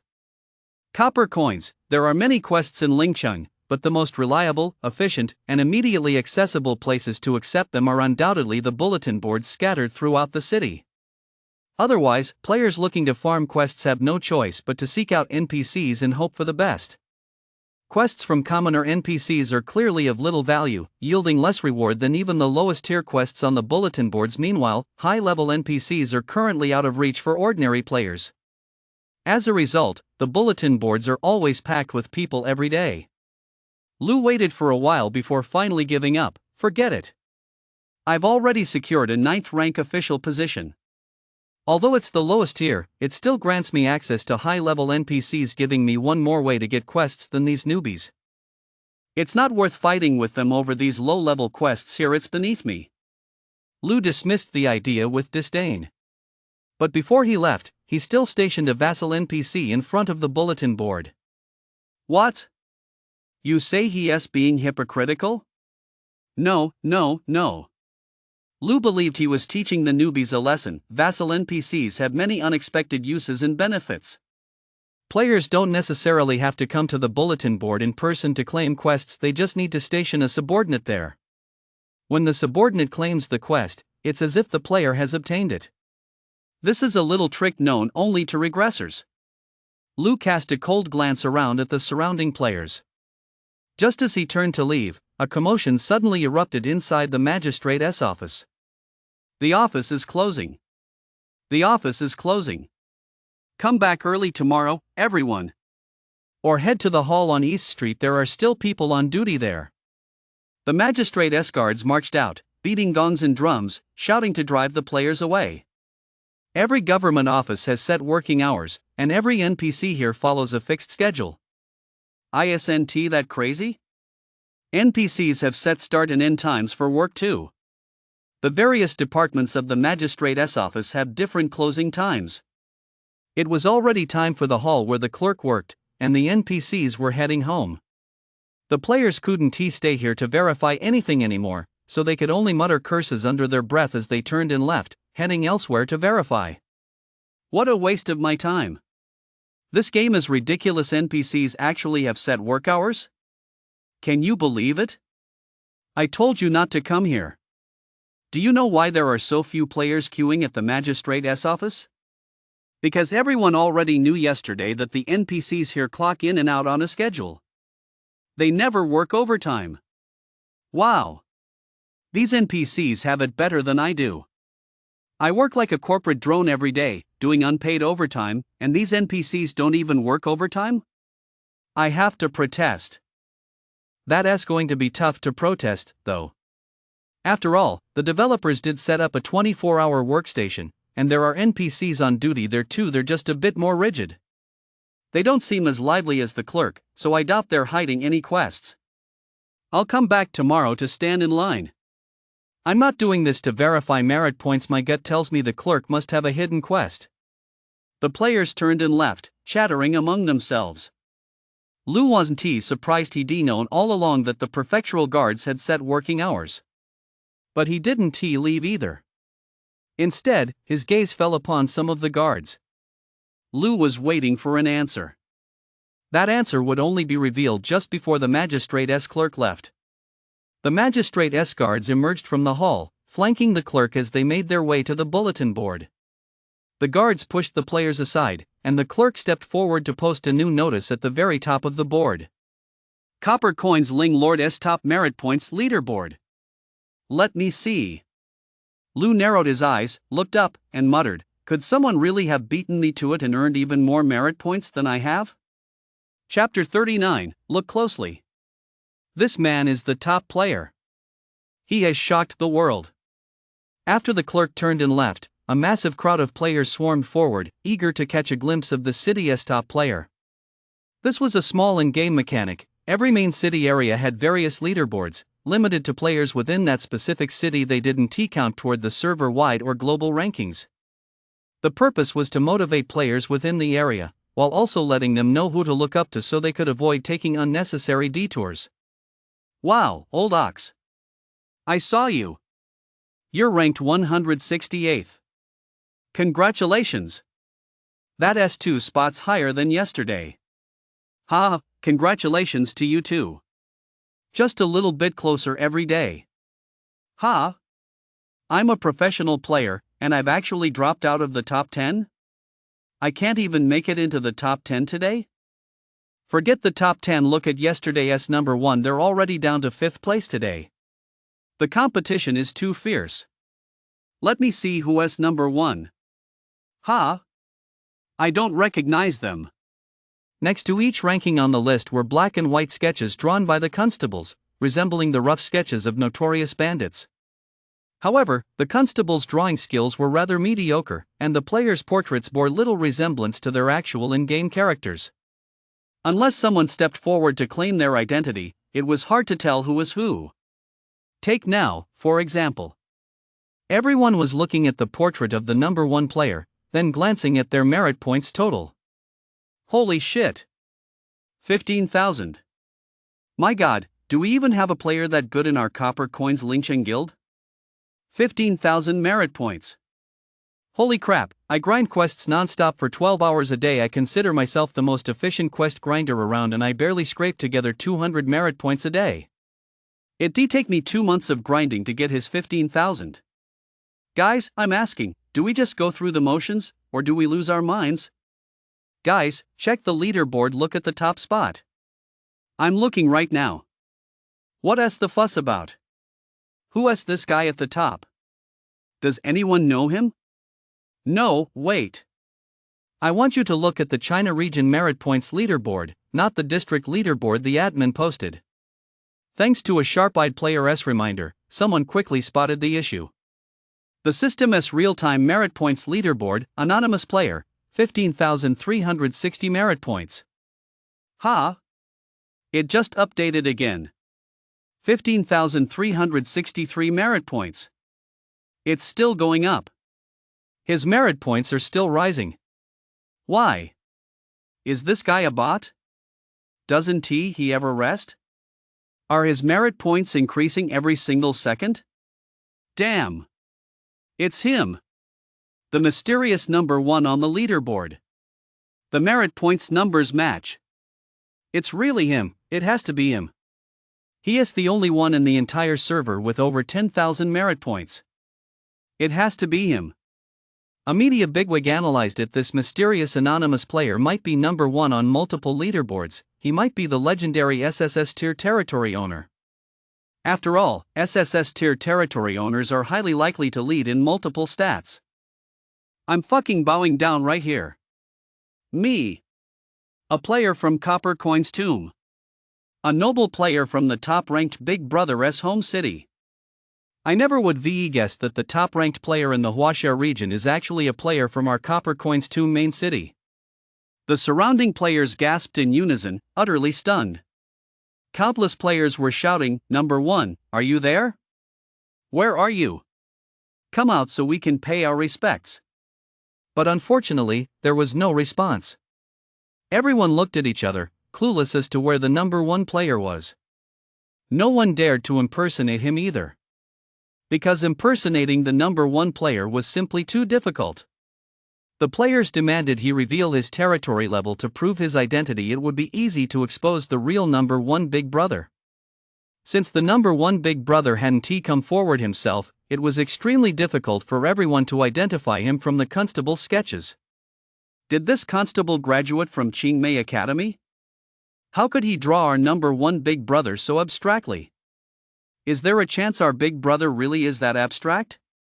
Get out, get out, get out. Don't you know what these constables are like? Look at this portrait, that's me. Do you think it looks like me? To be honest, I think the constable NPC gave you a beauty filter. The players were discussing this with great enthusiasm, and in their conversation, they had unconsciously started referring to the top-ranked player as our big brother or our boss. What? You say we're just indulging in regional superiority? Sorry, but we really do have that sense of superiority. The top-ranked player is in Copper Coin's tomb, so players in Copper Coin's tomb have to hold their heads high. We might not be number one, but we can use the top spot to brag to players from other main cities. Right now, the global chat channel has already exploded with activity. Attention everyone! I hereby declare that Copper Coin's Tumas main city is now ranked number one. You lot are all second-rate. Copper Coin's Tumas main city is the absolute best. What gives? I'm from Qingcheng next door. Are you pulling regional discrimination in the game? Are you out of your mind? Do you dare post your territory coordinates? I'll leave my troops 1,000 miles to hunt you down. I'll crush you. That's hilarious. I'm a player from the Imperial City. Do you know what it means to be under the Emperor's nose? I wouldn't even dare claim Imperial City players are number one. Are you guys trying to start a rebellion? Game screenshot. Everyone, take a look at the screenshot yourselves and let it sink in. Do you know how much copper coins this screenshot contains? Do you get it now? Damn it! At Game Designer, I'm topping up 100,000 right now. Hurry up and let me transfer my account. I'm heading to Copper Coinsling. Move my territory to Copper Coinsling. Is the top-ranked player here? PM me. I have 38 troops. I'll keep one and give you the rest. Big brother. Look at me. I don't have the money to move, but I'm willing to serve the nation. Be my main alliance leader. I'll hand over half my territory's resources every month. For free. I'm begging on my knees. PM me if you see this. At top-ranked player, game screenshot treasure info, big brother, does this Lord Treasure catch your eye? If you promise to wipe out Little Days first when the national war starts, I'll give it to you unconditionally.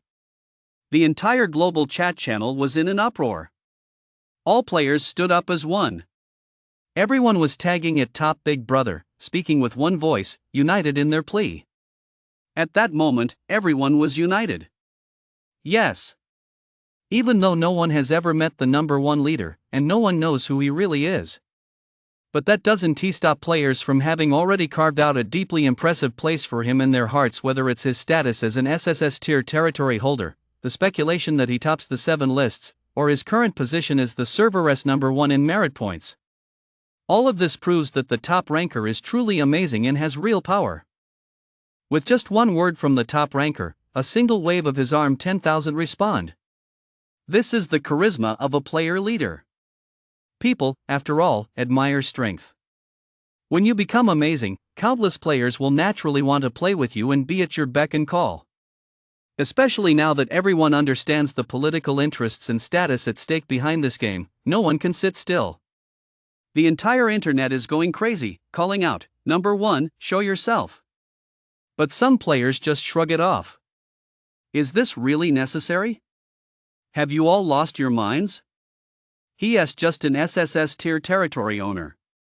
Even if he is super strong, it's still just a game. Is it really worth getting this worked up? You don't know shit. Is this just an ordinary game? This is a world-class political game. Nation wars can impact reality, do you get that? I'm going to protect the big brother. Do you even know what a multinational joint production is? Do you understand the significance of unanimous approval by the 5 permanent members? Do you know what the Pacific Virtual Game Convention is? Do you grasp the influence of this game as Nation Wars? It's the only SSS tier territory in the entire server. As long as the top-ranked player isn't an idiot, he has a human nuclear bomb in this game, a national asset with immense deterrent power. I know foreign player journalists are watching. We Chinese players solemnly pledge, during future national wars, we will not be the first to deploy the top-ranked player. As players from Copper Coins Tomb actively spread the word in the global chat channel, the news took flight and began to spread across the entire server. Even foreign media outlets have caught wind of it. After all, this is the owner of an SSS tier territory. His every move captures the attention of players worldwide. Soon after, a steady stream of fresh media reports began to surface. Domestic.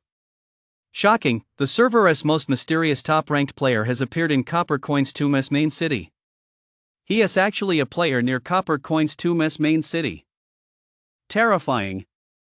The top-ranked player's secret to rapidly farming merit points. Come in and learn you can claim the number 2 spot. Spot on timing. A compilation of thrilling music and perfect CG scenes for future national wars. The top-ranked player has personally selected Battle Anthem. Don't forget to hit the triple click. Look closely. This man is the top spender. Though his looks are unconventional, he is incredibly powerful. Big brother, please don't. How could you be so heartless? Live stream tomorrow morning at 8 a.m. Don't miss it. Tune in for the love story between me and Big Brother that we just have to share. Various media outlets were in a frenzy, fanning the flames. Related topics and traffic soared, with the entire internet going wild over the top spender's exploits. Today, as Copper Coins Lingqing District Advisor rankings were merely the spark. As early as the day before yesterday, many players had already taken notice of the top spender in the Huaxia region. After a day of brewing and settling, all the accumulated speculation, calls to action, and hype, everything erupted collectively at this very moment. Whether it's the power-hungry players scrambling for a piece of the traffic pie or the ordinary players' cult-like worship of the mysterious top-ranked player, there is no doubt a massive trend has formed, and this mysterious player's fame is skyrocketing at a terrifying pace. Even under the exaggerated hype from foreign media, many top-tier international players have already grown timid and are feeling a sense of panic ahead of time. Could Huaxia really have such a master? Where do we stand in the upcoming national war? As it turns out, unscrupulous media knows no borders, and sensationalists are everywhere. At this moment, Lu stood before the bulletin board, gazing at the portrait with a complex expression, a hint of shock on his face. Just as he suspected. Someone had beaten him to it. Someone with an astronomical number of merit points had found the mentor one step ahead of him. If Lu was correct, this person must have stumbled upon this hidden quest series by accident. As a result, the other players who sought out the Grand Tutor, no matter how many tricks they pulled, could no longer access the quest entry. Because this was a unique hidden quest. The only one in the entire server, only one player could complete it. Damn it, I was so close. Lu sighed deeply, filled with regret. If I'd arrived at Copper Coins Tomb City just a little earlier, even an hour sooner, this hidden quest series would have been mine. The portraits of the officials were so poorly drawn that Lu couldn't even tell who the people in them were. As far as he could recall, there was no such mysterious big shot in his previous life. Who on earth is he? I recognize every big shot on the leaderboard now, even if they're anonymous. But this person, I have absolutely no clue. Could it be that the butterfly's wings have flapped too far? I haven't done anything too outrageous since I reincarnated. How could such a terrifyingly overpowered big shot just pop up out of nowhere? Lu's gaze was incredibly complex, his eyes hiding deep jealousy and a hint of envy. Damn it! As a regressor, he was actually envious of a mere mortal who hadn't been reborn. How infuriating! What kind of luck does this guy have? Is his SSS tier potential really that immense? It's given him such a massive advantage in the early game. At this rate, I'll have to fight tooth and nail to secure multiple hidden quest chains just to keep up with him. No way. I can't let anyone else snatch the top spot. The position of the server's top player belongs to me, this regressor, and no one else is qualified to sit there. Lou unconsciously clenched his fists. He felt a tightness in his chest and found it hard to breathe. This sensation felt vaguely familiar. Back when Sue had joked about giving him monthly allowance, Lou had felt a similar unease, though not as intense as today. This was the feeling of his pride being threatened. Lou couldn't accepted someone actually relying on luck to crush him? How could that be possible? Even if this game relies heavily on luck in the early stages, at its core, it's a strategy and simulation game that tests players' experience and various skills. Luck without skill will still lead to a tragic end. It's nothing but a fleeting moment. Wait a minute, if the number one player on the leaderboard is that lucky, could it be Sue? This chilling thought suddenly flashed through Lou's mind. Chapter 40, You've got to pull yourself together. The ultimate demon king is watching you. The same incredible luck, the same lucky king. In Lou's memory, it seemed that among everyone he knew, Sue was the one with the best luck. Born into a privileged family, handsome, incredibly lucky, popular with the ladies, never sick a day in his life, and a straight-A student who swept up all the scholarships and copper coins every year, this was a nearly perfect young man. He had countless qualities that inspired both envy and admiration. Even if you look at it purely from the perspective of luck, this mysterious top-ranked player seems very much like Sue. That can't be right, can it? Lou quickly dismissed his own speculation, shook his head, and gave a self-deprecating smile. In his past life, Sue was nothing more than a minor lord of a Class A territory, barely a regional tyrant. And during the national wars, he was at most responsible for playing a supporting role and providing backup. Even on a national scale, he'd be hard-pressed to make the list, let alone a global ranking. He simply doesn't qualify. His luck only truly took off after the game manifested in reality, when that AI revealed its true identity. Before that, Sue was too ordinary. Even if the butterfly's wings had affected him, I'd estimate he'd be lucky to get an S-class territory at best, let alone the fact that there was a very high probability he wouldn't even manifest an anomaly. After all, even if I hadn't managed to stop him in the dorm at the time, he'd have just entered the game a few minutes earlier. A few minutes earlier? That's supposed to get him an SSS-class territory. You've got to be kidding me. If he had that kind of luck, why didn't he just reincarnate? Lou didn't think it was Sue. The more he analyzed it, the more he felt his intuition was wrong. It's too far-fetched. How could it possibly be Sue? He is just a minor lucky king with a bit of good fortune. How could he compare to the top-ranked player's god-tier luck? If Sue really had that much luck, why did he always win second prize in lotteries, never once hitting the jackpot?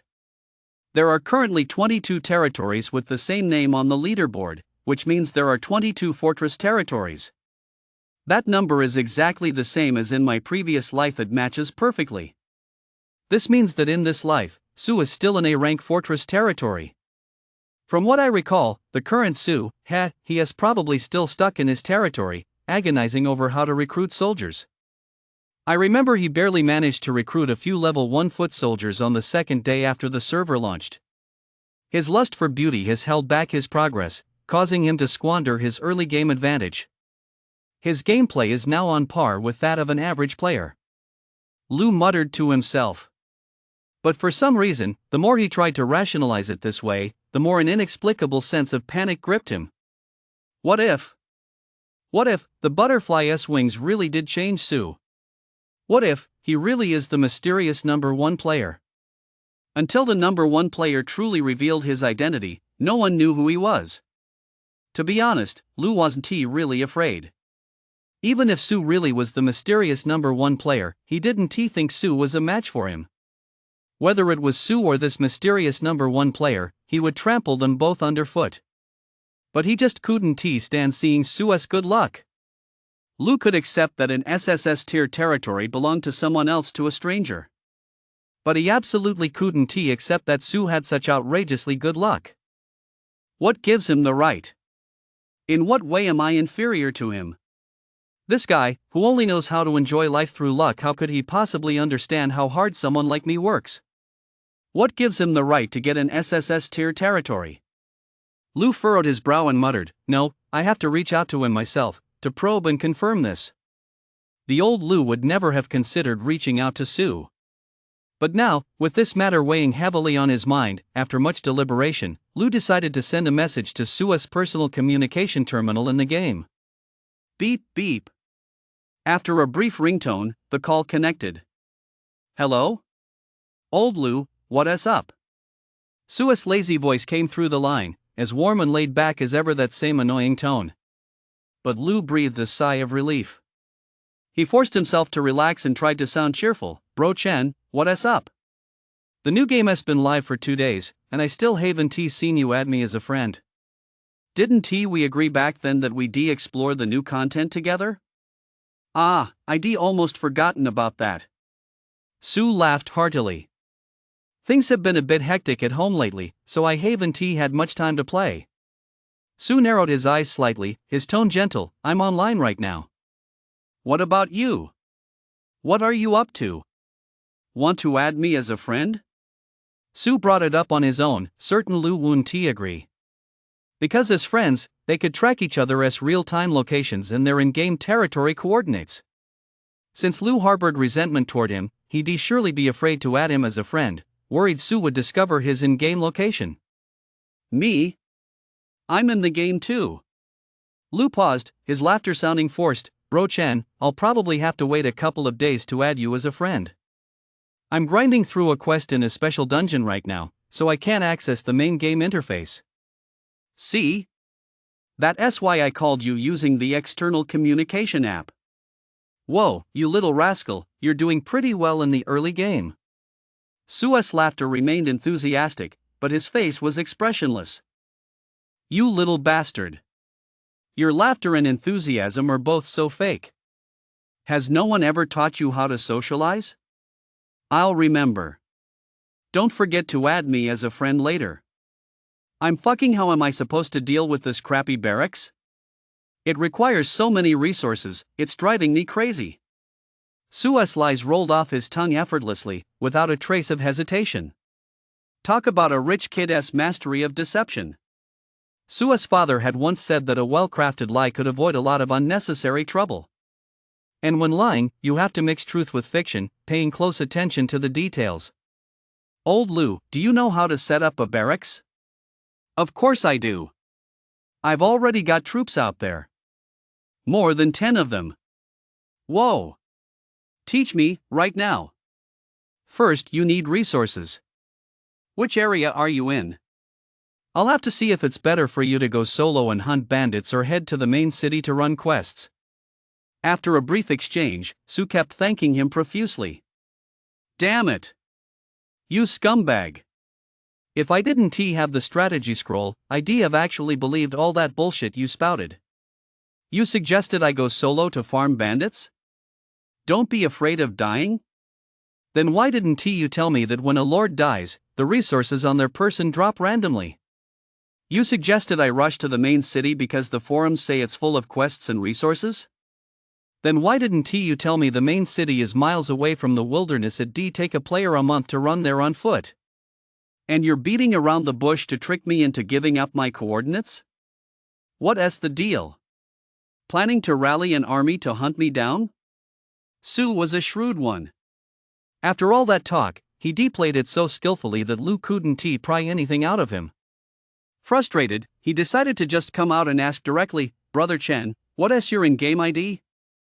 I'll add you as a friend once I'm done with my work." Su fell silent for a moment. He really didn't know how to answer that question.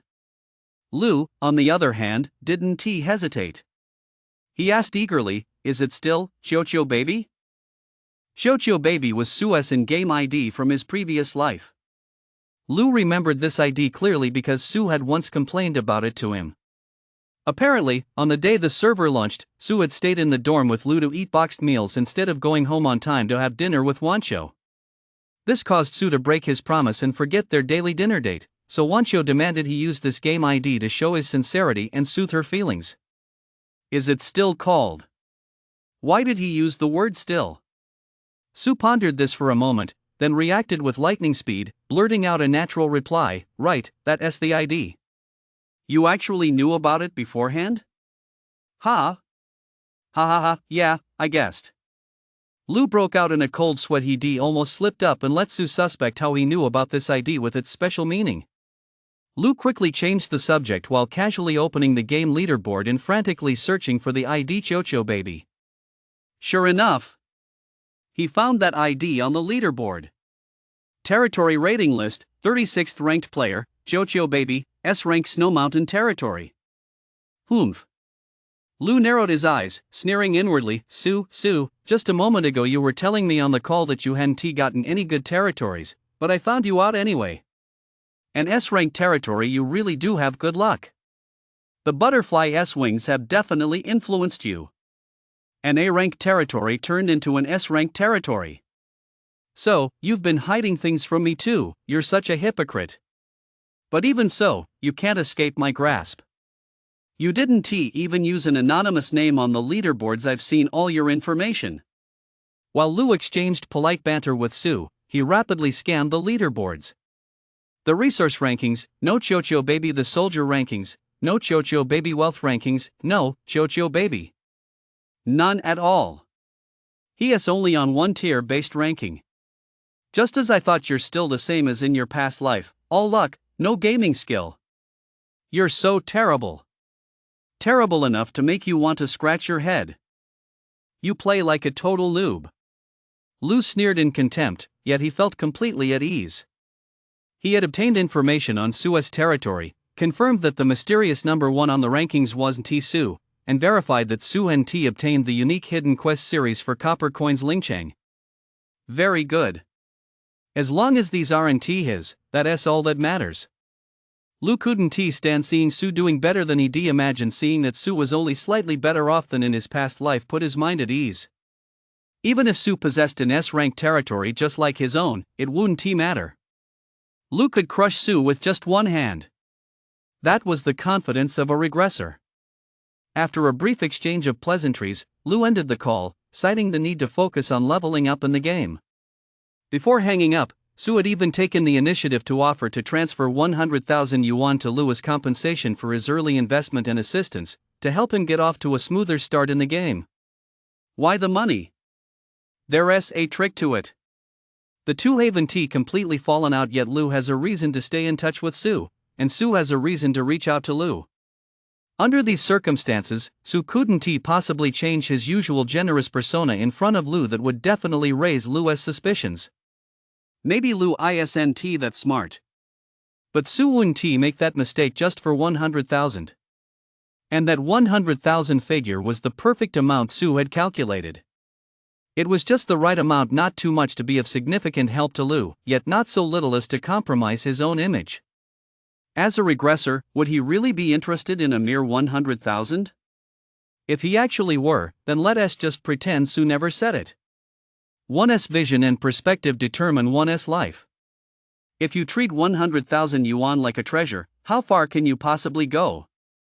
After hanging up the phone, Sue raised an eyebrow and muttered, so in my past life, I used the online handle Chocho? It seems I must have done something back then to upset that girl.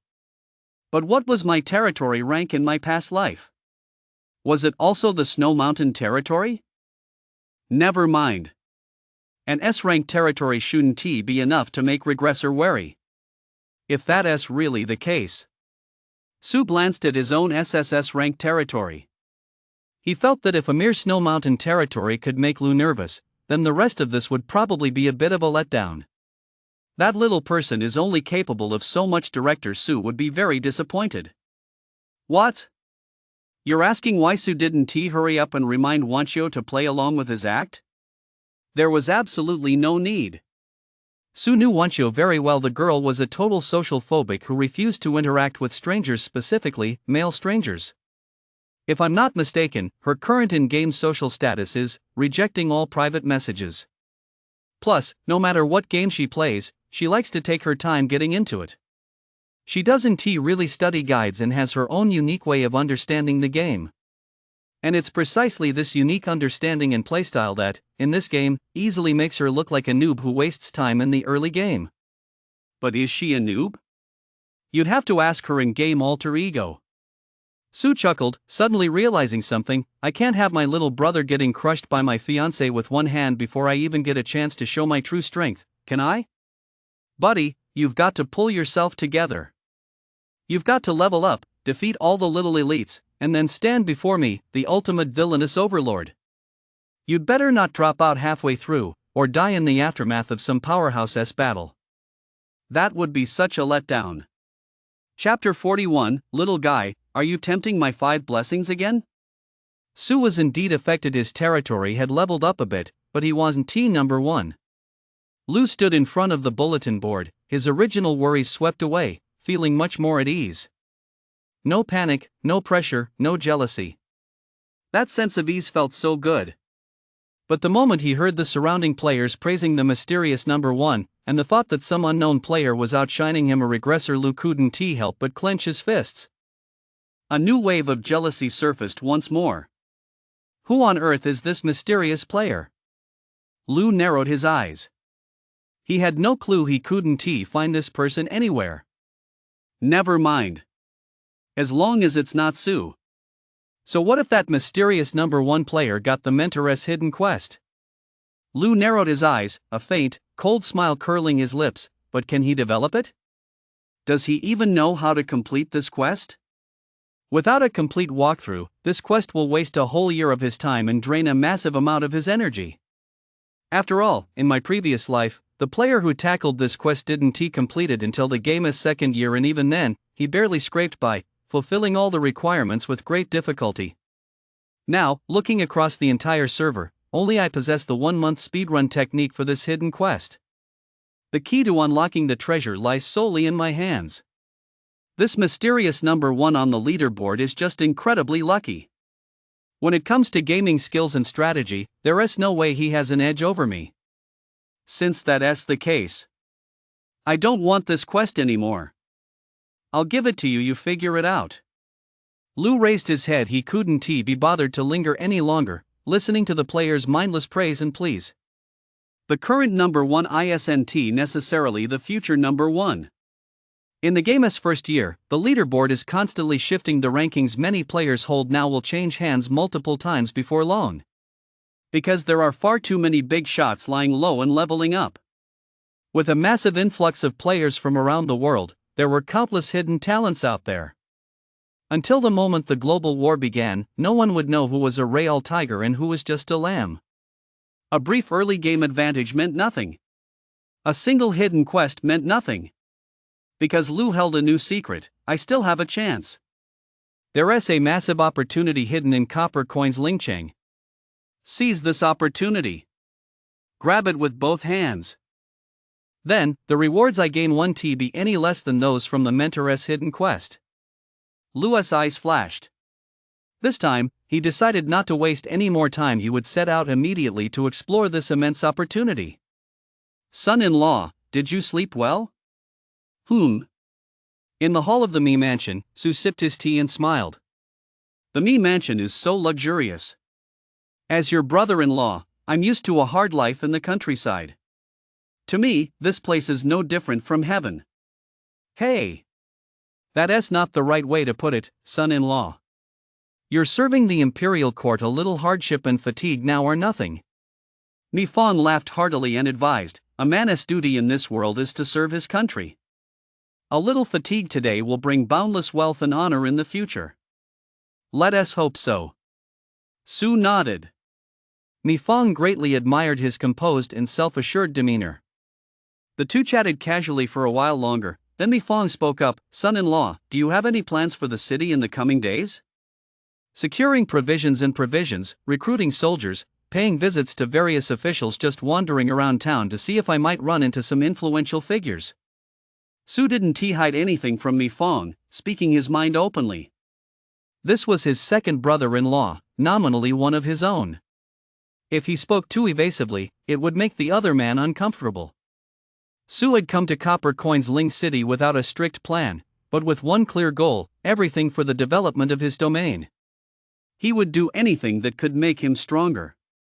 This included dealing with various officials, trying to uncover hidden quests, checking out the local taverns for talented individuals, and, while he was at it, making the rounds among the bandit circles around Copper Coins Ling City. I've come all this way, I can't very well go back empty-handed. Surely the bandits of Copper Coins Ling City must know the name of Lord Su? You're right. After all, the territory is in dire need of reconstruction, and there's a great deal we require. Mi Fang nodded in agreement. Smiling, he suggested, it just occurred to me the Jinling Poetry Festival is about to take place tonight. If your brother-in-law's schedule isn't too tight, why not come with me? The Jinling Poetry Festival? Su raised an eyebrow. His first thought was that this must be a potential in-game event, or perhaps some kind of special quest dungeon. After all, if it's caught the attention of the second son of the wealthiest family, this thing must be no small affair. Indeed. Mi Fang nodded and explained slowly, every year at this time, Copper Coins Ling City holds a poetry gathering, inviting talented scholars and beautiful ladies from all over to make friends through poetry and gather together. Local officials from Copper Coins Ling and nearby generals also come to appreciate the poetry. Aren't generals all rough and tumble types? How could they possibly appreciate poetry? Wait a minute. Talented scholars and beautiful ladies? Lingcheng officials? A light bulb went off in Su's head. He immediately realized what the Jinling Poetry Festival meant. The Jinling Poetry Festival, could this be a large-scale event instance released by the authorities, teeming with all kinds of civil officials, strategists, and military generals? And what about all those women with good backgrounds who could be taken home as wives or concubines? Plus, I can use the Jinling Poetry Festival to build good relationships with the officials there. Although I'm not sure yet what the favorability of Copper Coins Ling's officials is for, whenever there's a favorability system, maxing it out can't hurt. The more Su thought about it, the more he felt there was something to this Jinling Poetry Festival. Anyway, he didn't have any pressing business to attend to right now, and since he was new to Copper Coins Ling and didn't know his way around, he simply nodded in agreement. Alright, I'll go with you. It'll be a nice change of pace. Exactly, a nice change of pace. Mi Fang laughed heartily. If there are any talented scholars at the poetry festival, you can recruit them for your domain, and if there's a young lady you take a liking to, I can take you to speak with her family on your behalf. Ha?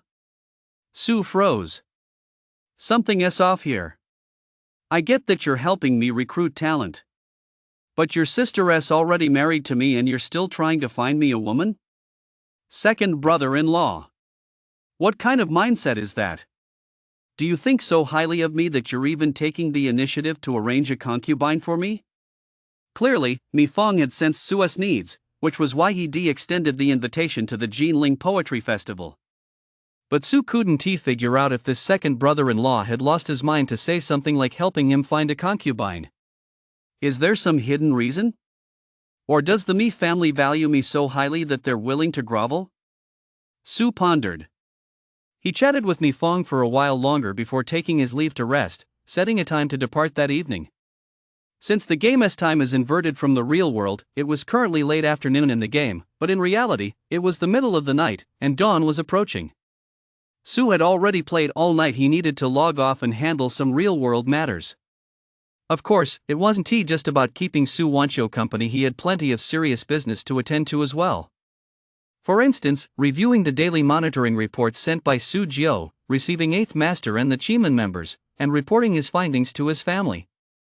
This time, to properly set up the Lu version of the Truman Show, Su had mobilized a significant amount of the family's resources. Although he was the Su family's next heir, mobilizing these resources still required reporting to the family elders.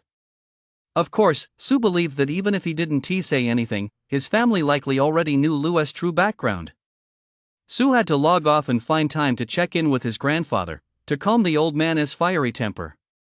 Otherwise, Lu might end up as just another name on the annual National Missing Persons list, vanishing completely into the massive tide of this era. AI activated. Entering sleep mode to fully restore stamina for tonight's poetry gathering.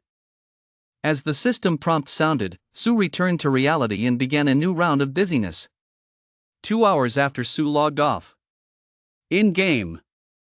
Lu stepped out of an 8th rank official's residence, a broad smile on his face. Done.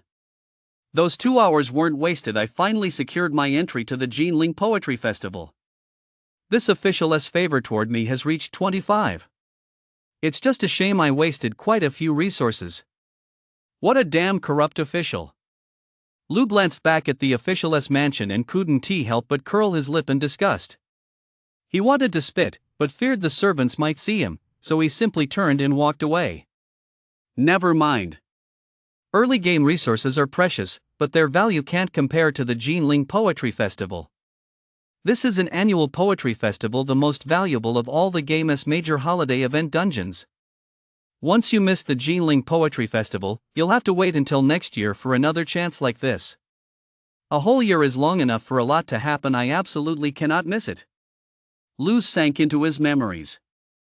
He vaguely recalled that in his previous life, these kinds of major capital city holiday events were the moments most anticipated by players across the entire server. The main city poetry festivals in the Huaxia region, the noble banquets for international players, these were all special dungeons hailed by players as large-scale events organized with genuine care. The poetry festival brings together most of the current main city's leading talents, concubines, generals, soldiers, officials, and more. Whether you're short on resources, money, provisions, talent, or concubines, you can resolve your current troubles right here. Plus, the difficulty is extremely low. If you're looking for talent, just have the in-game AI generate some verses that never existed in history. As long as they're passable, you'll attract the NPC's admiration. Under no circumstances should you recite lines that actually exist in history. That counts as plagiarism. Since this game is a melting pot of national cultures, plagiarizing poetry will get you kicked out of the poetry gathering. Players who thought they were being clever in past lives have already learned this the hard way. If you're looking for a wife or concubine, pick a suitable target and put your modern flirting skills to work. To ancient people, a simple line like "the moon represents my heart" can be incredibly effective. But never try to flirt with multiple NPCs at once. Ancient people don't like players who play the field, especially if your own status isn't high. It's best to stay faithful to one person for stability. If you're looking for a military commander, it's even simpler. Just spend some time online memorizing the modern interpretations of the 36 stratagems and delving into the in-depth analyses from the military academy. Then, recite them verbatim. Your counterpart will be utterly amazed and convinced you're a true master of military strategy. Simply put, as long as you can get into the poetry gathering, nothing else matters. With the vast amount of information from the real world and the internet at their backs, players can easily boost their NPC's favor. The only challenge with the poetry gathering is that the entry barrier is extremely high in the early stages. It's not easy to get in. To enter the poetry festival, you must have a high-level NPC's recommendation. Most players at this stage are ordinary newbies. Only a tiny fraction can participate in the first-year poetry festival, and those few are bound to become the top-tier Huaxia lords in the mid to late game. That's right. The potential and value of the poetry festival are that immense. Participating a year early or even just one extra time can give players a massive head start. Now, Lu has obtained an invitation to the Jinling Poetry Festival through the corrupt official route. He had no choice but to seek out a corrupt official. This is the fastest way to get a ticket to the poetry festival. Aside from corrupt officials, unless a player holds a high enough official rank themselves or is specifically invited by a high-level NPC, they certainly won't qualify to enter. The poetry festival will begin punctually at the end of the hour of the dog. The hour of Su is roughly between 7 and 9 p.m. The end of the hour of Su is closer to 9 p.m. I just need to find this corrupt official right on time and have him take me inside. I still have some time left, so I'll keep exploring. There are still plenty of hidden quests in the main city. I need to go check them out. Lu didn't stop. He'd been up all night, but he was still wide awake. He didn't even plan on eating breakfast. God has given me this chance at Rebirth, and I must make the most of it. Especially when Lu thought about how Su might be slacking off and enjoying himself right now, he wished there were 48 hours in a day so he could keep grinding. Every time he widened the gap with Su, he'd be one step closer to crushing him when the game's true potential was unlocked. I have to make sure I can beat Sue 100%. Although Lou really didn't want to admit it, Sue's terrifying luck from his previous life still left him with lingering fear and immense pressure. Sue was just like the male protagonists in novels who possess a system so terrifying it was beyond comprehension. Time trickled by. Amid Lou's frantic grinding, he quickly uncovered several hidden quests in Copper Coin's Tomb City and successfully activated them. Oh my, now that I've got these hidden quests, does that mean those big shots from my past life can't use them to get rich anymore? Lou laughed heartily. It seems I've inadvertently ruined the future prospects of some powerful figures. Tisk, TSK, TSK. That's truly a pity. Lou was thrilled these past few hours of successful exploration had yielded substantial rewards. It was just a shame he hadn't unlocked any new unique hidden quests. Aside from the one on the Master Advisor, the requirements for the rest were quite high. He wouldn't be able to meet them anytime soon. I'll finish the quests I have on hand first. As for the remaining unique hidden quests, you'd better wait patiently for me to bestow my favor upon you. Lou was confident and deeply satisfied. The feeling of striving was truly wonderful. Especially the sense of striving that came with knowing, after his rebirth, that he was destined to soar and become powerful. That was even more fulfilling. Lou made a few preparations and began heading toward the corrupt official's residence. At that very moment, Sue logged in as scheduled and woke up on the bed in the eastern wing of the Mi residence. Sue had barely opened his eyes before he could fully adjust to the brief dizziness that comes with the game's launch. A barrage of game notifications suddenly crashed down on him. This left Sue utterly dumbfounded. Damn it! What the hell is going on? Bro, what did you do this time to trigger my 5 blessings? Chapter 42, Lord Lou. Please work hard to get stronger. Beep. Your General Guan Mao fought bravely and successfully destroyed a large bandit stronghold while you were offline. You have earned 5,867 merit points. You have set an outstanding record as the first player in the entire server to surpass 5,000 merit points in a single event. Special reward. You have received Grade A Talent Guaranteed Voucher X1, Random Grade B A Treasure Voucher X1, and NPC Affinity Perfume 20 points X1. Beep. Your wife and concubine, Lady Mi, driven by her deep love for her child, has successfully triggered the Divine Air System Miracle Interaction Grow Up Quickly. The birth rate of the child conceived by Lady Mi has increased by 20%. The child's innate talents will be slightly enhanced upon birth. Beep. Your Taoist priest has conducted the first Taoist ritual in your territory, granting all residents +2 intelligence. Work efficiency has increased by 100%, duration, 30 days. Beep. Due to the presence of the Taoist priest in your domain, tales of immortals have spread, triggering the system miracle interaction mass influx of refugees. Over the next 10 days, at least 500 refugees will flock to your domain daily. Beep. Your subject Shiman has attained sudden enlightenment regarding the path of cultivation during the Taoist ritual, triggering the cultivation system miracle sudden enlightenment on the spot. This subject has automatically acquired the level 1 Taoist priest title, and their lifespan has been greatly extended. All injuries and illnesses have been healed, and positive trait effects have increased by 100%. Beep. An NPC official who holds you in high regard is actively promoting your reputation among their circle of friends, increasing your regional reputation. Congratulations! Your NPC reputation in the Copper Coin's lynching region has reached 20. You have successfully triggered the follow-up system miracle high-ranking officials too. Congratulations! Your reputation with high-ranking NPCs in the Copper Coin's lynching region has reached 20. Group favorability is 15. Sue. Sue. Sue. I'm speechless. Completely speechless. Sue's emotions went from speechless to full of new confusion, and then to utter shock. What's going on? What happened? Who am I? Where am I? I clearly logged off to take care of other things as far as the game is concerned. I've been AFK for several hours. But why do I have so many random rewards after logging back in? Frequent interactions triggered? System miracles popping up left and right? Wait a minute, system miracles just from the name alone, that sounds like something really rare. Why do I feel like this stuff is being manipulated by some strange force, pouring in on me like it's free? Is it Lou? My dear little brother. Sue muttered, other than you, I really can't think of any other reason why my luck would suddenly skyrocket again out of nowhere. This feels totally out of the ordinary. Sue hadn't done a thing, yet good luck kept pouring in. Moreover, Sue could clearly guess that Lou must have made significant progress and reaped substantial rewards in the game again. As a regressor, Lou couldn't possibly blend into the crowd unless he was utterly useless. But if Lou got stronger, that meant his little man enemy got stronger too.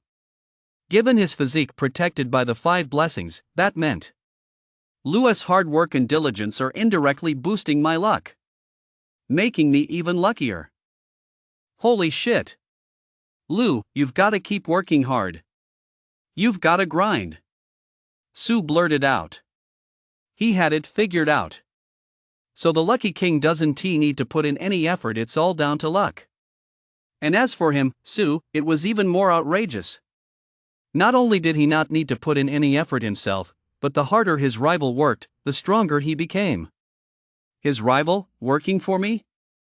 Sue was stunned. If he were Lou and found out the truth, he'd definitely slit his own throat right there and then. This was just too damn unfair. It would be better to just give up and wallow in self-pity. Then why should I even bother trying? Sue hesitated, thinking, maybe I should give Lou a little more money? Make him stronger? Give him more motivation to get back at me? No, this isn't making Lou work for me, I'm spurring him on to keep getting stronger.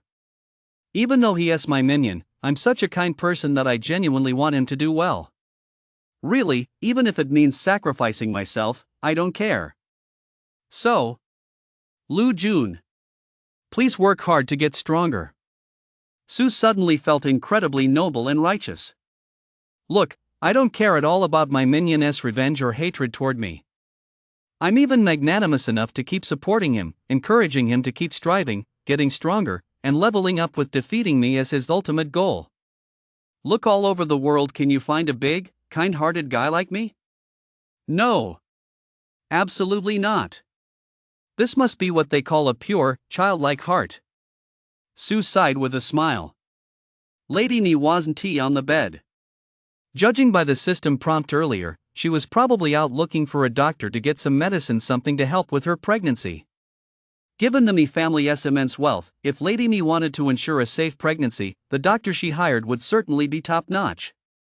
If Dr. Wan was really that skilled, he'd probably prescribe some miraculous medicine or something. Beep. Your wife and concubine Lady Ni has taken top-grade pregnancy-preserving medicine. Triggered the fetal immunity effect. Fetal development speed increased by 10%. Lady Ni's overall attributes during pregnancy have increased by 20%. Sue was stunned. Is this the legendary wish fulfillment? 5 blessings. Are you reading my mind? Do you know what I'm thinking? Summon, Guan Yu. Sue raised his hand abruptly and shouted loudly, 5 blessings above, where is Guan Yu? Perfect. No response. I must be overthinking this. It's probably just a coincidence. Sue got up, ready to head out to meet her second brother-in-law and attend the poetry gathering. No matter how hard I try, I definitely can't miss the Jinling Poetry Festival. I may be the Lucky King, but I can't rely on luck for everything. When it's time to be serious, I have to be serious.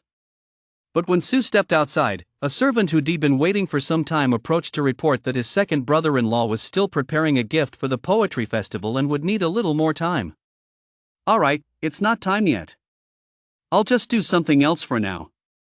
Sue turned and went back into the side room. He had just sat down and hadn't even taken a sip of hot tea when a new game notification sounded in his ear. Sue was startled. 5 blessings, you're at it again. Non-stop overtime around the clock, is that it? Beep. The game is about to enter the 3rd day of the server-wide event. The player trading platform has been fully unlocked. Please be advised. Oh. I misunderstood 5 blessings. This was a global system notification announcing the unlocking of the trading platform. Su had been aware of this for some time. While the game allowed players to spend copper coins and provided channels to do so, the content available for purchase with copper coins was extremely limited. Currently, the only known paid content includes removing system penalties, setting up remote game streaming, 24-hour game content monitoring and recording, increasing the friend list limit, and special outfits visible only to the player, among other items. All of these are in-game purchases that do not affect the game's fairness or core mechanics. There is no possibility for a whale player to spend a massive amount of money and dominate the game from the very start. If whales could actually do that, this game wouldn't be so popular after all. Casual players make up the vast majority. We're already working ourselves to the bone in real life. Why should we have to keep doing the same in the game after work? Moreover, the game's main draw lies in the national political interests it embodies. Whether high-spending players enjoy it or not is irrelevant. The practice of spending copper coins to become the top player in the entire server must be curbed. Even so, in response to widespread player demand, the game has decided to open its built-in player trading market ahead of schedule. The player trading market is integrated into the game's forum. Therefore, it is accessible to all players, absolutely fair and secure. It eliminates unsafe offline transactions while integrating this portion of the game data into the national management system. After all, even without an official trading platform, players would still use offline channels to trade any tradable in-game data for real-world copper coins. In hit games, there is never a shortage of professional teams dedicated to farming copper coins.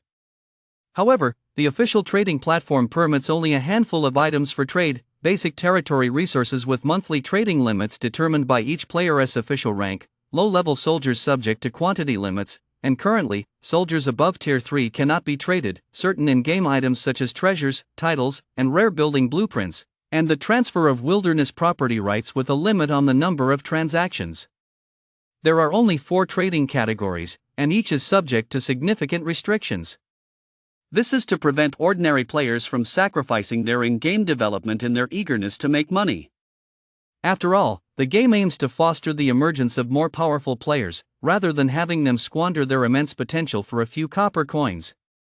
Even so, the lifting of the trading platform's ban is good news for both casual players and those who spend copper coins. Casual players are happy to earn a little extra income to supplement their household expenses while playing the game. Players who spend copper coins are happy to use that method to accelerate their in-game progression and enjoy a more satisfying gaming experience. And the developers? Naturally, they're strictly following the rules by taking a cut as a transaction fee to replenish the state treasury. A win-win-win policy. Su, of course, understands all this perfectly well. Now that the trading platform is open, Su naturally wants to check it out. He opens the game forum and logs into the trading platform interface. Just a few minutes after the server-wide announcement appeared, the trading section, which should have been completely empty, is already flooded with orders. Resources, soldiers, treasures, wilderness properties. They had it all. Although these were extremely scarce early game resources, the player base was simply too massive. With such a huge player base, even if only a small fraction of them were selling these resources, the number of orders still seemed enormous. But even with so many orders, the prices were still outrageously high. 1 copper coin is actually going for 10 cents. Holy crap, that means 1 copper coin is worth 100,000 yuan. Ha! That 10-cent order has been taken down. I can't buy it anymore? Su was marveling at this while trying to place an order, only to find the purchase failed. Did someone snatch that order up instantly? Should I refresh the page? Damn! The price went up. Copper coins are now 20 cents. This is insane. Su clicked his tongue. There are so many rich players in China. Prices just keep going up and up. Su watched helplessly as the price of copper coins kept climbing, while the prices of resources, industries, and treasures also skyrocketed. Orders kept refreshing, disappearing, and then new ones would appear. Many orders were taken down by the players themselves, because those who had listed first with test prices realized their asking prices were too low. Hurry up and take them down. Otherwise, you'll sell at a loss. In just a few short minutes, the platform's display of today's transaction records had already surpassed a staggering 1 million. At least 1 million orders were completed within minutes. Unbelievable. Absolutely unbelievable. The country is raking it in. Players are ecstatic. The global chat channel has fallen silent. The frequency of messages has dropped significantly. Clearly, everyone is watching the trading platform's every move. Some want to sell, some want to buy. Su is, without a doubt, a buyer. Place an order. Place an order. Place an order. Su's eyes were bloodshot as he frantically tapped away at the trading platform, growling, "Snatch it. Go for it. If you snag it, you've made a profit. Copper coins are just money, who cares, right?" At that moment, Su fully understood the madness Wanchu and Aunt May went through during shopping festivals. Seriously, don't underestimate how much men spend in games. Women might take a moment to browse and check prices when shopping. But how do men behave in games? 648. 648. 648. 648. 648.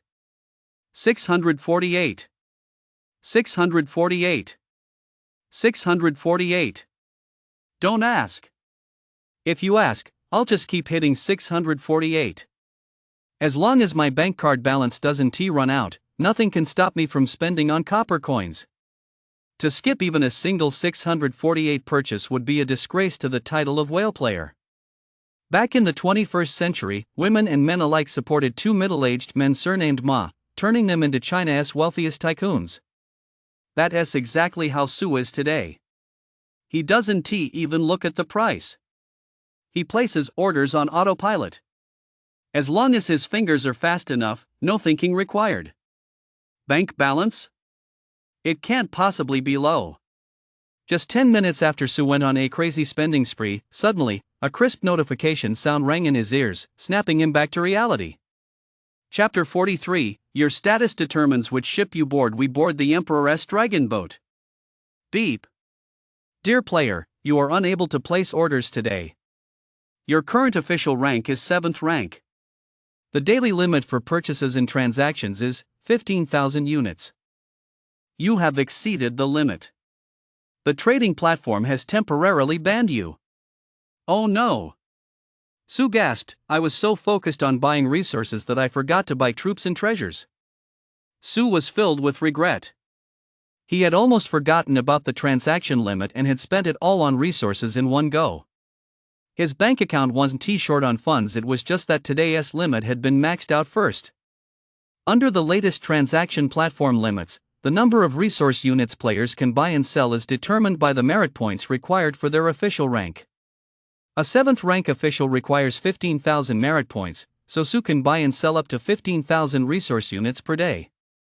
The daily quota is based on copper coins, with 1 point equaling 1 copper coin.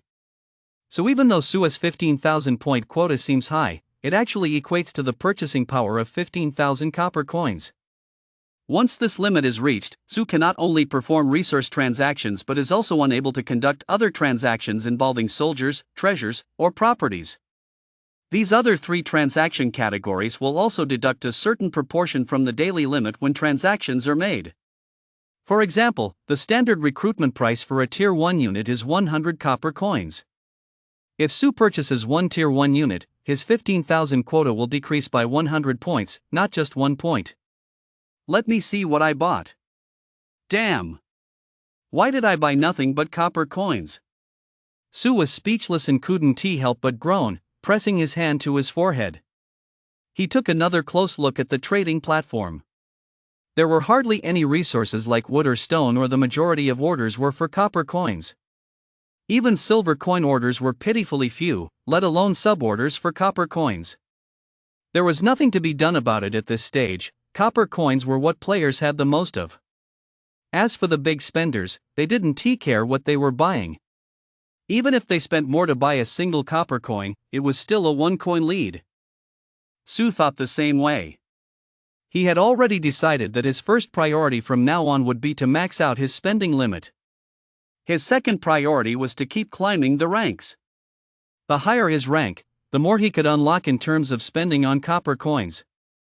It's worth noting that, based on the current resource distribution in the game, dedicated players can earn the equivalent of 0.5 copper coins per day, that is, 500,000 copper coins. However, they cannot sell all of it. All official in-game trading operations are designed to encourage players to invest their resources in their own characters, rather than converting them into cash. Of course, players can sell their daily quota on the trading platform and then secretly engage in offline trading. But with the opening of the trading platform, such offline trading activities will inevitably be targeted for crackdown. After all, the game developers cannot allow players' offline trading to disrupt the game's balance and trading system. Especially when the entire nation stands behind the game developers, engaging in offline trading is bound to be a very dangerous endeavor. But none of this concerned Su. He couldn't care less. That was some intense trading action. Looking at my account balance, I only spent about 10,000. Boring. Su pursed his lips. Just then, a servant outside the door respectfully called out, "Young master, are you resting?" "Not resting. Having tea. Let us talk," Su replied loudly. The servant quickly responded, "Young master, second master sends word that you should come to the main hall. He is all set and ready to leave at any moment." "All right, I'll be right there." Su acknowledged the request. He glanced at the time, 8:30 p.m. Whoa! This was right on the cusp of the poetry gathering's start time. "Mi Fong, you're deliberately not going early. What does this mean?" "It means the Mi family's status at Copper Coins Ling. Only those in high positions have the privilege of making others wait for them." Su estimated that even if he left right now, he'd still arrive right around 9 p.m., the exact time the poetry recital was set to begin. If there were any delays along the way, he might even be late. But was that a problem? It didn't matter. In any case, his second brother-in-law would handle any issues that arose. Mi Fong had even patted his chest and promised Su that at the poetry gathering, he would ensure Su had a comfortable tour of the main city and would give him a huge surprise. Su was very much looking forward to this surprise, so after quickly tidying up, he got up and left the side room to meet Mi Fong in the main hall. It's worth mentioning that two beautiful women were standing beside Mi Fong. One was Mi Fong's own wife, and the other was Lady Ni, whose lower abdomen was already slightly rounded. Due to the game system's effects, she was now roughly 3 months pregnant in real-world terms, with about 20 days left until her in-game delivery.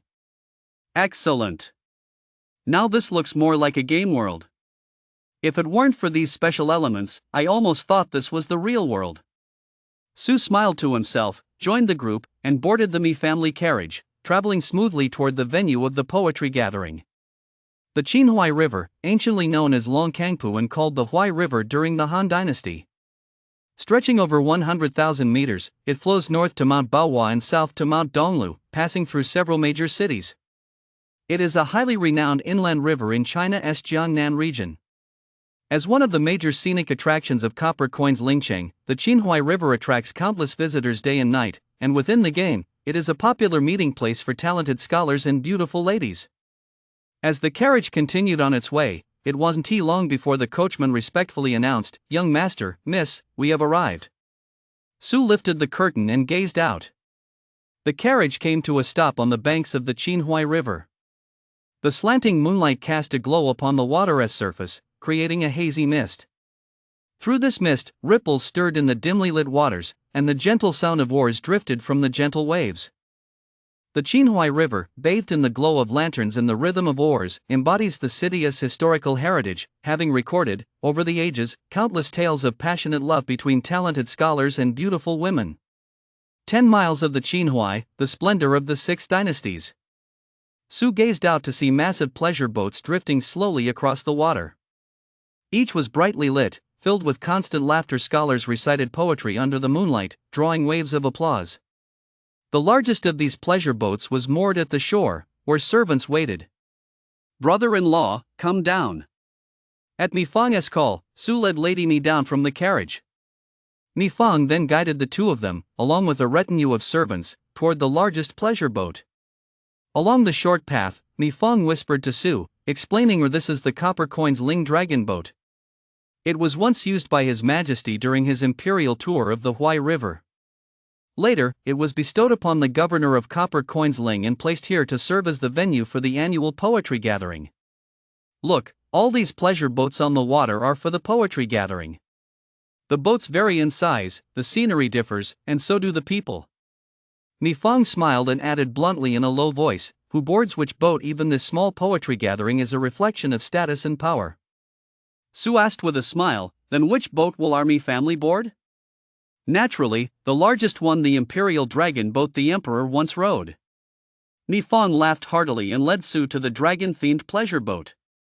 The soldiers and servants on the shore recognized Mi Fong and his party immediately. There was no need for identity verification. They silently made way for them. This was the Mi family, one of the wealthiest families in most of Jiangnan. They were also the largest taxpayers to the Copper Coin's mausoleum.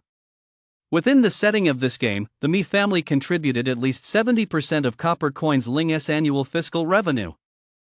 It is no exaggeration to say that the Mi family provided the pay for all of Copper Coin's Ling's soldiers, as well as the armor, weapons, and all necessary supplies.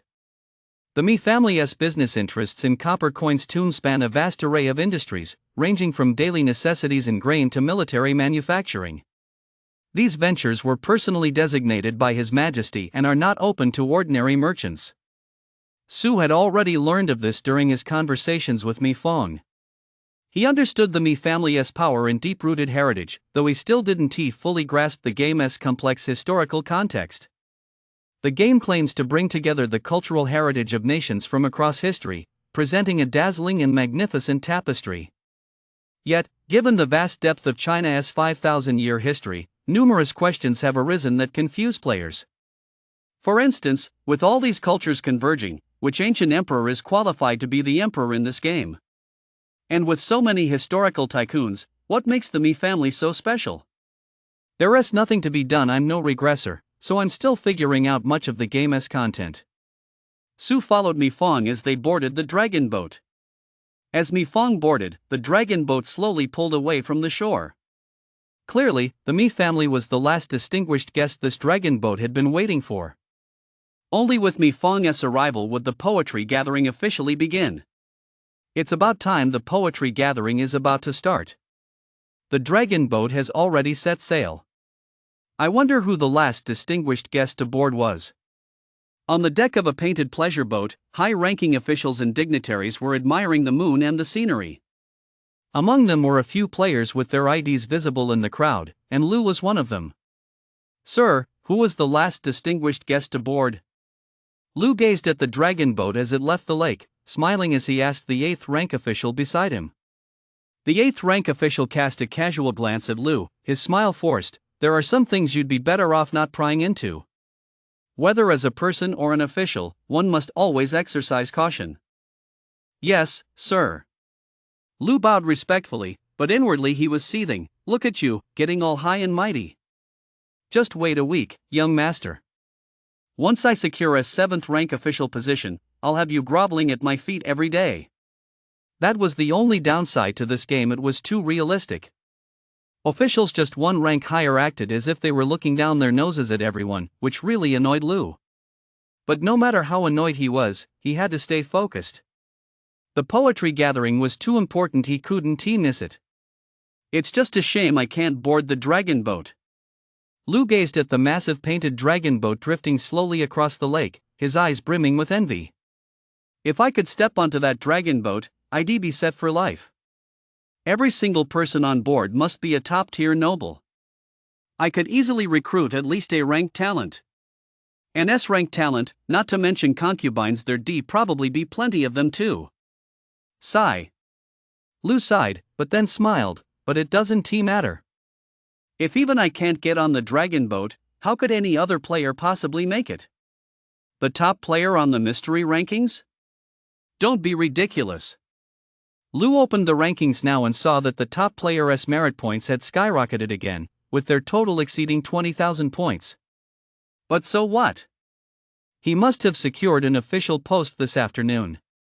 Judging by his 15,000 merit points at the time, it was likely no higher than a 7th rank position. A 7th rank official could only board a pleasure boat of the same rank as himself. Those were gathering places for 7th, 8th, and 9th rank officials. Even if he managed to bribe a 6th rank corrupt official, he'd only be able to board a pleasure boat slightly better than his own. Not to mention, the top-ranked player's merit points are still rising.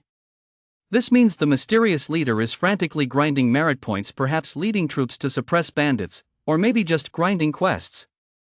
It's highly likely he missed this poetry gathering entirely. If he weren't a regressor, how would he know the importance of the poetry gathering? Even in my previous life, so many top-tier players only realized the potential of the poetry gathering after the very first one. At the first poetry gathering of the first year, there were definitely no more than 10 participants, and most were just there to have fun and watch the spectacle. They never even imagined they could recruit talent here. Lou was confident he had calculated everything perfectly. His explosive growth would begin right now. Every step would put him far ahead of the rest. Follow me. I'll introduce you to a few like-minded individuals.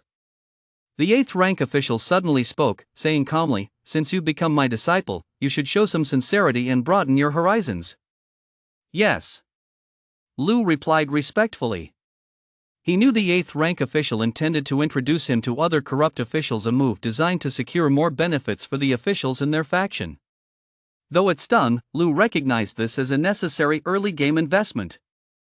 To network with more corrupt officials, he had no choice but to grit his teeth, accept his fate, and follow the 8th rank official into the pleasure boat. Just as Lou was busy grinding through the poetry gathering event dungeon, Su had already followed Mi Fong onto the dragon boat. And the moment he stepped onto the dragon boat, Su spotted a player who looked quite familiar to him. Chapter 44, If you could do it all over again, would you get Li Bai drunk? Cheers. No, young man, this old man really can't drink anymore. You one tea drink? Are you trying to save face? A player, seated at a table amidst the lively crowd in the pavilion's hall, was holding a cup and urging a white-haired old scholar NPC to drink. This player, whose ID was Dao Mingyuan, had a rosy complexion and a spirited demeanor as he urged the NPC to drink. Pour more wine. Don't let the cup stand still, you said those words yourself, have you forgotten? Don't let the cup stand idle. Drink up. Deep friendship calls for a shot. Look at that little bit left in your cup, are you keeping it here to feed the fish? What kind of place is this? It's a poetry gathering. The prefect invited you all here so you could have fun and drink to your heart's content. What about you? Are you having a good time? Dao Mingyuan urged him to drink with all his might, slinging his arm around the NPC and bellowing, "Show us the spirit you had back in the day. You're the legendary immortal of wine from the poems." I. The old man's eyes widened as he stared blankly at the young man, feeling utterly wronged. Li Bai, the great Li Bai. When have I ever been bullied at a drinking table? This upstart has gone too far. Dao Mingyuan glared at Li Bai. Can't drink anymore? Drunk already?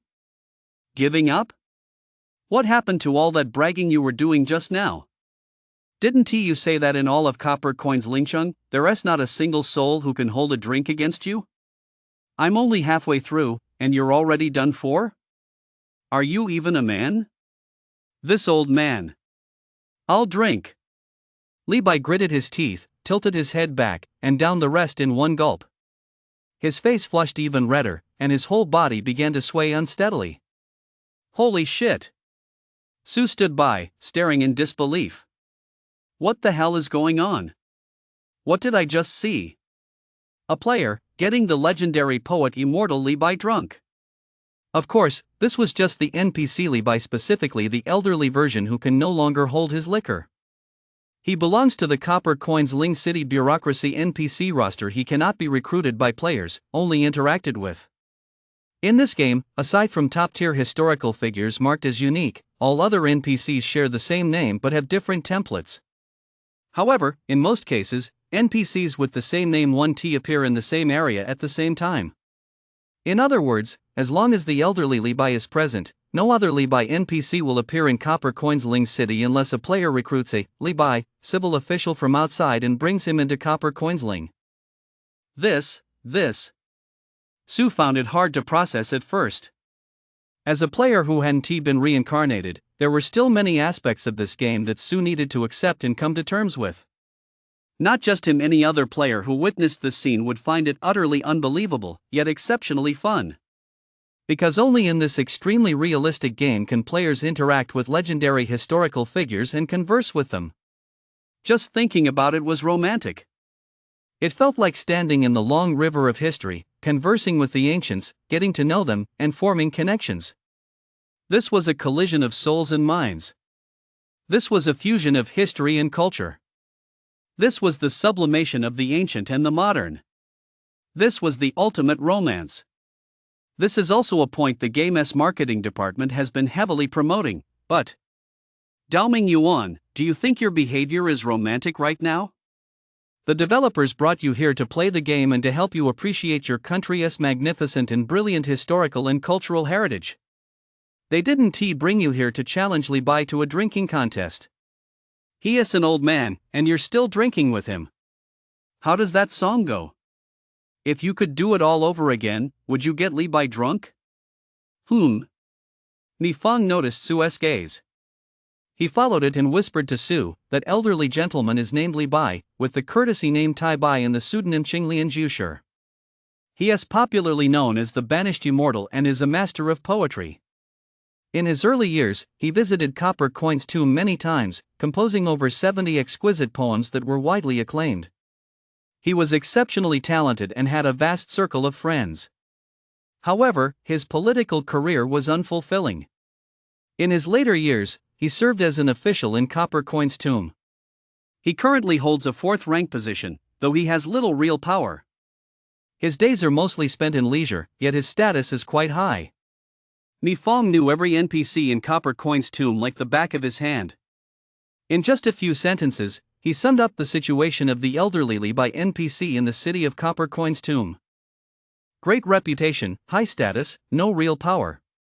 He is basically a poetry circle heavyweight living out his retirement. What about him? Su looked at the player Daoming Yuan with some curiosity. This man is a lord dispatched by the imperial court, right? What official rank does he hold to be allowed on the dragon boat? Normally, most dispatched lords haven't earned any merit points yet. Ni Fong glanced at Daoming Yuan and smiled, but this man is an exception. He is a lucky one. Rumor has it that not long ago, he befriended the prefect's daughter. They became inseparable and secretly pledged their lives to each other. Although the prefect doesn't approve of this, he is truly exceptionally talented and capable. Since the prefect dotes on his daughter so much, he has turned a blind eye to it. Though they haven't officially betrothed themselves, it's practically inevitable. He has likely already been internally designated as the future son-in-law of Prefect Ling of Copper Coins. Ha! Su blinked. This guy is exceptionally talented?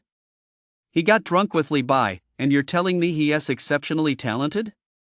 I really don't see it. But analyzing it from a player's perspective, Su could easily guess that this was indeed a player with good luck, having run into the prefect's daughter right at the start. He must have stumbled upon some hidden quest, or perhaps the governor's daughter was a concubine, which is why his start was so smooth. His luck and skill far surpassed those of other players. After all, even if some players were lucky enough to encounter these high-level NPCs, they might not have the skill to successfully trigger a quest. And even if they did, it would be difficult to complete it without a guide. Without a doubt, Daoming Yuan had managed to do just that. A player with potential, one who possesses both skill and luck. Su narrowed her eyes. The fact that he came to get Li Bai drunk wasn't a whim, it's most likely tied to some in-game quest. Wait a minute. I remember seeing this player getting all cozy with a female player when I entered the city today. I heard he even asked to see her black stockings? This guy must be a total jerk. Playing the field. Su quickly stepped aside and pulled Ni Fong along. Come on, let us go. We shouldn't have anything to do with him. Lady Mi, standing nearby, caught on immediately and asked Sue cautiously, "Husband, I recall you mentioned this man earlier today, saying he was an LSP?" "Right. Stay away from people like that." Sue pulled Lady Ni close and warned her earnestly. Lady Ni smiled and agreed. The three of them made their way through the crowd and up to the second deck of the dragon boat. "Excellent. That's a fine drink. Another round, please." "I really am. Can't drink anymore? Let me feed you." While Dao Mingyuan was cheerfully chatting with Li Bai, his gaze wandered and he noticed Su, Lady Ni, and their party ascending to the second floor. "That must be the Mi family, right? Ni Fong, Lady Ni, their attendants. Why is there an extra young man? It seems the Mi family doesn't have anyone by that name." "He is a player. Hiding his ID." Dao Mingyuan narrowed his eyes slightly. He was certain of his guess, a hint of amusement playing on the corners of his mouth. "Interesting. It seems I'm not the only player on this dragon boat. Some big shots are starting to make their moves too. For example, our number one on the leaderboard." The poetry gathering features poems shared among friends, as well as exquisite song and dance, and the majestic beauty of sword dancing. In the private room on the second floor, Mi Fong was explaining the activities of the poetry gathering to Su. "Many talented scholars and beautiful ladies gather here. If you'd like, brother-in-law, you can go downstairs and chat with everyone. Every year, there are those who feel unappreciated and come here to showcase their talents. If any local officials or lords take a liking to them, they can be recruited directly into their service." Mi Fong knew exactly what Su needed. He laid out the path clearly, sparing Su from wandering aimlessly through the poetry gathering like a headless fly and missing out on this grand event for no reason. Poetry and political discourse are for civil officials and strategists. Song and dance, and the playing of the zither, are for finding suitable matches for wives and concubines. Swordplay and military tactics are for generals and commanders. In each segment, the talents that emerge are different. Not only can players recruit them, but NPC officials can also recruit these individuals as advisors. "I'm not sure who to recruit." Su spoke frankly. "Those who are frustrated and unfulfilled must have their reasons. Perhaps they truly lack talent, or perhaps they're just smooth talkers. If I'm not good at judging character and end up recruiting a bunch of incompetents, wouldn't I be causing suffering for the people under my rule?"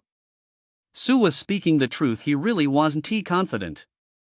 After all, not everyone is like Guan Mao, looking just like Guan Gong, with such a distinctive appearance that you can tell at a glance he is a badass general. Even when he first met Guan Mao, Su had mistaken him for Guan Yu. That is precisely the fun of this game. Before successfully recruiting a talent, players cannot see any information about them, and their ranks or names do not appear above their heads. Any NPC with a specific official title, name, or status displayed above their head is either a neutral NPC who cannot be recruited or one who has already pledged allegiance to someone else. Since players don't know the specific details of these talents, it all comes down to personal skill and luck. Either you're truly skilled at judging character, able to discern good from bad based on small details, or you're just incredibly lucky, stumbling upon outstanding talent by chance, like a blind cat catching a dead mouse. As for luck, Su had nothing to say. As for the art of judging character, Su knows a thing or two. But at the same time, his standards are high. Having recruited an S-rank general right from the start, Su isn't too keen on recruiting talent that might be B or C rank. B and C rank talent are still talent, after all. But what if 5 blessings doesn't pull an all-nighter tonight, and luck isn't on our side? What if we end up recruiting these low-tier talents? If we let them go, it'd be a shame to miss out. If we keep them, they'll be weeded out sooner or later. Might as well just give up. If my brother-in-law trusts his second brother-in-law, why not let me handle it? Mi Fong smiled calmly. Though I, Mi Fong, lack the art of discerning talent, I'm considered quite the expert in this copper coins tomb. I'll serve my brother-in-law. If I encounter a talented individual, I'll make an offer and recruit them under my banner. And the recruitment costs will all be charged to me. How does that sound? Agreed. Su nodded in satisfaction. That was exactly what he wanted to hear. You help me scout talent, you help me pay to recruit them, and then I take them with me. You've earned my favor. I've gained talented people to serve me. Excellent, a win-win. What can I say? Having a powerful family backing you is really quite comfortable, isn't it? That said, Sue still felt this game had some flaws. Certain details didn't quite align with historical and cultural norms. For example, in Mi Fang's introduction, during the poetry gathering, you can directly bid to recruit talent. It feels a bit like an auction where the highest bidder wins. Is that even appropriate? This is a poetry gathering, a gathering of talented scholars and beautiful ladies. If you just throw money at recruiting talent, aren't you sullying the beauty of this grand event with the stench of copper coins? But that's gameplay, it fits perfectly within the game's framework. If everything were too realistic, players would actually feel uncomfortable playing the game. During the talent self-recommendation segment, bidding to recruit talent where the highest bidder wins, Sue finds this entirely reasonable. However, in his conversation with Mi Fang, he also recognized a new issue. Talent doesn't necessarily follow the highest bidder. There are many factors that influence a successful recruitment. The amount you bid is one factor, but the talent's favorability toward you, or toward your faction, as well as your ability to complete small tasks they assign on the spot, all these factors can influence the success rate of recruitment. Furthermore, once recruited, the talent's level is largely random. Overall, the poetry gathering is an event dungeon filled with all sorts of mini-games. Players can recruit talent while enjoying the fun of the game and the atmosphere of an ancient festival. Take the present moment, for example. Sue is leaning by the window, watching the scholars in the painted boat hall recite poetry and exchange verses. Some scholars have NPC information bubbles above their heads, while others have none. The NPCs without information bubbles are all recruitable. Sue was observing the scene, while Mi Fang, standing beside him, followed his gaze and occasionally whispered suggestions or reported information about the individuals, offering Sue food for thought. Behind the two of them, Lady Mi had already left the private chamber accompanied by her maidservant. It was said that the women of the prefect's residence had invited her, and Lady Mi, unable to refuse, went despite her pregnancy. This man is mediocre. His verses are a pile of flowery language but lack any emotion. He has some learning, but not much. This one is slightly better, but he loves to pontificate on state affairs and grand strategies. Yet he possesses only the ability to handle paperwork and cannot shoulder great responsibilities. This one is quite good. Last year's South third place winner in the Imperial examinations. He is talented and strategic, but he is a reckless playboy with lofty ambitions and little substance. Ordinary people can't get him to work for them. Just as Mi Fang was whispering his opinions into Sue's ear. Knock, knock, knock. A knock suddenly sounded from outside the private room. A visitor had arrived. Brother-in-law, did you call for someone? Mi Fang paused, glancing at Sue. Sue met his gaze and silently shook her head. He was new to Copper Coins Ling. How could he possibly know anyone here? I didn't invite anyone here either. Who could that be? Mi Fang furrowed his brow. He had turned down even the prefect's invitation just to spend the evening with Sue. Go see. Mi Fang gave a nod to the servant standing nearby. The servant opened the door and stepped out, returning shortly afterward to report in a low voice, "Second master, young master. There's a man outside claiming to be your friend, requesting an audience." Dao Mingyuan? Sue raised an eyebrow. Quick-witted as he was, he instantly guessed who the visitor was. Yes. The servant nodded.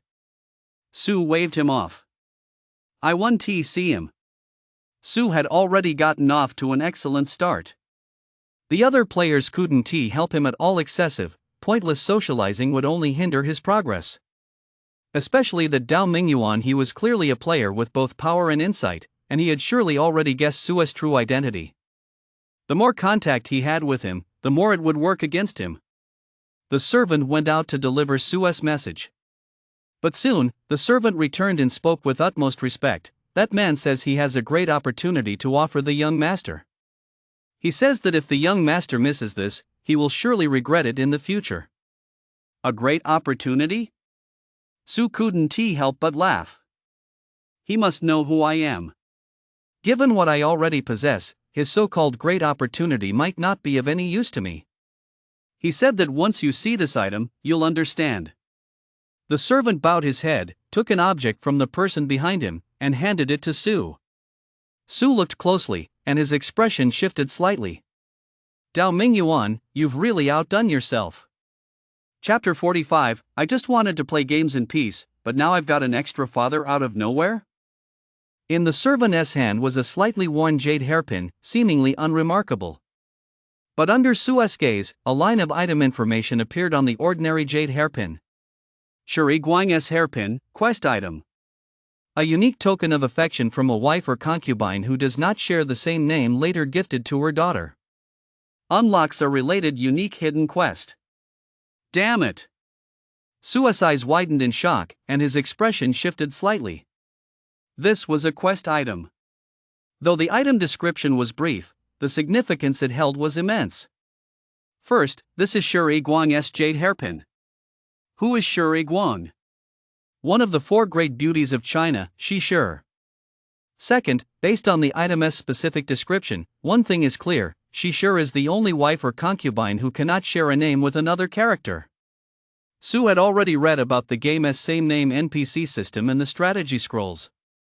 In this game, there is a same-name mechanism. A single historical figure can have multiple versions, such as several Zhao Yun, several Li Bai, and several Xiahou Yuan.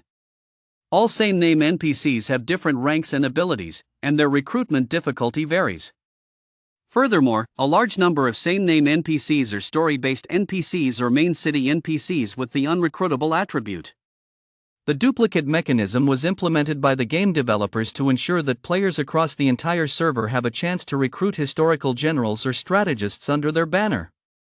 After all, with a massive player base numbering in the hundreds of millions, if there were no duplicate mechanism, given the limited number of historical figures, 90% of players would be unable to recruit any generals or strategists, which would lead to widespread dissatisfaction among the majority of players. It is worth noting that whether wives and concubines are the only NPCs that cannot share names is actually irrelevant. This is because the same-name NPC mechanism applies only to talent NPCs such as generals and strategists. The game guide clearly states that even if there are wives and concubines with the same name, they cannot be recruited by a second player. Wives and concubines with the same name exist solely within the historical storyline and appear to advance the game's main historical narrative. For example, take the concubine Su has already recruited, Lady Ni. Although Lady Ni is not unique, all NPCs sharing her name are story-specific and cannot be recruited by other players. In other words, all concubines possess an invisible unique attribute. First come, first served. Regarding this special mechanism for wives and concubines, Su speculates that this may be the developer's way of protecting the collective interests of the player base. Otherwise, if any player could recruit a wife or concubine with the same name, the entire server would be overwhelmed, and players would likely quit en masse. However, the she-sure who has just appeared possesses a unique identity that cannot be duplicated. The implication is simple. This she-sure can also be recruited by players as a wife or concubine, and there is only one she-sure in the entire server. Not even story NPCs or city NPCs named she-sure exist. If a certain game storyline triggered by a player requires the presence of a she-sure character, they must find this one of a kind she-sure, otherwise, all quests and storylines related to she-sure will fail to trigger properly. This means she-sure's rank is definitely not low, at least SS rank. Higher even than Lady Ni's. Because of the immense value and game resources tied to she-sure, Su could tell that acquiring her would be no easy feat. This quest item alone makes that clear, unlocks a unique hidden quest. This jade hairpin is the item that unlocks the unique hidden quest, and the quest reward is likely she-sure herself. He is giving this to me? Su narrowed his eyes slightly and asked his servant to confirm. After receiving a definite answer, Su fell silent. He wasn't particularly close to Dea Mingyuan. Even if Dea Mingyuan had guessed his status as the top-ranked player, what possible reason could he have for giving him this crucial quest item? Dea Mingyuan's sacrifice was immense. He could have easily tackled she-sure's hidden quest on his own. By handing over this quest item, he was essentially gifting himself a one-of-a-kind, top-tier wife or concubine. He wants something from you. Mi Fong whispered this reminder from the side. Mi Fong was a shrewd observer. He could deduce the connection simply by reading the subtle shifts in Sua's facial expressions. This jade hairpin held extraordinary significance for his brother-in-law, or was perhaps extremely precious. And if the person who gave this jade hairpin was, as his brother-in-law claimed, a stranger, then there was only one possibility: he wanted something from Su. Let him in. Su spoke calmly, signaling the servant to open the door. He was eager to find out what Dao Mingyuan wanted from him. Yes. Su was intrigued. The value behind this jade hairpin was simply too great. If possible, Su didn't want to miss out on it. Soon, led by a servant, a dashing young man entered the private chamber. He carried a wine flask in his hand, glancing around curiously as he walked. Upon seeing Su and Mi Fong, he immediately composed himself, smiling as he clasped his hands in a bow. I am Dao Mingyuan. It is a pleasure to meet you, colleague, and second master Mi. You know me? Mi Fong raised an eyebrow, sizing Dao Mingyuan up and down. Dao Mingyuan replied with a cheerful smile, of course I do. Throughout the entire copper coins tomb, who doesn't know of the second young master of the Mi family's charisma? Ha ha. Mi Fong chuckled but said nothing. This young man is no ordinary figure.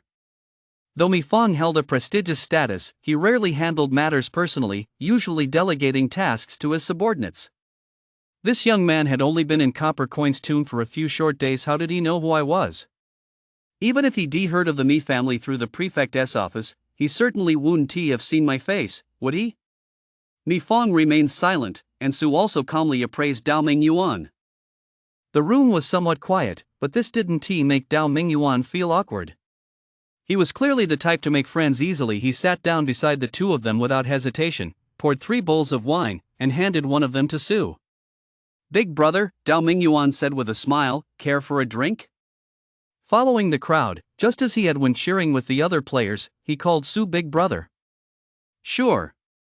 Su nodded, took the bowl, and a message popped up.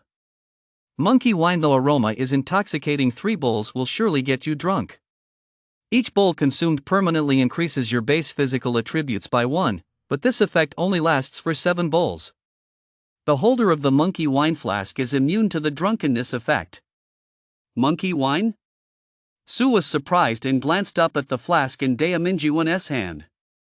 Dao Mingyuan, sensing the moment, placed the flask on the table for Su to examine.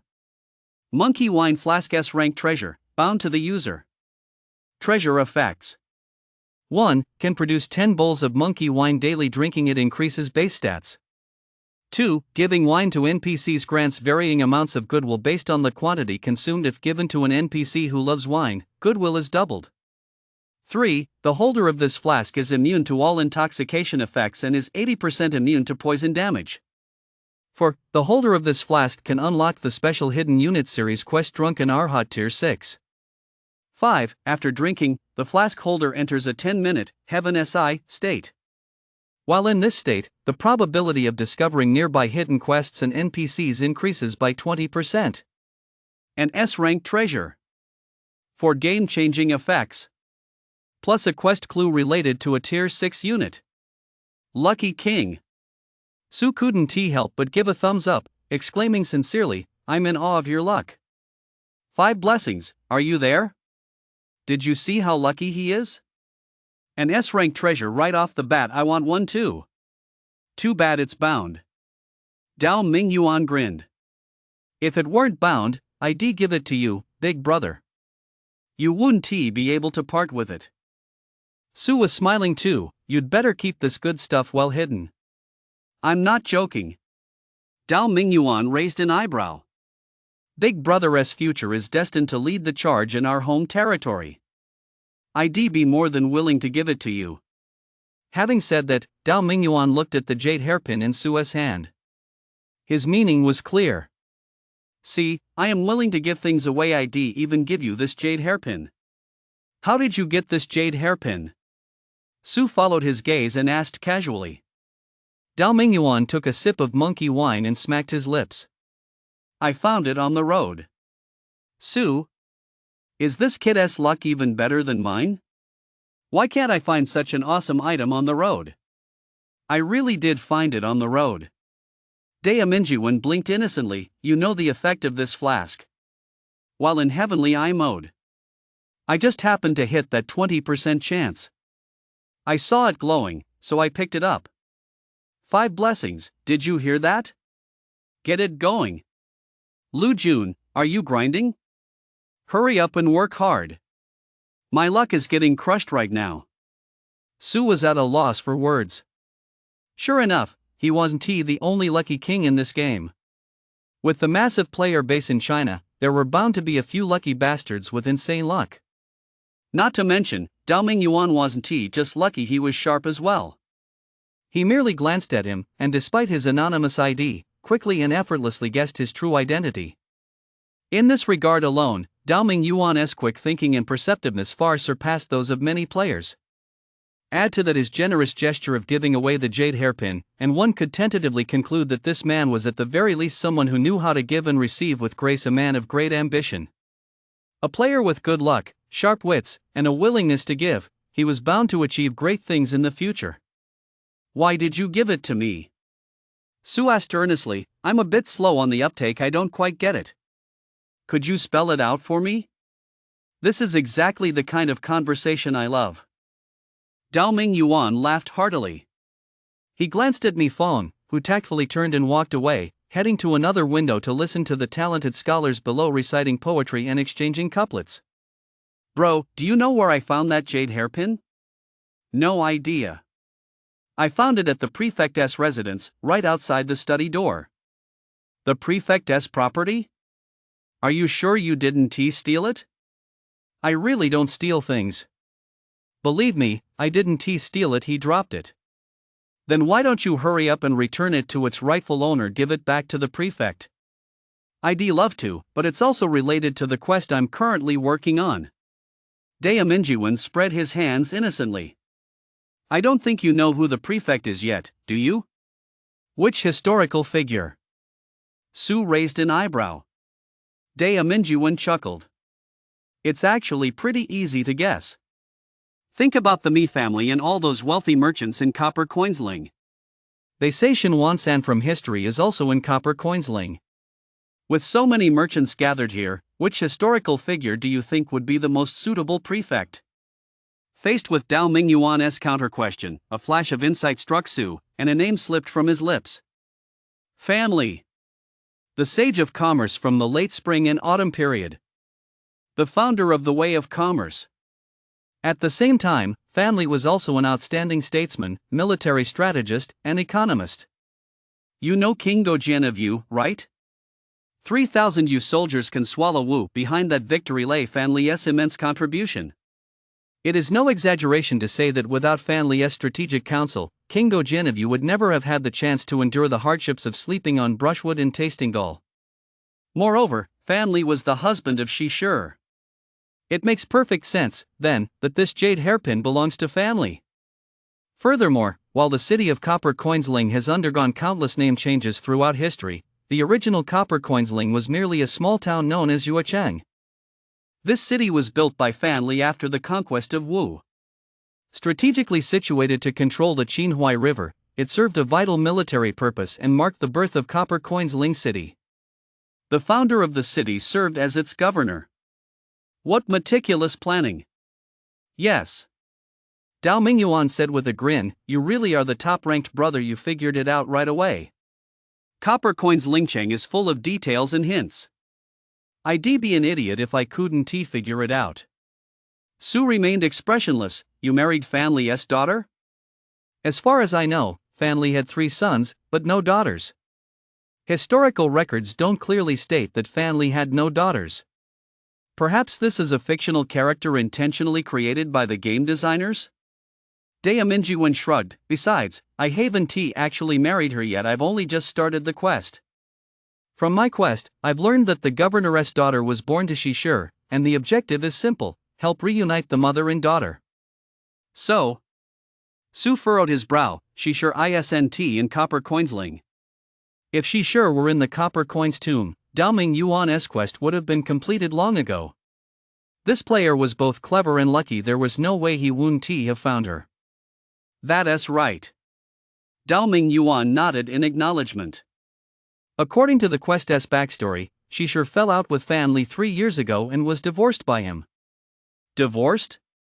Su raised an eyebrow. He understood the implication. Although many scholars have extolled the late-life affection between Fan Li and Shi Shi, a careful reading of historical texts makes it clear that Shi Shi held little value in Fan Li's eyes. She was merely a woman, a commodity to be traded. If she had truly been the woman he loved, how could the historical Fan Li have given Shi Shi to the king of Wu? The so-called affection was merely a legend, not necessarily the truth. Yes, I've been investigating this, but the trail went cold halfway through. Where did the trail go cold? I discovered that Fan Li had Shi Shi drowned in a lake. Drowned in a lake? Su was stunned. Was Shi Shi already dead? That couldn't be. Since the quest item hadn't disappeared, it meant the quest hadn't been triggered yet. Shi Shi must still exist, otherwise, this hidden quest would have no purpose. Yes, drowned in a lake. That's where the trail ended. I don't even know if she was really drowned or which lake she was drowned in. How am I supposed to investigate? Dao Mingyuan spoke with a wry smile. To be honest, the prefect's daughter is an S-rank concubine. The quest I'm on is also S-rank, and I estimate that any quest related to Shi Shi would be at least SS-rank in terms of difficulty and rewards. I suppose that's why this quest is so difficult. Perhaps, as the designers intended, this is meant to be a mother-daughter concubine pairing. Naturally, it wouldn't be that easy to complete.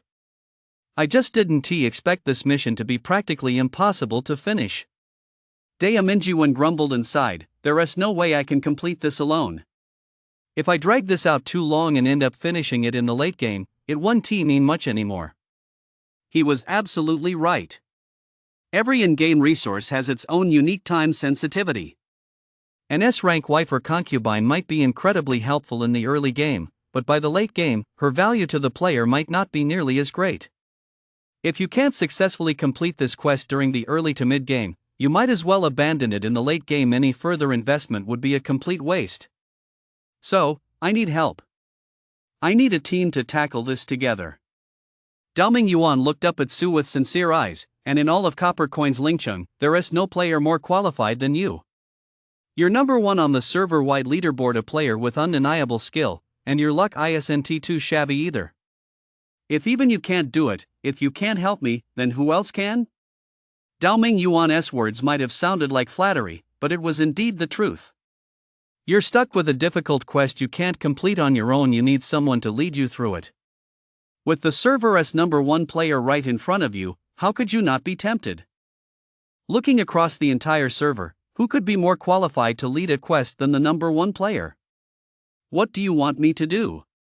Su rolled his eyes. Are you suggesting I go and convince the Mi clan to drain the entire Qinhuai River, dredge it up, and search every inch of it? Wait a minute. Mi Fang suddenly turned back and reminded him, brother-in-law, this would require a massive amount of resources. I'd have to consult the elders of our clan. I can't make this decision on my own. Whoa! Was Mi Fang actually planning to send people to search the entire Huai River just because of a joke? I know. I won't do that. Su replied with a smile. NPCs don't usually interfere much with players' actions, let alone ask about the game's framework. It was just that Mi Fang cared too much about Su, so she occasionally chimed in with reminders. Then that's up to you, big brother.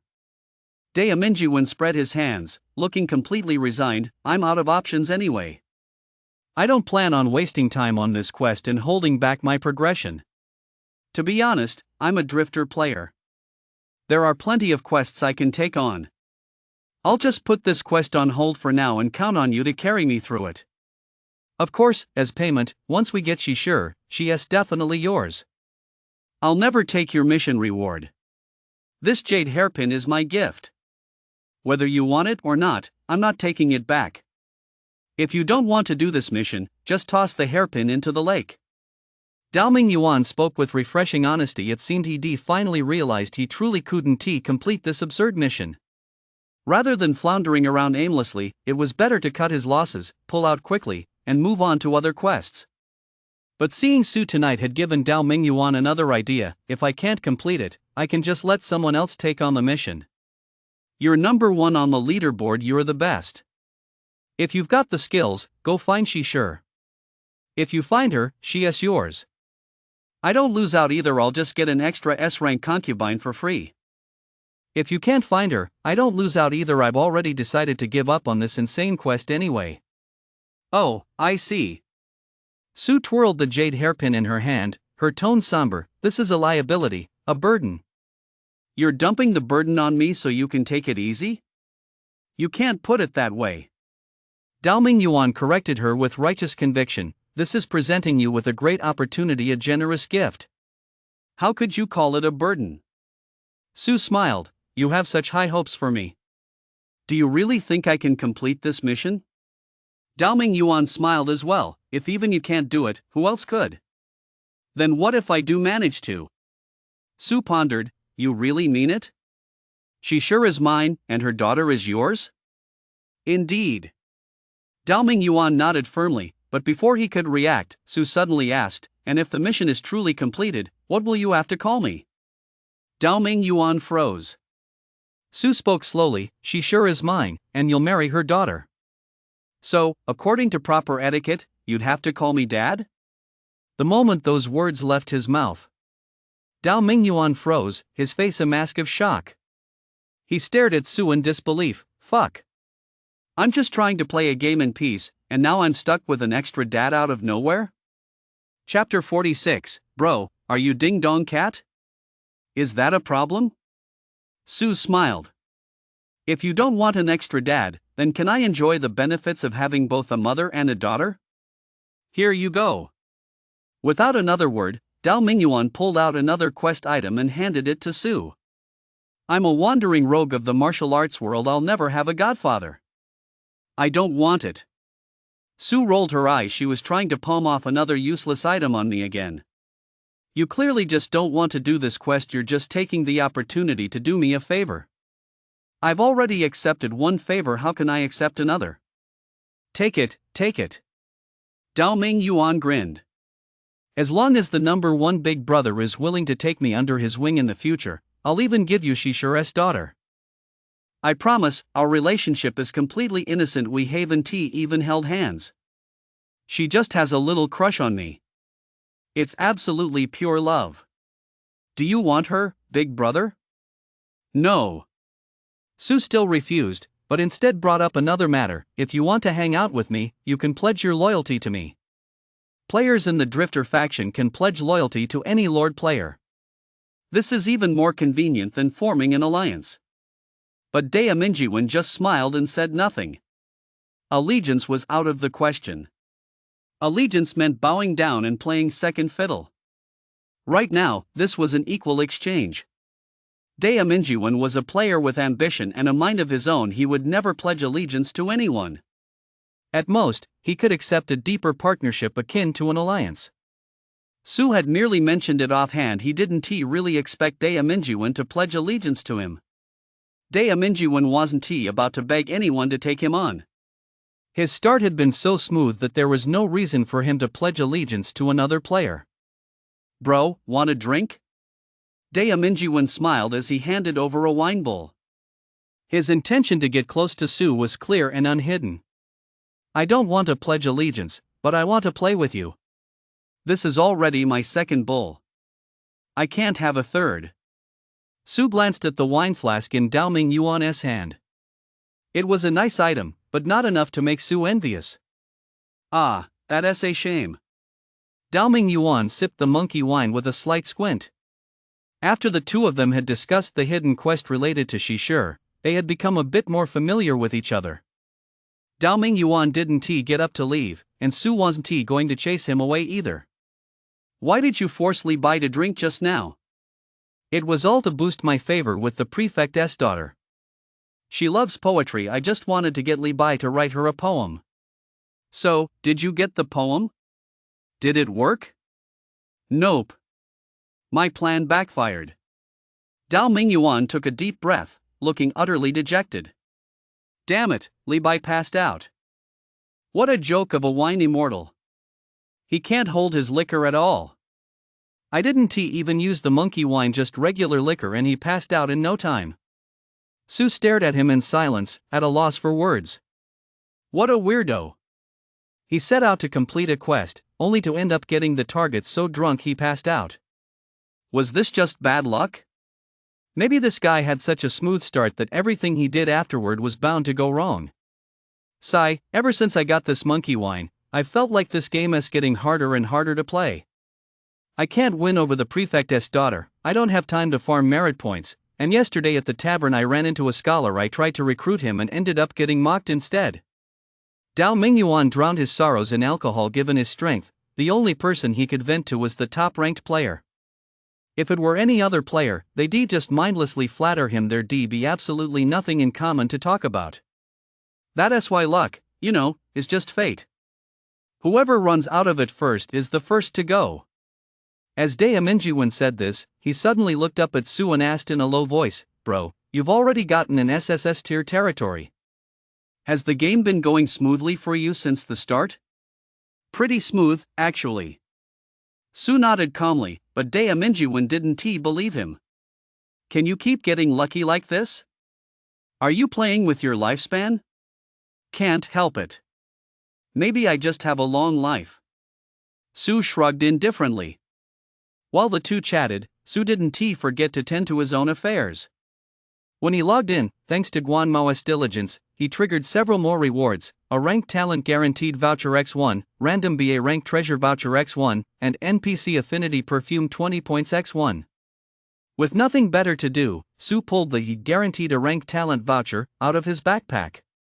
Dao Mingyuan, standing nearby, craned his neck to look and was instantly dumbfounded. Holy shit! A ranked talent voucher. There's actually something like this in this game? Dao Mingyuan eyed Su suspiciously and asked darkly, "Bro, come clean, are you a plant?" Only a game plant could possess such an absurdly overpowered item. The rest of the players were all trying their luck recruiting talent at the tavern every day. Sometimes they camp out for 24 hours straight, and even with good luck, they only manage to recruit a C rank. If you occasionally managed to recruit a B rank talent, that was enough to make you the lucky king in everyone's eyes. But look at you, you just casually pull out an A rank guaranteed voucher. A 100% chance to get an A rank talent. This is just too much like a game plant. Can there really be plants in this game? Su laughed. If there really were plants, I'm sure the government would just give all players cheat codes and win the future national war outright. That's true, but you... Dao Mingyuan paused, not knowing how to express what he was feeling. Su didn't bother soothing his wounded pride. Instead, he used the a rank talent guaranteed voucher right in front of him. Su didn't hide it from Dao Mingyuan. First, a mere rank talent guaranteed voucher wasn't a trump card worth hiding. Second, since Dao Mingyuan already knew his identity and had shown goodwill, demonstrating a bit of his true strength would help him better assert his dominance over this promising high-level player. When encountering a powerful opponent, the priority is naturally to befriend them. Becoming allies is the optimal solution. Accompanied by a flash of copper coins light, a new in-game notification sounded. Beep. Congratulations, player. You have obtained an A-rank bodyguard, Tao Hongjing. This talent has been teleported to your current game scene and has automatically been imbued with memories relevant to you. Ha! Tao Hongjing. Is he a guardian-type talent? Su was taken aback, unable to make sense of it. Tao Hongjing, courtesy name Tongming, was a native of Ling in copper coins. He was a Taoist scholar, alchemist, and medical expert of the southern dynasties. He was an outstanding physician, a Taoist, a theologian, and also an incredibly capable statesman. Historical records state that after Emperor Wu of Liang ascended the throne, he sent envoys to invite Tao Hongjing on multiple occasions, but Tao refused to leave his seclusion. Later, whenever the court faced major matters, they would often send people to consult him. Tao Hongjing and the emperor exchanged frequent letters, and he was known at the time as the Chancellor of the Mountains. Although he wasn't an actual chancellor, it's clear he possessed great ability and talent enough to earn the reliance and trust of an ancient emperor. Just for this political acumen alone, he deserves at least an S rank, right? How could he possibly be an A? Alright, even if the historical records are inaccurate, he also compiled the Shinnon Benchao Jing, added new medicines used by renowned physicians of the Wei and Jin dynasties, and compiled the 7-volume Benchao Jing Jizhu, which records over 700 types of medicinal substances. Moreover, this man excelled in calligraphy and painting, and was well versed in music, chess, and medicine. His calligraphy was masterful in cursive and clerical scripts, and his paintings were clear and authentic. Top-tier achievements in both medicine and the arts. Doesn't that prove his genius? Most crucially, Tao Hongjing founded the Maoshan school. That's right.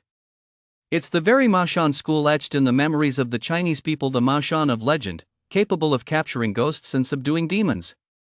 Furthermore, he authored the diagram of the ranks and duties of the true spirits, which mapped out a strictly hierarchical divine realm encompassing celestial gods, earth deities, human spirits, and the multitude of immortals.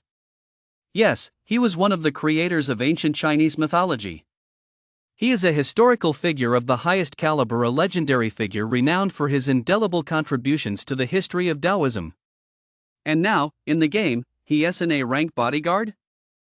Su was deeply shocked. He couldn't figure out why. What went wrong? Dao Mingyuan, standing nearby, noticed the change in Su's expression and couldn't help but whisper, "Bro, did you get banned for using cheats? Why do you look so unable to accept this reality?" Su couldn't be bothered to respond. He simply swiped to open Tao Hongjing's profile and began reviewing it. NPC name, Tao Hongjing, courtesy name Tong Ming. NPC age, 68. NPC occupation, statesman, physician, chemist, calligrapher, Daoist cultivator. NPC loyalty, 80 points loyal vassal.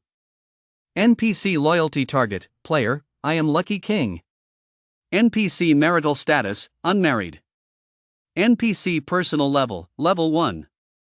NPC stats, strength 80, intelligence 90, politics 92, charisma 88, leadership 78. NPC aptitudes, protecting master S, destiny S, courage S. NPC traits. Daoist master in his territory, the incense system can be activated, and the daily incense count increases by a fixed amount, his own level 100 points. Additionally, for every 1 point of incense in the territory, his lord naturally gains 1 point of all-around damage immunity, which can negate any form of damage. Medical expertise, in his territory, all units' lifespan increases by 30%, and the probability of contracting diseases decreases by 30%. Furthermore, after his lord sustains non-fatal damage, recovery speed increases by 30%. Calligraphy expertise, in his territory, all units' charisma increases by 30%, and his lord's charisma increases by 30%. Furthermore, his lord's success rate for recruiting any unit increases by 10%. NPC skills. Traditional Chinese medicine diagnosis and treatment, active skill greatly enhances the healing effects of held herbal materials and can heal any injured unit when cast. There is a 1% chance to trigger the rapid recovery effect and a 1% chance to trigger the mass healing effect. Casting this skill consumes herbal units from the territory. Alchemist's confidence, active skill can randomly convert any non-edible resource unit into items with varying drop rates, has a 1% chance to produce a random grade treasure, a 0.1% chance to produce incense pill, and a 0.01% chance to produce foundation building pill. Divine protection passive skill. This is a person of extraordinary fortune, the only one in the entire server unique. Initial fixed grade is A. Every 10 levels, the rank increases by 1 tier, up to a maximum of SSS rank. Upon rank advancement, their stats, talents, and skills will change. No wonder. Su realized with a sudden epiphany. The moment he first looked at Tao Hongjing's stats, he sensed this man was no ordinary player. His stats were incredibly impressive, even more so than Guan Mao's back in the day.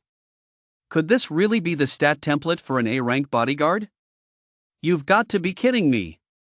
Even setting aside everything else, just looking at the NPC trait Daoist Master alone, he is incredibly powerful. It directly unlocks the incense offering system for the territory. The incense offering system is a crucial territorial resource linked to the cultivation Legion S troop types. It's an extremely rare in-game resource, with pitifully few ways to obtain it. This single NPC trait alone is worth at least an S rank, not to mention his other traits and skills, which are also exceptionally outstanding. However, when Su saw the last entry, it all clicked. The passive effect of Divine Protection fully explains why Tao Hongjing is merely an A-rank bodyguard. Because his recruitment effect means he is born as an A rank. Fixed at a rank. But he is a unique NPC. Although he starts at a modest A rank, he possesses immense potential for advancement. For others, leveling up simply means increasing their level, which in turn boosts their stats. But Tao Hongjing is different. Every 10 levels he gains, his rank increases by 1. At level 10, he upgrades to S rank. At level 20, he upgrades to SS rank. At level 30, he upgrades to SSS rank. Now that makes sense. Su was satisfied this finally matched Tao Hongjing's profile. Though he may not be as famous as many historical figures, he is undoubtedly a heavyweight figure within the Taoist tradition. And in this Lord game, the Immortal Cultivation unit class is clearly superior to the historical unit class. In real history, Tao Hongjing's Taoist background might not be that significant, but in the game, he is truly top tier. Looks like the foundation of this Lucky King's immortal army has become even more solid. Might as well summon another treasure. It's just sitting there anyway. Su reached behind his back and pulled out another random B-grade treasure voucher, which left Dao Mingyuan staring wide-eyed. Again? Just how many of these things do you have? Bro, are you Tinker Bell or something? Dao Mingyuan's eyes widened, and his hand reached out involuntarily towards Su's stomach. Can I touch it? Seriously, just let me touch it once. I swear, just once. Chapter 47, bro, let us call it a day. This is really boring. Get lost.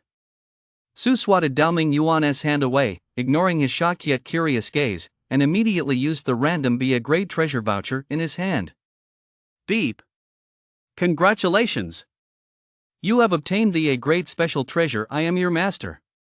I am your master, a consumable grade A special treasure in card form. This treasure can be used on recruitable NPCs to increase their affinity toward you to the maximum value of 100 points, ensuring a successful and perfect recruitment. It also automatically completes one random quest available on the recruited NPC, granting you the quest reward immediately. If the NPC already has a quest, it will directly complete the current one. Treasure restrictions: 100% success rate when used on A rank and lower NPCs, 1% success rate on S rank NPCs, 0.01% success rate on SS rank NPCs, cannot be used on SSS rank NPCs. As the system notification sounded, a copper coins colored card appeared in Su's hand. It's actually a special treasure. Su raised an eyebrow. His luck had struck again. The strategy guide contains a detailed description of treasures. Treasures are a type of player equipment in this game. Unlike weapons or armor, they possess extraordinary effects. Beyond the standard treasure tiers such as B, A, and S, there exists a category of special treasures. Special treasures are mutations of treasures with the same name. In addition to possessing the same effects as their namesake counterparts, they also possess a specific special effect, and their value is equivalent to +1 for their current grade. For example, the treasure Su has just obtained, I Am Your Lord, is a consumable item that shares the same name property. Under normal circumstances, I Am Your Lord does not possess the special effect of automatically completing developable quests on recruited NPCs. This specific effect is unique to the special treasure of the same name. Take, for example, the monkey wine flask owned by Dao Mingyuan. Although it is an S-grade treasure with exceptionally top-tier effects, its value is comparable to that of an SS-grade treasure. However, it remains merely an ordinary same-name treasure without any special effects. Across the entire server, there is still a special monkey S wine flask that exists, and its effects are even more exceptional. Of course, the content of the strategy scrolls is rather complex and cumbersome. Su prefers to intuitively interpret special treasures as the uniqueness of NPCs. This falls under game content of equal value. This card. Dao Mingyuan also noticed the copper coins colored card Su was holding. Su hadn't hidden the information. This was his way of reciprocating Dao Mingyuan's friendly gesture. Since you're willing to follow Big Brother, I won't keep anything from you. I'll let you get a taste of some things and learn about them. This Big Brother. That's awesome. Dao Mingyuan's eyes widened, his voice grew hoarse as he jumped to his feet in excitement. Let us go. Big Brother, I'll take you to find the prefect's daughter. She'll be yours from now on. Ha! Mi Fong, who had been intently listening to the scholars bragging nearby, suddenly startled. She turned around and stared at the young man behind her with a puzzled look. What was he just saying? Take my brother-in-law to find the prefect's daughter? Wait a minute. Mi Fong felt his mind spinning. Su is my family's son-in-law, right? And you rumor has it you're the prefect's future son-in-law, right? You're taking my brother-in-law to find the prefect's daughter. Are you trying to make a fool of yourself? Holy shit. That's wild. Mi Fong's eyes widened. He came from a distinguished family and had always known that high society was a messy place, but he never felt it was as chaotic as it was today. Don't look, don't listen, this is the prefect's family scandal. Mi Fong quickly turned his head away, though he couldn't help but wonder to himself. He didn't object to Su taking a concubine, but if the woman in question was the prefect's daughter, wouldn't the prefect lose his temper? Are you crazy? Su looked at Dao Mingyuan, who spoke excitedly. I'm not crazy. Big Brother, I'm serious. Look at this card's effect. It has a 1% chance of completing the active quest on an S-rank recruitable character. And the prefect's daughter's current quest, is she sure? The more Dao Mingyuan spoke, the brighter his eyes shone. That means, as long as we use this S-rank consumable item, we can directly complete that quest and gain both an S-rank wife and an SS-rank concubine. It's a total steal. True to its reputation as an A-rank special item, the return on investment after using it was simply astonishing. Even if there's only a 1% chance, it's definitely worth a shot. Dao Mingyuan continued to plead earnestly, bro, take a chance, it could turn a bicycle into a motorcycle. This quest had already hit a dead end. I was about to give up on it. Now that hope has resurfaced, it'd be a shame not to try. Big bro, don't worry. I swear on my life I'm completely innocent with the governor's daughter. I've only reached 15 points of affection. There's absolutely no way you'll end up cleaning up my mess. Dao Mingyuan pounded his chest in assurance, doing his best to persuade Su. Oh? Su looked at Dao Mingyuan with interest. You really want me to get both mother and daughter? And what about you? What's in it for you? Your friendship. Dao Mingyuan narrowed his eyes slightly, grinning like a fox, the sole owner of an SSS tier territory in the entire world. That's no small thing. If I hadn't built a solid relationship with you early on, you wouldn't even give a small-time player like me the time of day by the mid-game. Dao Mingyuan was worth the investment, and he was completely honest.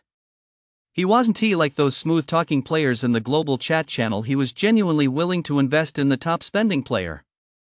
As long as it could help the big shot, he wouldn't bat an eyelid. Big shot, whatever you want from me, just take it. Just don't forget about me once you've made it big. Don't be fooled by how valuable these items are now. Once the game reaches its late stages, especially with any version updates, every single resource, item, and NPC that's powerful today will be obsolete. Even if, by some chance, the big boss becomes successful but refuses to support me, it doesn't matter. As long as he is willing to keep me by his side, even if it's just standing next to him, the significance of that alone is a massive fortune. As the world's sole holder of an SSS tier territory, he naturally commands global level attention. He is destined to stand in the spotlight one day. And as one of his early friends, the benefits Dao Mingyuan could gain from Su go far beyond whatever Su might actually give him. Even if Su did nothing at all, Dao Mingyuan would still have more than enough to eat and drink. He'd make a killing just by standing by his side. I truly believe in your sincerity. Su nodded earnestly. After all, alliances of mutual interest have always been the most stable. Unfortunately, this young man was too excited and hadn't bothered to read the treasurer's description carefully. Take a closer look. Su waved the card in front of him, and automatically complete one random quest available on the recruited NPC, directly receiving the quest reward. If the NPC already has a quest, the current quest will be completed directly. I won't even get into that 1% success rate, just take this description. Did you really understand it? The prefect's daughter already has a quest on her, one involving Shishir. That much is true. But the problem is, you're the one who triggered the quest on the prefect's daughter. Su reminded him, you're the quest holder, not me. Telling me to go find the prefect's daughter won't directly complete this quest at LL, just waste this treasure. No, big brother, I read it very carefully just now. I didn't misread the description. Daemingyuan smiled mysteriously. Big brother, aren't you misunderstanding? Do you think the quest I accepted is a hidden unique quest? Isn't it? Su was taken aback. The reward was related to Shishir, and since Shishir was the server's only NPC, shouldn't this quest be part of the hidden unique series? No, the Shishir quest is a hidden unique, but the prefect's daughter isn't. Daemingyuan pointed at the jade hairpin in Su's hand, then opened his own quest interface and shared it with Su to view. One of the quests clearly contained information related to the prefect's daughter. The fan family's daughter comes of age, S-rank hidden quest. Use all legal and reasonable means to increase the fan family daughter's favorability. When favorability reaches 80, you may recruit her for free. You will also gain 80 points of favorability with family and 60 points of favorability with all members of the fan clan. Quest reminder, please note that the fan family's daughter has a proud and aloof personality. She dislikes mediocrities and is extremely averse to romantic matters, showing no interest in any men outside her immediate family. She suffers from severe social anxiety, moderate misandry, and mild depression. None of the local heroes meet her standards, and her father is deeply troubled by this, often sighing over the worry of her marriage. Quest progress. Fan's daughter's favorability, 15 points. Time remaining to 7 days, 30 days. Holy crap, this quest is insane. Su glanced at the quest details and couldn't help but shake his head in disbelief. Is this the difficulty level of an S-rank hidden quest? Or was it because the quest involved clues related to Shishir? Had that indirectly ramped up the difficulty? This is ridiculous.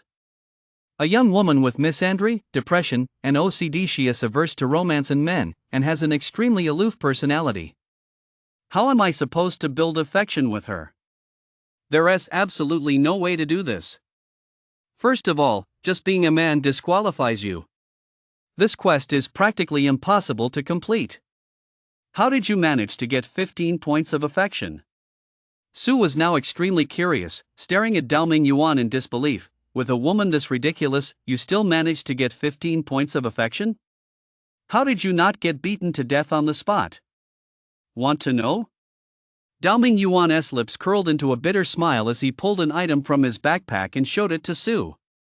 Art of Disguise, SS-rank special consumable treasure. Perfectly alters all basic attributes, gender, appearance, physique, etc. without ever being detected. Lasts 2 hours per use. After use, the item's rank decreases by 1.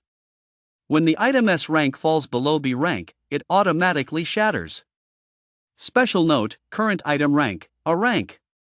An SS rank special treasure.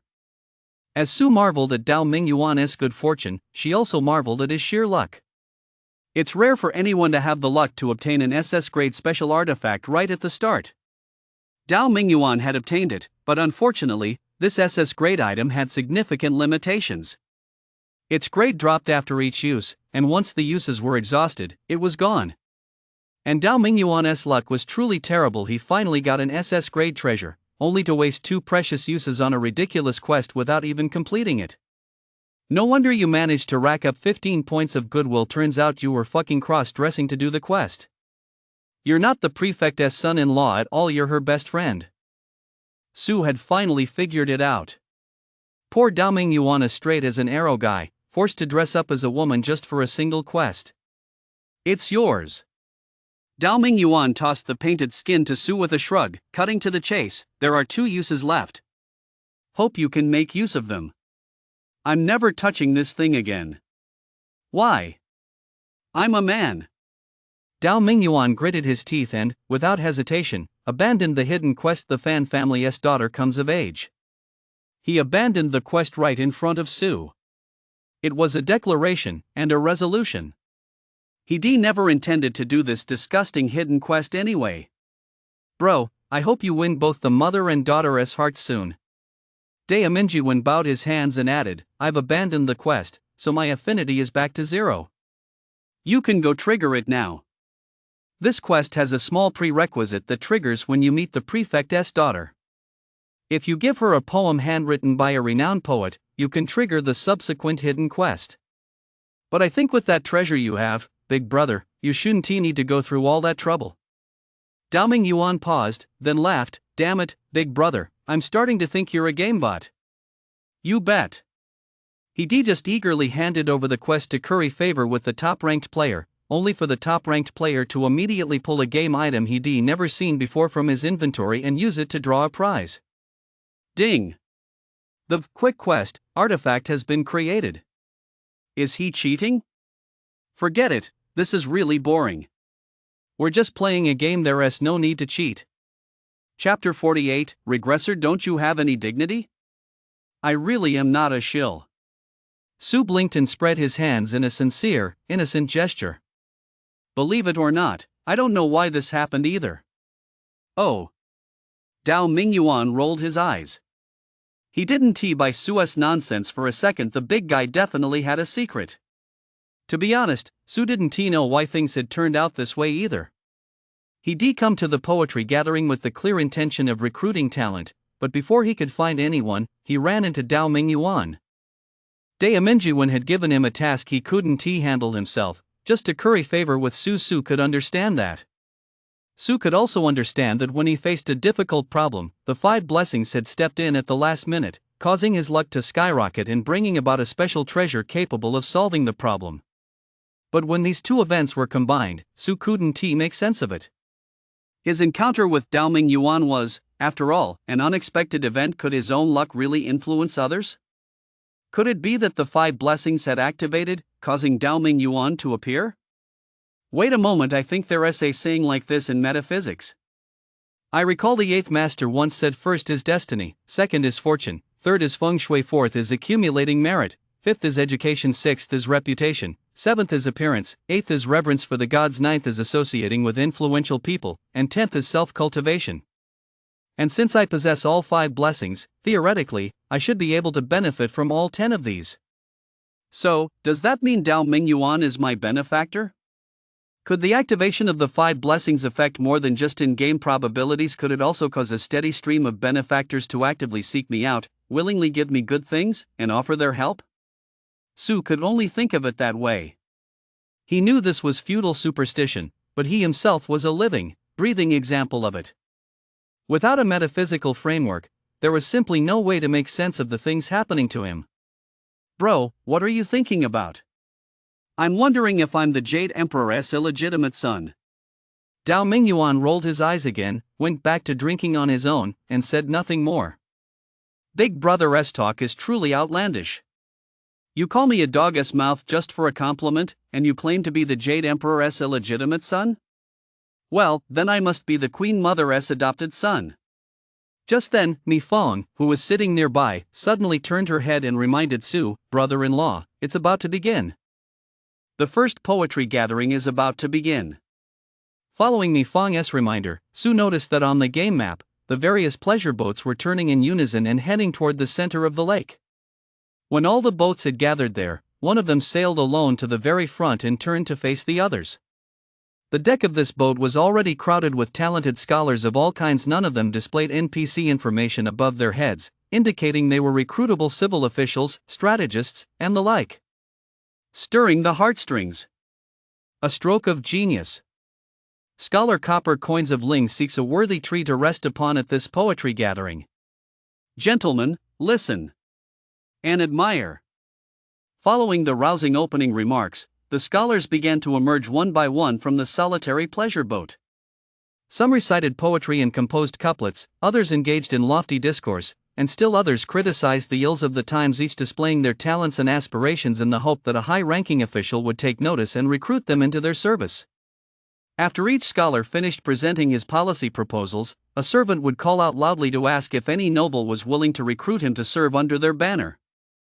Subsequently, replies would come from the servants of the various pleasure boats, offering praise followed by promises of favors and rewards, allowing the scholars to choose freely which household they wished to serve. To preserve the scholars' dignity and prestige, none of the offers were particularly meager.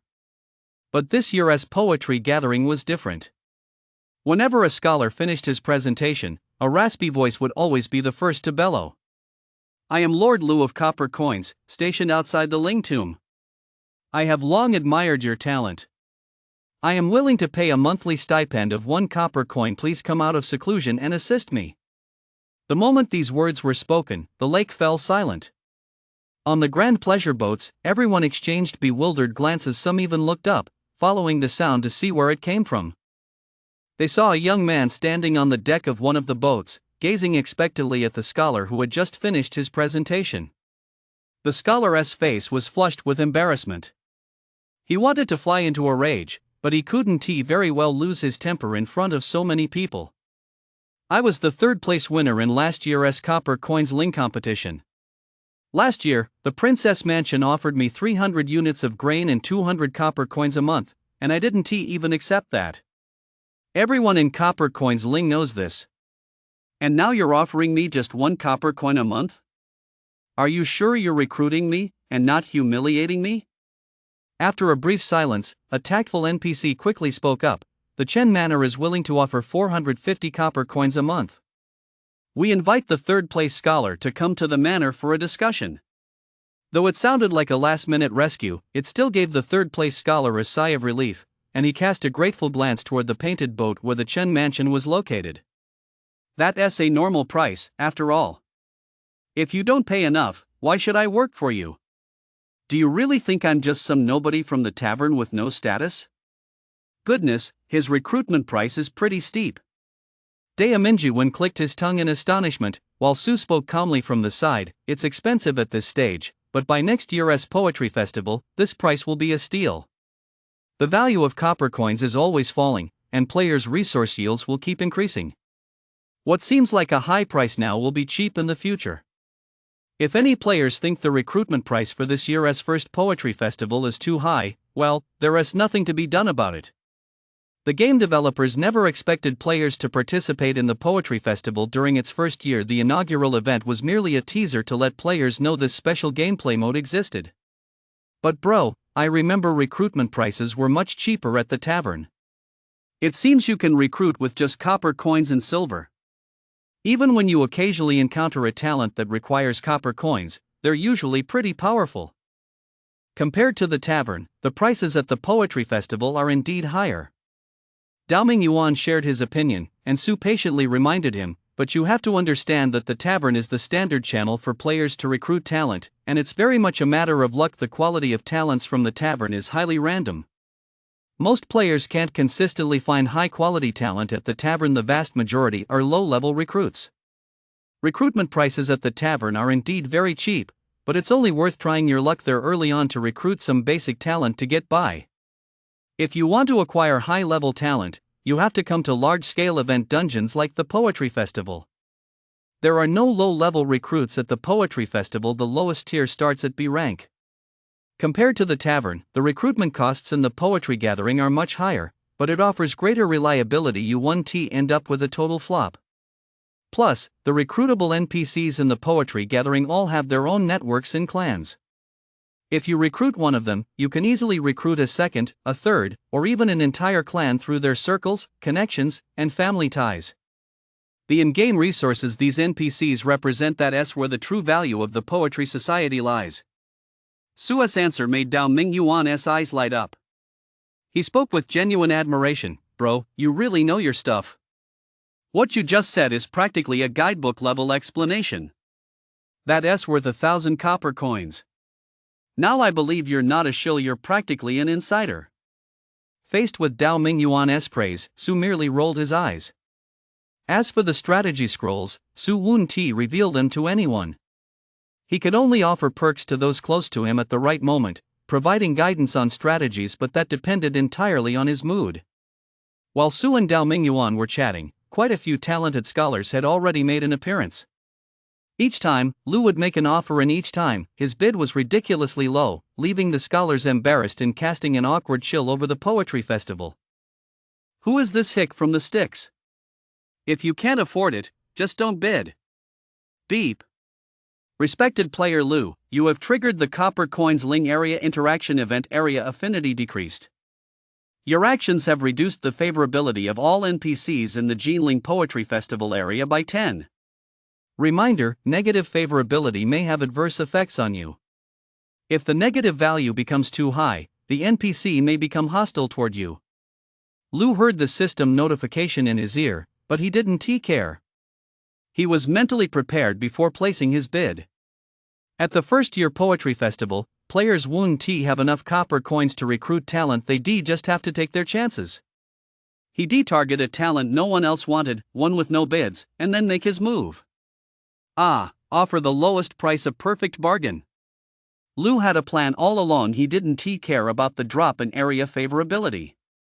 After all, his future goals weren't limited to just the city of Copper Coinsling.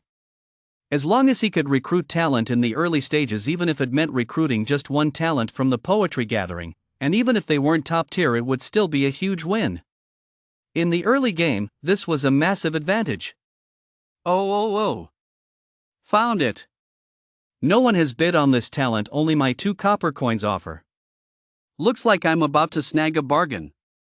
Lu's eyes widened, sparkling with excitement.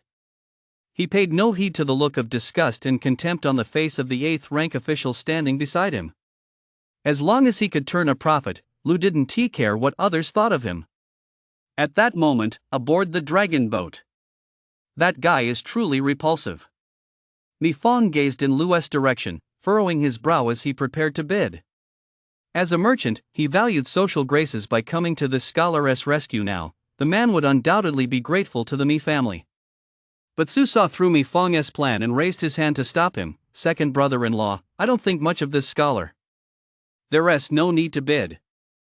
Su's intervention took Mi Fong by surprise. He had previously bid on several talents on behalf of the Mi family, intending to present them to Su. Su had remained silent the whole time, yet now, just as this talent was about to go unclaimed, he suddenly spoke up to stop him. Brother-in-law, though this man has a poor reputation, he is indeed a talent. Mi Fong whispered, it would be a shame to let him slip away. I'm confident I can secure him for 100 copper coins, a real bargain. In the world of business, costs must be lower than returns. This talented man, despite his abilities, was overlooked by others, clearly a golden opportunity to snag a bargain. No need.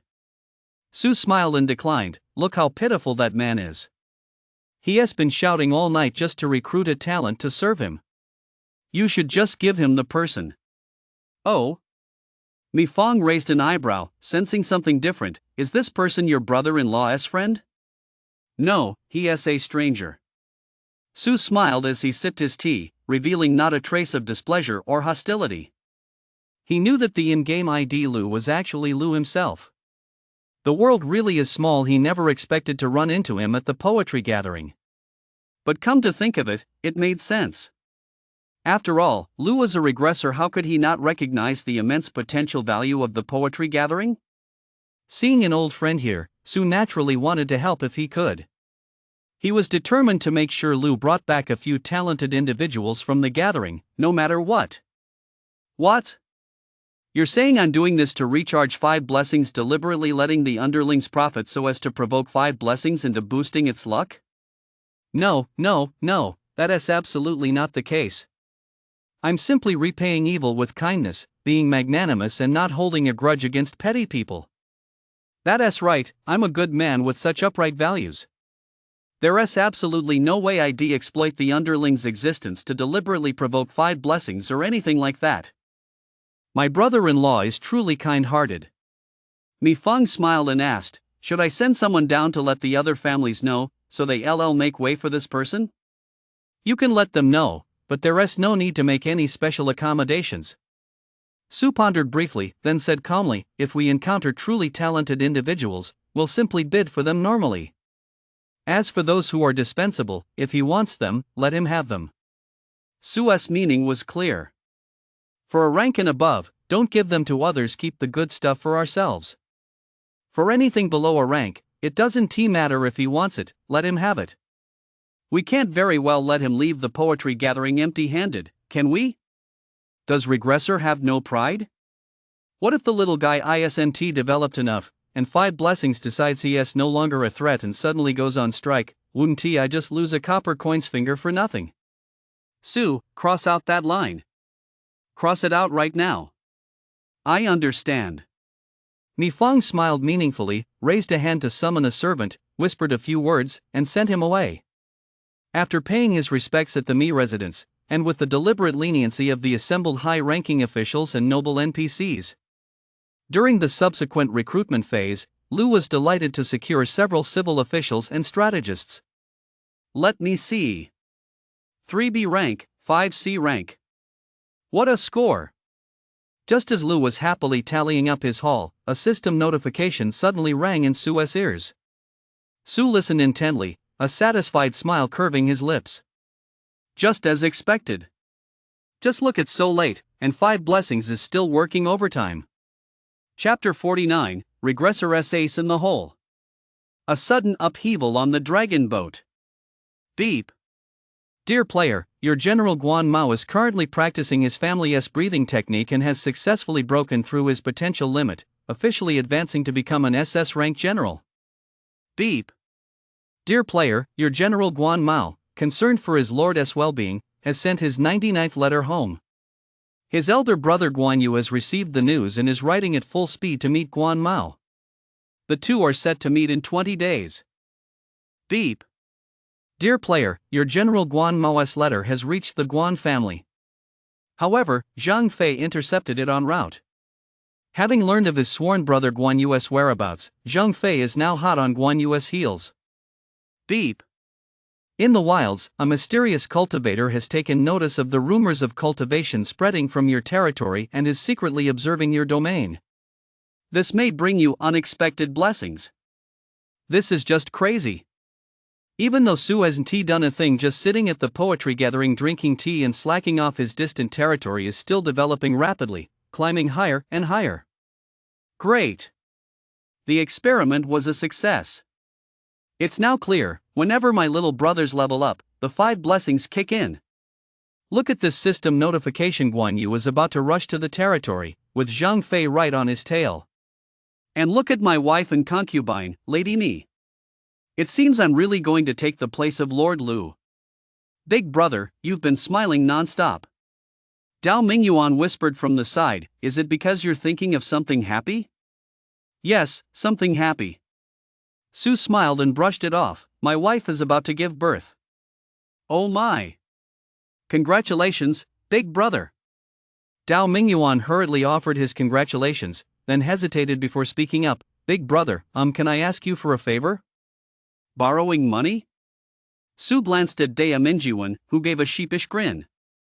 You've seen right through me, big brother. This poetry gathering is going to be quite lively, and I'd like to join in, but I've been neglecting my studies for too long lately, so I've only got a few copper coins on me. If you don't mind, young man, feel free to name your price. Mi Fang spoke up from the side, since you're a friend of my brother-in-law and a guest of the Mi family, you may bid as you please. Any expenses will be charged to me, Mi Fang. Is that really okay? Dao Mingyuan looked at Su, who nodded at him. Look at that. That's the power of the top-ranked big brother. Just how high has he raised the Mi family's favor with him that they're actually willing to bid on his behalf to recruit talent? With such a strong financial start, how could he not soar? Big brother, I'll just recruit a couple to get through the early game. Dao Mingyuan lowered his voice. I won tea cause you any trouble. If you ever need anything in the future, just give me a shout, I'll be there in a heartbeat. It's no big deal. It won't hurt to recruit a few more. Su said with a smile. After all, he just bestowed a major opportunity upon him, and was only fair to let him reap some benefits in return. That's what you call reciprocity. With Su backing him up, Dao Mingyuan felt much more confident and began making bids one after another during the talent recruitment phase. Of course, the little brothers were working hard too. To be fair, Regressor did have some skill. Lu had clearly done his homework, specifically targeting talents that no one else was interested in. He had pinpointed the fatal flaw: these NPCs were desperate to be recruited, yet no one saw their value. Don't let the fact that these talents were ignored at the poetry gathering fool you. In the current player community, they're top-tier talent, extremely useful for early game exploration. Right now, Su sat leisurely by the window, listening to the little guy's relentless bidding. The more Su watched Lu straining to shout out his bids, the more pleased he felt. Keep it up, little guy. Rise up, little man. Heaven 1T, let your struggles go to waste. You'll definitely defeat me, this evil, villainous overlord. As time ticked by, the 3 rounds of talent self-recommendations were drawing to a close. By the second half, Lu had fallen silent. Su guessed he must have run out of money. This guy, he didn't recruit any wives or concubines? Su was somewhat surprised, muttering to himself as he pondered, it seems he has only recruited civil officials, strategists, and military commanders, no wives or concubines? Or perhaps he already has a wife and concubine quest, or has found a more suitable candidate outside the poetry gathering? Su gazed toward the pleasure boat where Lu was, only to find that he had vanished. It was unclear whether he had disembarked or gone into the cabin to socialize with the talented guests. Just then, a commotion suddenly erupted from the first-floor hall of the dragon boat, the noise so intense that Su couldn't help but look down. There, in the center of the hall, stood a group of NPC ladies dressed in luxurious attire. They were about to ascend the stairs when they were blocked by a player leading a group of people. No name tag appeared above this player's head, but Su recognized him at a glance. Lu.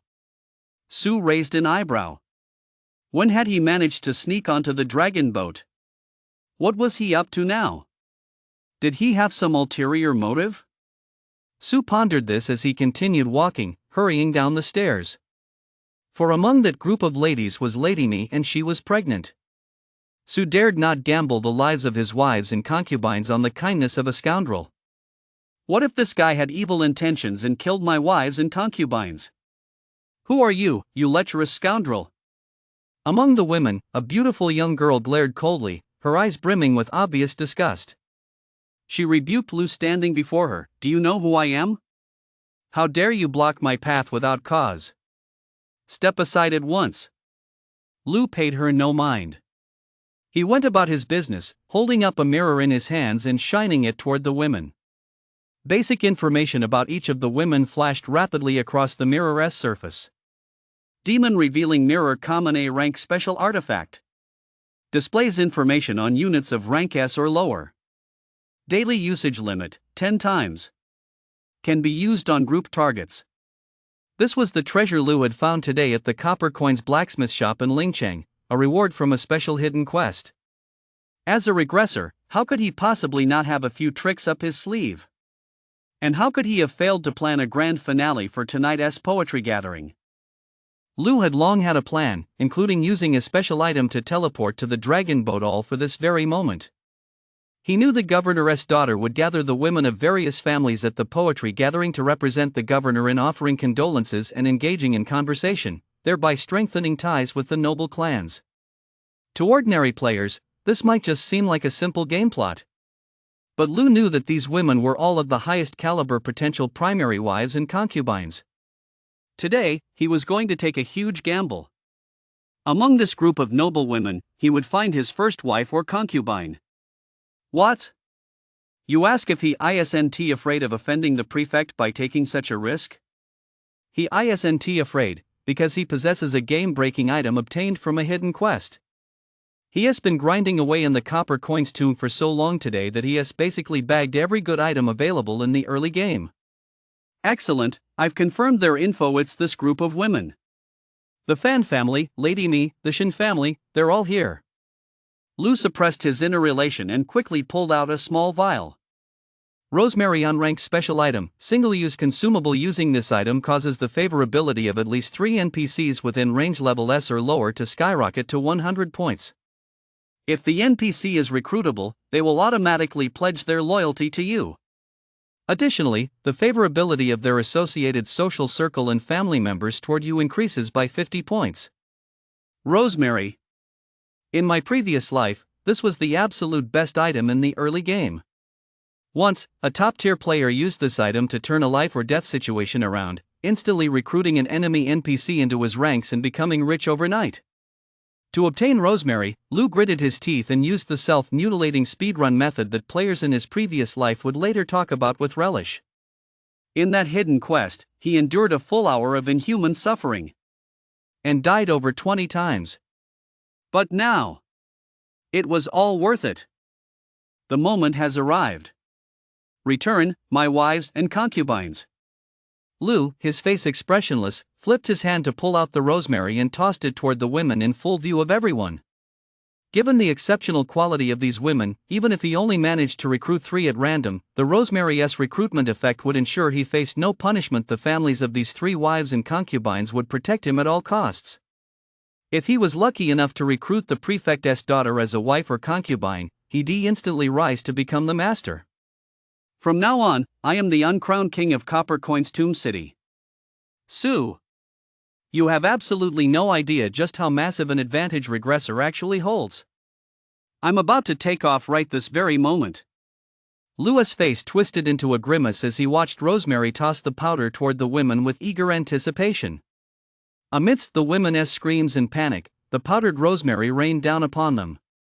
And in the very next second, Sue, who had sprinted downstairs at top speed, stopped in his tracks upon hearing a new game notification. Beep. Your wife and concubine Lady Me is in danger. Detected another player attempting to forcibly recruit your wife and concubine using a special treasure item. Due to Lady Me's loyalty trait, the player's recruitment attempt has failed. Beep. The item used by that player provoked Lady Me, triggering the system miracle event. You dare set your sights on my mother? The child conceived by Lady Me, blessed with exceptional talent and profound good fortune, has protected his mother and nullified all effects of that special item. The child conceived by Lady Me now views that player with hatred. Your hatred toward this player is now at 20 points.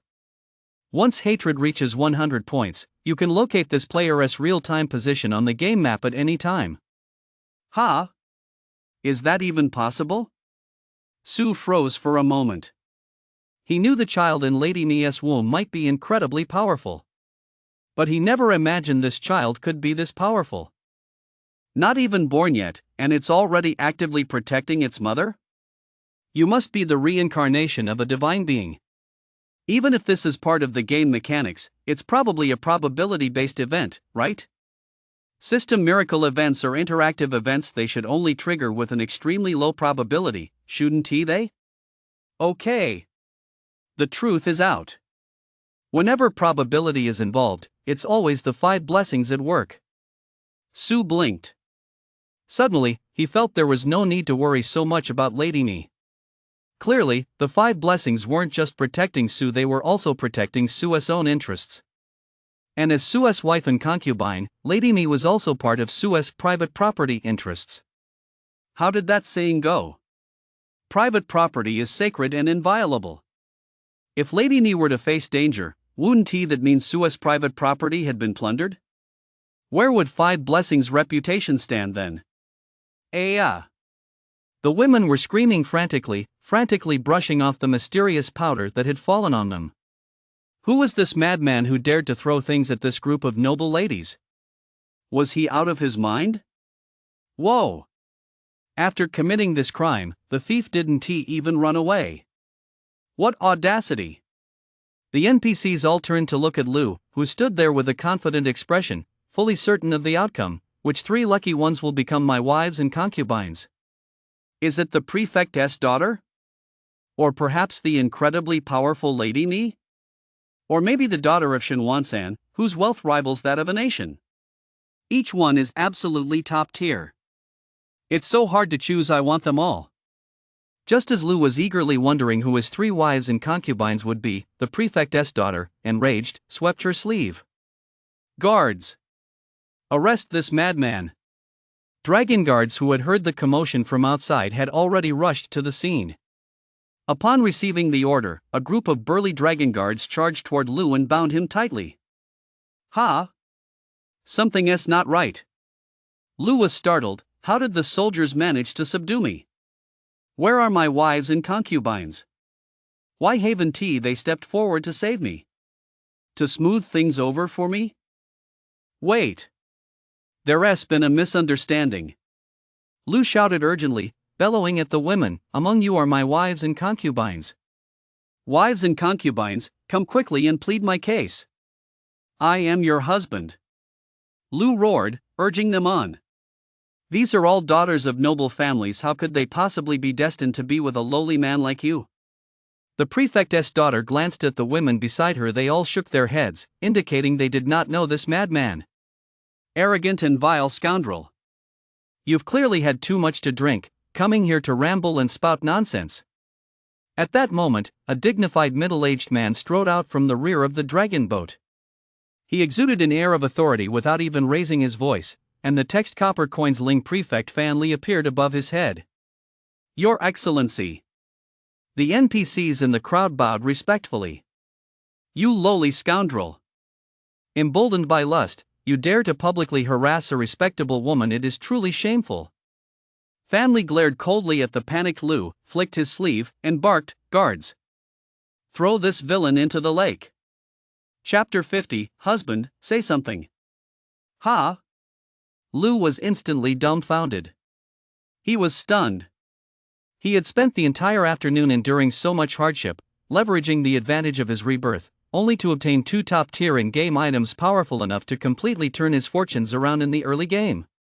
But the way things had unfolded was far beyond his expectations. This wasn't supposed to happen. In his previous life, the effects of rosemary were so powerful they could completely turn the tables for top-tier players, so why wasn't it working now? Could it be a game bug? Or had his memory gotten mixed up, and he misremembered the guide? At that moment, Lu felt utterly lost. If the rosemary's effect was slow to take hold, surely it should have kicked in by now. With no change so far, and all the women gazing at him with utter disgust, while the sound of his favorability dropping echoed in his ears, Lu could now be certain of one thing. The rosemary had failed. The top-tier item he'd gone through so much trouble and suffered so much to obtain was actually useless. Lu was too stunned to accept the reality. Like a puppet, he was dragged to the edge of the boat by the soldiers, while the nearby pleasure boats were packed with onlookers. Everyone watched as the dragon guards hauled over a massive boulder, tied Lu to it, and then, with combined strength, pushed the stone into the Qinhuai River. Splash! A massive spray of water erupted from the lake's surface, drawing gasps of astonishment. The women turned away, covering their eyes, unable to bear witness to such a brutal scene. Only Su and Dea Minjuan stood by the window on the high platform, looking down at the lake below. From the player's perspective, a faint line of health bars could be clearly seen where the boulders sank into the lake, rapidly depleting at the bottom within moments. Immediately afterward, a beam of white light visible only to the player shot skyward from the lake's depths. This was the beam signaling the player's resurrection, randomly landing in some corner of copper coins Lingchang. Lu was wiped out. Tisk, TSK, TSK. Dao Mingyuan shook his head, sneering at Lu, that brainless fool. Does he really think boarding the dragon ship will let him recruit talent? Or that intercepting women will let him pick up wives and concubines? This game isn't that easy. Maybe so. Su smiled. Dao Mingyuan didn't know the truth, but he did. Lu did indeed have a plan, and he did play his trump card. If Su hadn't been there, Lu's plan would have succeeded. He would have secured at least 3 top-tier wives and concubines. And gained the loyalty of their families. But what a pity. Why did he have to use this item right here, in front of Lady Ni? Well, that's just great. You've gone and provoked the 5 blessings. The item's effect was forcibly nullified, and the regressor's first plan for explosive growth ended in failure, with the prefect drowning him in the lake. And now, Lou, having been revived, stood dumbfounded in a dark corner at the entrance to the alley, his face etched with disbelief. He still couldn't fathom how his originally flawless plan could have failed. Attend the poetry gathering, recruit talent, wait for the event to near its end, use an item to teleport to the dragon boat, time it perfectly to intercept the women, use a special artifact, recruit 3 top-tier wives and concubines. This was his entire plan for the poetry gathering. Everything had gone smoothly up to that point, but when it came to the dragon boat segment, it completely defied his expectations. Could it be a game bug? Lou simply couldn't figure it out. He could only assume the game had a bug. Lou hurriedly opened the game menu, accessed the AI customer service interface, reported the bug, and demanded compensation. Don't dwell on what's already lost. As long as I get official compensation, it's not a total loss.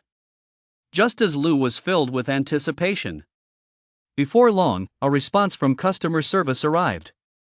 Dear player, we have received your report and are taking it very seriously. We are conducting a thorough investigation. We regret to inform you that no game bugs were detected during the gameplay session you described. This game was developed by a consortium of top-tier AI experts from multiple countries, with an error rate of nearly 0%. Please enjoy the game with confidence. Wishing you a good day every day. F you. Beep. Lou flew into a rage on the spot and let loose with a tirade. You call that not a bug? My top-tier gear, my awesome rosemary, they didn't work at all. And you're telling me there are no bugs? So all my hard work, my efforts, and the advantages I gained from reincarnating all down the drain? Just brushed aside with a single casual remark from you. Not even a shred of compensation? Aren't you afraid I'll delete my account and quit the game right now? Right at that moment, a barrage of game notifications finally arrived, ringing incessantly in Lou's ears. Beep. Esteemed player, your malicious behavior has caused your favorability in the Copper Coins Tomb area to drop by 20. Beep. Esteemed player, your malicious behavior has caused the favorability of some city NPCs toward you to decrease by 10-20 points. Beep. Esteemed player, your misconduct has caused the talents recruited by the city lord to be ashamed to associate with you, resulting in a collective loyalty drop of 20 points. Beep. Esteemed player, your civil official Wang Bui, strategist Zhang Nianji, and military general Qiu Wang have triggered a defection event due to their loyalty falling below 60 points. These 3 have defected from your faction and are now free agents. Beep. Esteemed player, some of the talents under your command have low loyalty. Please treat them well, otherwise, unpredictable and dangerous consequences may arise.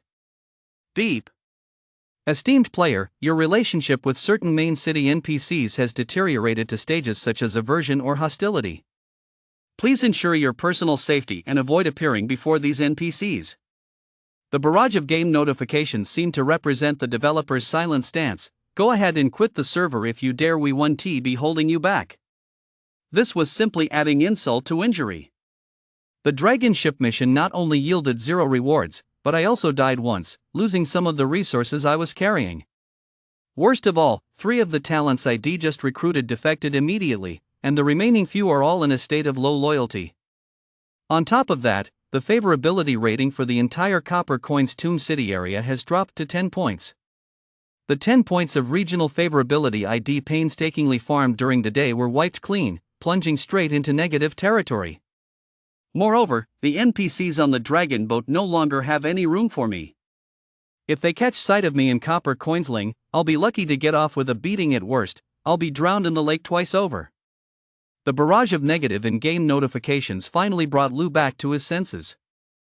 This failure has to be a game bug, it's definitely not my fault. I still have a chance. I'm a regressor, I can turn this around. It's no big deal. This is just the beginning. Damn game developers, you'd better watch out. Lou gritted his teeth. He realized he could no longer stay in Copper Coins Tomb City. After today's incident, his reputation here was already in tatters. Fortunately, the most valuable early game quests and NPCs in Copper Coins Tomb City were already out of his reach, and the remaining quests held little worth anyway. It's about time I left. Lu cast a lingering glance at the bustling copper coins tomb city before him, made up his mind, and prepared to depart. Lu. I will definitely be back. When that day comes, the entire copper coins tomb city will grovel at my feet. It will tremble before my iron cavalry. Just as Lu, filled with ambition, was about to step out of the dark alleyway, several burly NPCs suddenly burst out of the shadows and surrounded him. Kid, this road belongs to us. Do you know the rules?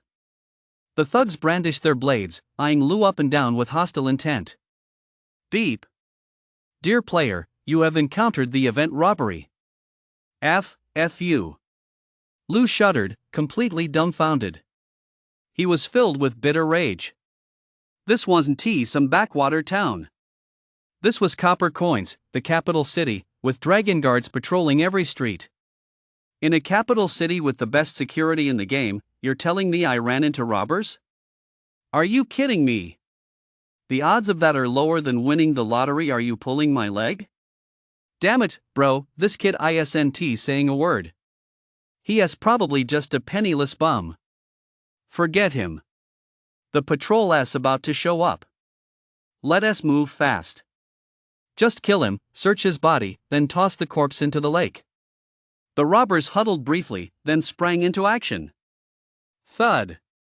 The blade went in white, came out red. Lu was slashed twice. There. It's okay, sweetheart. Just a little hiccup. You'll be fine. I'm right here with you. If the prefect hadn't intervened so quickly just now, I would chop that bastard right there on the spot. In the side room, Sue held Lady Me close, whispering words of comfort. Lady Me hadn't been panicked earlier. She had a classic, soft on the outside, strong on the inside personality. In critical moments, she was extremely decisive, bold, and courageous. But now, in her husband's arms, for some reason, she felt deeply wronged. She sobbed uncontrollably, tears streaming down her face like a string of jade beads. This broke Sue's heart, and his voice grew even gentler. Mi Fong had already left to confront the prefect and demand an explanation. Dao Mingyuan had also departed to bond with his newly recruited talent. The entire private chamber was left with only a few maids in attendance, undisturbed by anyone. Su spoke softly to comfort Lady Ni, and the two conversed in hushed tones. With Sue's consolation, Lady Ni stopped crying. As they chatted, the topic turned to her pregnancy, casting a faint shadow of worry across her face. The lady physician at home examined me and said I am with child. I'm afraid I will be causing my husband some hardship during this time. Lady Ni was very obedient. Leaning against Sue's chest, she said softly, so, I have been thinking that I should find a younger sister for my husband. When I am unable to do so myself, she can serve you. You want to take a concubine for me? Su was quite surprised. Lady Ni nodded gently. I've had this thought ever since I became pregnant. That made sense. Given the game's ancient setting, it was common for a wife to take a concubine for her husband when she herself was unable to fulfill his needs. Even if a couple was deeply in love, if they went too long without taking a concubine, others would spread rumors accusing the wife of being a jealous shrew.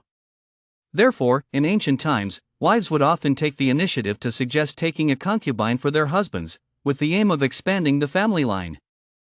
Unless, of course, the family's financial situation was too dire to support a concubine.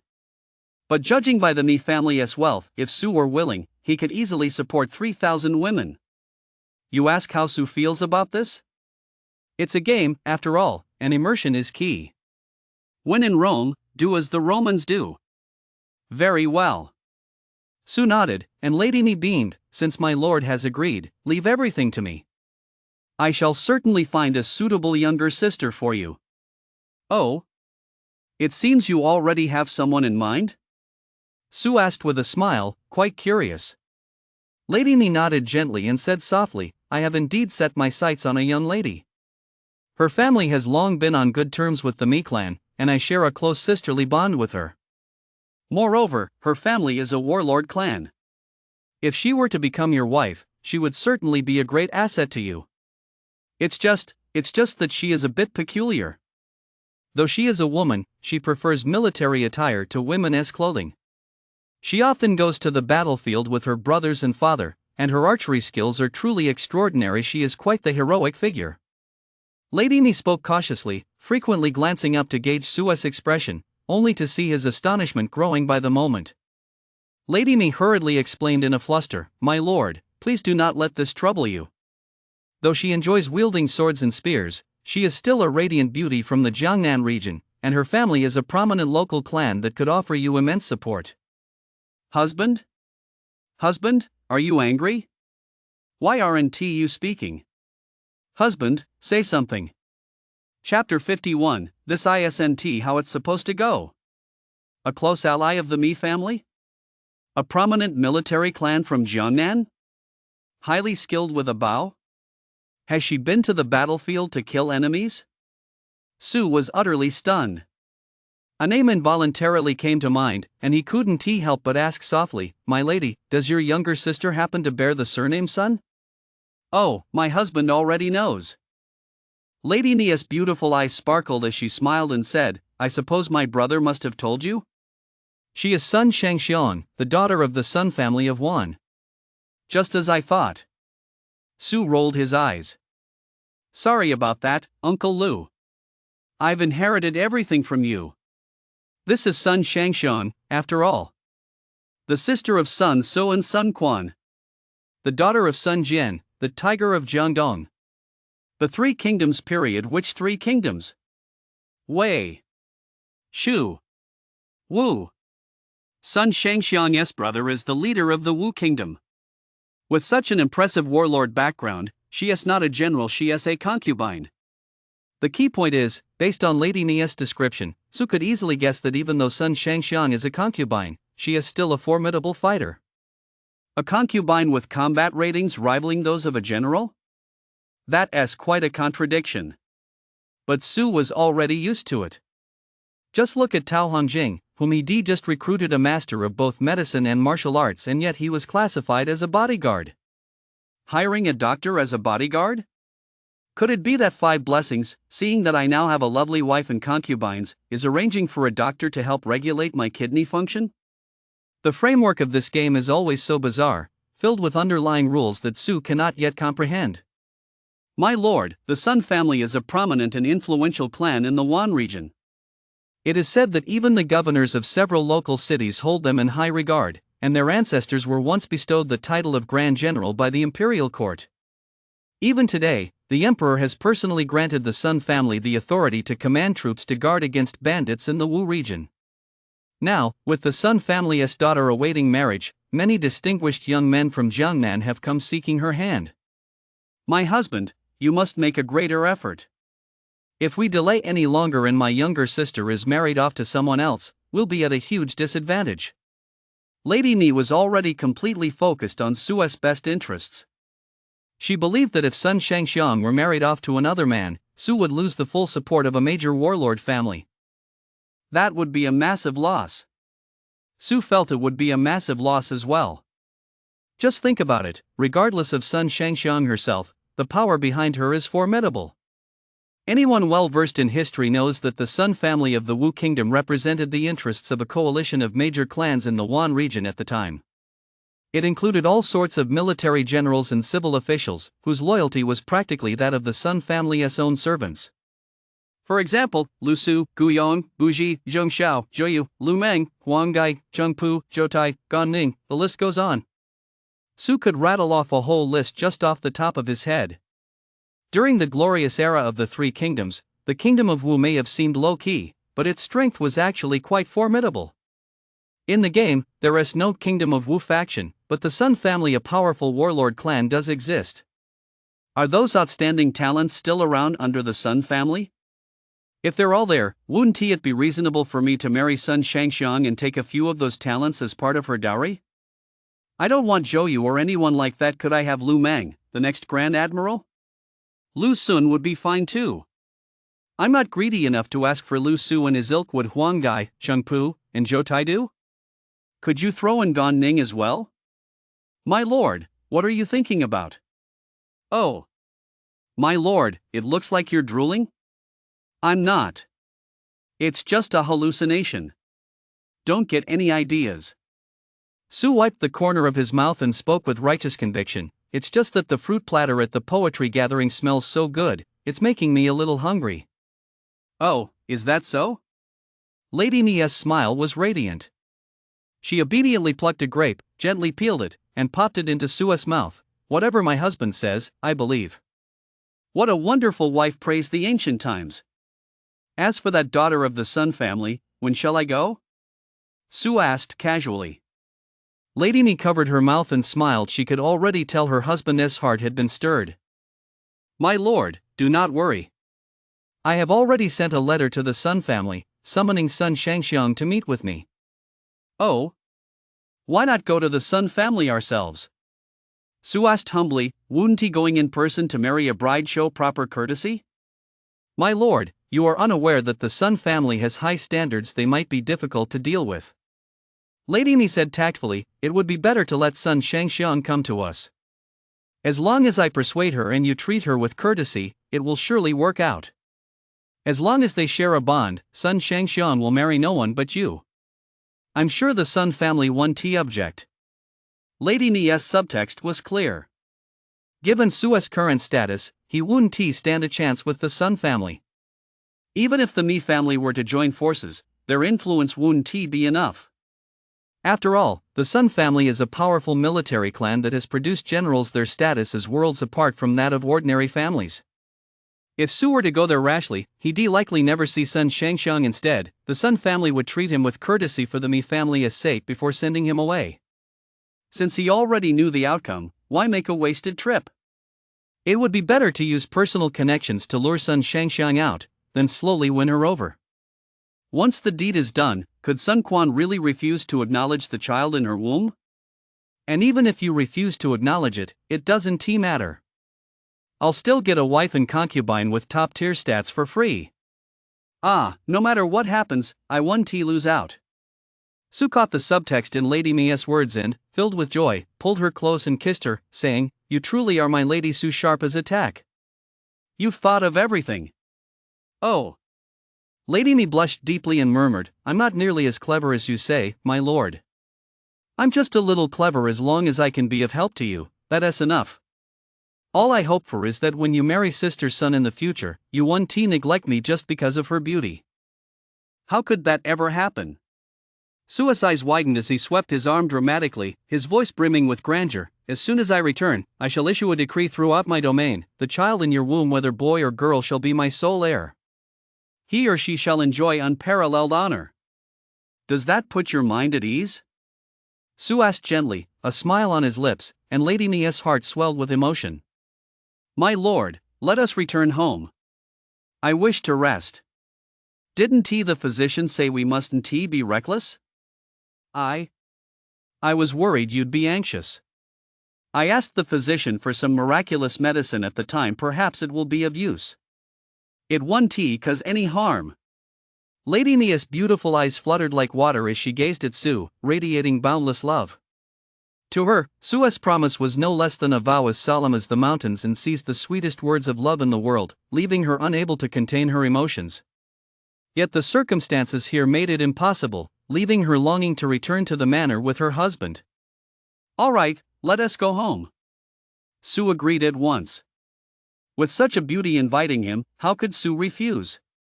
But just as Su rose to pick up Lady Ni and leave, the sound of a maid knocking came from outside the private chamber. Young master, are you in? What is it? The second master requests your presence. The prefect has sent for you. The maid spoke respectfully. He says please hurry, young master, so as not to keep the prefect waiting. Su glanced down at Lady Ni. She immediately slipped from his arms, quietly tucking her clothes into place before looking up at him with a sweet smile. My husband, please go. Official business comes first. I won't go anywhere. I'll wait for you right here. Truly a good wife, she understood the situation and knew her place. All right. Su ruffled Lady Nia's hair and turned to leave the private chamber. Led by a maidservant, Su made his way to the central area of the dragon boat, where the prefect's residence was located. Before leaving, Su made a point of addressing Tao Hongjing at the door, instructing him to protect Lady Mi and ensure that no farce like the one with Lu earlier would occur again. It's worth noting that after Tao Hongjing was recruited, he appeared directly on the dragon ship and was immediately assigned the role and identity of Su's bodyguard. Although the NPCs didn't know why Su would bring an elderly bodyguard, they all accepted his presence. Su speculated that this might be a special circumstance for a rank talents without reaching S rank. They might not have a distinct social circle or special introductory storylines. Still, Su looked forward to seeing what kind of talent-related plotlines would unfold once Tao Hongjing leveled up and became a higher-tier talent, or what significant benefits it might bring him. After a brisk journey, Su was led into a small hall in the core area of the dragon ship. After rounding a corridor, the servant guarding the hall's entrance spotted Su approaching from afar and hurried inside to report. Moments later, the servant emerged again, leading Su inside while announcing loudly, "The son-in-law of the Mi family has arrived. Su, the son-in-law of the Mi family, has come to pay his respects to His Excellency the Prefect." Inside the hall, Su bowed to Fan Li, who sat in the seat of honor, with neither arrogance nor subservience. It was a small, antique-style hall filled with high-ranking officials and nobles from Copper Coin's Lingcheng, all hailing from the city's most prominent families. Among them was Mi Fong, who was smiling as he watched Su. His expression was quite proud, as if he were showing off a prized family treasure. The NPC crowd also noticed the young man, casting curious glances his way as they scrutinized him from head to toe. Their whispered conversations were filled with praise. It was unclear whether they genuinely thought Su was exceptional or were merely flattering him out of deference to the Mi family. "You are Su?" Fan Li spoke in a calm tone, his gaze appraising Su. "Look up. Let this official have a look." Su complied, lifting his head to meet Fan Li's gaze. He saw Fan Li seated high on the main throne, clad in a simple blue robe, his off-duty attire dressed like a scholar, yet exuding an imposing aura of quiet authority. He had the appearance of an ordinary middle-aged man, but his eyes were exceptionally calm, and the slight curve of his lips gave him the air of a loyal minister deeply concerned for his country and its people. It was too obvious. This kind of NPC radiated the aura of a typical patriarch, a powerful minister, and a loyal subject at first glance. "Indeed, you are a man of distinguished bearing and extraordinary presence. There is no one in all of Copper Coinsling who can surpass you in excellence." Fan Li offered his praise calmly, then shifted the subject. "I heard from Mi Fong that you married Lady Mi long ago, yet upon receiving the Emperor's decree to serve as a lord in the provinces, you hurried off to the countryside to serve the nation. Have you not returned home in all these years?" "That is correct." Su nodded in acknowledgement. This was the backstory the Mi family had implanted in his game memories. In the eyes of the Mi family, Su was a lord sent on a mission who had married in haste and then left in haste, utterly loyal to the state. "Don't you miss home?" Fan Li smiled faintly. "Leaving your beloved wife behind to endure hardships in the countryside, how could that compare to the ease of enjoying life at home?" "Your Excellency, you are mistaken." Su shook his head, his expression resolute. If everyone thought that way, who would serve the nation? Who would care for the people? Our Copper Coinsling city is a prosperous place naturally, people linger here, reluctant to leave. But the nation's territory is vast, and even in remote areas, people struggle to survive. The people of Copper Coinsling are citizens, and so are the people of the countryside. As a lord stationed abroad, it is my duty to serve the nation and alleviate the Emperor's burdens. No matter how harsh or difficult life in the countryside may be, what does it matter? If the common people can endure such hardships, I, as the Emperor's chosen representative, can accept them with joy. Lady Mi is my family, but without the well-being of the greater community, where would the happiness of my own household come from? If I can secure the well-being of the people in this land, what does it matter if I forsake my own household? What does it matter if I forsake my beloved wife? Let the merit remain with me, let future generations judge whether I was right or wrong. Su's impassioned speech left many NPCs staring at him in astonishment, while Mi Fong, standing nearby, wore an expression of sheer pride. "Look! I told you so. My brother-in-law has great ambitions. His future prospects are limitless." After Su spoke, Fan Li remained silent for a long time, gazing intently at Su. Only after a long pause did he nod, "Well said." He was calm, showing neither sorrow nor joy. But Su knew he had acknowledged him, because the game system's notification had already sounded. Beep. Dear player, your statement has successfully earned you 30 points of favor with family. With just those few words, Su had instantly boosted his favor points with copper coins, the prefect of Ling, by 30 points. Su wasn't surprised, because he'd long known that chatting with NPCs couldn't hurt. Plus, with the 5 blessings active, the probability of triggering positive interactions was very high. Most importantly, Su had tailored his words specifically to suit Fanli's personality.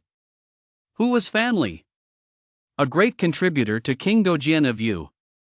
A ruthless man capable of personally handing his own wife over to the enemy for the sake of his king's grand cause. For a man like that, his loyalty was beyond question. For Fanli, there was no such thing as the age-old dilemma of balancing loyalty and filial piety. He was simply loyal. Blindly loyal. If the nation needed it, he would abandon everything.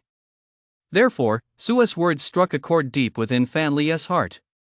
See, I'm just like you, a ruthless man wholly devoted to serving the nation. This lad is indeed quite good. Fanli suddenly turned to Mi Fong and said, "You've indeed introduced a fine talent to this official." "Ha ha ha, Your Excellency overpraises me." Mi Fong chuckled and cautiously reminded him, "In that case, Your Excellency, regarding what you mentioned earlier." Agreed. Fanli nodded, his gaze resting on Su. It would be no problem to bestow this item upon him. Ha! Wait a minute. Something's not quite right here. Su blinked, feeling a bit confused. I thought coming here was just about chatting with everyone and boosting our affinity. But now, Fanli wants to give me a gift? That doesn't feel right. This isn't how the game is supposed to be played. According to the normal process, you're supposed to assign me some kind of hidden quest, then use the item as a reward to encourage me to work hard towards some goal, making me grind and work. But now, you're skipping the quest assignment process altogether and just handing me the reward? 5 blessings? Since when did you guys get this powerful? You're letting me skip the quest phase and get the reward right away? That's not how it's supposed to work. Chapter 52, Wancho's Grand Ambition. Bro-in-law, bro-in-law.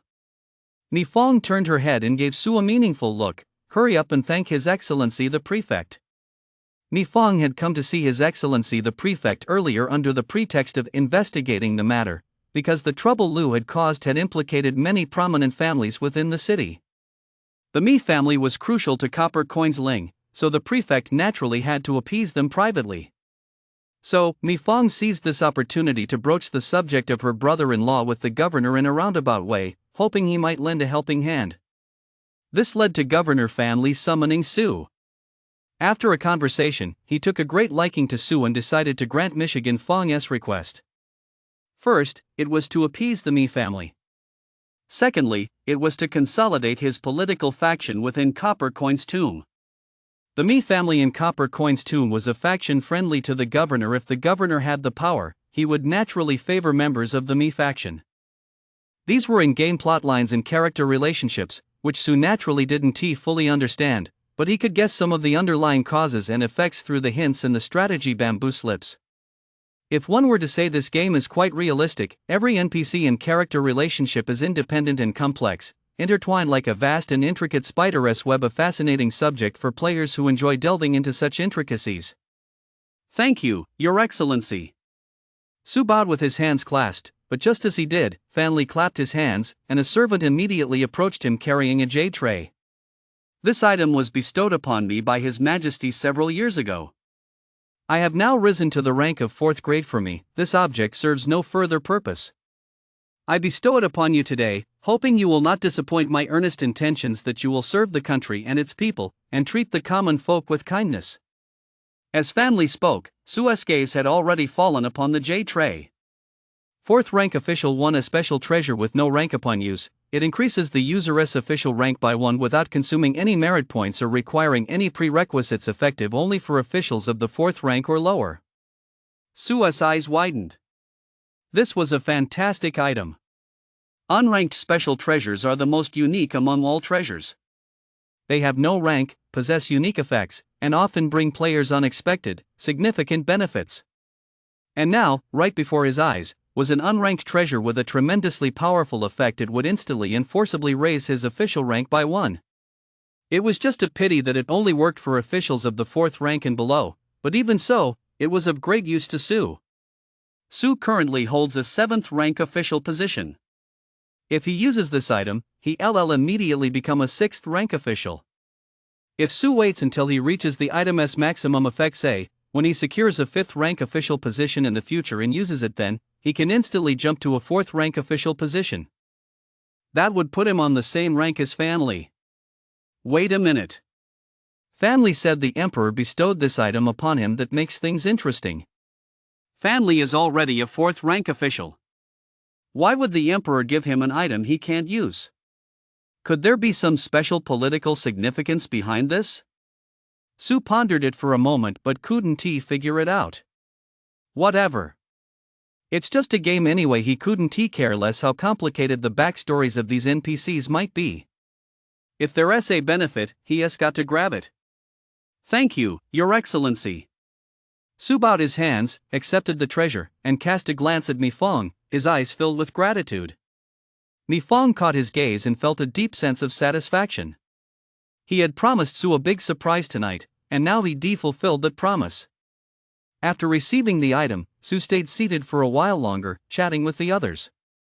Watching this group of NPCs engage in formal social niceties and light conversation, he actually found it somewhat refreshing.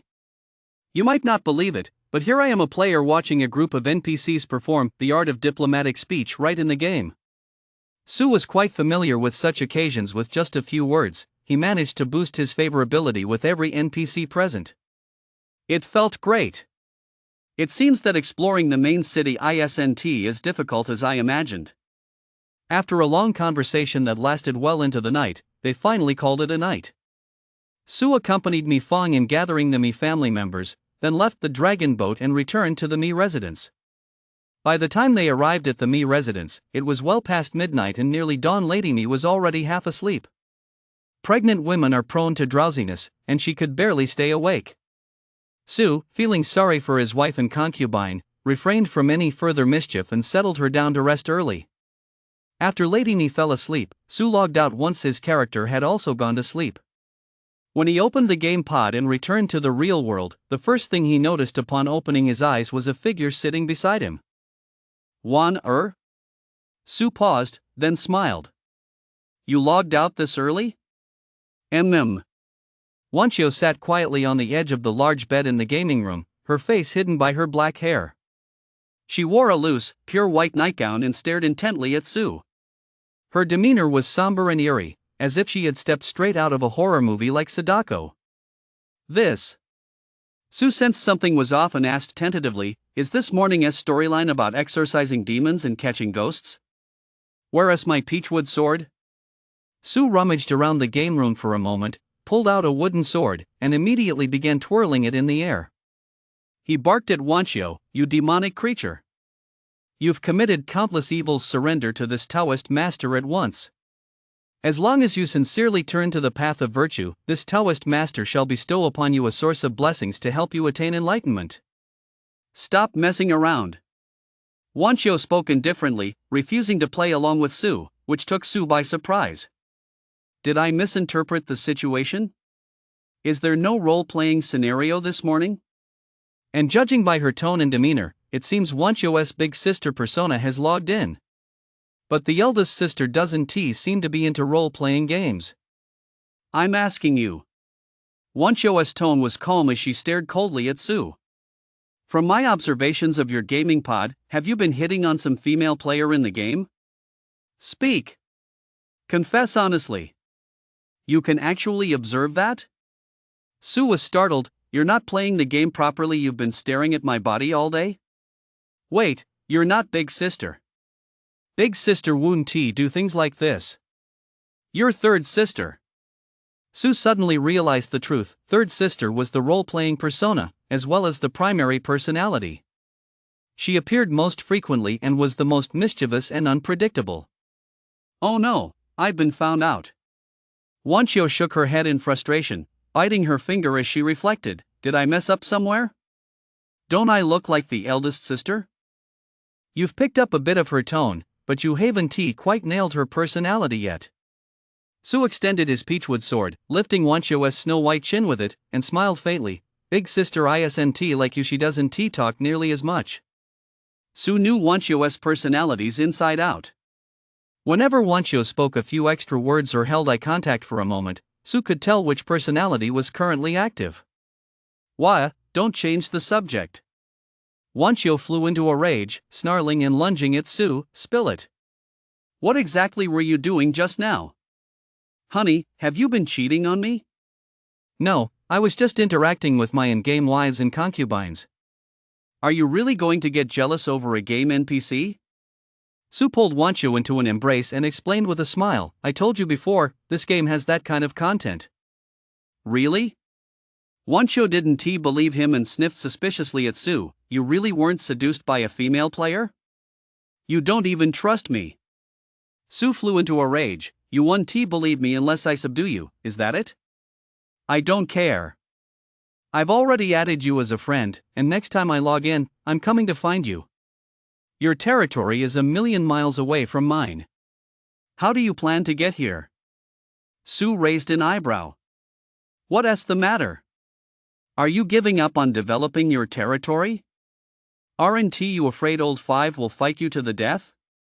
Identity V, a game featuring a female character, only appears during game-related events. Little Sister 5 has already got the territory all sorted out. She has even made it to the main city and landed a hidden quest. Wanchio puffed out her chest proudly, don't look down on me. Don't think only your start went smoothly, Little Sister 5 is pretty strong too. That impressive? Su wrapped an arm around Wanchio and asked with a smile. After a brief conversation, she learned that Wanchio had also made remarkable progress in the game. Although her in-game persona disliked mainstream guides, she had successfully discovered a hidden teleportation array through her own exploration and made it to the game's main city.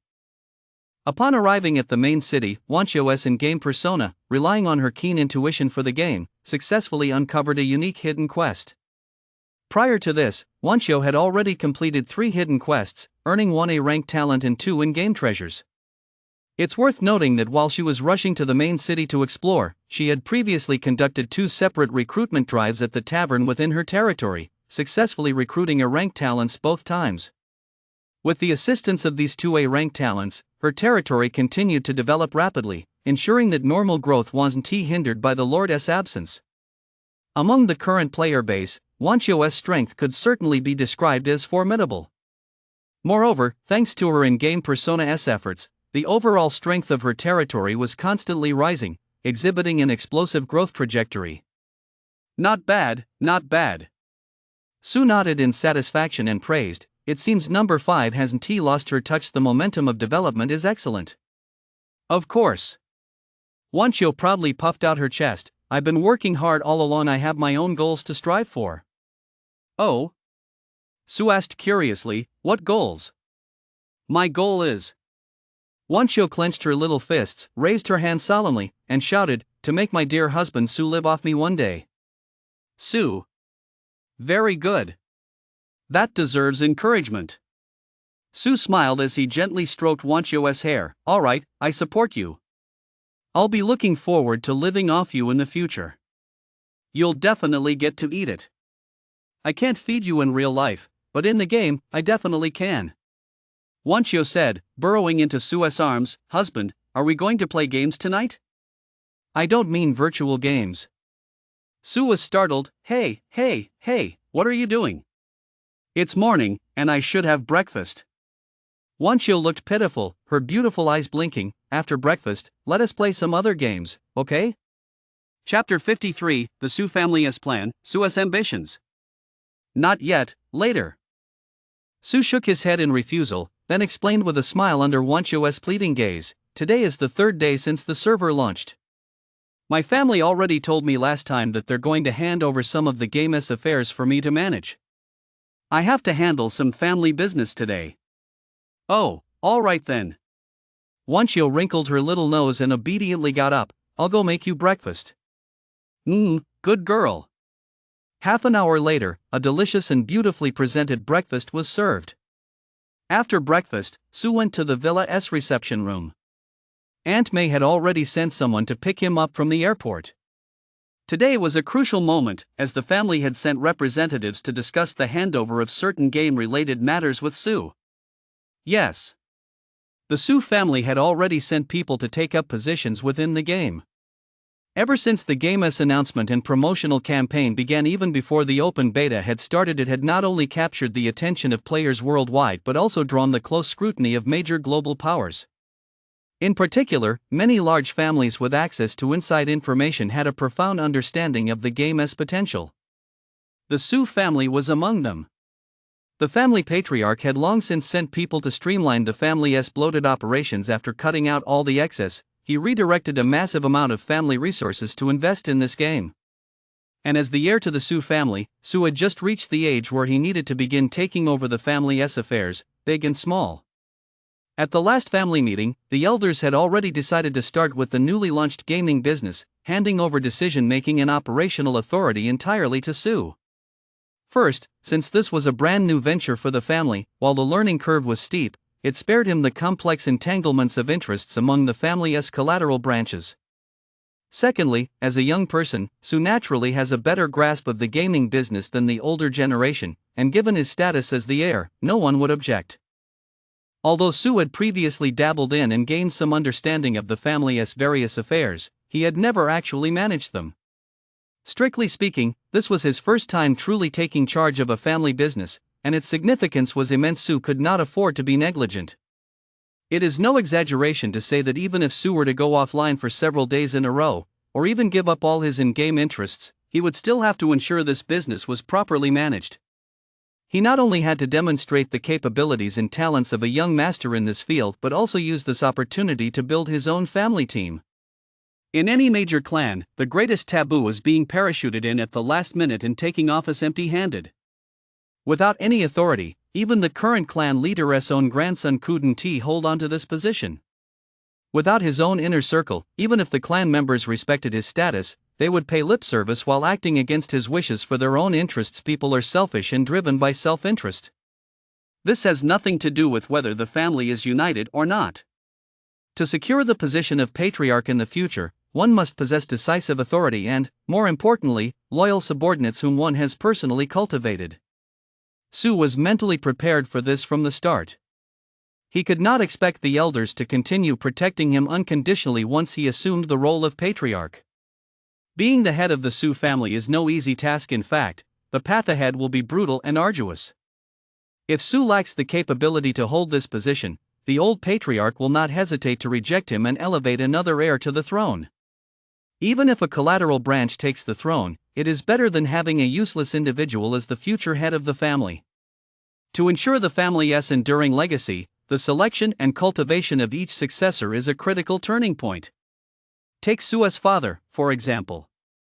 He lacked the ability to hold that position, which is why grandfather had to prop up the family for several more decades. If Sue still proves incapable, then his branch of the Sue family will have to hand over power. This is an unquestionable rule. If you fail to relinquish power gracefully, others will ensure it is done for you. Inside the conference room, Sue was taking a brief nap with his eyes closed, mentally calculating the gains from this Jinling Poetry Festival. Things have gone relatively smoothly since entering the main city. First, I can confirm that the Mi family holds me in extremely high regard. This is currently my most crucial pillar of support within the game. The child in Lady Mi's womb is already 100% a divine heir. Once this pregnancy is over, we can continue the line. Having more divine heirs is always a huge advantage. Thanks to the Jinling Poetry Festival, I've also recruited enough talent. I hear Mi Fong has recruited over 100 talented individuals for me to choose from and take with me. I'll have to make time later to carefully select the best ones. Then there's the Shishir quest. This hidden quest offers immense rewards, but prefect family is a troublesome obstacle. The most important thing about wives and concubines isn't their own attributes, but the family support behind them. Shishir doesn't come from a prominent family, and she is family's wife after he divorced his first wife. Clearly, I can't use Shishir to gain Fan Li's support. Once I complete the Shishir quest, I'll have to hide her away so Fan Li doesn't find out, then use my relationship with the prefect's daughter to keep boosting Fan Li's favorability. Once I secure the prefect's daughter, Fan Li's favorability will definitely reach 100 points. Then his support for me won't be any less than what the Mi family offers. Su silently calculated in his mind. Although his journey to Copper Coin's Lingzhou city had lasted only a single day, he had reaped substantial rewards. Especially within the Jinling Poetry Festival event dungeon top-tier talents, lottery talents, hidden quests, and even an encounter with the influential Dao Ming Yuan. It was no exaggeration to say that Su had struck gold. Even the development of his distant territories hadn't fallen behind. Guan Yu and Zhang Fei were already on their way. Once Su returned to his territory, he could recruit these two top-tier military talents at any time. Moreover, thanks to his relationship with Lady Ni, he could also try to court Sun Shangxiang as a concubine. It seems my in-game gains and future prospects are advancing on multiple fronts, flourishing in every direction. Su was very satisfied. Given the family's current standing and the inside information he possessed, the gaming business was a crucial sector. The better Su performed in the game, the more say he would have at home. Just then, Su suddenly thought of his younger brother. Poor Lu He'd taken a massive hit in the Jinling Poetry Festival event dungeon. For a player of Regressor's caliber to end up like this was indeed quite embarrassing. It turns out that just being reborn isn't enough. Su smiled and muttered, I wonder how Xiao Gon is doing. I didn't have time to check before logging off, so I don't know if he has taken over the businesses I assigned to him. Please come and take me. This player was the first subordinate Su had truly recruited as an ally. Although it was only within the game, he was indeed Su's first core member. With his considerable potential, sharp mind, and favorable background and circumstances, he was well worth Su's focused investment. On the other hand, Su didn't pay much attention to Dao Ming Yuan. Players like Dao Ming Yuan are unlikely to pledge loyalty to any single person, but that didn't stop Su from wanting to maintain a good relationship with him. Dao Ming Yuan admired Su's status as the top-ranked player, while Su appreciated his gaming skills. A partnership between two strong players often yields a result greater than the sum of its parts. As for players like Dao Ming Yuan, as long as circumstances allowed, Su was happy to build a good relationship with them and become friends who supported one another. Many friends, few enemies. However, doing so might make things difficult for the little brother.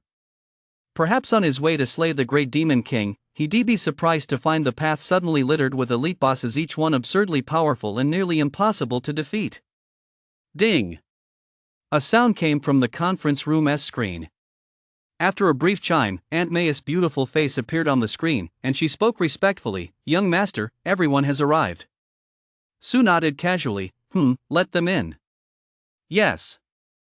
Aunt May nodded, and the screen dimmed. Moments later, the conference room doors opened, and people began entering one after another.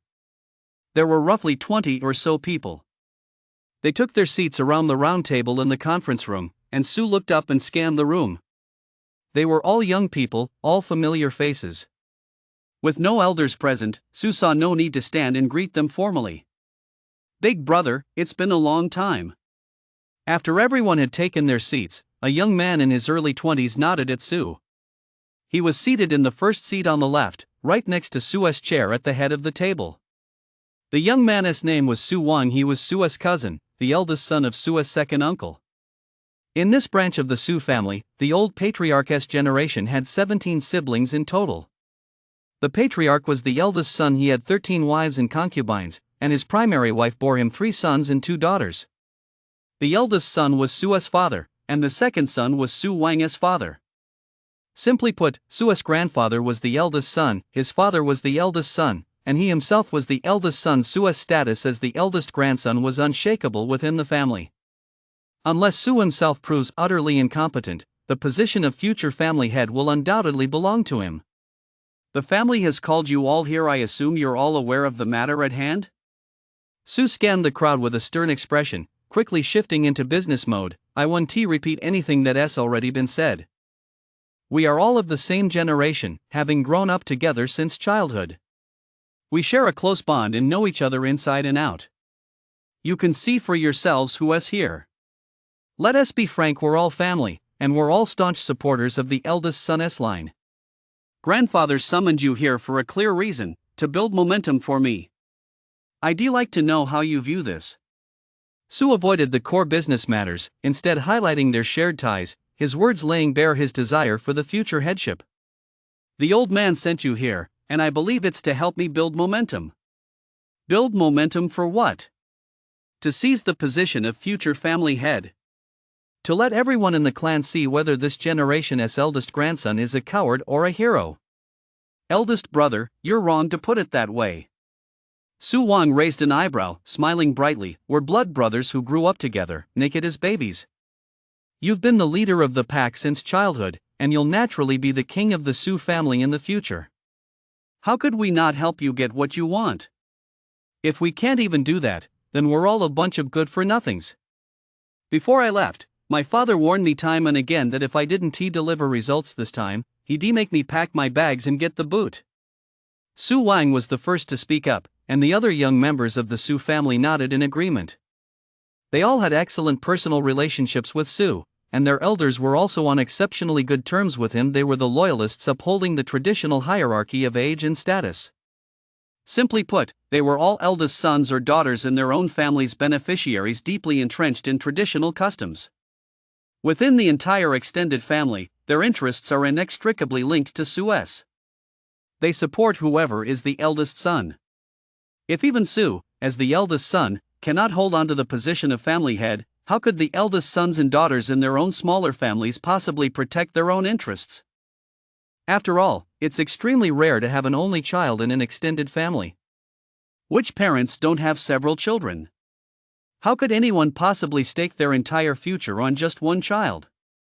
Even Su himself has two younger sisters, and rumor has it that Su's father is still trying to produce another son. What's the point of that? It's simply out of concern that, should Su prove incapable of securing the head of the family position, if the old patriarch remains in good health for another 20 years, Su's father might still be able to pin his hopes on the next in line. I know we're all family, but we're just going through the motions. Su smiled, lightening the mood. After all, we're building a business here. We can't let personal feelings get in the way. We still have to follow the rules on the surface. By the way, where is Su Mingji? Su asked casually, has my older cousin returned to the country yet? No. Su Wang paused, his expression turning serious. Brother, I've received word that Su Mingji has already gathered a group of people overseas. With the old master's permission, they've launched a series of pilot projects abroad. It's not just that kid Su Mingji, there's also Su Muyue, Su Dingyu, Su Haobai, Su Qing, Su Xiao. Basically, the children from every branch of the family have pilot projects underway. As far as we know, there are 16 Su family pilot projects overseas and 28 in China. These pilot projects are all in fields related to this game, very similar to what we do. The old master has approved a significant amount of resources for the younger generation this year. I've even heard that some of the older generation are starting to take on responsibilities themselves. According to my private calculations, when converted to copper coins, the initial investment for all these pilot projects has already reached 1 trillion. If we go by this pace, the average annual investment is expected to exceed at least 50 trillion. According to the family's financial reports, the proportion of investment in the gaming business is expected to reach about 1/3 of the family's total assets within 3 years, and is projected to gradually increase to 1/2 over the next decade. Upon hearing this, Su raised an eyebrow and fell silent. It seemed the Su family had gone all in this time, launching so many pilot projects at once and sending all the talented young members of the family out into the field. They were planning something big. Raising poisonous insects. After a long while, Su let out a slow sigh and smiled meaningfully. Grandpa, this is like raising poisonous insects, making us fight our way through a bloody path on our own. Chapter 54. Do you all know I'm the top spender now? It's certainly unexpected.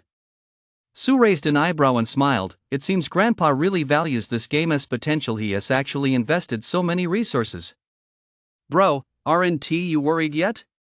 Su Wang lowered his voice. We've been trying to reach you for the past couple of days, but we just couldn't get in touch. The other pilot groups logged in on the very first day of the server launch, fully prepared and ready for battle. Apparently, some have already completed their territory transfers and are pooling their resources to develop together. We're already 3 days behind. We're only holding our first meeting today, we need to catch up fast. Su Wang's argument made perfect sense. While other pilot projects were bustling with activity, we were just getting started, clearly lagging behind. No rush. With some things, the pace doesn't matter. What's important is taking each step steadily so we don't stumble. Su waved his hand and asked, "Grandfather allocated so many resources and cut back on quite a few of the family's old businesses. Didn't the elders have any objections? With so many pilot projects running simultaneously and such a massive allocation of resources. This was clearly a business revolution within the family. Supporting new ventures would inevitably encroach on the interests of the old ones. This was bound to cause some turmoil. How come Su hadn't heard a whisper of it? Don't you know grandfather's temperament? Who would dare to object?" Su Wan laughed. "Besides, the old man got his hands on some inside information this time. We have people from the Su family working on this game, so everyone has been aware of its potential for a long time. The political stakes involved are huge. Not to mention, Grandpa's being particularly cunning this time.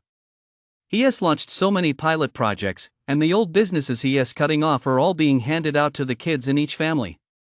Cut off the father's interests and give them to their own children. What else can the fathers say? Besides, the core interests haven't been shaken, it's just some scraps. No one is going to say anything. Not to mention." Su Wang paused and whispered, "Uncle must have told you the old master has secretly sent word that the young person who performs best in these pilot projects stands a good chance of becoming the next family head. That is a classic way of reminding you to work harder and not let someone else snatch the position of family head. I've actually heard my father mention that." Su smiled, showing no sign of haste. He asked a few more questions about the private affairs of the young people from various families, and only when everyone was growing increasingly anxious did he begin to review their business reports.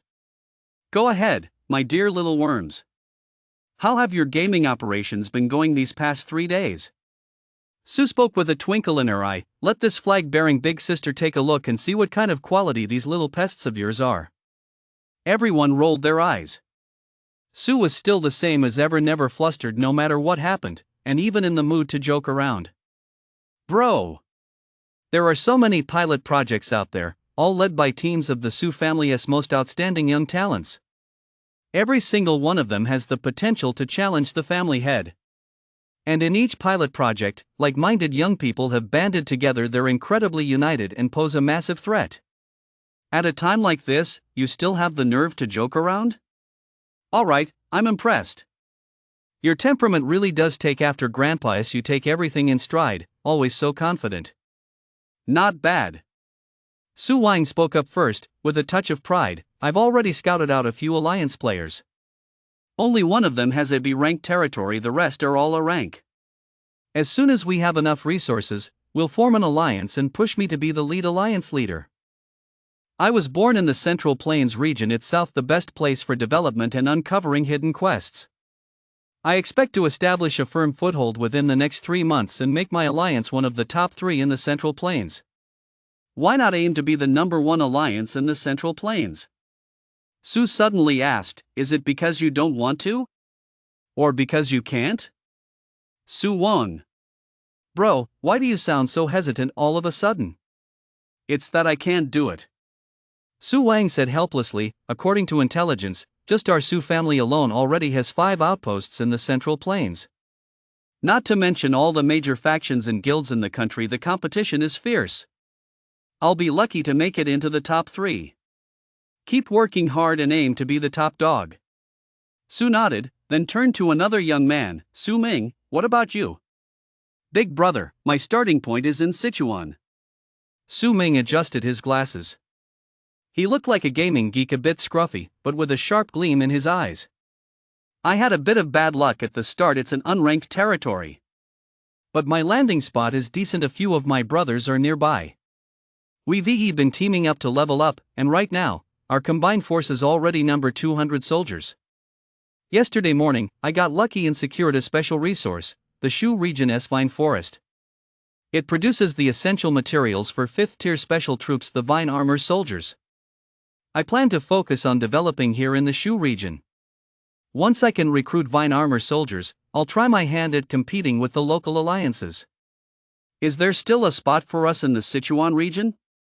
Is Su Ming the only one there? Su asked around, but no one replied. He made a snap decision: let us abandon the Sichuan region. We'll leave Su Ming to develop there. We want to compete for that area. Su Hao. Present. Go ahead. I'm in the North China region, near the capital. Competition is fierce. Although my start went smoothly, I secured an A-class economic territory. I plan to position myself as a logistics hub to help everyone earn and save more money. Su Hao smiled: when you're short on funds or supplies, just send me a private message. I'll provide support wherever I can. Not bad. You've got a clear head. Su nodded in approval, then continued to ask about everyone else's situations one by one. After a rough tally, Su could only admit that the current situation was somewhat complicated. To put it nicely, it was a widespread presence. People were scattered all over the country. To put it bluntly, everyone was out of contact, fighting a lone battle. Bro, the start of this pilot phase isn't looking too optimistic. Su Wang mused: we're all brothers here, so I'll be blunt. Since no one was coordinating our first wave, we're all too scattered, which makes it really hard for us to band together in the early stages. We're already way behind in the early game. I only got the news last minute and hurriedly gathered some brothers to land in the Central Plains.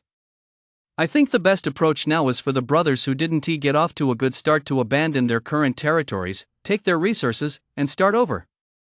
Even restarting with a 0-rank territory is better than staying this scattered. Otherwise, by the time we reach the mid-game competition phase, we'll be way behind the other pilot groups. We'll end up outnumbered and get picked off one by one. Bullshit. Su Ming sneered. Take a look at these brothers yourself. How many of them, like me, have unranked territories? Are you going to make them all abandon their starting territories and come find you? Can you even support all these brothers? Besides, the server has been open for 3 days now. The cost of relocating territories is too high. It's practically starting from scratch. To transfer a territory, you either need the transfer token item or have to restart an unranked territory. Do you really think that's a wise move? If you fail to secure the alliance leader position in the Central Plains, we'll be facing total defeat. You're gambling away the future of our alliance. Su Ming firmly opposed Su Wang's proposal. Then what are we supposed to do now?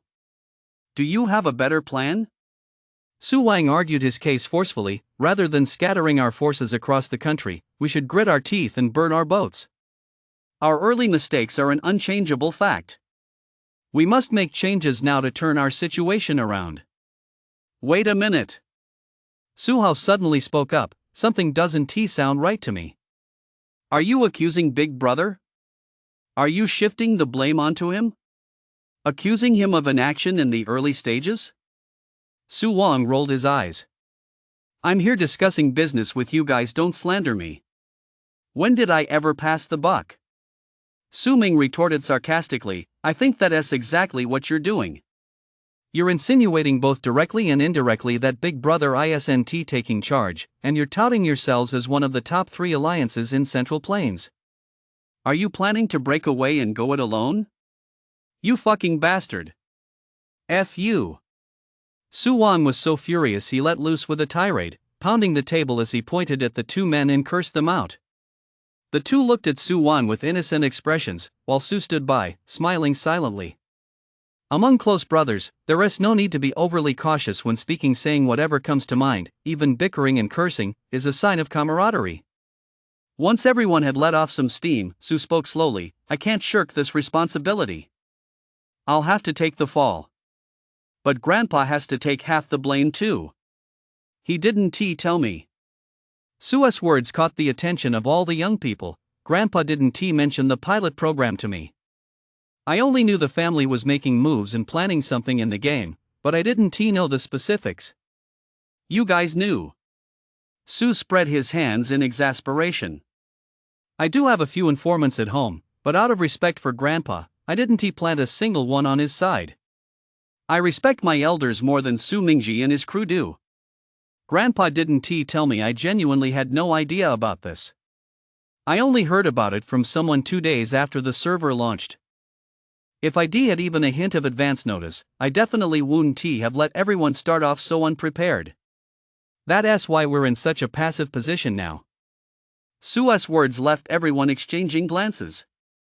Grandpa's pilot program was indeed announced suddenly. None of us knew about it beforehand. Su Wang pondered for a moment before speaking hesitantly. I know grandfather kept the details tightly under wraps. No one knew about this in advance. But after the pilot program launched, why did he notify everyone else but single out my eldest brother? Su Wang knew full well that no one was aware of the pilot program. Su was equally aware of this. Whenever the old man didn't want something leaked, no amount of informants could get the word out. As the head of a major clan who weathered so many storms over the years, how could he possibly be easily manipulated by a bunch of young upstarts? So Su had long since given up on trying to figure out grandfather's affairs. Whatever the old man was willing to share, he'd share. Whatever he wasn't, Su wouldn't pry. Su Ming suddenly spoke up. Could it be that grandfather has given up on my older brother? Are you out of your mind? Su Hao exclaimed in surprise. For all these years, our Su family has always followed the rule that the most capable should lead, at least on the surface, but in reality, the eldest son has always been the head of the family. How could the old man not support my older brother? He asked the eldest grandson. Who could compare to him? But you must also know that the path of the eldest grandson is even harder to walk than that of others. Su spoke softly, his face full of resignation. Everyone, don't jump to conclusions. This is the old master's doing. He wants me to start off with a harder path than the others. The old master didn't just want Su to ascend, he wanted him to do so through hardship, so that everyone would be truly convinced. All the glory and support Su enjoyed had to be backed by corresponding strength. He had to earn the respect of the masses. Back in the day, his father failed to secure this position precisely because he fell victim to the old master's intricate schemes. To be fair, the old master could indeed be quite ruthless toward his own son and grandson at times. How can a grandfather scheme against his own grandson like that? Su Wang grumbled, looking up at Su. Big brother, what should we do now? We can't give up. Why don't you consider that suggestion of mine?